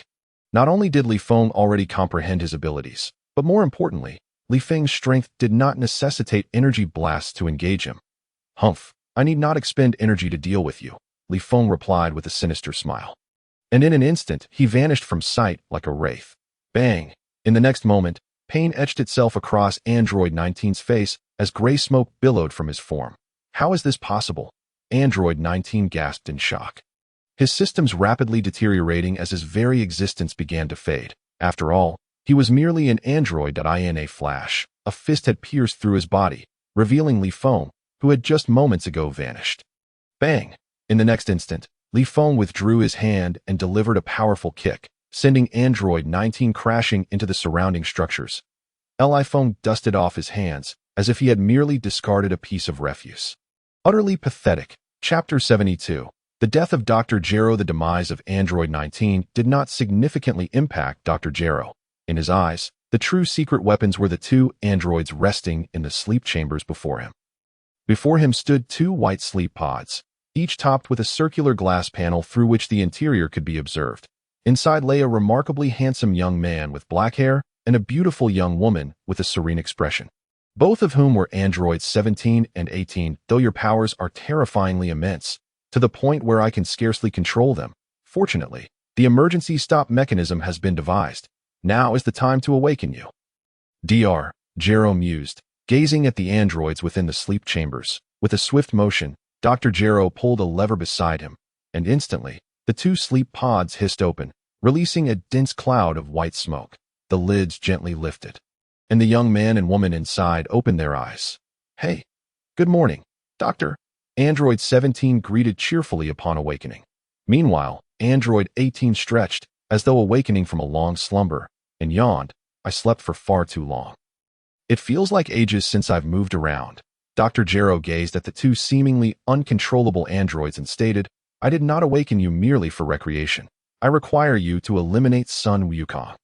He is currently within the base. Oh, Doctor, are you ordering us? Android 17 frowned, appearing rather displeased. Androids 17 and 18 were twin siblings who had once been ordinary Earthlings, but were captured and transformed into androids by Dr. Gero of the Red Ribbon Army. Consequently, their attitude towards him was far from cordial. Of course, I am the one who transformed you into androids. One could say I granted you a second chance at life. Therefore, you must obey me, Dr. Gero replied, somewhat exasperated with the two, who were proving more difficult to control than Android 19. But what if we don't? Number 18 said coldly, for the most irksome thing to her was those who pointed fingers at her. Huh, that won't be up to you. Do you see this device? The moment I press it, both of you will immediately cease your operations and fall back into slumber, Dr. Gero declared sinisterly, holding a device resembling a remote control. His eyes fixed on numbers 17 and 18. That how could he not be prepared for androids he could not control? All right, we will heed your command. Number 17 gestured to number 18 and replied. Number 18 understood immediately, nodding, as she certainly did not wish to fall into slumber again. It was best to keep this fellow in check for now. Dr. Gero was quite pleased with their performance and promptly commanded. Go ahead, eliminate Sun Wukong. Boom! At that moment, the door behind him was shattered. Sun Wukong. Dr. Gero gritted his teeth as he beheld the newcomer. Truly a case of enemies meeting with a fierce glare. Number 17. Get rid of him. Dr. Gero pointed at Li Feng. Number 17 nodded, smiling as he said, So you are Sun Wukong? It seems your strength is rather lacking. I shall send you to hell. I am not Sun Wukong. But if you insist on believing so, I shan't waste my breath explaining. Li Feng waved his hand helplessly, for it was not his fault that he bore a striking resemblance to Sun Wukong. Stop being so defiant. Do you think I won't recognize you? Dr. Gero assumed Sun Wukong was afraid to admit his identity. Number 17 unleashed a powerful aura, glaring at Li Feng with murder in his eyes. Although he was not fond of being commanded, he had no choice compared to his desire for freedom. Number 18, meanwhile, crossed her arms, watching with keen interest. Number 17 was swift. In an instant, a punch thundered towards Li Feng's face. Bang! With a resounding clash, Li Feng effortlessly caught number 17's fist, as if the strike held no weight in his eyes. How is that possible? Number 17 was taken aback. Even he would not have dared to dismiss such a punch so lightly. Yet Li Feng had done so. What did this signify? Without hesitation, Li Feng delivered a kick to number 17, sending him crashing against the surrounding apparatus. Bang! No! How can this be? Dr. Gero was equally astonished, for number 17 and 18 were his most prized creations. Renowned for their formidable power, yet they were so easily subdued. Number 18, Join in as well, Dr. Gero cried out, determined to see Sun Wukong perish. This enmity could not be resolved without death. Number 18 nodded and immediately attacked Li Feng. Bang! Her punch was also swiftly caught by Li Feng. Flashing a grin, he said, "What a beautiful number 18." Feeling her cheeks flush at Li Feng's smile, number 18 retorted, "You lecher, let go of me. Release my sister." At this moment, number 17 had risen, and upon witnessing this man daring to take liberties with his sister, fury surged within him. Ha! He charged at Li Feng once more. Yet, Li Feng remained unperturbed by the two androids. Firmly grasping number 18's hand and tossing her aside, while meeting number 17's punch with his own. Boom! Number 17 was once again sent flying, but now, Li Feng had transformed into a full-powered Super Saiyan. Undaunted even if several androids were to confront him. How can this be? My androids are the epitome of perfection. Dr. Gero was in shock. He had not anticipated that his meticulously crafted creations would be no match for Li Feng. Enough with the noise. It's utterly tiresome. Li Feng could no longer tolerate Dr. Gero's incessant prattle, bellowing in exasperation. What? Before Dr. Gero could finish his sentence, his expression froze and placed at a fist, akin to that of number 19. Had pierced through his body. Apologies, but I prefer not to converse with the deceased. Li Feng grinned, his voice resonating like that of a demon within Dr. Gero's ears, though it was uncertain whether Dr. Gero could hear it at that moment. Dr. Gero fell. Chapter 73. I want to be your brother-in-law instantly. Silence enveloped the scene. Li Feng's ferocity had left numbers 18 and 17 astounded, while the remote control lay firmly in his grasp. Although they could easily subdue Dr. Gero, they could not match Li Feng's prowess. Li Feng regarded the two with amusement. What do you intend to do? Number 17 asked, fear evident in his gaze, worried that Li Feng might press the button, which would send him into slumber, a fate he desperately wished to avoid. Crack. Li Feng smiled, tightening his grip, and the remote control was reduced to shards. This unexpected turn took both number 17 and number 18 by surprise. What do you think? Li Feng inquired with a smile after shattering the device, his gaze tenderly fixed on number 18. Number 18 felt her cheeks warm, crossing her arms and pouting. Humph. Don't think I'll be grateful just because you destroyed that device. Yet, deep down, her perception of Li Feng began to shift. Of course, with her somewhat proud nature, she would never show it.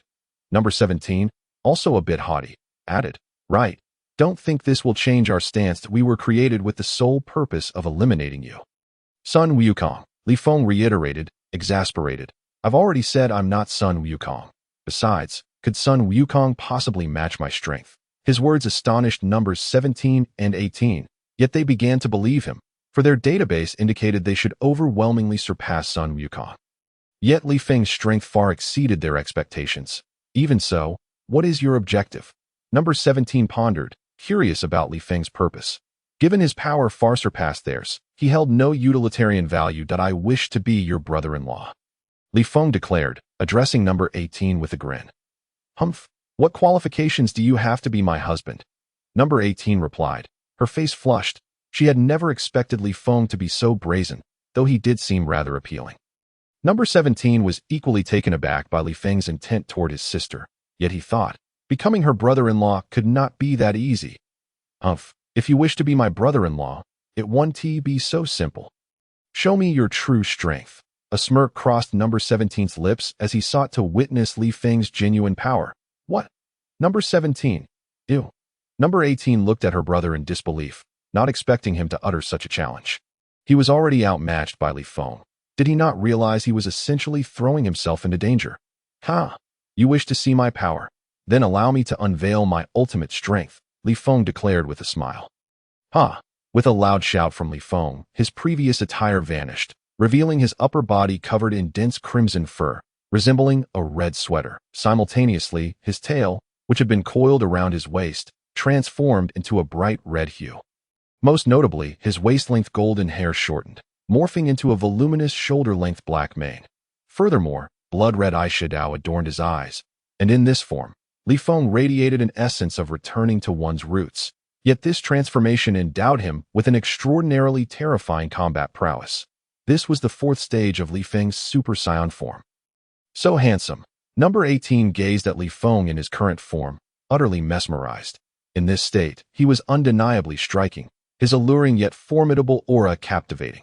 Although number 18 was an android, her spirit bore no difference from that of ordinary girls. And she found herself entranced. What do you think? How does this form strike you? A devilish grin graced Li Feng's lips, enhancing his charm. Humph, while your appearance is commendable, it ultimately comes down to strength. Number 17 clenched his fists, his gaze sharpening as he lunged at Li Feng with a powerful punch. Bang! Li Feng merely flicked his wrist, and in an instant, number 17 felt an overwhelming force crash upon him. His body was launched like an arrow, slamming against the nearby equipment. Number 18 snapped out of her reverie, staring in disbelief at the scene before her. Was this man a monster? Even if her brother were to be exceptionally weak, it would be quite improbable for him to be so effortlessly struck down in such a manner, wouldn't it? Number 17 eventually managed to crawl out from the rubble after a while, appearing somewhat disheveled, yet miraculously unscathed, for Li Feng had refrained from delivering a lethal blow. Indeed, your prowess is utterly terrifying, to the point of instilling fear. Number 17 was acutely aware that Li Feng had shown restraint. Otherwise, he would have been reduced to mere fragments. So, what do you think of me now? Li Feng inquired with a smile, having no intention of continuing the confrontation, as the outcome of their earlier bout had become abundantly clear. Number 17 dusted himself off and remarked, "You are quite formidable. Being my sister's husband would suffice." Having acknowledged Li Feng's strength, number 17 felt reassured about entrusting his sister, number 18, to him. Humph, number 17 agreed. But I did not, number 18 retorted, crossing her arms in a haughty manner. However, deep within, she had silently recognized Li Feng's charm and strength, though she chose not to express it outwardly. Li Feng, gazing at number 18, broke into a grin and, in the blink of an eye, appeared before her, enveloping her in his embrace. "Let me go," number 18 protested, struggling to free herself, but Li Feng's strength was overwhelming. Even her formidable abilities could not extricate her from his grasp. At that moment, number 17 turned his gaze towards another dormant chamber within the laboratory. According to Dr. Gero, number 16 was deemed his most abject failure, despite possessing greater strength than both number 17 and number 18. Dr. Gero had never revived him. He strode purposefully towards number 16's dormant pod. Upon witnessing this, number 18, still in Li Feng's embrace, grew serious and spoke. "Number 17, you aren't contemplating reviving number 16, are you? Observing the unfolding events." Li Feng released number 18 and regarded number 17's actions. He understood that, although number 16 was immensely powerful, he was of a gentle disposition and held a penchant for peace, which led Dr. Gero to label him a failed creation. With a sly smile, Li Feng assured, "Rest assured, even if number 16 were to awaken uncontrollably, he would still pose no match for me." Chapter 74. The return of Cell Android 16 is among the most robust of the artificial beings. Endowed with limitless energy, a wealth of tactics, and formidable combat prowess, number 16 cherishes peace and nature, shunning aggression, yet he harbors the imperative of vanquishing Son Goku. With number 17's actions, number 18 awakened from her slumber, only to be taken aback by the sight of Son Goku upon her awakening. Number 16 stared blankly at Li Feng and queried, "You are Son Goku?" A flicker of murderous intent passed through his gentle gaze. Although he detested conflict, he was bound by the directive to eliminate Son Goku. "I am not Son Goku, but you must have sensed my terrifying power," Li Feng replied nonchalantly. Number 16 nodded, conceding, "Indeed, your strength is far beyond my own."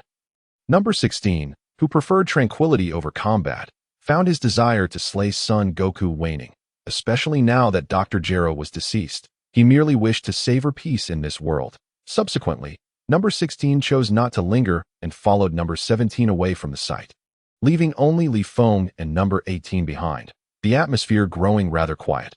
"Let us return home." Li Feng broke the silence. "Humph." Number 18 haughtily turned her head away, opting not to respond. Nonetheless, Li Feng's allure and might had undeniably penetrated her heart. Sensing her tacit approval, Li Feng seized her hand and ascended into the air. Following their ascent, a colossal energy blast engulfed the entire island. Boom! Boom! The base, along with the island, disintegrated in a cataclysmic explosion, erasing Dr. Gero's laboratory from existence, along with the prospect of future androids. Yet, history has a way of writing itself. This is a parallel universe untouched by Li Feng, where history continues its unyielding course. The earth in this realm lies ravaged and desolate. Smoke billows everywhere, and vast ruins abound, a testament to the presence of two ruthless androids that a purple-haired youth, bearing a long sword and a grave expression, finds himself the sole remaining warrior on the planet. Not long ago, his master, son Gohan, had also succumbed to the hands of the androids. "Hey, Trunks, are you still planning to fight us?" A voice echoed, sinister as that of a demon. Trunks looked up to see a man and a woman hovering above him, the androids number 17 and number 18 of this world. "Humph, enough with the chatter. Come at me," Trunks declared, drawing his sword and fixing a cold stare upon number 17 and number 18. Ready for battle, with a fierce cry, Trunks unleashed a tremendous surge of energy, transforming into a Super Saiyan.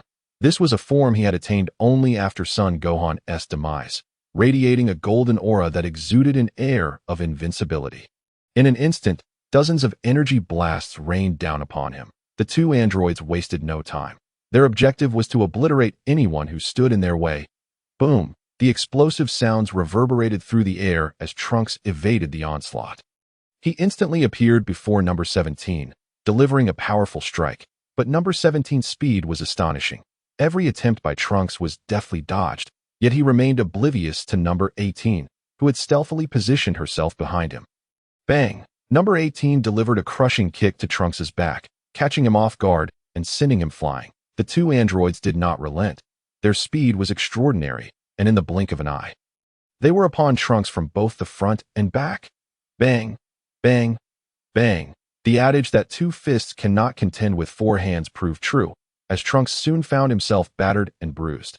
His strength barely sufficed to contend with one android, let alone two simultaneously. The battle was arduous, yet the three combatants remained oblivious to a green creature lurking in the shadows, observing their conflict. "Ha ha, indeed it is number 17 and number 18. If I can consume these two, I shall become the most powerful warrior in the universe." The green creature watched with greedy eyes. It awaited its moment. Once it devoured the two androids, it would attain true invincibility. As anticipated, Trunks' body was struck and sent crashing to the ground, enveloped in a cloud of smoke and debris. "Ha! Let us see if you survive this," number 18 boasted, relishing in the destruction and despair she wrought. As the dust settled, Trunks lay sprawled on the ground, barely clinging to life. Number 18 approached, curious to ascertain whether he was truly dead. One must always remain cautious of such tenacious foes, lest they interfere with their plans for devastation. Just then, Trunks suddenly opened his eyes and, in a moment of surprise for number 18, sprang up and unleashed a fierce energy blast. Bang! Number 18 was taken aback by the unexpected strike, her body hurtling towards a corner. Unbeknownst to them, this direction led straight to the green creature's location. The green creature, witnessing this turn of events, could hardly contain its excitement. Was this not divine providence? After all, fortune favored the bold. Number 18. Number 17 shouted in alarm, incensed that Trunks had feigned defeat only to launch a sneak attack. Humph! With a swift motion, several energy blasts were unleashed by number 17, employing the famed technique of Prince Vegeta, the royal technique. Trunks' form was once again engulfed in the onslaught. Meanwhile, number 18, having been forcefully slammed into the ruins, attempted to rise when a green creature suddenly appeared before her, the tail aimed at number 18, unleashing a powerful suction that drew her in. Caught off guard, she was swiftly consumed. Gagaga, having devoured just one number 18, my strength has surged so significantly. If I can swallow number 17 as well, I shall be invincible, the green creature exclaimed with glee, feeling an exhilarating surge of power coursing through its being. Its gaze upon number 17 grew even more fervent, for it was none other than Cell, the most formidable android created by Dr. Gero. Chapter 75. The death of Trunks. Witnessing Trunks being overwhelmed by his own energy blasts, number 17 could not help but break into a cruel smile. Nothing brought him greater pleasure. At that moment, he turned his head, intending to check whether android 18 had risen yet. He certainly did not naively believe that she would perish under Trunks' attack. However, he saw no sign of android 18. Instead, a green humanoid creature stood where she had once been, seemingly savoring something. What? Android 18. Android 17's expression shifted as he became aware of the situation, and he immediately called out. Meanwhile, Cell glanced at Android 17, grinning widely, as if regarding his prey, which was utterly nauseating. What manner of monster are you? What have you done to Android 18? Android 17 asked, stunned. This creature had effortlessly devoured Android 18. Its power was undoubtedly formidable. The exhilaration from just having slain Trunks was swiftly replaced by fear. I too am an artificial being created by Dr. Gero. However, you and Android 18 will serve as nourishment for my ascendants. You should feel honored, Cell remarked with a smile. Indeed, Cell, the ultimate android crafted by Dr. Gero, possessed the cells of numerous powerful warriors, his goal being to absorb Android 17 and Android 18 to become his complete form. How despicable! Return Android 18 to me, Android 17 bellowed, leaping into the air and charging towards Cell. Cell squinted at the approaching Android 17, saying, splendid. Just the opportunity one need to test my newly enhanced strength. He had no intention of swiftly eliminating Android 17. Rather, he was intrigued to gauge his current power. Bang! The two fists collided, and in an instant, the surrounding air erupted with explosive sounds. Most astonishingly, Android 17 found himself overwhelmed by a single, effortless strike. It was an unbelievable sensation. Cell, on the other hand, was overjoyed, astonished at the surge of power he had attained. Bang! Bang! Bang! Incredibly, Trunks unleashed a barrage of powerful punches, yet all were effortlessly blocked by Cell. A feeble effort, Cell laughed loudly, then delivered a devastating punch directly to Android 17's abdomen. Pooh! Android 17, caught off guard by the terrifying strength of Cell, turned pale, his expression one of acute pain. His body was sent hurtling away. Like an arrow released from its bow, unstoppable. Boom! He crashed violently into the ruins. How do you like that, Android 17? Become my sustenance, Cell's voice echoed, while Android 17 felt nothing but sheer terror. You must be dreaming. Android 17 gritted his teeth, forcing a pained smile. You won't have it your way. Come, Android 17. Cell advanced step by step, closing in on Android 17, who now found himself trapped. Cell's tail suddenly extended toward Android 17. With a grim expression, Android 17 realized he had no escape today. But with his character, how could he resign himself to being someone else's nourishment? With a furious roar, Android 17 unleashed an immense surge of power. Engulfing the surroundings in an explosion, rumble, a colossal mushroom cloud shot into the sky, dust swirling, visibility reduced to nothing. Cell was seething with rage, his fury palpable. Rumble, the sound of thunder echoed, showcasing Cell's terrifying power. Although he had not yet achieved his complete form, he felt invincible in this world. Damn Android 17. I never expected you to choose self-destruction at this last moment. Cell was infuriated, even without becoming complete. He felt something was lacking. At that moment, Trunks staggered to his feet and beheld the raging Cell, his complexion pale. Although he had survived, his remaining strength was severely diminished. Rumble, Cell roared, firing energy blasts that struck the crumbling structures. Each explosion sending clouds of dust skyward. How detestable. Indeed, androids are nothing but vile creatures. Trunks gritted his teeth. Although he had just fallen, he was acutely aware of everything happening around him. The deaths of androids 17 and 18 did not bring him joy. He understood that this version of Cell was far more terrifying. While he was no match for Cell, as the last warrior of Earth, he had no reason to stand idly by. He extended his hand towards Cell. Whoosh! Energy surged forth, forming a massive energy blast. Zing! It shot directly towards Cell. Rumble! Cell had not anticipated that Trunks still remained, and had successfully launched a surprise attack. The area around him erupted in an explosion. Dust billowing, obscuring the scene within. Excellent. Truly excellent. You little insect, Trunks, how dare you launch a sneak attack on me, Cell? Cell's demonic laughter sent shivers down Trunks' spine. As the dust settled, Cell brushed off the debris from his body and gazed at Trunks as one would regard a corpse. Since you seek your own demise, do not blame me. Allow me to show you this, Cell chuckled, adopting a stance for the Kamehameha wave, while Trunks, in shock, struggled to gather energy for his defense. Kamehameha? A Kamehameha wave surged toward Trunks like an unstoppable force. Trunks screamed, his body engulfed in the explosion. Rumble. As the dust cleared, Trunks' face was ashen, his body collapsing, breath extinguished. Humph. Truly pathetic. With the absence of Android 17, it seems I must venture to another timeline for some amusement. Cell was exhilarated, having found a new direction. His desire for completeness was as profound as a fish's thirst for water. This parallel world was indeed a tragic one, and with Trunks' demise, there would be no one left to protect Earth. Nevertheless, thanks to Cell's arrival, Androids 17 and 18 had been eradicated, which could be seen as a brief respite for the planet. Chapter 76. Android 16 vs. Cell. The narrative diverges, since Androids 16 and 17 departed together. They journeyed southward. Both shared a fondness for animals. Android 17's affection for them manifested in Dragon Ball Super, while Android 16 cherished nature and peace, an unexpected harmony between them. Suddenly halting, Android 16 surveyed the area with a grave expression. "Hey, big guy, what are you looking at?" "The scenery," Android 17 inquired, perplexed. Assuming the giant was admiring the landscape. "No, there is a powerful energy fluctuation here," Android 16 replied solemnly, sensing an imminent danger, though the source remained elusive. Android 17's demeanor shifted to one of seriousness. Yet, scanning the surroundings, he detected no movement, thinking perhaps the big guy was overreacting. Boom! A tremendous sound erupted as the ground before them split open, and a green figure emerged from the earth. It was a grotesque creature. Its skin was a sickly shade of green, tinged with black, sporting a pair of insect wings and covered in a shell. Having lain in wait for so long, it had finally seized its opportunity. Indeed, it was Cell, having crossed over from another parallel dimension, here to absorb Android 17 and become the most powerful android. "What are you?"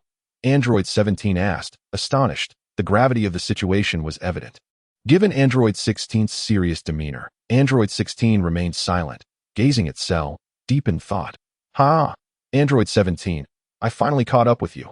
Let me inform you, I am the strongest android created by Dr. Gero. Once I absorb you and Android 18, I shall achieve my complete form. Unfortunately, in my original timeline, you self-destructed, leaving me with only Android 18. But now, it appears I can obtain you effortlessly." Cell spoke to Android 17, yet it felt as though he was venting his frustrations. "Regardless of your complete form, you grotesque creature, how dare you obstruct my path? Watch as I obliterate you."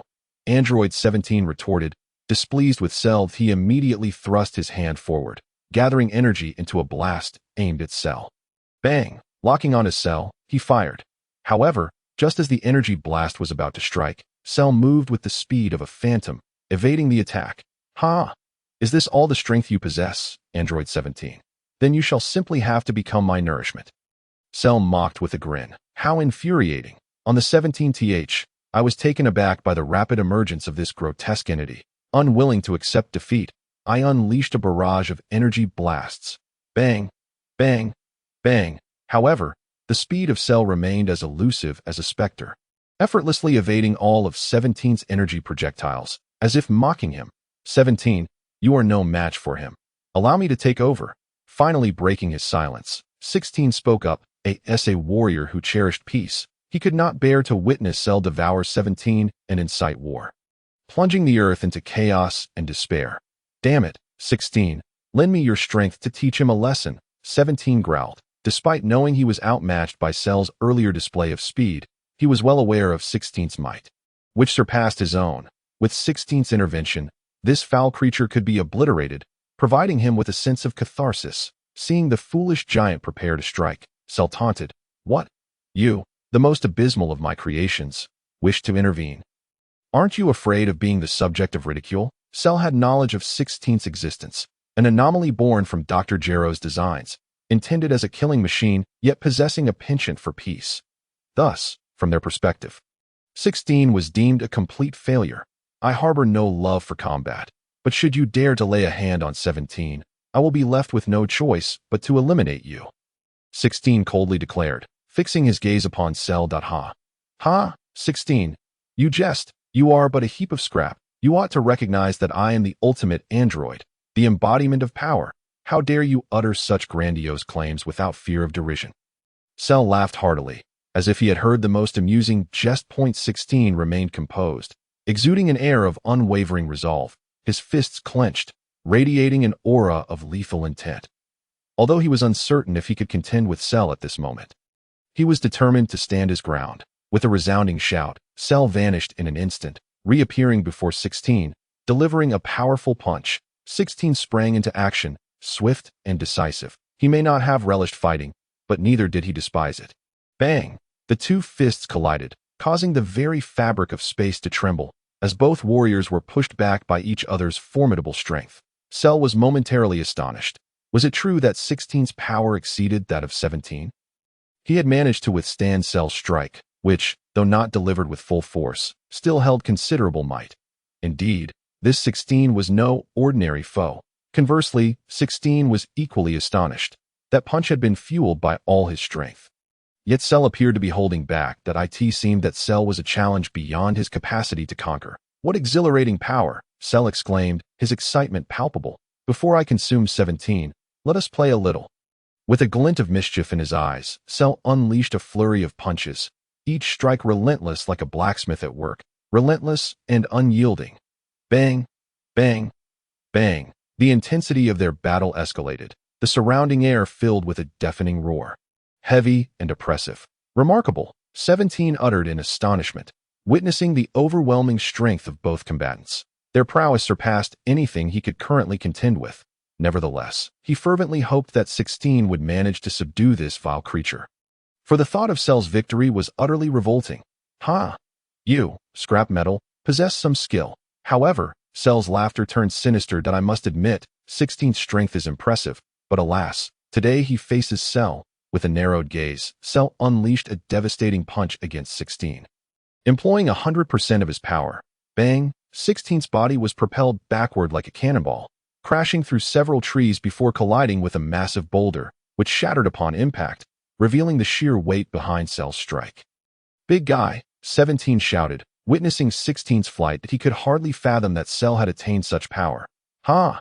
So, 17, why not become a part of me? Cell's voice dripped with malice. You grotesque monster, do you truly believe you are worthy? 17 spat, extending his hands to conjure two energy blasts. Bang! Bang! The projectiles surged forth like twin dragons, but Cell's speed remained spectral. 17's attacks failed to land. Undeterred, 17 continued his assault, launching a barrage of energy blasts. Yet Cell flickered, appearing in front of 17 in the blink of an eye. Gaga gaga. Now, where will you flee? Surrender and become my sustenance. With that, Cell's monstrous tail slithered forth, poised to engulf 17. Boom! A powerful energy blast erupted, sending Cell reeling as 16, having regained his composure, charged to protect 17. 17, flee. I will buy you time. 16 bellowed, unwilling to witness the destruction of their beautiful Earth at the hands of such a grotesque being. No, big guy, you can't mean to sacrifice yourself, 17 exclaimed, struggling with the notion of abandoning his friend. Let us defeat him together. 16 attempted to argue, but Cell had already ascended into the sky. Damn scrap metal. You have successfully provoked my wrath. Perish. Cell's velocity reached astonishing heights, and in a heartbeat, he was upon 16, delivering a punch imbued with explosive energy, unstoppable in its trajectory. 16 quickly countered, but was still pushed back several steps. You wretched creature, seeking your own demise. 17 joined the fray, striking with ferocity.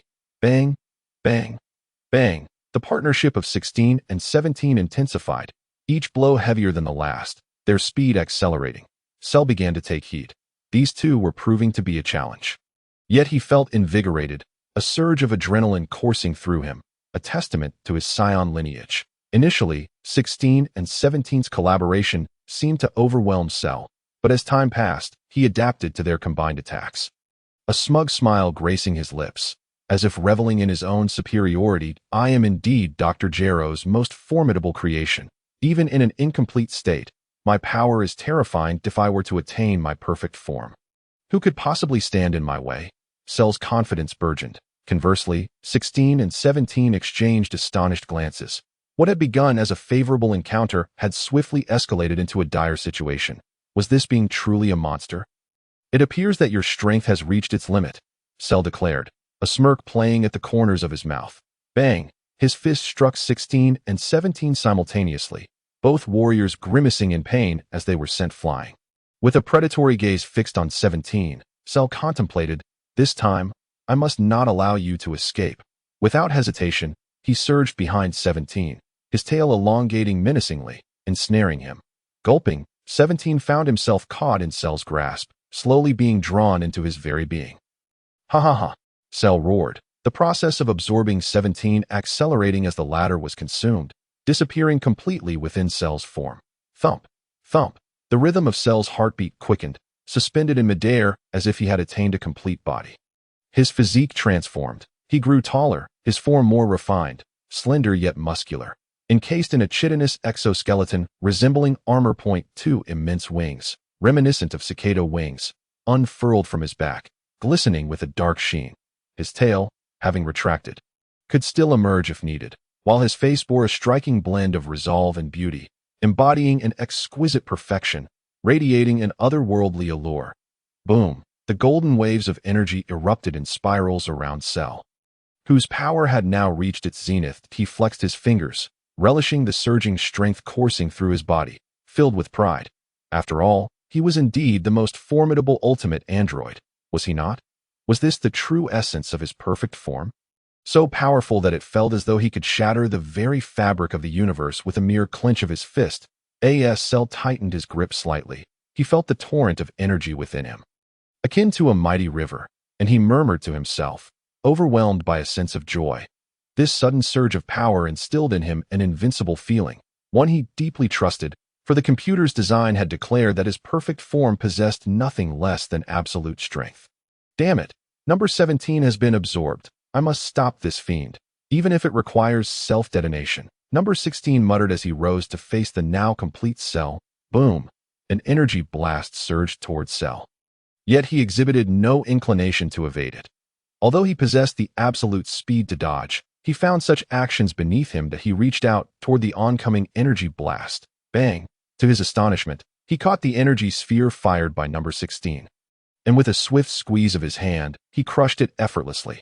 How is this possible? We are both androids, yet the disparity is staggering. Number 16 began to lose his composure, while some difference was expected. This was beyond what he could accept. Number 16, you are no longer worthy to be my opponent. Therefore, begone, Cell declared, conjuring an energy sphere in the palm of his hand before launching it directly. In an instant, number 16's form vanished, consumed by the energy blast. Chapter 78. Cell's martial arts tournament in West City. At the Brief's residence, Bulma was incensed. She could hardly believe that Li Feng had brought home someone named number 18, which filled her with fury. Meanwhile, Krillin regarded number 18 with a hostile glare, leaving Li Feng feeling quite helpless in the awkward atmosphere.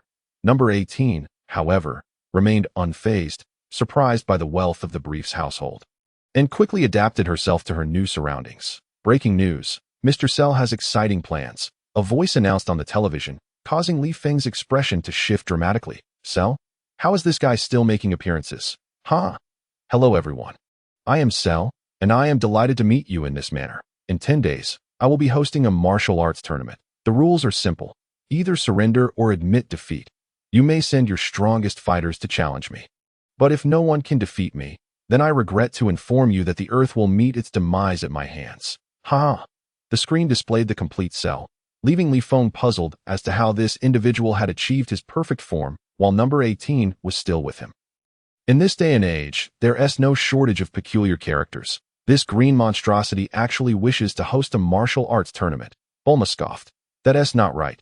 This guy possesses genuine strength, Li Feng stated coldly. Although he was not intimidated by Cell, even with Son Goku and Vegeta now capable of easily dispatching him, he was curious about Cell's origins. Could he be an android? Number 18 exclaimed, her eyes widening as she gazed at the television. Li Feng nodded. Indeed, and he likely absorbed number 17. What? Number 17? How can that be? Number 18's composure shattered. After all, 17 was her brother, and the thought of him in danger was unbearable. But don't worry, even if number 17 is in peril, I will not stand idly by.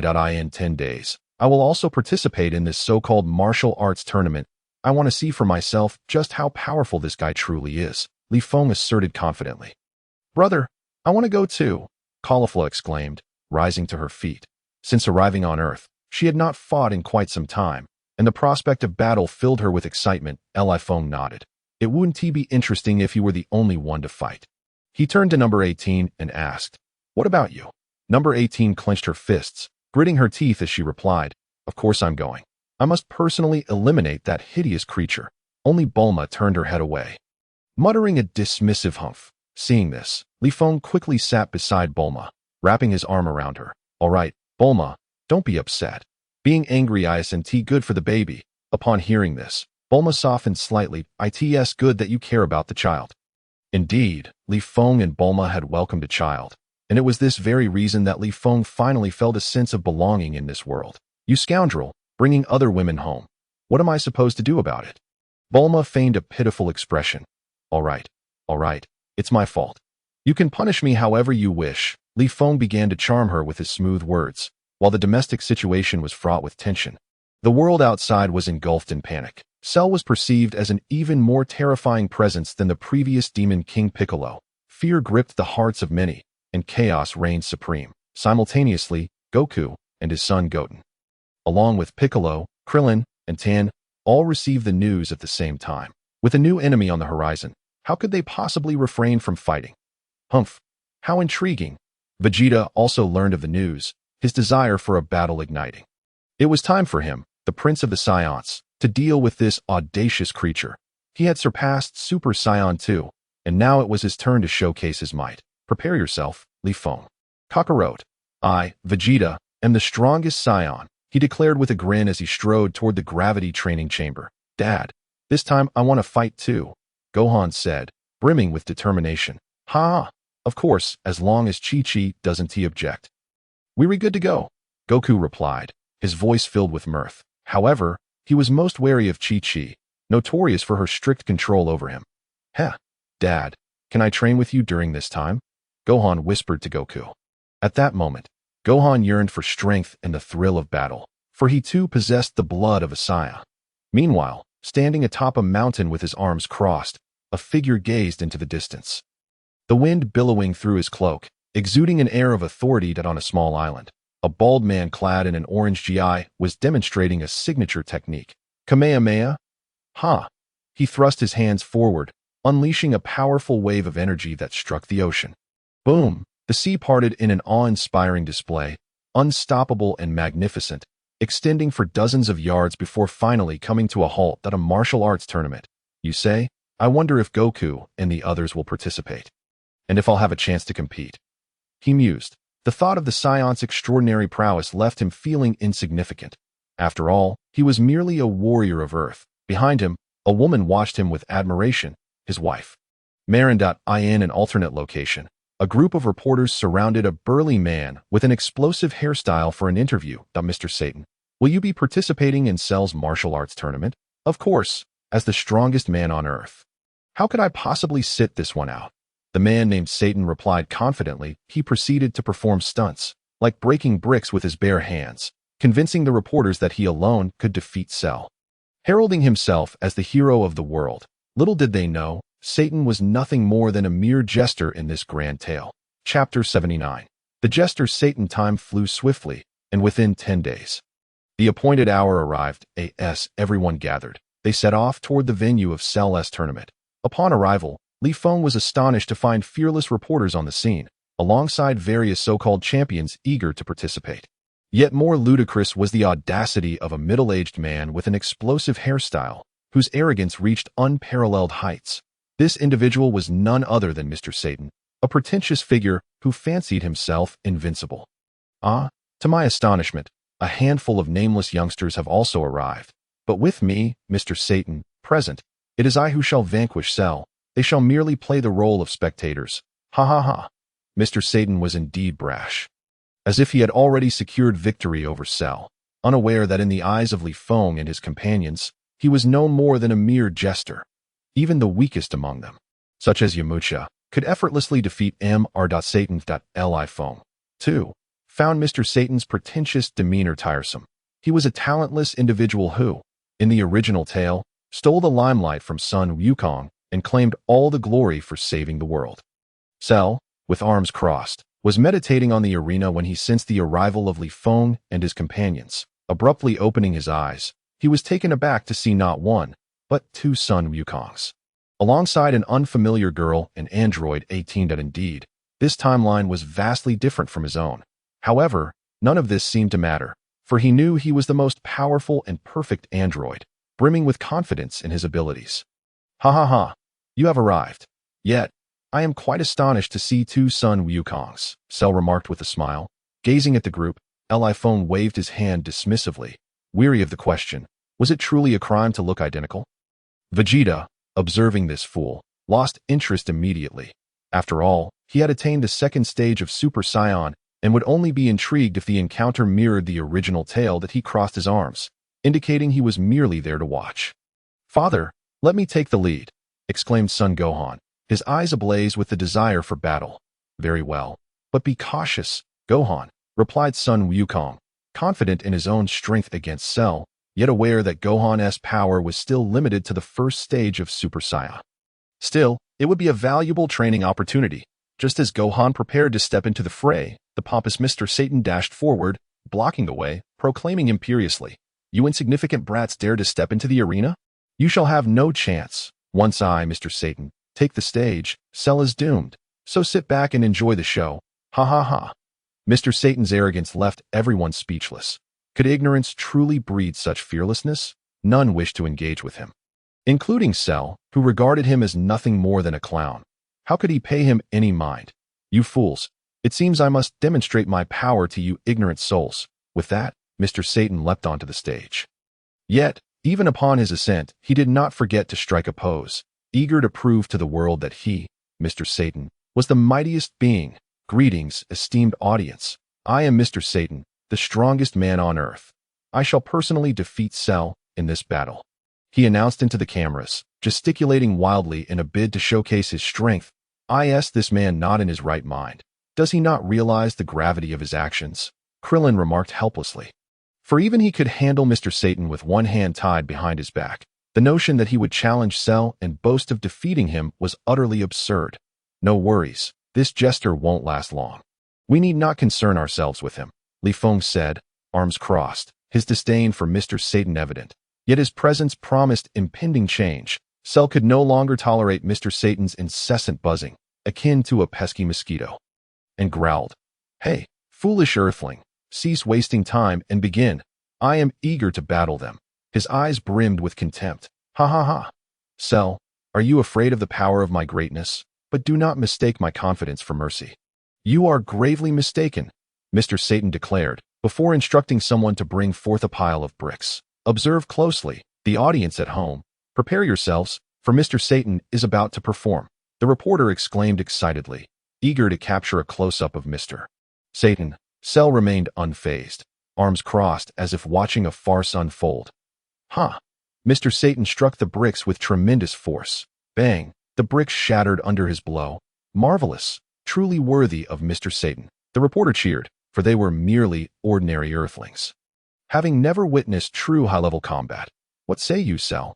Are you intimidated, ready to beg for mercy? Mr. Satan boasted, hands on his hips, reveling in his own grandeur. Childish tricks, Cell scoffed. Then I shall have to strike you. Behold my iron fist, Mr. Satan shouted, charging towards Cell with a powerful punch. Bang! Contrary to his expectations, Cell did not fall as envisioned. Instead, he effortlessly seized Mr. Satan's hand. Mr. Satan's expression turned to one of dismay as he struggled to break free, his attempts appearing comical. The reporters and viewers at home were left utterly disappointed by Mr. Satan's plight. Cell smirked, then flung Mr. Satan away with ease, as if he were a mere ball. Boom! Mr. Satan's body slammed against the rocks, which cracked under the force, revealing the terrifying might of Cell. Mr. Satan was rendered unconscious. It was only then that the reporters and viewers grasped the sheer terror of Cell's power and the absurdity of Mr. Satan's bravado. Chapter 8. Son Gohan vs. Cell. With Mr. Satan's farce concluded, Cell approached with arms crossed, casually stating, "Who shall step up first?" Son Gohan signaled to the group before rising into the air, landing on the stage. "Oh, I did not anticipate that you, Son Gohan, would be the first to engage. However, you are no match for me," Cell remarked coldly, disdain etched on his face. Yukong, will it be alright for Gohan to take the lead? Krillin inquired, eyeing Son Gohan on stage. Of course, I believe in Gohan. Son Wukong replied with a smile. Since his last battle with Broly, although Gohan had been busy with studies, he still found time to train diligently. While he had yet to surpass the second stage of Super Saiyan, he was not likely to fall swiftly. With clenched fists, Son Gohan unleashed a mighty roar, and in an instant, waves of energy surged forth. The golden aura enveloped him as his eyes transformed to a brilliant green, signifying his transformation into the golden-haired, blue-eyed Super Saiyan. Cell, arms crossed, watched with amusement, still exuding contempt. Very well. Let us play, Son Gohan. Unleash your power. Cell chuckled. Son Gohan nodded, and in the blink of an eye, he vanished from sight. Bang! The next moment, a powerful punch appeared before Cell, striking with ferocity. Yet, Cell nonchalantly grasped Gohan's fist, delivering a crushing blow to his abdomen. Bang! Whoosh! Son Gohan was sent flying several meters. Fortunately, he utilized his flight technique to halt his descent, though his brow furrowed in concern. The reporters below were stunned, turning to Son Wukong with wide eyes. Is that boy on stage your son, sir? Indeed, Son Wukong affirmed with a nod, though his expression betrayed no worry. Upon hearing this, the reporters silently felt sympathy for Son Gohan, lamenting the fact that he had to face such a formidable opponent with such a young age. How infuriating! Demon Flash, Son Gohan shouted, unleashing a torrent of energy that coalesced into a formidable energy sphere. The energy sphere surged forth like a dragon, sweeping towards Cell. Humph! Childish tricks, Cell retorted, mirroring Gohan's stance as he unleashed his own Demon Flash. Impossible! That is my signature move. With a grave expression, Piccolo spoke, astonished by the revelation. This individual had amassed the cells of numerous warriors, possessing each one's signature techniques and strength. Li Feng regarded Cell with a calm demeanor. Entirely unconcerned, should he choose to intervene, it would merely be a matter of an instant. Boom! Two blasts of energy collided, enveloping the entire scene in a blinding radiance, rendering the events within utterly indistinguishable. Bang! Bang! Bang! The sound of fists clashing echoed, and as the white light dissipated, the two combatants were revealed, locked in a fierce struggle, their speed astonishingly swift. Truly remarkable, Son Gohan. You possess considerable skill, Cell remarked mid-combat, acknowledging that although his opponent was weaker, being a Saiyan, a warrior race, ignited a fervor within him. Incredible! Has Gohan grown this powerful? Krillin observed the duel with wide eyes. Meanwhile, the surrounding reporters were utterly astounded. Was this still a normal child? How could he possess such immense strength? Their worldview had been irrevocably upended. Each fighter delivered blows heavier than the last, their strikes landing with brutal force. The cameras of the reporters struggled to capture their silhouettes, as their speed surpassed comprehension. The air around them roared with ferocity, crackling with energy, as if the very atmosphere were beating like a drum, resounding incessantly. Gradually, however, a disparity began to emerge. Son Gohan's breathing grew erratic, his stamina ultimately falling short against Cell's relentless onslaught. Gohan found himself increasingly unable to keep pace with Cell's rhythm. Bang! Caught off guard, Cell unleashed a powerful punch directly into Gohan's abdomen, leaving him pale and plummeting to the ground. Boom! He crashed heavily onto the earth, creating fissures upon impact. Struggling, Gohan managed to rise, gasping for breath, his energy waning. Gohan, it appears your journey ends here, for your strength can reach no greater heights. Cell grinned, as if everything lay within his grasp. With a mighty roar, Cell unleashed a golden aura, surging with arrogance. As though he were the undeniable protagonist of the moment, his overwhelming presence swiftly eclipsed Gohan's. Initially, Cell had merely been gauging Gohan's abilities. But now he was prepared to exert his full power with crushing force. This aura. Has Cell truly become this formidable? Krillin stammered, barely suppressing his tremors. In contrast, Goku and Vegeta appeared unfazed, maintaining a relaxed demeanor. Could it be that the evolution of the world had outpaced them? Gohan is on the verge of defeat, Goku remarked calmly. Observing the arena, Kamehameha, Gohan began to summon his ultimate attack, assuming the classic stance of the Turtle School's technique. Kamehameha. In response, Cell mirrored the pose, charging his own Kamehameha. Ha! Ha! The two waves of energy surged forth, colliding violently. The entire arena, along with the ground beneath, trembled incessantly, causing the reporters to be unable to stand, while Goku and his companions soared into the air, distancing themselves from the chaos. Boom! A colossal explosion enveloped the arena, which splintered at an alarming rate. Instantly, clouds of dust billowed, obscuring all visibility, as the powerful shockwaves swept away the reporters, leaving no trace. The confrontation between the two was truly terrifying. Gohan's body was sent hurtling back, and Goku caught him mid-fall. "Dad, I'm sorry, I've lost," Gohan confessed, guilt etched upon his face. "It's all right. Gohan, you've performed admirably," Goku responded with confidence. This outcome had been anticipated, however, diverging from the original narrative. He and Vegeta had advanced to Super Saiyan 2 ahead of schedule. Hence, he did not hold Gohan to overly stringent expectations. Chapter 81. Kaire's appearance. Haha. "It's my turn now," Goku exclaimed, eagerly cracking his knuckles. His excitement for combat palpable. "No, Kakarot. Let Kaire take the stage," Li Feng interjected, eager to gauge Kaire's current prowess. Kaire pointed at herself, astonished. "Brother, am I going up?" It had been a long time since she had fought. Yet she had not neglected her training. Li Feng nodded, while Goku reluctantly waved his hand, acknowledging that battling with Kaire was preferable to facing Cell. Then Li Feng, "You must promise me that after your battle with Cell, you'll fight me," Goku implored. "Of course, you and Vegeta can join in." "No problem," Li Feng replied with a smile, curious to see how powerful the fusion of the two would prove to be. "All right, I'm going up," Kaire proclaimed, her fists clenched as she ascended to the arena. Who are you? I'm not particularly fond of fighting women." Cell, a character from another timeline, was unaware of Kaire's existence. The onlookers, however, were well aware that Kaire was the legendary Super Saiyan, and they felt a twinge of pity for Cell. "Kaire, don't hold back. Obliterate him completely," Li Feng shouted from the sidelines. "Yes, brother." Kaire had always heeded Li Feng's words. "Since my brother said so, you shall perish," Kaire declared coldly, an aura of lethal intent emanating from her. "Oh, ha!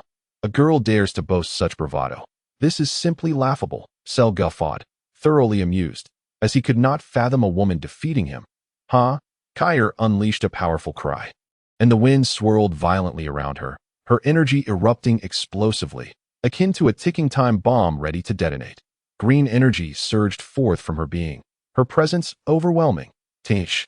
Another legendary Super Saiyan," Vegeta remarked, feeling an uncomfortable pressure from her bloodline, yet unable to change the fact that this legendary Super Saiyan was Li Feng's sister.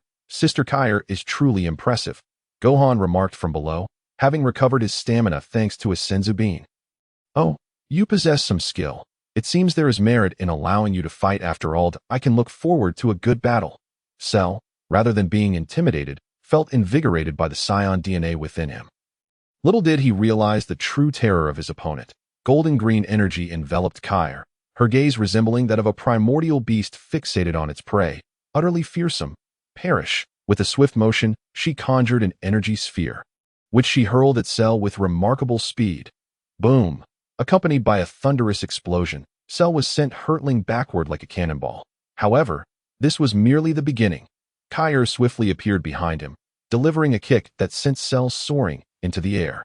Following that, another energy sphere struck him directly. Among the onlookers, Krillin and Piccolo were particularly astonished. "Incredible, truly deserving of being Li Feng's sister," Krillin exclaimed in disbelief. It was terrifying to witness a woman wield such power.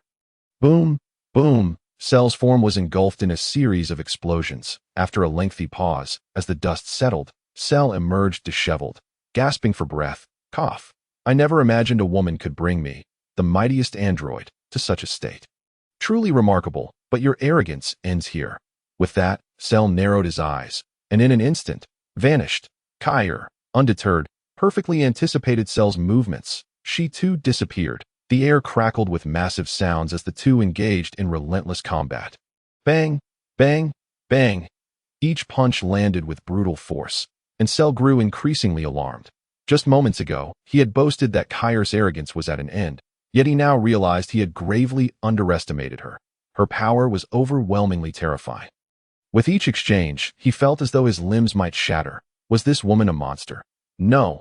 I, Cell, am the most powerful, the most perfect android. Cell stubbornly clung to the belief instilled in him by his computer, which proclaimed him the strongest warrior in the universe, a conviction that fueled his desire to host this martial arts tournament. It seems you are overly confident. A smirk danced across Kaire's lips as she unleashed a devastating punch into Cell's abdomen, rendering him pale. Pooh. He spat out saliva. But this was far from over. Seizing one of Cell's legs, Kaire hurled him to the ground with immense force. Bang, bang. Each time, the ground trembles violently, fissures splitting the earth. A testament to the immense strength of Kaire. TSK. This woman is indeed formidable. Vegeta, arms crossed, gazes at Kaire as she effortlessly dominates, secretly astonished, realizing he might not stand a chance against her. Crack. Finally, Cell can no longer endure the torment. He promptly severed one of his own legs, his body propelled away due to the loss, several dozen feet above the ground. He finally comes to a halt. In Kaire's grasp lies only his severed leg.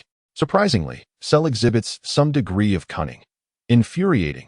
Unforgivable. Cell grits his teeth, his fists clenched, veins bulging as if he were about to embark on something terrifying. It's limb regeneration, Piccolo exclaims, recognizing the action intimately. Their Namekian race is capable of this as long as their core remains unharmed. They can regenerate. Before long, a new leg sprouts in place of Cell's lost one. Breathing heavily, he glares at Kaire, his eyes filled with wrath. Unforgivable. Cell bellows, his golden aura swelling in ferocity, more rampant than ever. Driven by rage, intent on obliterating this woman, the winds howl as Cell descends from above, akin to a beast unleashed, yearning to unleash his boundless fury. Chapter 82. The Cruel Execution of Lightning Cell. Kaire, witnessing Cell's unrestrained power, feels no fear. Rather, an exhilarating thrill courses through her. The warrior spirit of a Saiyan ignites within her, eyes alight with battle fervor, fists clenched in anticipation of Cell's prowess, igniting her excitement further. Cell narrows his eyes, vanishing in an instant, reappearing before Kaire, delivering a devastating punch aimed directly at her face. Kaire's pupils constrict. Her reflexes are astonishingly swift, and as Cell strikes, she is already prepared, with a resounding clash. Their fists collide like stars colliding with the earth, instantly fracturing the ground beneath them. Neither gains the upper hand in this fierce exchange. Remarkable. Has Cell truly been holding back? The fact that he can match Kaire is astonishing. Krillin exclaims in shock, yet this seems scientifically implausible. Could it be that Kaire is also not exerting her full strength? Li Feng, however, remains unfazed, confident in Kaire's abilities. After all, she is the legendary Super Saiyan. When he faced Broly, even in Super Saiyan 2 form, he found it challenging to compete. Now, Cell and Kaire are evenly matched. It must be that Kaire is merely toying with him. The two engage in a rapid exchange. Trading hundreds of blows, the surrounding air roars, as if on the verge of explosion. Yet, at this moment, Cell is gasping heavily, his stamina significantly depleted, while Kaire appears effortlessly resilient, their apparent equality in combat misleading. With a thunderous boom, they suddenly create distance between them. Roar, Kaire's furious shout reverberates, her aura surging like a primordial beast, brimming with arrogance, her energy flaring wildly as bloodlust fills her gaze, dismissing Cell entirely. If your power is merely this, then you may as well perish. Kaire sneers coldly, vanishing from sight only to reappear before Cell, delivering a powerful punch to his abdomen. Puff! Cell's complexion pales as he is propelled into the sky. And Kaire gathers a colossal energy sphere, pursuing him relentlessly. The energy sphere engulfs Cell, and Kaire employs the prince's technique, unleashing dozens, even hundreds of energy blasts in a devastating barrage. Boom! Boom! The area where Cell once stood is instantly enveloped in smoke and dust, rendering it impossible to discern what transpires within, a perfect metaphor for obscurity. But is Cell truly dead? As the dust settles, the air is devoid of any trace, as if Cell had evaporated into nothingness. Just as everyone believes Cell has perished, a crackling energy surges forth, a disconcerting presence sweeping through the air. They gaze in disbelief as Cell remains, his golden aura more ferocious than ever, lightning flashing around him. How is this possible? After enduring such a massive explosion of energy, he remains unscathed. Is this creature a monster? Yamcha stammers in disbelief. Piccolo, equally astonished, realizes that the Namekian ability of limb regeneration is vividly displayed in Cell. As long as his core is unharmed, death does not claim him, and he can regenerate his limbs. Kakarot, Cell's current state resembles our Super Saiyan 2 form. Has he transcended that level? Vegeta observes Cell's condition. Addressing Son Goku, Goku nods in agreement. This state is accompanied by lightning, and indeed, the aura is reminiscent of their Super Saiyan 2, perhaps even surpassing the initial breakthrough. However, for Goku and Vegeta, who have long attained Super Saiyan 2, this power is hardly worth noting, merely a source of mild astonishment. You wretched fool! Did you think I was dead? My strength has only increased, all thanks to you. You accursed woman, Cell boasts with arrogance. Reveling in the sensation of resurrection and the superiority that comes with newfound power. Yet, Kaire displays no sign of fear. She continues to mock Cell, knowing she is yet to fully unleash the power of the legendary Super Saiyan. Kaire, moving with blinding speed, arrives at the forefront of destruction, delivering a powerful blow. With a resounding thud, Cell deflects her punch, a sly grin forming on his lips, and in an instant, he kicks Kaire away. Seizing the opportunity, Cell follows up with hundreds of energy blasts, engulfing her in an explosive barrage.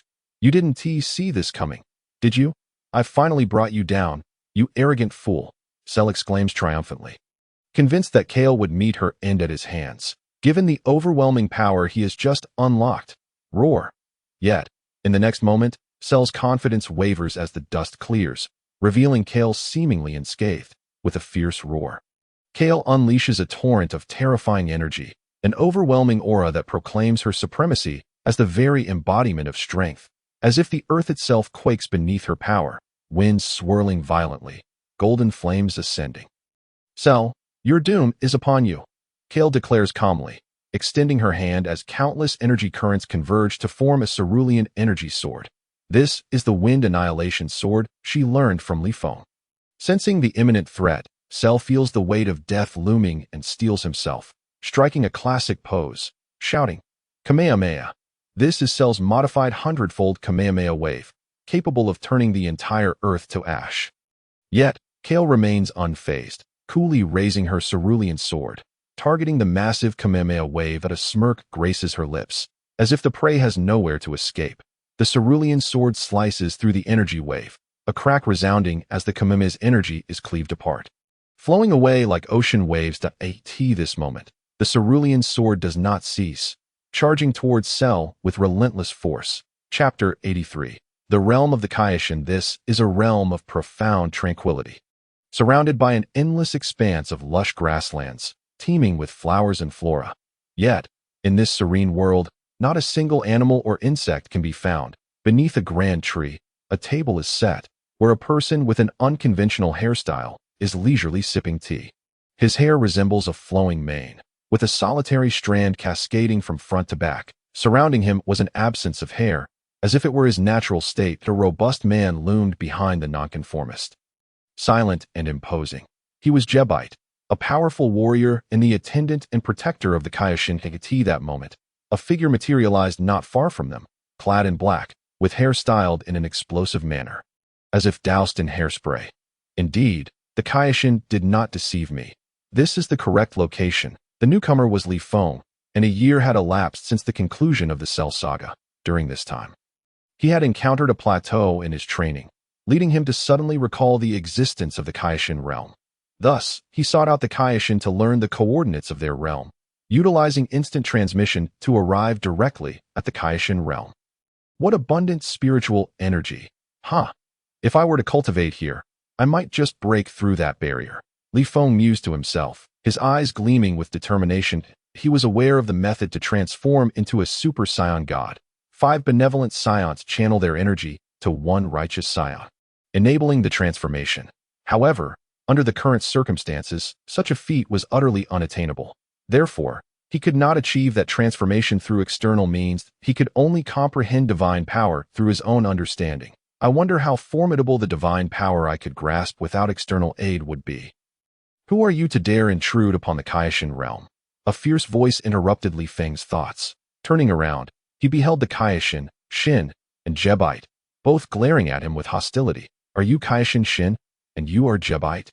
Li Feng inquired, his curiosity piqued. "Audacious mortal, do you dare disregard my words? You seek death." Jebite stepped forward, his tone menacing that he regarded himself as a guardian of the Kaishin, believing that a mere mortal like Li Feng could not possibly contend with a deity. Kaishin Shin remained silent, unaware that the times had indeed changed, and their once unassailable divinity could no longer be unfathomable to mortals.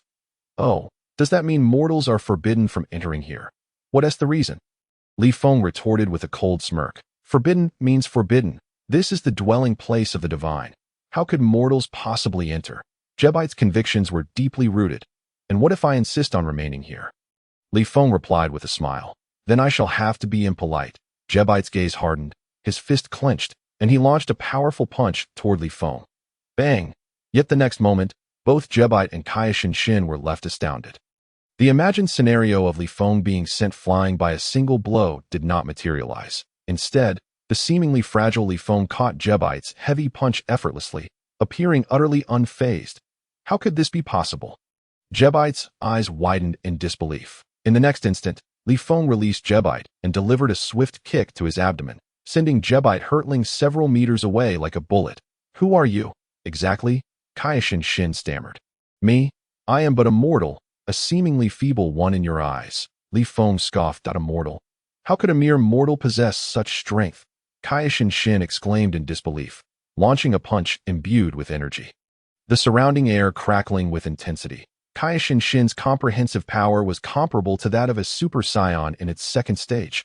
Boom! Li Feng leaped backward, creating distance between himself and Kaishin Shin. The energy unleashed by the Kaishin struck the ground, scorching it instantly and sending up clouds of dust. "Now, allow me to demonstrate my power," Li Feng shouted, unleashing a torrent of golden energy that erupted forth. Accompanied by arcs of blue electricity flickering around him, he had transformed into his Super Saiyan 2 state. The overwhelming aura surged upwards, seemingly unstoppable. What an immense energy! Kaishin Shin trembled, realizing that this power had surpassed his own. "Let me show you what this feels like." Li Feng grinned wickedly, conjuring a formidable energy sphere in his hand. "That a mortal can actually reach this level," Kaishin Shin shouted, unleashing all his strength, summoning two massive energy spheres radiating with a faint blue light. "Oh, is this the power of a deity? I shall see just how formidable it is." Li Feng's eyes sparkled as he hurled his energy sphere with tremendous force. The two energy spheres collided in midair, unleashing a blinding explosion. Boom! Kaishin Shin struggled to withstand the pressure from Li Feng's energy sphere, his face paling as his hands began to tremble. Have mortals become this powerful? Yet, Li Feng intensified his force, the energy sphere crashing toward Kaishin Shin with overwhelming ferocity. Boom! Kaishin Shin was sent flying, crashing hard onto the distant ground. "Kaishin, allow me to heal you." At this moment, Jebite had regained his composure. He possessed the ability to heal any injury and to teleport. After a brief interval, Kaishin Shin recovered entirely and approached Li Feng alongside Jebite. "Greetings, may I inquire about your purpose in coming here?" This time, Kaishin Shin spoke with a hint of respect, for Li Feng's power was undeniable. "I wish to cultivate in your realm," Li Feng replied with a smile. "This is the Kaishin realm. How could a mere mortal?" Jebite began, but was halted by Kaishin Shin, who recognized Jebite's rigid mindset and lack of adaptability. "If the gentleman wishes to cultivate here, then so be it," Kaishin Shin declared. "Rest assured, I will assist you in dealing with the threat of Majin Bu." What? Chapter 84. The terrified Kaishin. Both Kaishin Shin and Jebite were taken aback by Li Feng's declaration. Regardless of whether Li Feng could genuinely defeat Majin Bu, the mere fact that this mortal was aware of Majin Bu was astonishing. "Do not speak nonsense. I acknowledge your strength, but if that were enough to defeat Majin Bu, then he would no longer be Majin Bu," Jebite said coldly. Kaishin Shin recalled the past vividly. The initial form of Bu, Kid Bu, was exceedingly ruthless and devoid of reason, even beyond the control of his creator. Bibidi that he had subsequently invaded the Kaishin realm, first slaying the North and West Kaishins, then absorbing the South and Grand Kaishins, leaving only the East Kaishin alive. The memories of that devastation still sent shivers down his spine. and Majin Buu remained a looming shadow for him. Indeed, Majin Buu is terrifying to you, but to me, he is of no concern, Li Feng asserted confidently, as if Majin Buu were utterly insignificant. Then show your strength. Kaire Shin challenged, observing Li Feng's confident demeanor, which almost led him to belief. Yet ultimately, strength must prevail. Mere bravado would not suffice. As you wish, a smirk crossed Li Feng's lips, his eyes glinting with determination as he clenched his fist. Ha ha, Li Feng bellowed, and in an instant, waves of energy surged forth, forming a whirlwind centered around him, wreaking havoc without mercy. What a terrifying aura! Kaire Shin gasped, feeling the overwhelming power intensifying, trembling in response. Meanwhile, the previously arrogant Jebite now lay prostrate on the ground, unable to rise, for this aura was far too terrifying. Lightning crackled and thunder roared as bolts of electricity surged around Li Feng, embodying his extraordinary might. In truth, the Kaire realm was not accustomed to storms or thunder. But at this moment, under Li Feng's eruption, it was as if nature itself had been disturbed. The golden energy flared wildly, resembling a chaotic dance of demons, saturating the air with unease. As the golden light faded, Li Feng's hairstyle transformed. It stood tall but elongated significantly. His eyebrows vanished, replaced by a piercing gaze that exuded an aura of a divine harbinger of death. The Kaire ultimately managed to hold his ground. Though his legs trembled uncontrollably, it is worth noting that he is a deity, the greatest among the pantheon of gods in the universe, yet he revealed such a pitiful state before the strength of a mere mortal. However, the power exhibited by Li Feng was simply extraordinary, something the Kaire had never encountered before. This implies that Li Feng was indeed capable of dealing with the menace known as Majin Buu. What do you think, Lord Kaire? How does my strength measure up? Li Feng inquired, his piercing gaze fixed upon the Kaire, a smile gracing his lips. Never did I expect your power to be so formidable. The Kaire replied, a hint of relief washing over him. You speak the truth. You can confront Majin Buu, and I can indeed offer you a place to train in the Kaire realm. Yet, beads of sweat had begun to form on his forehead, revealing the oppressive aura that made it hard to breathe. Li Feng retracted his Super Saiyan 3 form. He had no intention of revealing that he possessed an additional transformation, Super Saiyan 4, which might very well frighten the Kaire into a state of panic. In the Kaire realm, Majin Buu was engaged in fierce combat with Goku and Vegeta at that time. Goku had transformed into Super Saiyan 3, while Majin Buu remained in his original form. Such intense battles had failed to obliterate the Kaire realm, for it was a sacred ground, inherently distinct from other celestial domains. Li Feng sought to train in the Kaire realm primarily because he had reached the pinnacle of his current stage. As for Super Saiyan 5, the form that followed Super Saiyan 4, he was entirely unaware of its existence, and at present, it was beyond his reach. The Super Saiyan God, hailed as the legendary savior and the mightiest of Saiyans, possessed power that could rival that of the God of Destruction. Nonetheless, the strength displayed within Dragon Ball Super was indeed worrisome. It was not until later, when Goku and others mastered Super Saiyan Blue, that they achieved a notable enhancement from that stage. However, after mastering Super Saiyan Blue, they utilized the Super Saiyan God form less frequently, as the blue transformation proved to be significantly more potent.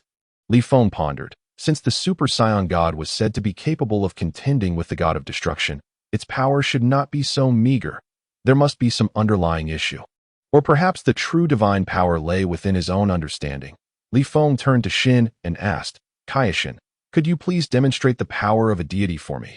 Upon hearing this, Shin's expression changed dramatically. Fearing that Li Feng was about to challenge him to a fight, one he was ill-equipped to handle. Witnessing the Kaire's pale visage, Li Feng could not help but chuckle.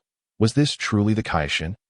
Such timidity from one who had lived for so long. What I meant was for you to showcase your divine power, not to engage in battle. Li Feng waved his hand dismissively. Huh, I see. Then let me show you.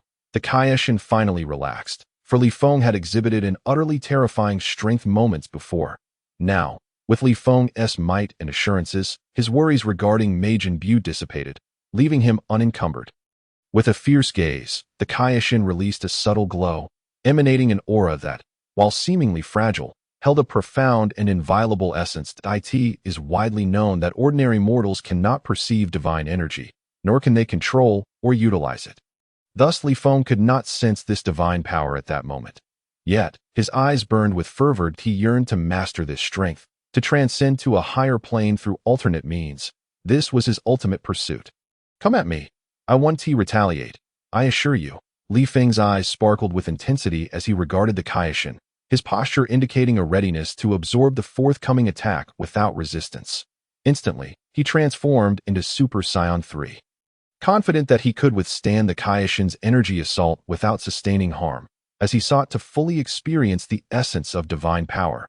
Here it comes, the Kaishin shouted, gathering a sphere of luminous energy in his palm. Purely divine in nature, devoid of explosive aura, a force that mere mortals could not fathom. The energy sphere hurtled towards Li Feng, who was enveloped by its brilliance. Chapter 91. Gohan's Super Saiyan 3rd Level Boom. On the arena, a golden flame clashed repeatedly with a green aura, creating powerful gusts of wind that swept across the stage, the air crackling with energy. Caulifla and Gohan were locked in an intense battle. Their speed and strength unmatched. They moved so swiftly that only flashes of light could be seen colliding.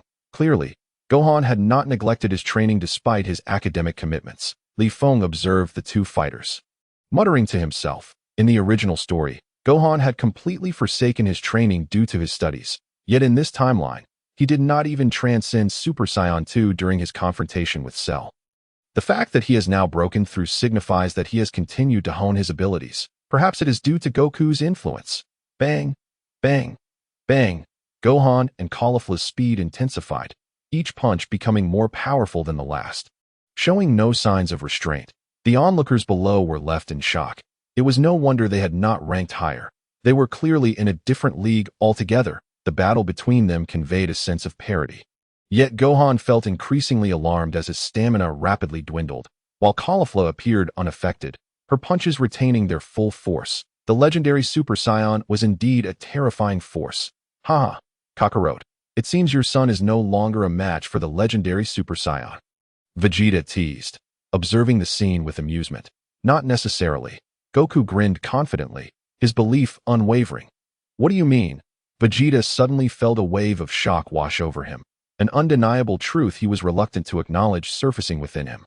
Yet he remained silent. Boom! Their battle began to ripple through the very fabric of space, causing fluctuations and drawing forth immense energy that engulfed the arena. In a corner, Spopovich and Yamu were exhilarated, their mission nearing completion as the energy generated by the Super Saiyan clash proved to be overwhelmingly potent.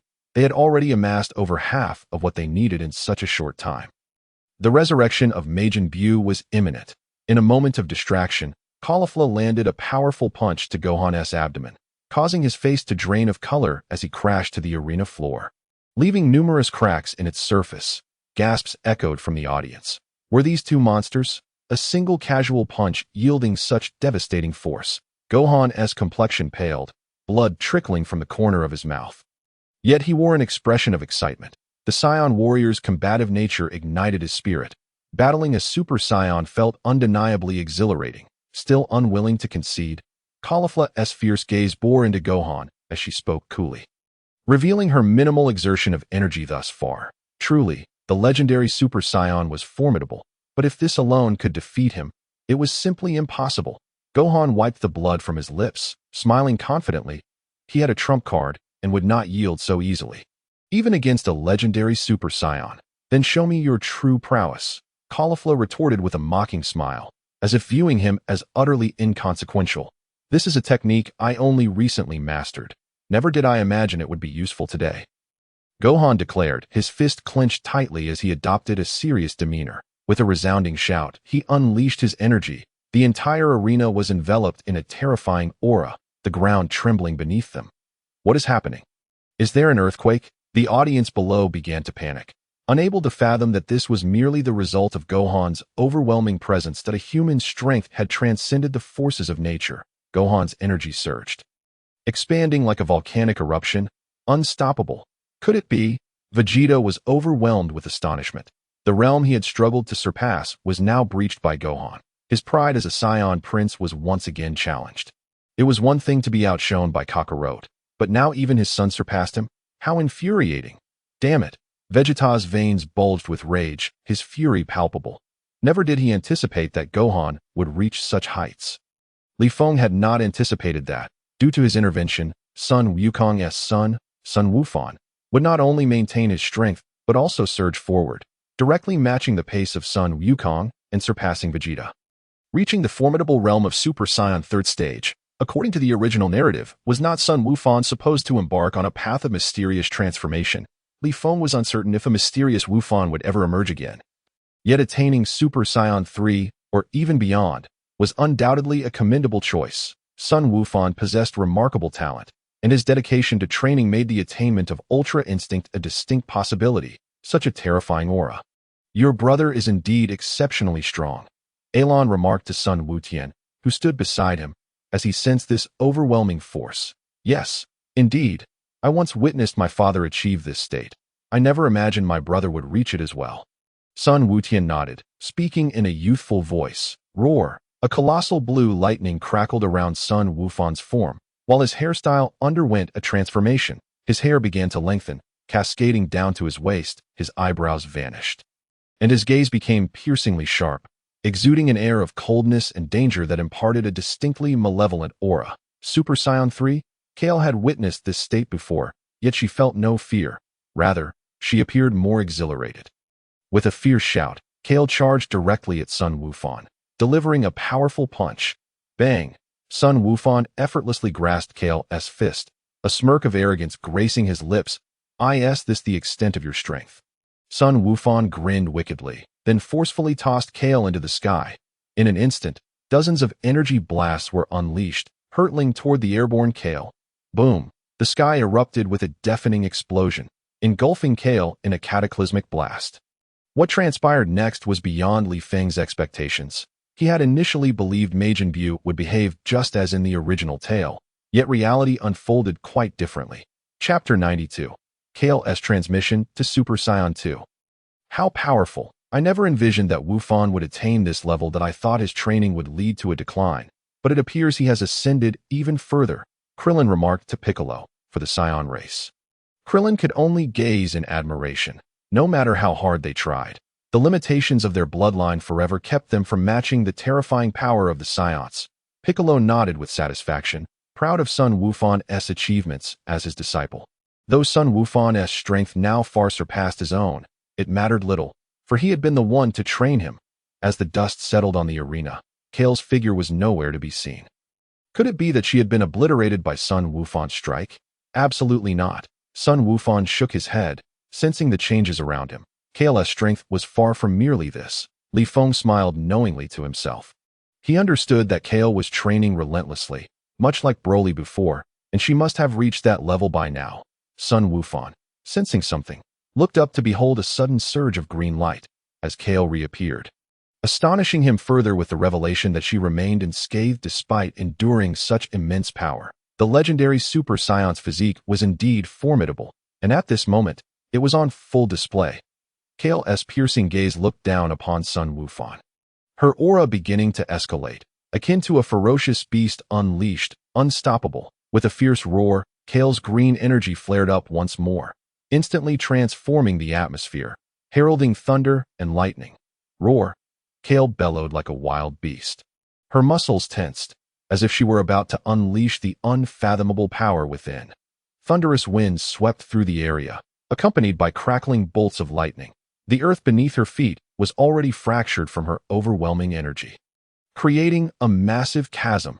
At this moment, Kaire's body radiated with even greater power, as if with a mere flick of her wrist, she could reduce entire cities to ashes. The green flames surrounding her were magnitudes larger than before, with massive arcs of blue electricity swirling around her, reminiscent of Super Saiyan 2, yet vastly surpassing it.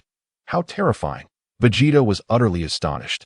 Such an aura made even him, the Prince of Saiyans, tremble with unease.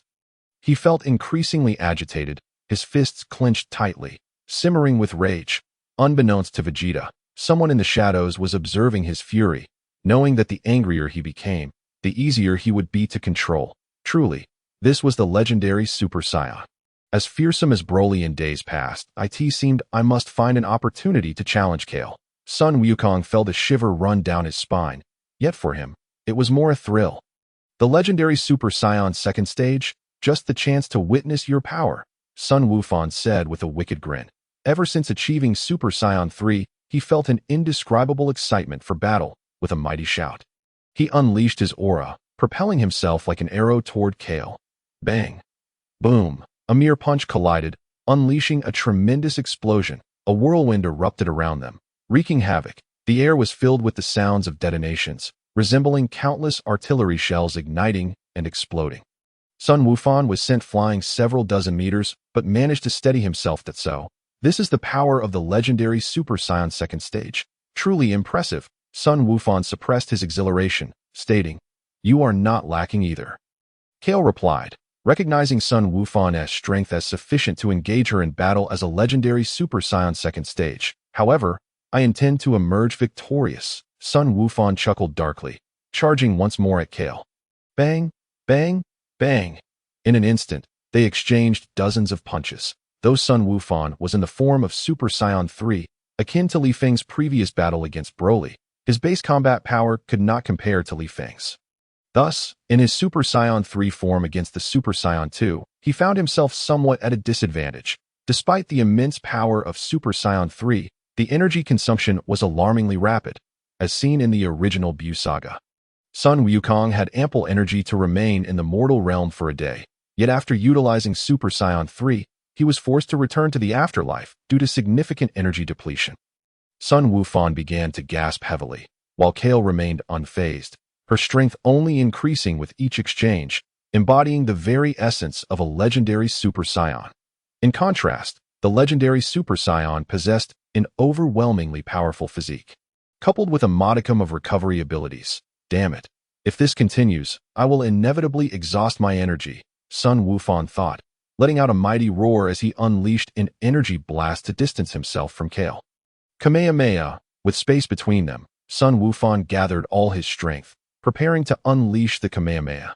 Kaire smirked, and in an instant, a massive energy sphere began to form, brimming with explosive potential. Many spectators were trembling in fear. Witnessing a battle of such terrifying magnitude, the arena had long ceased to resemble a battleground, as the combined might of the two combatants caused the very ground to shudder. "Roar!" Sun Wukong shouted, unleashing the Kamehameha like a dragon surging from the depths of the sea, unstoppable as it surged toward Kaire. Simultaneously, Kaire unleashed her energy blast, akin to tumultuous ocean waves, equally imposing and irresistible. Boom! Boom! The two energy blasts collided, creating a grand spectacle that rendered ordinary spectators unable to open their eyes, obscured by the overwhelming light. Chapter 93. Vegeta vs. Sun Wukong. In the aftermath of the explosive clash, Kaire swiftly appeared before Sun Wukong. Thud! Pow! A powerful punch landed squarely in Sun Wukong's abdomen, leaving him pale and sending him flying out of the arena. In the end, the battle culminated in a resounding victory for Kaire, heralding the emergence of the four finalists. Kaire appeared exceedingly exhilarated, as she was finally afforded the opportunity to duel with Li Feng.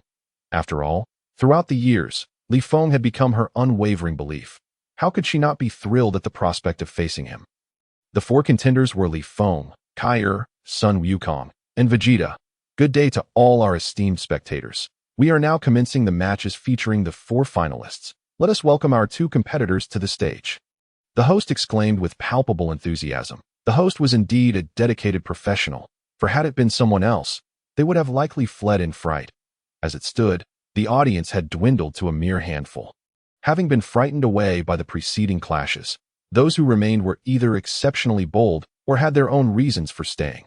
Among them were the brothers Spakichi and Yamu in a corner, alongside a figure clad in a black robe and hat, along with a host of Dragon Ball warriors. "Humph, Kakarot, the day we've awaited has finally arrived," Vegeta declared with fervor, though unbeknownst to him, an ominous aura swirled around him, imperceptible to the untrained eye. "Excellent. I too eagerly anticipate this battle," Sun Wukong remarked, adopting a combat stance with a smile. "To be honest, I have attempted countless times, yet have never been able to transform into a Super Saiyan 3. But I am the Prince of the Saiyans," Vegeta lamented with a hint of nostalgia. Ha! Crackle! With a mighty shout, Vegeta transformed into Super Saiyan 2, his aura radiating with an intensity far surpassing that of Son Gohan's transformation into Super Saiyan 2. A testament to his relentless training. Truly, Vegeta was remarkable. His Super Saiyan 2 power had exceeded 100-fold increase. Sun Wukong sensed Vegeta's formidable energy, and, with a hint of seriousness, remarked, "Indeed, Vegeta has managed to amplify his Super Saiyan 2 to a staggering 200-fold. Li Feng observed Vegeta's form with admiration, acknowledging his prowess. Vegeta exemplifies the dignity of a Saiyan prince. Though unable to ascend to Super Saiyan 3, he forges his own path, enhancing his power from Super Saiyan 2. Indeed, after countless trials, I have accepted that I shall never attain Super Saiyan 3 in this lifetime. Thus, through my diligent efforts, I have elevated Super Saiyan 2's power to 200-fold. Kakarot. Today, we shall determine our victor." Vegeta proclaimed with fervor, his golden aura surging like a blazing inferno into the heavens. "Very well. I shall also embrace Super Saiyan 2. Sun Wukong exclaimed, transforming in an instant, his blue arcs of energy crackling with audacity. A fierce aura surging forth. "Ha!" Vegeta bellowed as he charged forward, unleashing a devastating punch towards Sun Wukong, unstoppable in its momentum. Bang! Bang! The two fists collided, sending Sun Wukong staggering back several paces, astonished by the might of Vegeta, who had managed to drive him back under equal conditions. "Come again," Vegeta pressed on, his speed astonishing, appearing before Sun Wukong in the blink of an eye, delivering a powerful blow. Sun Wukong's eyes gleamed with determination as he swiftly countered the two strikes. Bang! In an instant, their clash left a crack in the arena, revealing the sheer ferocity of their combined might. Ha! Ha! The air was filled with the resounding echoes of their fierce exchanges, each blow reverberating with explosive force, as if an eruption were imminent. Incredible! Just how is Uncle Vegeta's Super Saiyan 2 so powerful? Son Gohan mused, his heart aflame with admiration as he watched the duel unfold. If only he could join in the fray. But alas, he had just lost and was denied another chance to compete. The atmosphere around them crackled with energy, the air whistling as their speeds reached unfathomable heights, leaving only two fleeting shadows. Yet, in this equal state, it seemed Vegeta had the upper hand. His 200-fold increase no mere jest. For years he had trained with singular purpose, striving for this day to vanquish Kakarot and reclaim his pride as a Saiyan prince. Of course, Li Feng was an exception. Boom! Vegeta's fist struck Sun Wukong's abdomen with a brutal force, sending him hurtling like a bullet. In the next moment, Vegeta teleported behind the airborne Sun Wukong, delivering another crushing kick that sent him flying once more. This relentless onslaught continued for dozens of exchanges until, at last, he slammed Sun Wukong down onto the arena. Boom! Father! Both Son Gohan and Sun Wutian exclaimed in unison, bewildered at how the battle had unfolded. After all, Sun Wukong had achieved the realm of Super Saiyan 3. Vegeta, reveling in the exhilaration of battle, seemed to unleash all his pent-up energy in this confrontation. Nevertheless, he remained serious, well aware that Sun Wukong had yet to reveal his true strength, as was his habit of holding back at the onset of a fight. Humph! Ha! Sun Wukong staggered to his feet, brushing off the dust with a carefree smile, as if the recent battle had barely fazed him. Damn Kakarot! Vegeta seethed, his fury igniting in a flash. He unleashed the Prince's technique, raining down countless energy blasts like a torrential downpour upon Sun Wukong's position. He cared not for the rules of the arena. His sole desire was to defeat Sun Wukong. Boom! A massive explosion erupted, engulfing the area in clouds of dust, rendering visibility non-existent as Sun Wukong's form was swallowed by the blast. Boom! Boom! Is Vegeta disregarding the rules of the match? Krillin remarked in astonishment, taken aback by Vegeta's reckless abandon. Only Li Feng found it entirely predictable. Vegeta was indeed Vegeta, possessing a pride that set him apart from Sun Wukong, his most defining characteristic. Chapter 94. A fateful duel. This was a confrontation destined by fate, as the original tale dictated, and this timeline remained unchanged. There could be no cessation in their battles, as the dust settled. The arena lay in ruins, yet Sun Wukong stood steadfast at its center. Though his garments were tattered and torn from the ferocity of the fight, his spirit remained unyielded. Humph! Kakarot! Vegeta looked down upon Sun Wukong. fully aware that this outcome was inevitable.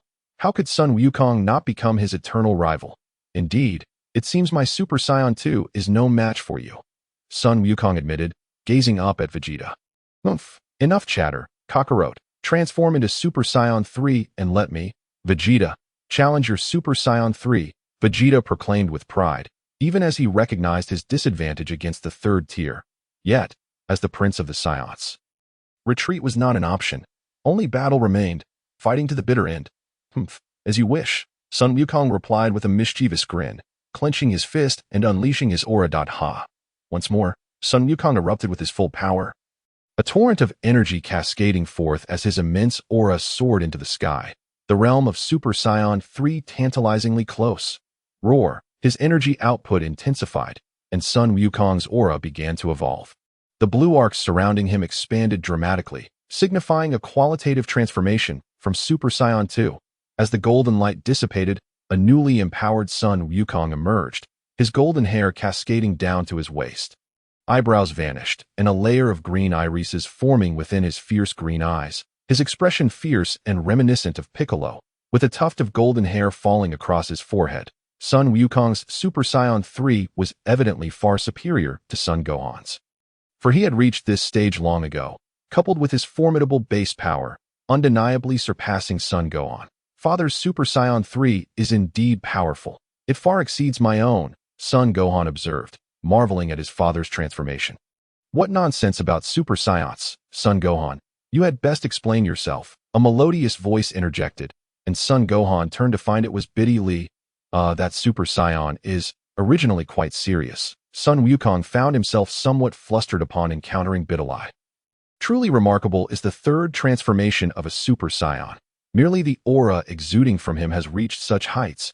It is utterly exhilarating, Vegeta exclaimed with palpable excitement. However, I shall not retreat. Come forth.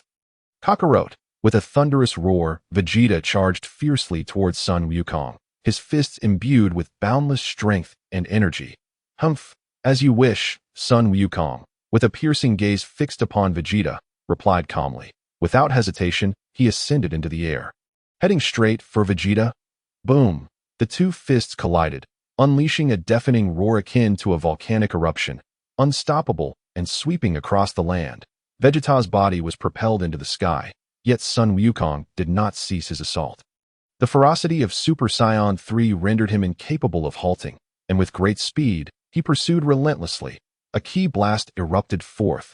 Boom! Vegeta, unable to evade, was sent crashing violently to the ground by the energy blast. As the dust settled, he staggered to his feet, appearing quite disheveled. Wiping the blood from the corner of his mouth, he chuckled, saying, I did not anticipate the strength of Super Saiyan 3 to be so formidable. However, I, Prince Vegeta, shall not concede so easily to a lowly warrior like you. Roar, Vegeta bellowed, a whirlwind swirling around him as he unleashed his aura once more, locking onto Sun Wukong, and declared loudly, Ultimate Flash. Ha! Gathering his hands together, he formed a volatile energy sphere aimed directly at the airborne Sun Wukong, launching it with great ferocity. Kamehameha Wave. Ha! In an instant, Sun Wukong retaliated with his own Kamehameha Wave. Striking fiercely at Vegeta, the two colossal beams of light clashed, and in an instant, the entire arena, even the venue of the tournament itself, was engulfed in an overwhelming radiance, rendering visibility impossible, as if one were blinded. Rumbling, rumbling, the residual shockwaves swept away all surrounding structures. These two are utterly insane. Fortunately, I had the foresight to send Bulma and the others away from here, Li Feng muttered to himself, knowing from the outset that their battle would be cataclysmic. Which is precisely why he urged Bulma and the others to depart.